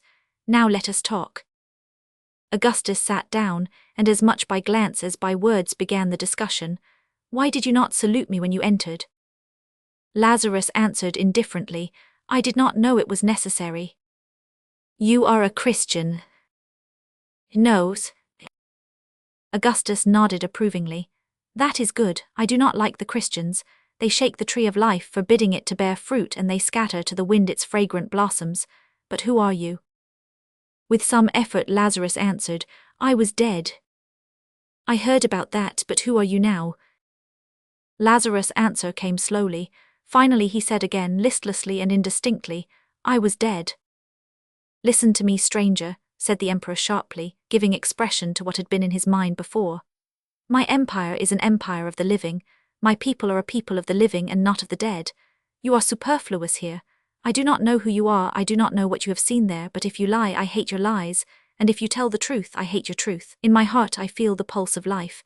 In my hands I feel power, and my proud thoughts, like eagles, fly through space. Behind my back, under the protection of my authority, under the shadow of the laws I have created, men live and labor and rejoice. Do you hear this divine harmony of life? Do you hear the war cry that men hurl into the face of the future, challenging it to strife?" Augustus extended his arms reverently and solemnly cried out, "Blessed art thou, great divine life." But Lazarus was silent, and the emperor continued more severely, "You are not wanted here. Pitiful remnant, half devoured of death, you fill men with distress and aversion to life. Like a caterpillar on the fields, you are gnawing away at the full seed of joy, exuding the slime of despair and sorrow. Your truth is like a rusted sword in the hands of a night assassin, and I shall condemn you to death as an assassin. But first I want to look into your eyes. Mayhap only cowards fear them, and brave men are spurred on to struggle and victory. Then will you merit not death but a reward. Look at me, Lazarus." At first it seemed to divine Augustus as if a friend were looking at him, so soft, so alluring, so gently fascinating was the gaze of Lazarus. It promised not horror but quiet rest, and the infinite dwelt there as a fond mistress, a compassionate sister, a mother, and ever stronger grew its gentle embrace, until he felt, as it were, the breath of a mouth hungry for kisses. Then it seemed as if iron bones protruded in a ravenous grip, and closed upon him in an iron band, and cold nails touched his heart, and slowly, slowly sank into it. "It pains me," said divine Augustus, growing pale, "but look, Lazarus, look." Ponderous gates, shutting off eternity, appeared to be slowly swinging open, and through the growing aperture poured in, coldly and calmly, the awful horror of the infinite. Boundless emptiness and boundless gloom entered like two shadows, extinguishing the sun, removing the ground from under the feet, and the cover from over the head. And the pain in his icy heart ceased. Look at me, Lazarus," commanded Augustus, staggering. Time ceased, and the beginning of things came perilously near to the end. The throne of Augustus, so recently erected, fell to pieces, and emptiness took the place of the throne and of Augustus. Rome fell silently into ruins. A new city rose in its place, and it too was erased by emptiness. Like phantom giants, cities, kingdoms, and countries swiftly fell and disappeared into emptiness, swallowed up in the black maw of the infinite. "Cease," commanded the emperor. Already the accent of indifference was in his voice. His arms hung powerless, and his eagle eyes flashed and were dimmed again, struggling against overwhelming darkness. "You have killed me, Lazarus," he said drowsily. These words of despair saved him. He thought of the people whose shield he was destined to be, and a sharp, redeeming pang pierced his dull heart. He thought of them doomed to perish, and he was filled with anguish. First they seemed bright shadows in the gloom of the infinite. How terrible! Then they appeared as fragile vessels with life-agitated blood, and hearts that knew both sorrow and great joy. And he thought of them with tenderness. And so thinking and feeling, inclining the scales now to the side of life, now to the side of death, he slowly returned to life, to find in its suffering and joy a refuge from the gloom, emptiness and fear of the infinite. "No, you did not kill me, Lazarus," said he firmly, "but I will kill you. Go." Evening came, and divine Augustus partook of food and drink with great joy, but there were moments when his raised arm would remain suspended in the air, and the light of his shining, eager eyes was dimmed. It seemed as if an icy wave of horror washed against his feet. He was vanquished but not killed, and coldly awaited his doom, like a black shadow. His nights were haunted by horror, but the bright days still brought him the joys as well as the sorrows of life. Next day, by order of the emperor, they burned out Lazarus' eyes with hot irons and sent him home. Even Augustus dared not kill him. Lazarus returned to the desert, and the desert received him with the breath of the hissing wind and the ardor of the glowing sun. Again he sat on the stone with matted beard uplifted, and two black holes, where the eyes had once been, looked dull and horrible at the sky. In the distance the holy city surged and roared restlessly, but near him all was deserted and still. No one approached the place where Lazarus, miraculously raised from the dead, passed his last days, for his neighbors had long since abandoned their homes. His cursed knowledge, driven by the hot irons from his eyes deep into the brain, lay there in ambush, as if from ambush it might spring out upon men with 1,000 unseen eyes. No one dared to look at Lazarus. And in the evening, when the sun, swollen crimson and growing larger, bent its way toward the west, blind Lazarus slowly groped after it. He stumbled against stones and fell. Corpulent and feeble, he rose heavily and walked on, and against the red curtain of sunset his dark form and outstretched arms gave him the semblance of a cross. It happened once that he went and never returned. Thus ended the second life of Lazarus, who for 3 days had been in the mysterious thraldom of death, and then was miraculously raised from the dead. The Revolutionist, by Mikhail P. Artsibashev. 1. Gabriel Anderson, the teacher, walked to the edge of the school garden, where he paused, undecided what to do. Off in the distance, 2 miles away, the woods hung like bluish lace over a field of pure snow. It was a brilliant day. 100 tints glistened on the white ground and the iron bars of the garden railing. There was a lightness and transparency in the air that only the days of early spring possess. Gabriel Anderson turned his steps toward the fringe of blue lace for a tramp in the woods. "Another spring in my life," he said, breathing deep and peering up at the heavens through his spectacles. Anderson was rather given to sentimental poetizing. He walked with his hands folded behind him, dangling his cane. He had gone but a few paces when he noticed a group of soldiers and horses on the road beyond the garden rail. Their drab uniforms stood out dully against the white of the snow, but their swords and horses' coats tossed back the light. Their bowed cavalry legs moved awkwardly on the snow. Anderson wondered what they were doing there. Suddenly the nature of their business flashed upon him. It was an ugly errand they were upon, an instinct rather that his reason told him. Something unusual and terrible was to happen, and the same instinct told him he must conceal himself from the soldiers. He turned to the left quickly, dropped on his knees and crawled on the soft, thawing, crackling snow to a low haystack, from behind which, by craning his neck, he could watch what the soldiers were doing. There were 12 of them, one a stocky young officer in a grey cloak caught in prettily at the waist by a silver belt. His face was so red that even at that distance Anderson caught the odd, whitish gleam of his light, protruding moustache and eyebrows against the vivid colour of his skin. The broken tones of his raucous voice reached distinctly to where the teacher, listening intently, lay hidden. "I know what I am about. I don't need anybody's advice," the officer cried. He clapped his arms akimbo and looked down at someone among the group of bustling soldiers. "I'll show you how to be a rebel, you damned skunk." Anderson's heart beat fast. Good heavens, he thought, is it possible? His head grew chill as if struck by a cold wave. "Officer," a quiet, restrained yet distinct voice came from among the soldiers. "You have no right. It's for the court to decide. You aren't a judge. It's plain murder, not..."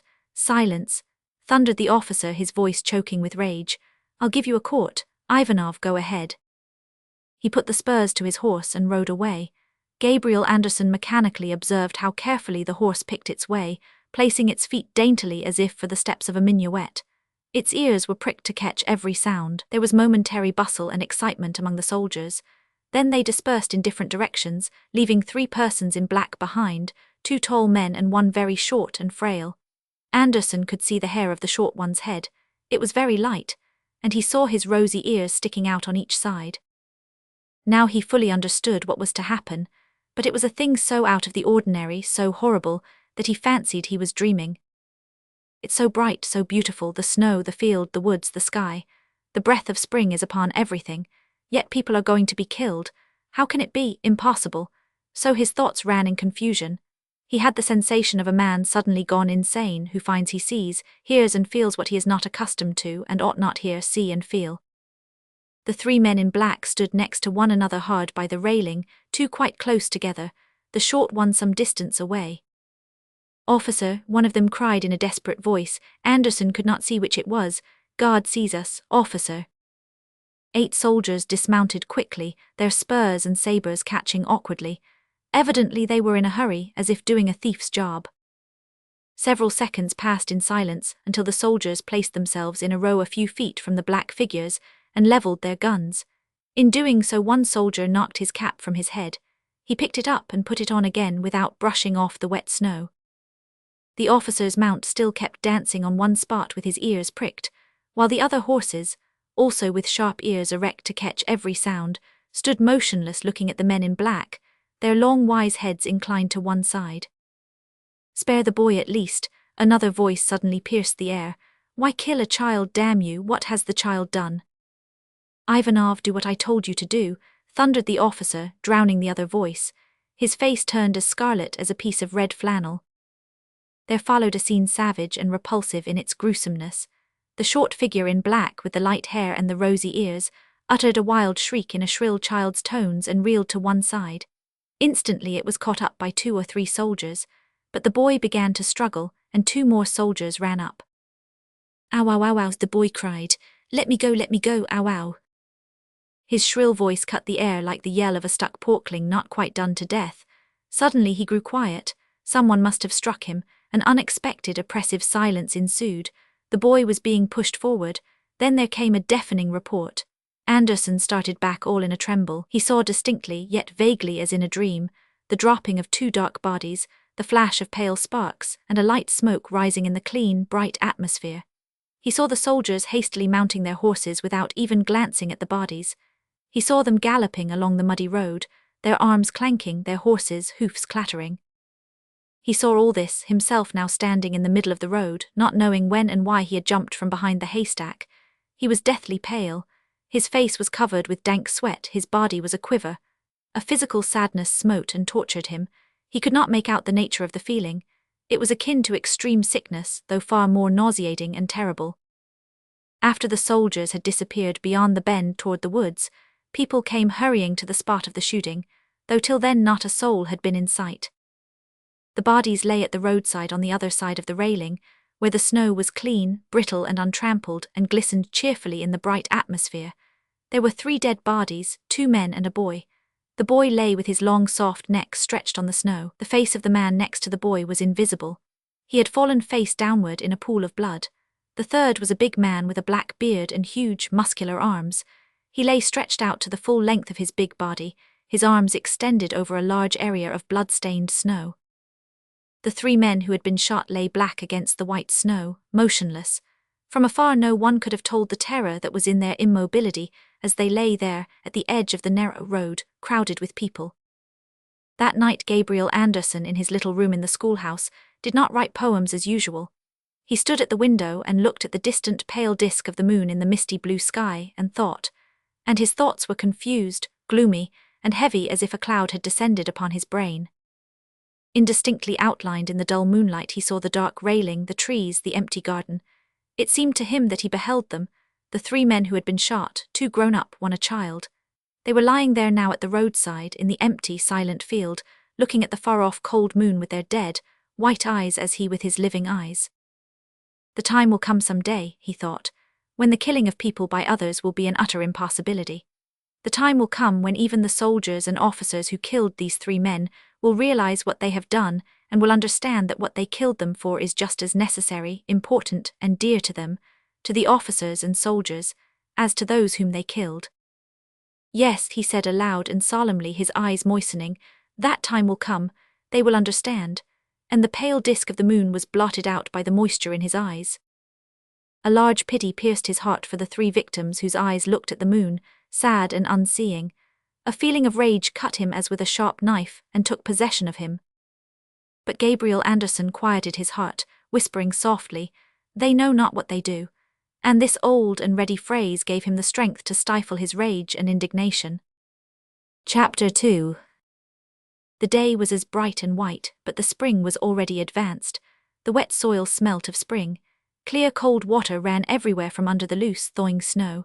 The branches of the trees were springy and elastic. For miles and miles around, the country opened up in clear azure stretches. Yet the clearness and the joy of the spring day were not in the village. They were somewhere outside the village, where there were no people, in the fields, the woods, and the mountains. In the village the air was stifling, heavy and terrible as in a nightmare. Gabriel Andersen stood in the road near a crowd of dark, sad, absent-minded people, and craned his neck to see the preparations for the flogging of 7 peasants. They stood in the thawing snow, and Gabriel Andersen could not persuade himself that they were people whom he had long known and understood. By that which was about to happen to them, the shameful, terrible, ineradicable thing that was to happen to them, they were separated from all the rest of the world, and so were unable to feel what he, Gabriel Andersen, felt, just as he was unable to feel what they felt. Round them were the soldiers, confidently and beautifully mounted on high upon their large steeds, who tossed their wise heads and turned their dappled wooden faces slowly from side to side, looking contemptuously at him, Gabriel Andersen, who was soon to behold this horror, this disgrace, and would do nothing, would not dare to do anything. So it seemed to Gabriel Andersen, and a sense of cold, intolerable shame gripped him as between 2 clamps of ice through which he could see everything without being able to move, cry out, or utter a groan. They took the first peasant. Gabriel Andersen saw his strange, imploring, hopeless look. His lips moved, but no sound was heard, and his eyes wandered. There was a bright gleam in them as in the eyes of a madman. His mind, it was evident, was no longer able to comprehend what was happening. And so terrible was that face, at once full of reason and of madness, that Andersen felt relieved when they put him face downward on the snow, and instead of the fiery eyes, he saw his bare back glistening. A senseless, shameful, horrible sight. The large, red-faced soldier in a red cap pushed toward him, looked down at his body with seeming delight, and then cried in a clear voice, "Well, let her go, with God's blessing." Andersen seemed not to see the soldiers, the sky, the horses, or the crowd. He did not feel the cold, the terror, or the shame. He did not hear the swish of the knout in the air or the savage howl of pain and despair. He only saw the bare back of a man's body swelling up and covered over evenly with white and purple stripes. Gradually the bare back lost the semblance of human flesh. The blood oozed and squirted, forming patches, drops, and rivulets, which ran down on the white, thawing snow. Terror gripped the soul of Gabriel Andersen as he thought of the moment when the man would rise and face all the people who had seen his body bared out in the open and reduced to a bloody pulp. He closed his eyes. When he opened them, he saw 4 soldiers in uniform and red hats forcing another man down on the snow, his back bared just as shamefully, terribly, and absurdly, a ludicrously tragic sight. Then came the 3rd, the 4th, and so on to the end. And Gabriel Andersen stood on the wet, thawing snow, craning his neck, trembling and stuttering, though he did not say a word. Dank sweat poured from his body. A sense of shame permeated his whole being. It was a humiliating feeling, having to escape being noticed so that they should not catch him and lay him there on the snow and strip him bare, him, Gabriel Andersen. The soldiers pressed and crowded, the horses tossed their heads, the knout swished in the air, and the bare, shamed human flesh swelled up, tore, ran over with blood, and curled like a snake. Oaths, wild shrieks rained upon the village through the clean white air of that spring day. Andersen now saw 5 men's faces at the steps of the town hall, the faces of those men who had already undergone their shame. He quickly turned his eyes away. After seeing this, a man must die, he thought. Chapter 3. There were 17 of them, 15 soldiers, a subaltern, and a young beardless officer. The officer lay in front of the fire looking intently into the flames. The soldiers were tinkering with the firearms in the wagon. Their grey figures moved about quietly on the black thawing ground, and occasionally stumbled across the logs sticking out from the blazing fire. Gabriel Anderson, wearing an overcoat and carrying his cane behind his back, approached them. The subaltern, a stout fellow with a mustache, jumped up, turned from the fire and looked at him. "Who are you? What do you want?" he asked excitedly. From his tone it was evident that the soldiers feared everybody in that district, through which they went scattering death, destruction and torture. "Officer," he said, "there is a man here I don't know." The officer looked at Anderson without speaking. "Officer," said Anderson in a thin, strained voice, "my name is Michelson. I am a businessman here and I am going to the village on business. I was afraid I might be mistaken for someone else, you know." "Then what are you nosing about here for?" the officer said angrily and turned away. "A businessman," sneered a soldier. "He ought to be searched, this businessman ought, so as not to be knocking about at night. A good one in the jaw is what he needs." "He's a suspicious character, officer," said the subaltern. "Don't you think we'd better arrest him, what?" "Don't," answered the officer lazily. "I'm sick of them, damn 'em." Gabriel Anderson stood there without saying anything. His eyes flashed strangely in the dark by the firelight, and it was strange to see his short, substantial, clean, neat figure in the field at night among the soldiers, with his overcoat and cane and glasses glistening in the firelight. The soldiers left him and walked away. Gabriel Anderson remained standing for a while, then he turned and left, rapidly disappearing in the darkness. The night was drawing to a close. The air turned chilly and the tops of the bushes defined themselves more clearly in the dark. Gabriel Anderson went again to the military post, but this time he hid, crouching low as he made his way under the cover of the bushes. Behind him people moved about quietly and carefully, bending the bushes, silent as shadows. Next to Gabriel on his right walked a tall man with a revolver in his hand. The figure of a soldier on the hill outlined itself strangely, unexpectedly, not where they had been looking for it. It was faintly illumined by the gleam from the dying fire. Gabriel Anderson recognized the soldier. It was the one who had proposed that he should be searched. Nothing stirred in Anderson's heart. His face was cold and motionless, as of a man who is asleep. Round the fire the soldiers lay stretched out sleeping, all except the subaltern, who sat with his head drooping over his knees. The tall, thin man on Anderson's right raised the revolver and pulled the trigger. A momentary blinding flash, a deafening report. Anderson saw the guard lift his hands and then sit down on the ground, clasping his bosom. From all directions short, crackling sparks flashed up which combined into one riving roar. The subaltern jumped up and dropped straight into the fire. Grey soldiers, figures moved about in all directions like apparitions, throwing up their hands and falling and writhing on the black earth. The young officer ran past Anderson, fluttering his hands like some strange, frightened bird. Anderson, as if he were thinking of something else, raised his cane. With all his strength he hit the officer on the head, each blow descending with a dull, ugly thud. The officer reeled in a circle, struck a bush and sat down after the second blow, covering his head with both hands as children do. Someone ran up and discharged a revolver as if from Anderson's own hand. The officer sank together in a heap and lunged with great force head foremost on the ground. His legs twitched for a while, then he curled up quietly. The shots ceased. Black men with white faces, ghostly grey in the dark, moved about the dead bodies of the soldiers, taking away their arms and ammunition. Anderson watched all this with a cold, attentive stare. When all was over he went up, took hold of the burned subaltern's legs and tried to remove the body from the fire, but it was too heavy for him and he let it go. 4. Anderson sat motionless on the steps of the town hall and thought. He thought of how he, Gabriel Anderson, with his spectacles, cane, overcoat and poems, had lied and betrayed 15 men. He thought it was terrible, yet there was neither pity, shame nor regret in his heart. Were he to be set free, he knew that he, Gabriel Anderson, with the spectacles and poems, would go straightway and do it again. He tried to examine himself, to see what was going on inside his soul, but his thoughts were heavy and confused. For some reason it was more painful for him to think of the 3 men lying on the snow, looking at the pale disk of the far-off moon with their dead, unseeing eyes, than of the murdered officer whom he had struck 2 dry, ugly blows on the head. Of his own death he did not think.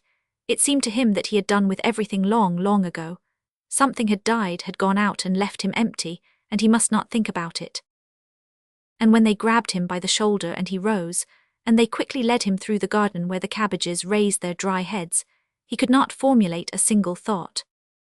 He was conducted to the road and placed at the railing with his back to one of the iron bars.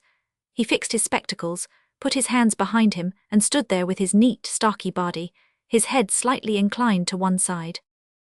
At the last moment he looked in front of him and saw rifle barrels pointing at his head, chest and stomach, and pale faces with trembling lips. He distinctly saw how one barrel levelled at his forehead suddenly dropped. Something strange and incomprehensible, as if no longer of this world, no longer earthly, passed through Anderson's mind. He straightened himself to the full height of his short body and threw back his head in simple pride. A strange, indistinct sense of cleanness, strength and pride filled his soul, and everything, the sun and the sky and the people and the field and death, seemed to him insignificant, remote and useless. The bullets hit him in the chest, in the left eye, in the stomach, went through his clean coat buttoned all the way up. His glasses shivered into bits. He uttered a shriek, circled round, and fell with his face against one of the iron bars, his one remaining eye wide open. He clawed the ground with his outstretched hands as if trying to support himself. The officer, who had turned green, rushed toward him and senselessly thrust the revolver against his neck and fired twice. Anderson stretched out on the ground. The soldiers left quickly, but Anderson remained pressed flat to the ground. The index finger of his left hand continued to quiver for about 10 seconds. The Outrage, A True Story, by Alexander I. Kuprin. It was 5 o'clock on a July afternoon. The heat was terrible. The whole of the huge stone-built town breathed out heat like a glowing furnace. The glare of the white-walled house was insufferable. The asphalt pavements grew soft and burned the feet. The shadows of the acacias spread over the cobbled road, pitiful and weary. They too seemed hot. The sea, pale in the sunlight, lay heavy and immobile as one dead.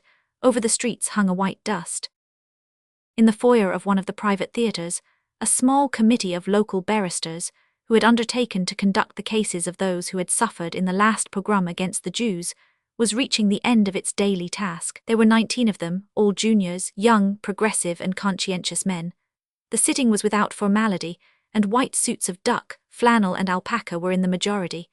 They sat anywhere at little marble tables, and the chairman stood in front of an empty counter where chocolates were sold in the winter. The barristers were quite exhausted by the heat which poured in through the windows, with the dazzling sunlight and the noise of the streets. The proceedings went lazily and with a certain irritation. A tall young man with a fair moustache and thin hair was in the chair. He was dreaming voluptuously how he would be off in an instant on his new-bought bicycle to the bungalow. He would undress quickly, and without waiting to cool, still bathed in sweat, would fling himself into the clear, cold, sweet-smelling sea. His whole body was enervated and tense, thrilled by the thought. Impatiently moving the papers before him, he spoke in a drowsy voice. So Joseph Moritzovich will conduct the case of Rubinchik. Perhaps there is still a statement to be made on the order of the day. His youngest colleague, a short, stout Karaite, very black and lively, said in a whisper so that everyone could hear, "On the order of the day, the best thing would be iced kvass." The chairman gave him a stern side glance but could not restrain a smile. He sighed and put both his hands on the table to raise himself and declare the meeting closed, when the doorkeeper, who stood at the entrance to the theatre, suddenly moved forward and said, "There are 7 people outside, sir. They want to come in." The chairman looked impatiently round the company. "What is to be done, gentlemen?" Voices were heard. "Next time, basta. Let M put it in writing. If they'll get it over quickly, decide it at once. Let M go to the devil. Phew, it's like boiling pitch." "Let them in," the chairman gave a sign with his head annoyed. "Then bring me a Vichy, please, but it must be cold." The porter opened the door and called down the corridor, "Come in, they say you may." Then 7 of the most surprising and unexpected individuals filed into the foyer. First appeared a full-grown, confident man in a smart suit, of the colour of dry sea sand, in a magnificent pink shirt with white stripes, and a crimson rose in his buttonhole. From the front his head looked like an upright bean, from the side like a horizontal bean. His face was adorned with a strong, bushy, martial moustache. He wore dark blue pince-nez on his nose, on his hands straw-coloured gloves. In his left hand he held a black walking stick with a silver mount, in his right a light blue handkerchief. The other 6 produced a strange, chaotic, incongruous impression. exactly as though they had all hastily pulled not merely their clothes, but their hands, feet, and heads as well. There was a man with the splendid profile of a Roman senator, dressed in rags and tatters. Another wore an elegant dress waistcoat, from the deep opening of which a dirty little Russian shirt leapt to the eye. Here were the unbalanced faces of the criminal type, but looking with a confidence that nothing could shake. All these men, in spite of their apparent youth, evidently possessed a large experience of life, an easy manner, a bold approach, and some hidden, suspicious cunning. The gentleman in the sandy suit bowed just his head neatly and easily, and said with a half-question in his voice, "Mr. Chairman." "Yes, I am the chairman. What is your business?" "We all whom you see before you," the gentleman began in a quiet voice, and turned round to indicate his companions. "We come as delegates from the United Rostov-Kharkov and Odessa Nikolaev Association of Thieves." The barristers began to shift in their seats. The chairman flung himself back and opened his eyes wide. "Association of what?" he said, perplexed. "The Association of Thieves," the gentleman in the sandy suit coolly repeated. "As for myself, my comrades did me the signal honor of electing me as the spokesman of the deputation." "Very pleased," the chairman said uncertainly. "Thank you, all 7 of us are ordinary thieves, naturally of different departments. The association has authorized us to put before your esteemed committee," the gentleman again made an elegant bow, "our respectful demand for assistance." "I don't quite understand, quite frankly, what is the connection?" The chairman waved his hands helplessly. "However, please go on." "The matter about which we have the courage and the honor to apply to you, gentlemen, is very clear, very simple, and very brief. It will take only 6 or 7 minutes. I consider it my duty to warn you of this beforehand, in view of the late hour and the 115 degrees that Fahrenheit marks in the shade. The orator expectorated slightly and glanced at his superb gold watch. "You see, in the reports that have lately appeared in the local papers of the melancholy and terrible days of the last pogrom, there have very often been indications that among the instigators of the pogrom who were paid and organized by the police, the dregs of society, consisting of drunkards, tramps, souteneurs, and hooligans from the slums, thieves were also to be found. At first we were silent, but finally we considered ourselves under the necessity of protesting against such an unjust and serious accusation before the face of the whole of intellectual society. I know well that in the eye of the law we are offenders and enemies of society, but imagine only for a moment, gentlemen, the situation of this enemy of society when he is accused wholesale of an offence which he not only never committed, but which he is ready to resist with the whole strength of his soul. It goes without saying that he will feel the outrage of such an injustice more keenly than a normal, average, fortunate citizen. Now, we declare that the accusation brought against us is utterly devoid of all basis, not merely of fact, but even of logic. I intend to prove this in a few words if the honorable committee will kindly listen." "Proceed," said the chairman. "Please do, please," was heard from the barristers, now animated. "I offer you my sincere thanks in the name of all my comrades. Believe me, you will never repent your attention to the representatives of our, well, let us say, slippery but nevertheless difficult profession. So we begin, as Geraldoni sings in the prologue to Pagliacci. But first I would ask your permission, Mr. Chairman, to quench my thirst a little. Porter, bring me a lemonade and a glass of English bitter, there's a good fellow. Gentlemen, I will not speak of the moral aspect of our profession, nor of its social importance. Doubtless you know better than I the striking and brilliant paradox of Proudhon. La propriété c'est le vol, a paradox if you like, but one that has never yet been refuted by the sermons of cowardly bourgeois or fat priests. For instance, a father accumulates $1 million by energetic and clever exploitation, and leaves it to his son, a rickety, lazy, ignorant, degenerate idiot, a brainless maggot, a true parasite. Potentially 1,000,000 rubles is 1,000,000 working days, the absolutely irrational right to labor, sweat, life and blood of a terrible number of men.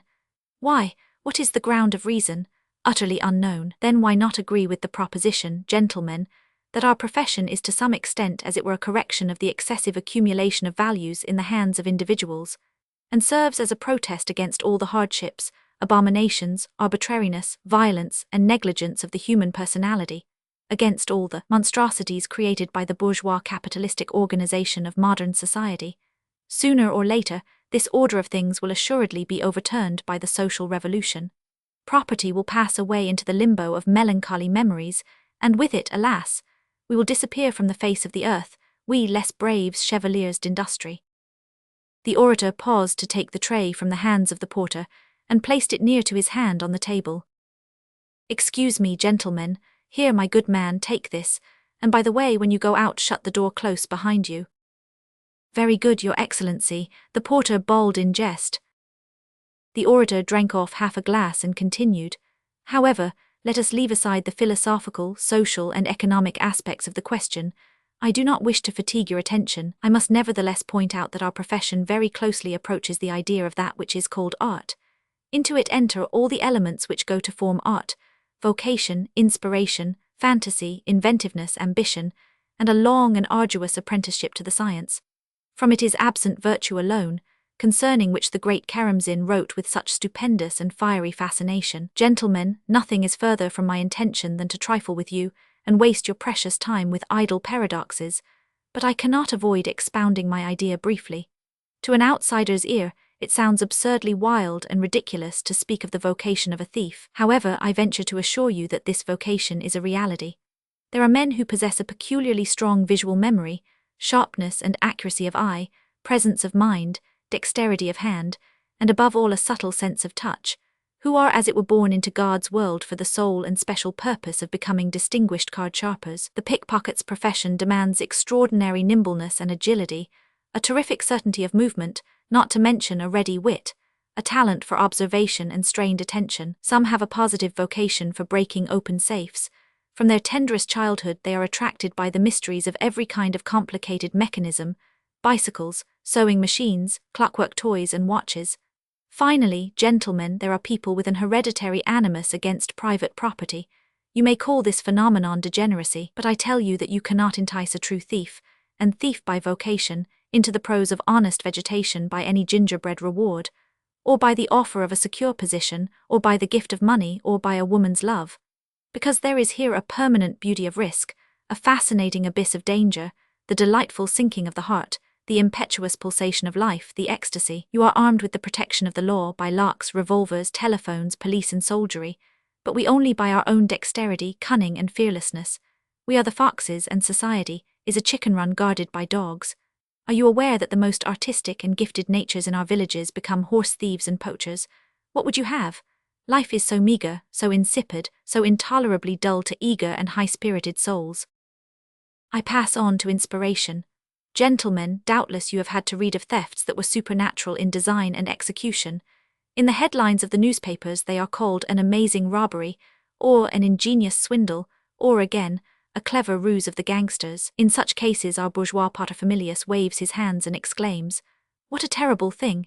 If only their abilities were turned to good, their inventiveness, their amazing knowledge of human psychology, their self-possession, their fearlessness, their incomparable histrionic powers, what extraordinary benefits they would bring to the country."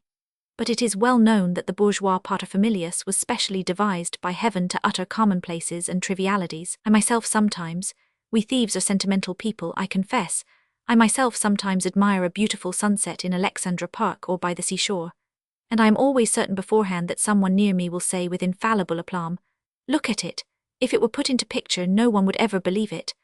I turn round and naturally I see a self-satisfied, full-fed paterfamilias, who delights in repeating someone else's silly statement as though it were his own. As for our dear country, the bourgeois paterfamilias looks upon it as though it were a roast turkey. If you've managed to cut the best part of the bird for yourself, eat it quietly in a comfortable corner and praise God. But he's not really the important person. I was led away by my detestation of vulgarity, and I apologize for the digression. The real point is that genius and inspiration, even when they are not devoted to the service of the Orthodox Church, remain rare and beautiful things. Progress is a law, and theft too has its creation. Finally, our profession is by no means as easy and pleasant as it seems to the first glance. It demands long experience, constant practice, slow and painful apprenticeship. It comprises in itself hundreds of supple, skillful processes that the cleverest juggler cannot compass. That I may not give you only empty words, gentlemen, I will perform a few experiments before you now. I ask you to have every confidence in the demonstrators. We are all at present in the enjoyment of legal freedom, and though we are usually watched, and every one of us is known by face, and our photographs adorn the albums of all detective departments, For the time being, we are not under the necessity of hiding ourselves from anybody. If any one of you should recognize any of us in the future under different circumstances, we ask you earnestly always to act in accordance with your professional duties and your obligations as citizens. In grateful return for your kind attention, we have decided to declare your property inviolable and to invest it with a thieves' taboo. However, I proceed to business." The orator turned round and gave an order. "Cess the Great, will you come this way?" An enormous fellow with a stoop, whose hands reached to his knees without a forehead or a neck, like a big, fair Hercules, came forward. He grinned stupidly and rubbed his left eyebrow in his confusion. "Can't do nothin' here," he said hoarsely. The gentleman in the sandy suit spoke for him, turning to the committee. "Gentlemen, before you stands a respected member of our association. His specialty is breaking open safes, iron-strong boxes, and other receptacles for monetary tokens. In his night work, he sometimes avails himself of the electric current of the lighting installation for fusing metals. Unfortunately, he has nothing on which he can demonstrate the best items of his repertoire. He will open the most elaborate lock irreproachably. By the way, this door here, it's locked, is it not?" Everyone turned to look at the door on which a printed notice hung, "Stage door, strictly private." "Yes, the door's locked, evidently," the chairman agreed. "Admirable, Cess the Great, will you be so kind?" "'Tain't nothin' at all," said the giant leisurely. He went close to the door, shook it cautiously with his hand, took out of his pocket a small bright instrument, bent down to the keyhole, made some almost imperceptible movements with the tool, suddenly straightened and flung the door wide in silence. The chairman had his watch in his hands. The whole affair took only 10 seconds. "Thank you, Cess the Great," said the gentleman in the sandy suit politely. "You may go back to your seat." But the chairman interrupted in some alarm. "Excuse me, this is all very interesting and instructive, but is it included in your esteemed colleague's profession to be able to lock the door again?" "Ah, mil pardons," the gentleman bowed hurriedly. "It slipped my mind, Cess the Great, would you oblige?" The door was locked with the same adroitness and the same silence. The esteemed colleague waddled back to his friends, grinning. "Now I will have the honor to show you the skill of one of our comrades who is in the line of picking pockets in theaters and railway stations," continued the orator. "He is still very young, but you may to some extent judge from the delicacy of his present work of the heights he will attain by diligence.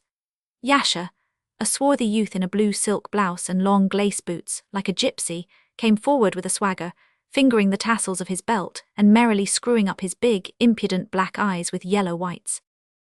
"Gentlemen," said the gentleman in the sandy suit persuasively, "I must ask if one of you would be kind enough to submit himself to a little experiment. I assure you this will be an exhibition only, just a game." He looked round over the seated company. The short, plump Karaite, black as a beetle, came forward from his table. "At your service," he said amusedly. Yasha, the orator, signed with his head. Yasha came close to the solicitor. On his left arm, which was bent, hung a bright-coloured figured scarf. "Suppose you're in church or at the bar in one of the halls or watchin' a circus," he began in a sugary, fluent voice. "I see straight off there's a toff. Excuse me, sir, suppose you're the toff. There's no offence, just means a rich gent decent enough but don't know his way about. First, what's he likely to have about all sorts. Mostly a ticker and a chain. Whereabouts does he keep Somewhere in his top vest pocket here. Others have in the bottom pocket just here. Purse most always in the trousers except when a greenie keeps it in his jacket. Cigar case, have a look first what it is, gold, silver with a monogram. Leather, what decent man soil his hands, cigar case. 7 pockets here, here, here, up there, here and here again. That's right, ain't it? That's how you go to work." As he spoke, the young man smiled. His eyes shone straight into the barrister's. With a quick, dexterous movement of his right hand, he pointed to various portions of his clothes. "Then again you might see a pin here in the tie. However, we do not appropriate. Such gents nowadays, they hardly ever wear a real stone. Then I comes up to him, I begin straight off to talk to him like a gent. 'Sir, would you be so kind as to give me a light from your cigarette,' or something of the sort. At any rate, I enter into conversation. What's next? I look him straight in the peepers, just like this. Only 2 of me fingers are at it, just this and this." Yasha lifted 2 fingers of his right hand on a level with the solicitor's face, the forefinger and the middle finger, and moved them about. 500, you see. With these 2 fingers I run over the whole pioneer. Nothing wonderful in it, 1, 2, 3, ready. Any man who wasn't stupid could learn easily. That's all it is, most ordinary business, I thank you. The pickpocket swung on his heel as if to return to his seat. Yasha, the gentleman in the sandy suit said with meaning weight. Yasha, he repeated sternly. Yasha stopped. His back was turned to the barrister, but he evidently gave his representative an imploring look, because the latter frowned and shook his head. Yasha, he said for the third time in a threatening tone. Ha, the young thief grunted in vexation and turned to face the solicitor. Where's your little watch, sir? He said in a piping voice. Oh, the Karaite brought himself up sharp. You see now you say, oh, Yasha continued reproachfully. All the while you were admiring me right hand, I was operating your watch with my left, just with these 2 little fingers under the scarf. That's why we carry a scarf. Since your chain's not worth anything, a present from some mamselle and the watch is a gold one, I've left you the chain as a keepsake. Take it, he added with a sigh, holding out the watch. But that is clever, the barrister said in confusion. I didn't notice it at all. That's our business, Yasha said with pride. He swaggered back to his comrades. Meantime the orator took a drink from his glass and continued. Now, gentlemen, our next collaborator will give you an exhibition of some ordinary card tricks, which are worked at fairs, on steamboats and railways. With 3 cards, for instance, an ace, a queen and a 6, he can quite easily. But perhaps you are tired of these demonstrations, gentlemen. Not at all, it's extremely interesting, the chairman answered affably. I should like to ask one question, that is if it is not too indiscreet, what is your own specialty? Mine, no, how could it be an indiscretion? I work the big diamond shops, and my other business is banks, answered the orator with a modest smile. Don't think this occupation is easier than others. Enough that I know 4 European languages, German, French, English and Italian, not to mention Polish, Ukrainian and Yiddish. But shall I show you some more experiments, Mr. Chairman? The chairman looked at his watch. Unfortunately, the time is too short, he said. Wouldn't it be better to pass on to the substance of your business? Besides, the experiments we have just seen have amply convinced us of the talent of your esteemed associates. Am I not right, Isaac Abramovich? Yes, absolutely, the Karaite barrister readily confirmed. Admirable, the gentleman in the sandy suit kindly agreed. My dear Count, he turned to a blond, curly-haired man with a face like a billiard maker on a bank holiday, put your instruments away. They will not be wanted. I have only a few words more to say, gentlemen, now that you have convinced yourselves that our art, although it does not enjoy the patronage of high-placed individuals, is nevertheless an art. And you have probably come to my opinion that this art is one which demands many personal qualities besides constant labor, danger, and unpleasant misunderstandings. You will also, I hope, believe that it is possible to become attached to its practice, and to love and esteem it, however strange that may appear at first sight. Picture to yourselves that a famous poet of talent, whose tales and poems adorn the pages of our best magazines, is suddenly offered the chance of writing verses at a penny a line, signed into the bargain, as an advertisement for cigarettes jasmine, or that a slander was spread about one of you distinguished barristers, accusing you of making a business of concocting evidence for divorce cases, or of writing petitions from the cabmen to the governor in public houses. Certainly your relatives, friends and acquaintances wouldn't believe it, but the rumor has already done its poisonous work, and you have to live through minutes of torture. Now picture to yourselves that such a disgraceful and vexatious slander, started by God knows whom, begins to threaten not only your good name and your quiet digestion, but your freedom, your health, and even your life. This is the position of us thieves, now being slandered by the newspapers. I must explain. There is in existence a class of scum, passez-moi le mot, whom we call their mothers' darlings. With these we are unfortunately confused. They have neither shame nor conscience, a dissipated riffraff, mothers, useless darlings, idle, clumsy drones, sharp assistants who commit unskillful thefts. He thinks nothing of living on his mistress, a prostitute like the male mackerel, who always swims after the female and lives on her excrements. He is capable of robbing a child with violence in a dark alley, in order to get a penny. He will kill a man in his sleep and torture an old woman. These men are the pests of our profession. For them, the beauties and the traditions of the art have no existence. They watch us real, talented thieves like a pack of jackals after a lion. Suppose I've managed to bring off an important job. We won't mention the fact that I have to leave 2/3 of what I get to the receivers who sell the goods and discount the notes. or the customary subsidies to our incorruptible police, I still have to share out something to each one of these parasites, who have got wind of my job by accident, hearsay, or a casual glance. So we call them motients, which means half, a corruption of moiety, original etymology. I pay him only because he knows and may inform against me, and it mostly happens that even when he's got his share he runs off to the police in order to get another dollar. We, honest thieves, yes, you may laugh, gentlemen, but I repeat it, we honest thieves detest these reptiles. We have another name for them, a stigma of ignominy, but I dare not utter it here out of respect for the place and for my audience. Oh yes, they would gladly accept an invitation to a pogrom. The thought that we may be confused with them is 100 times more insulting to us even than the accusation of taking part in a pogrom. Gentlemen, while I have been speaking I have often noticed smiles on your faces. I understand you, our presence here, our application for your assistance, and above all the unexpectedness of such a phenomenon as a systematic organization of thieves, with delegates who are thieves, and a leader of the deputation, also a thief by profession.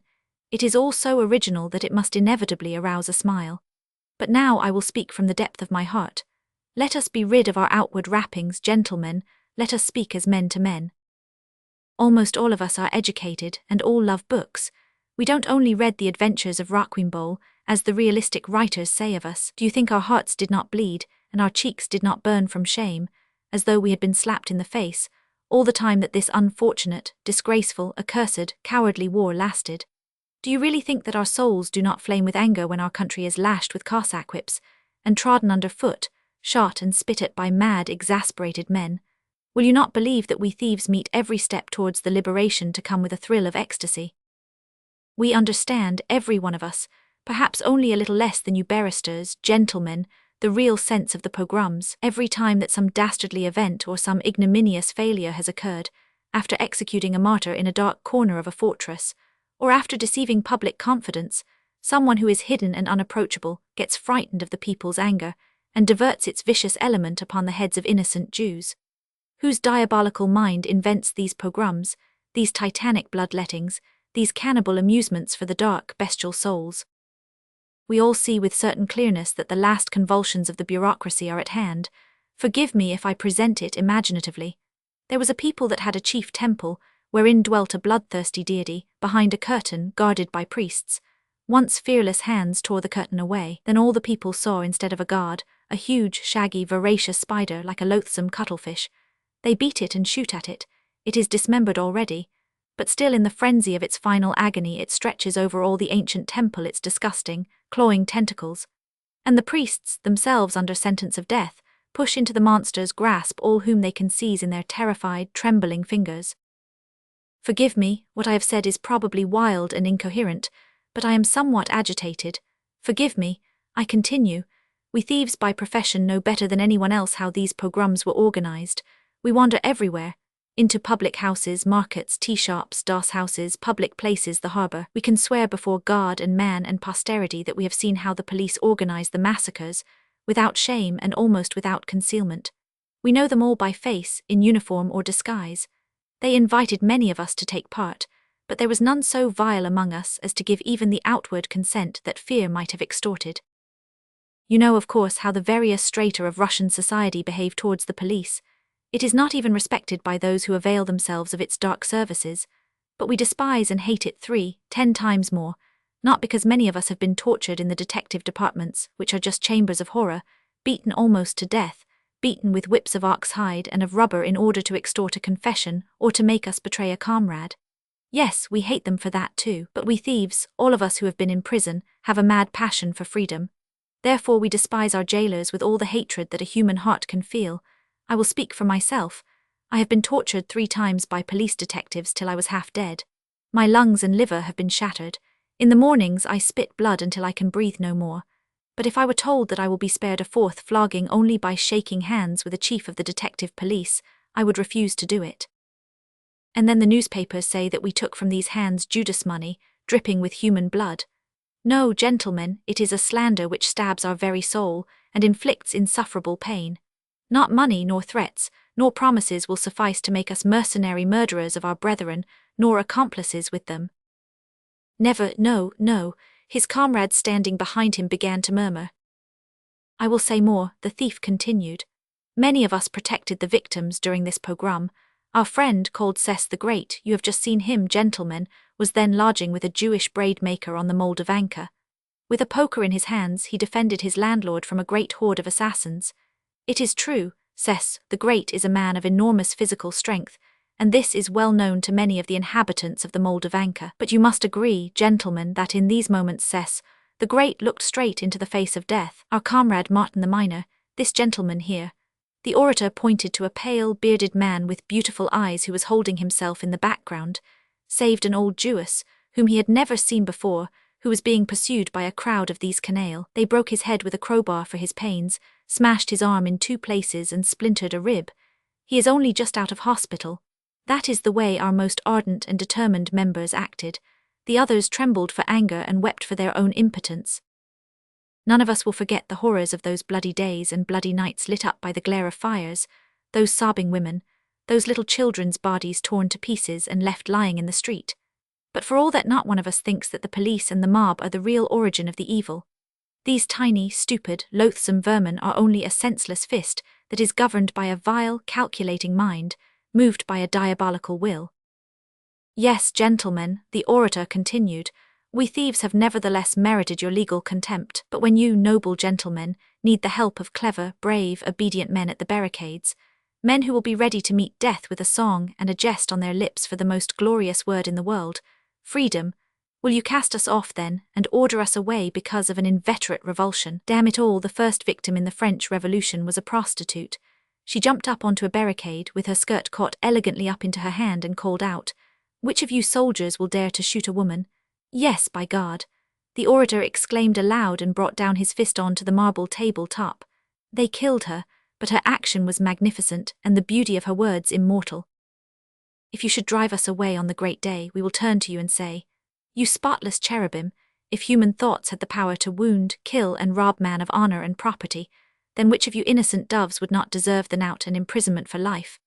Then we will go away from you and build our own gay, sporting, desperate thieves' barricade, and will die with such united songs on our lips that you will envy us, you who are whiter than snow." But I have been once more carried away. Forgive me, I am at the end. You now see, gentlemen, what feelings the newspaper slanders have excited in us. Believe in our sincerity and do what you can to remove the filthy stain which has so unjustly been cast upon us. I have finished. He went away from the table and joined his comrades. The barristers were whispering in an undertone, very much as the magistrates of the bench at sessions. Then the chairman rose. "We trust you absolutely, and we will make every effort to clear your association of this most grievous charge. At the same time, my colleagues have authorized me, gentlemen, to convey to you their deep respect for your passionate feelings as citizens. And for my own part, I ask the leader of the deputation for permission to shake him by the hand." The 2 men, both tall and serious, held each other's hands in a strong, masculine grip. The barristers were leaving the theatre, but 4 of them hung back a little beside the clothes rack in the hall. Isaac Abramovich could not find his new, smart grey hat anywhere. In its place on the wooden peg hung a cloth cap jauntily flattened in on either side. "Yasha," the stern voice of the orator was suddenly heard from the other side of the door. "Yasha, it's the last time I'll speak to you, curse you. Do you hear?" The heavy door opened wide. The gentleman in the sandy suit entered. In his hands he held Isaac Abramovich's hat. On his face was a well-bred smile. "Gentlemen, for heaven's sake forgive us an odd little misunderstanding. One of our comrades exchanged his hat by accident. Oh, it is yours, 1,000 pardons. Doorkeeper, why don't you keep an eye on things, my good fellow, eh? Just give me that cap there. Once more I ask you to forgive me, gentlemen." With a pleasant bow and the same well-bred smile, he made his way quickly into the street.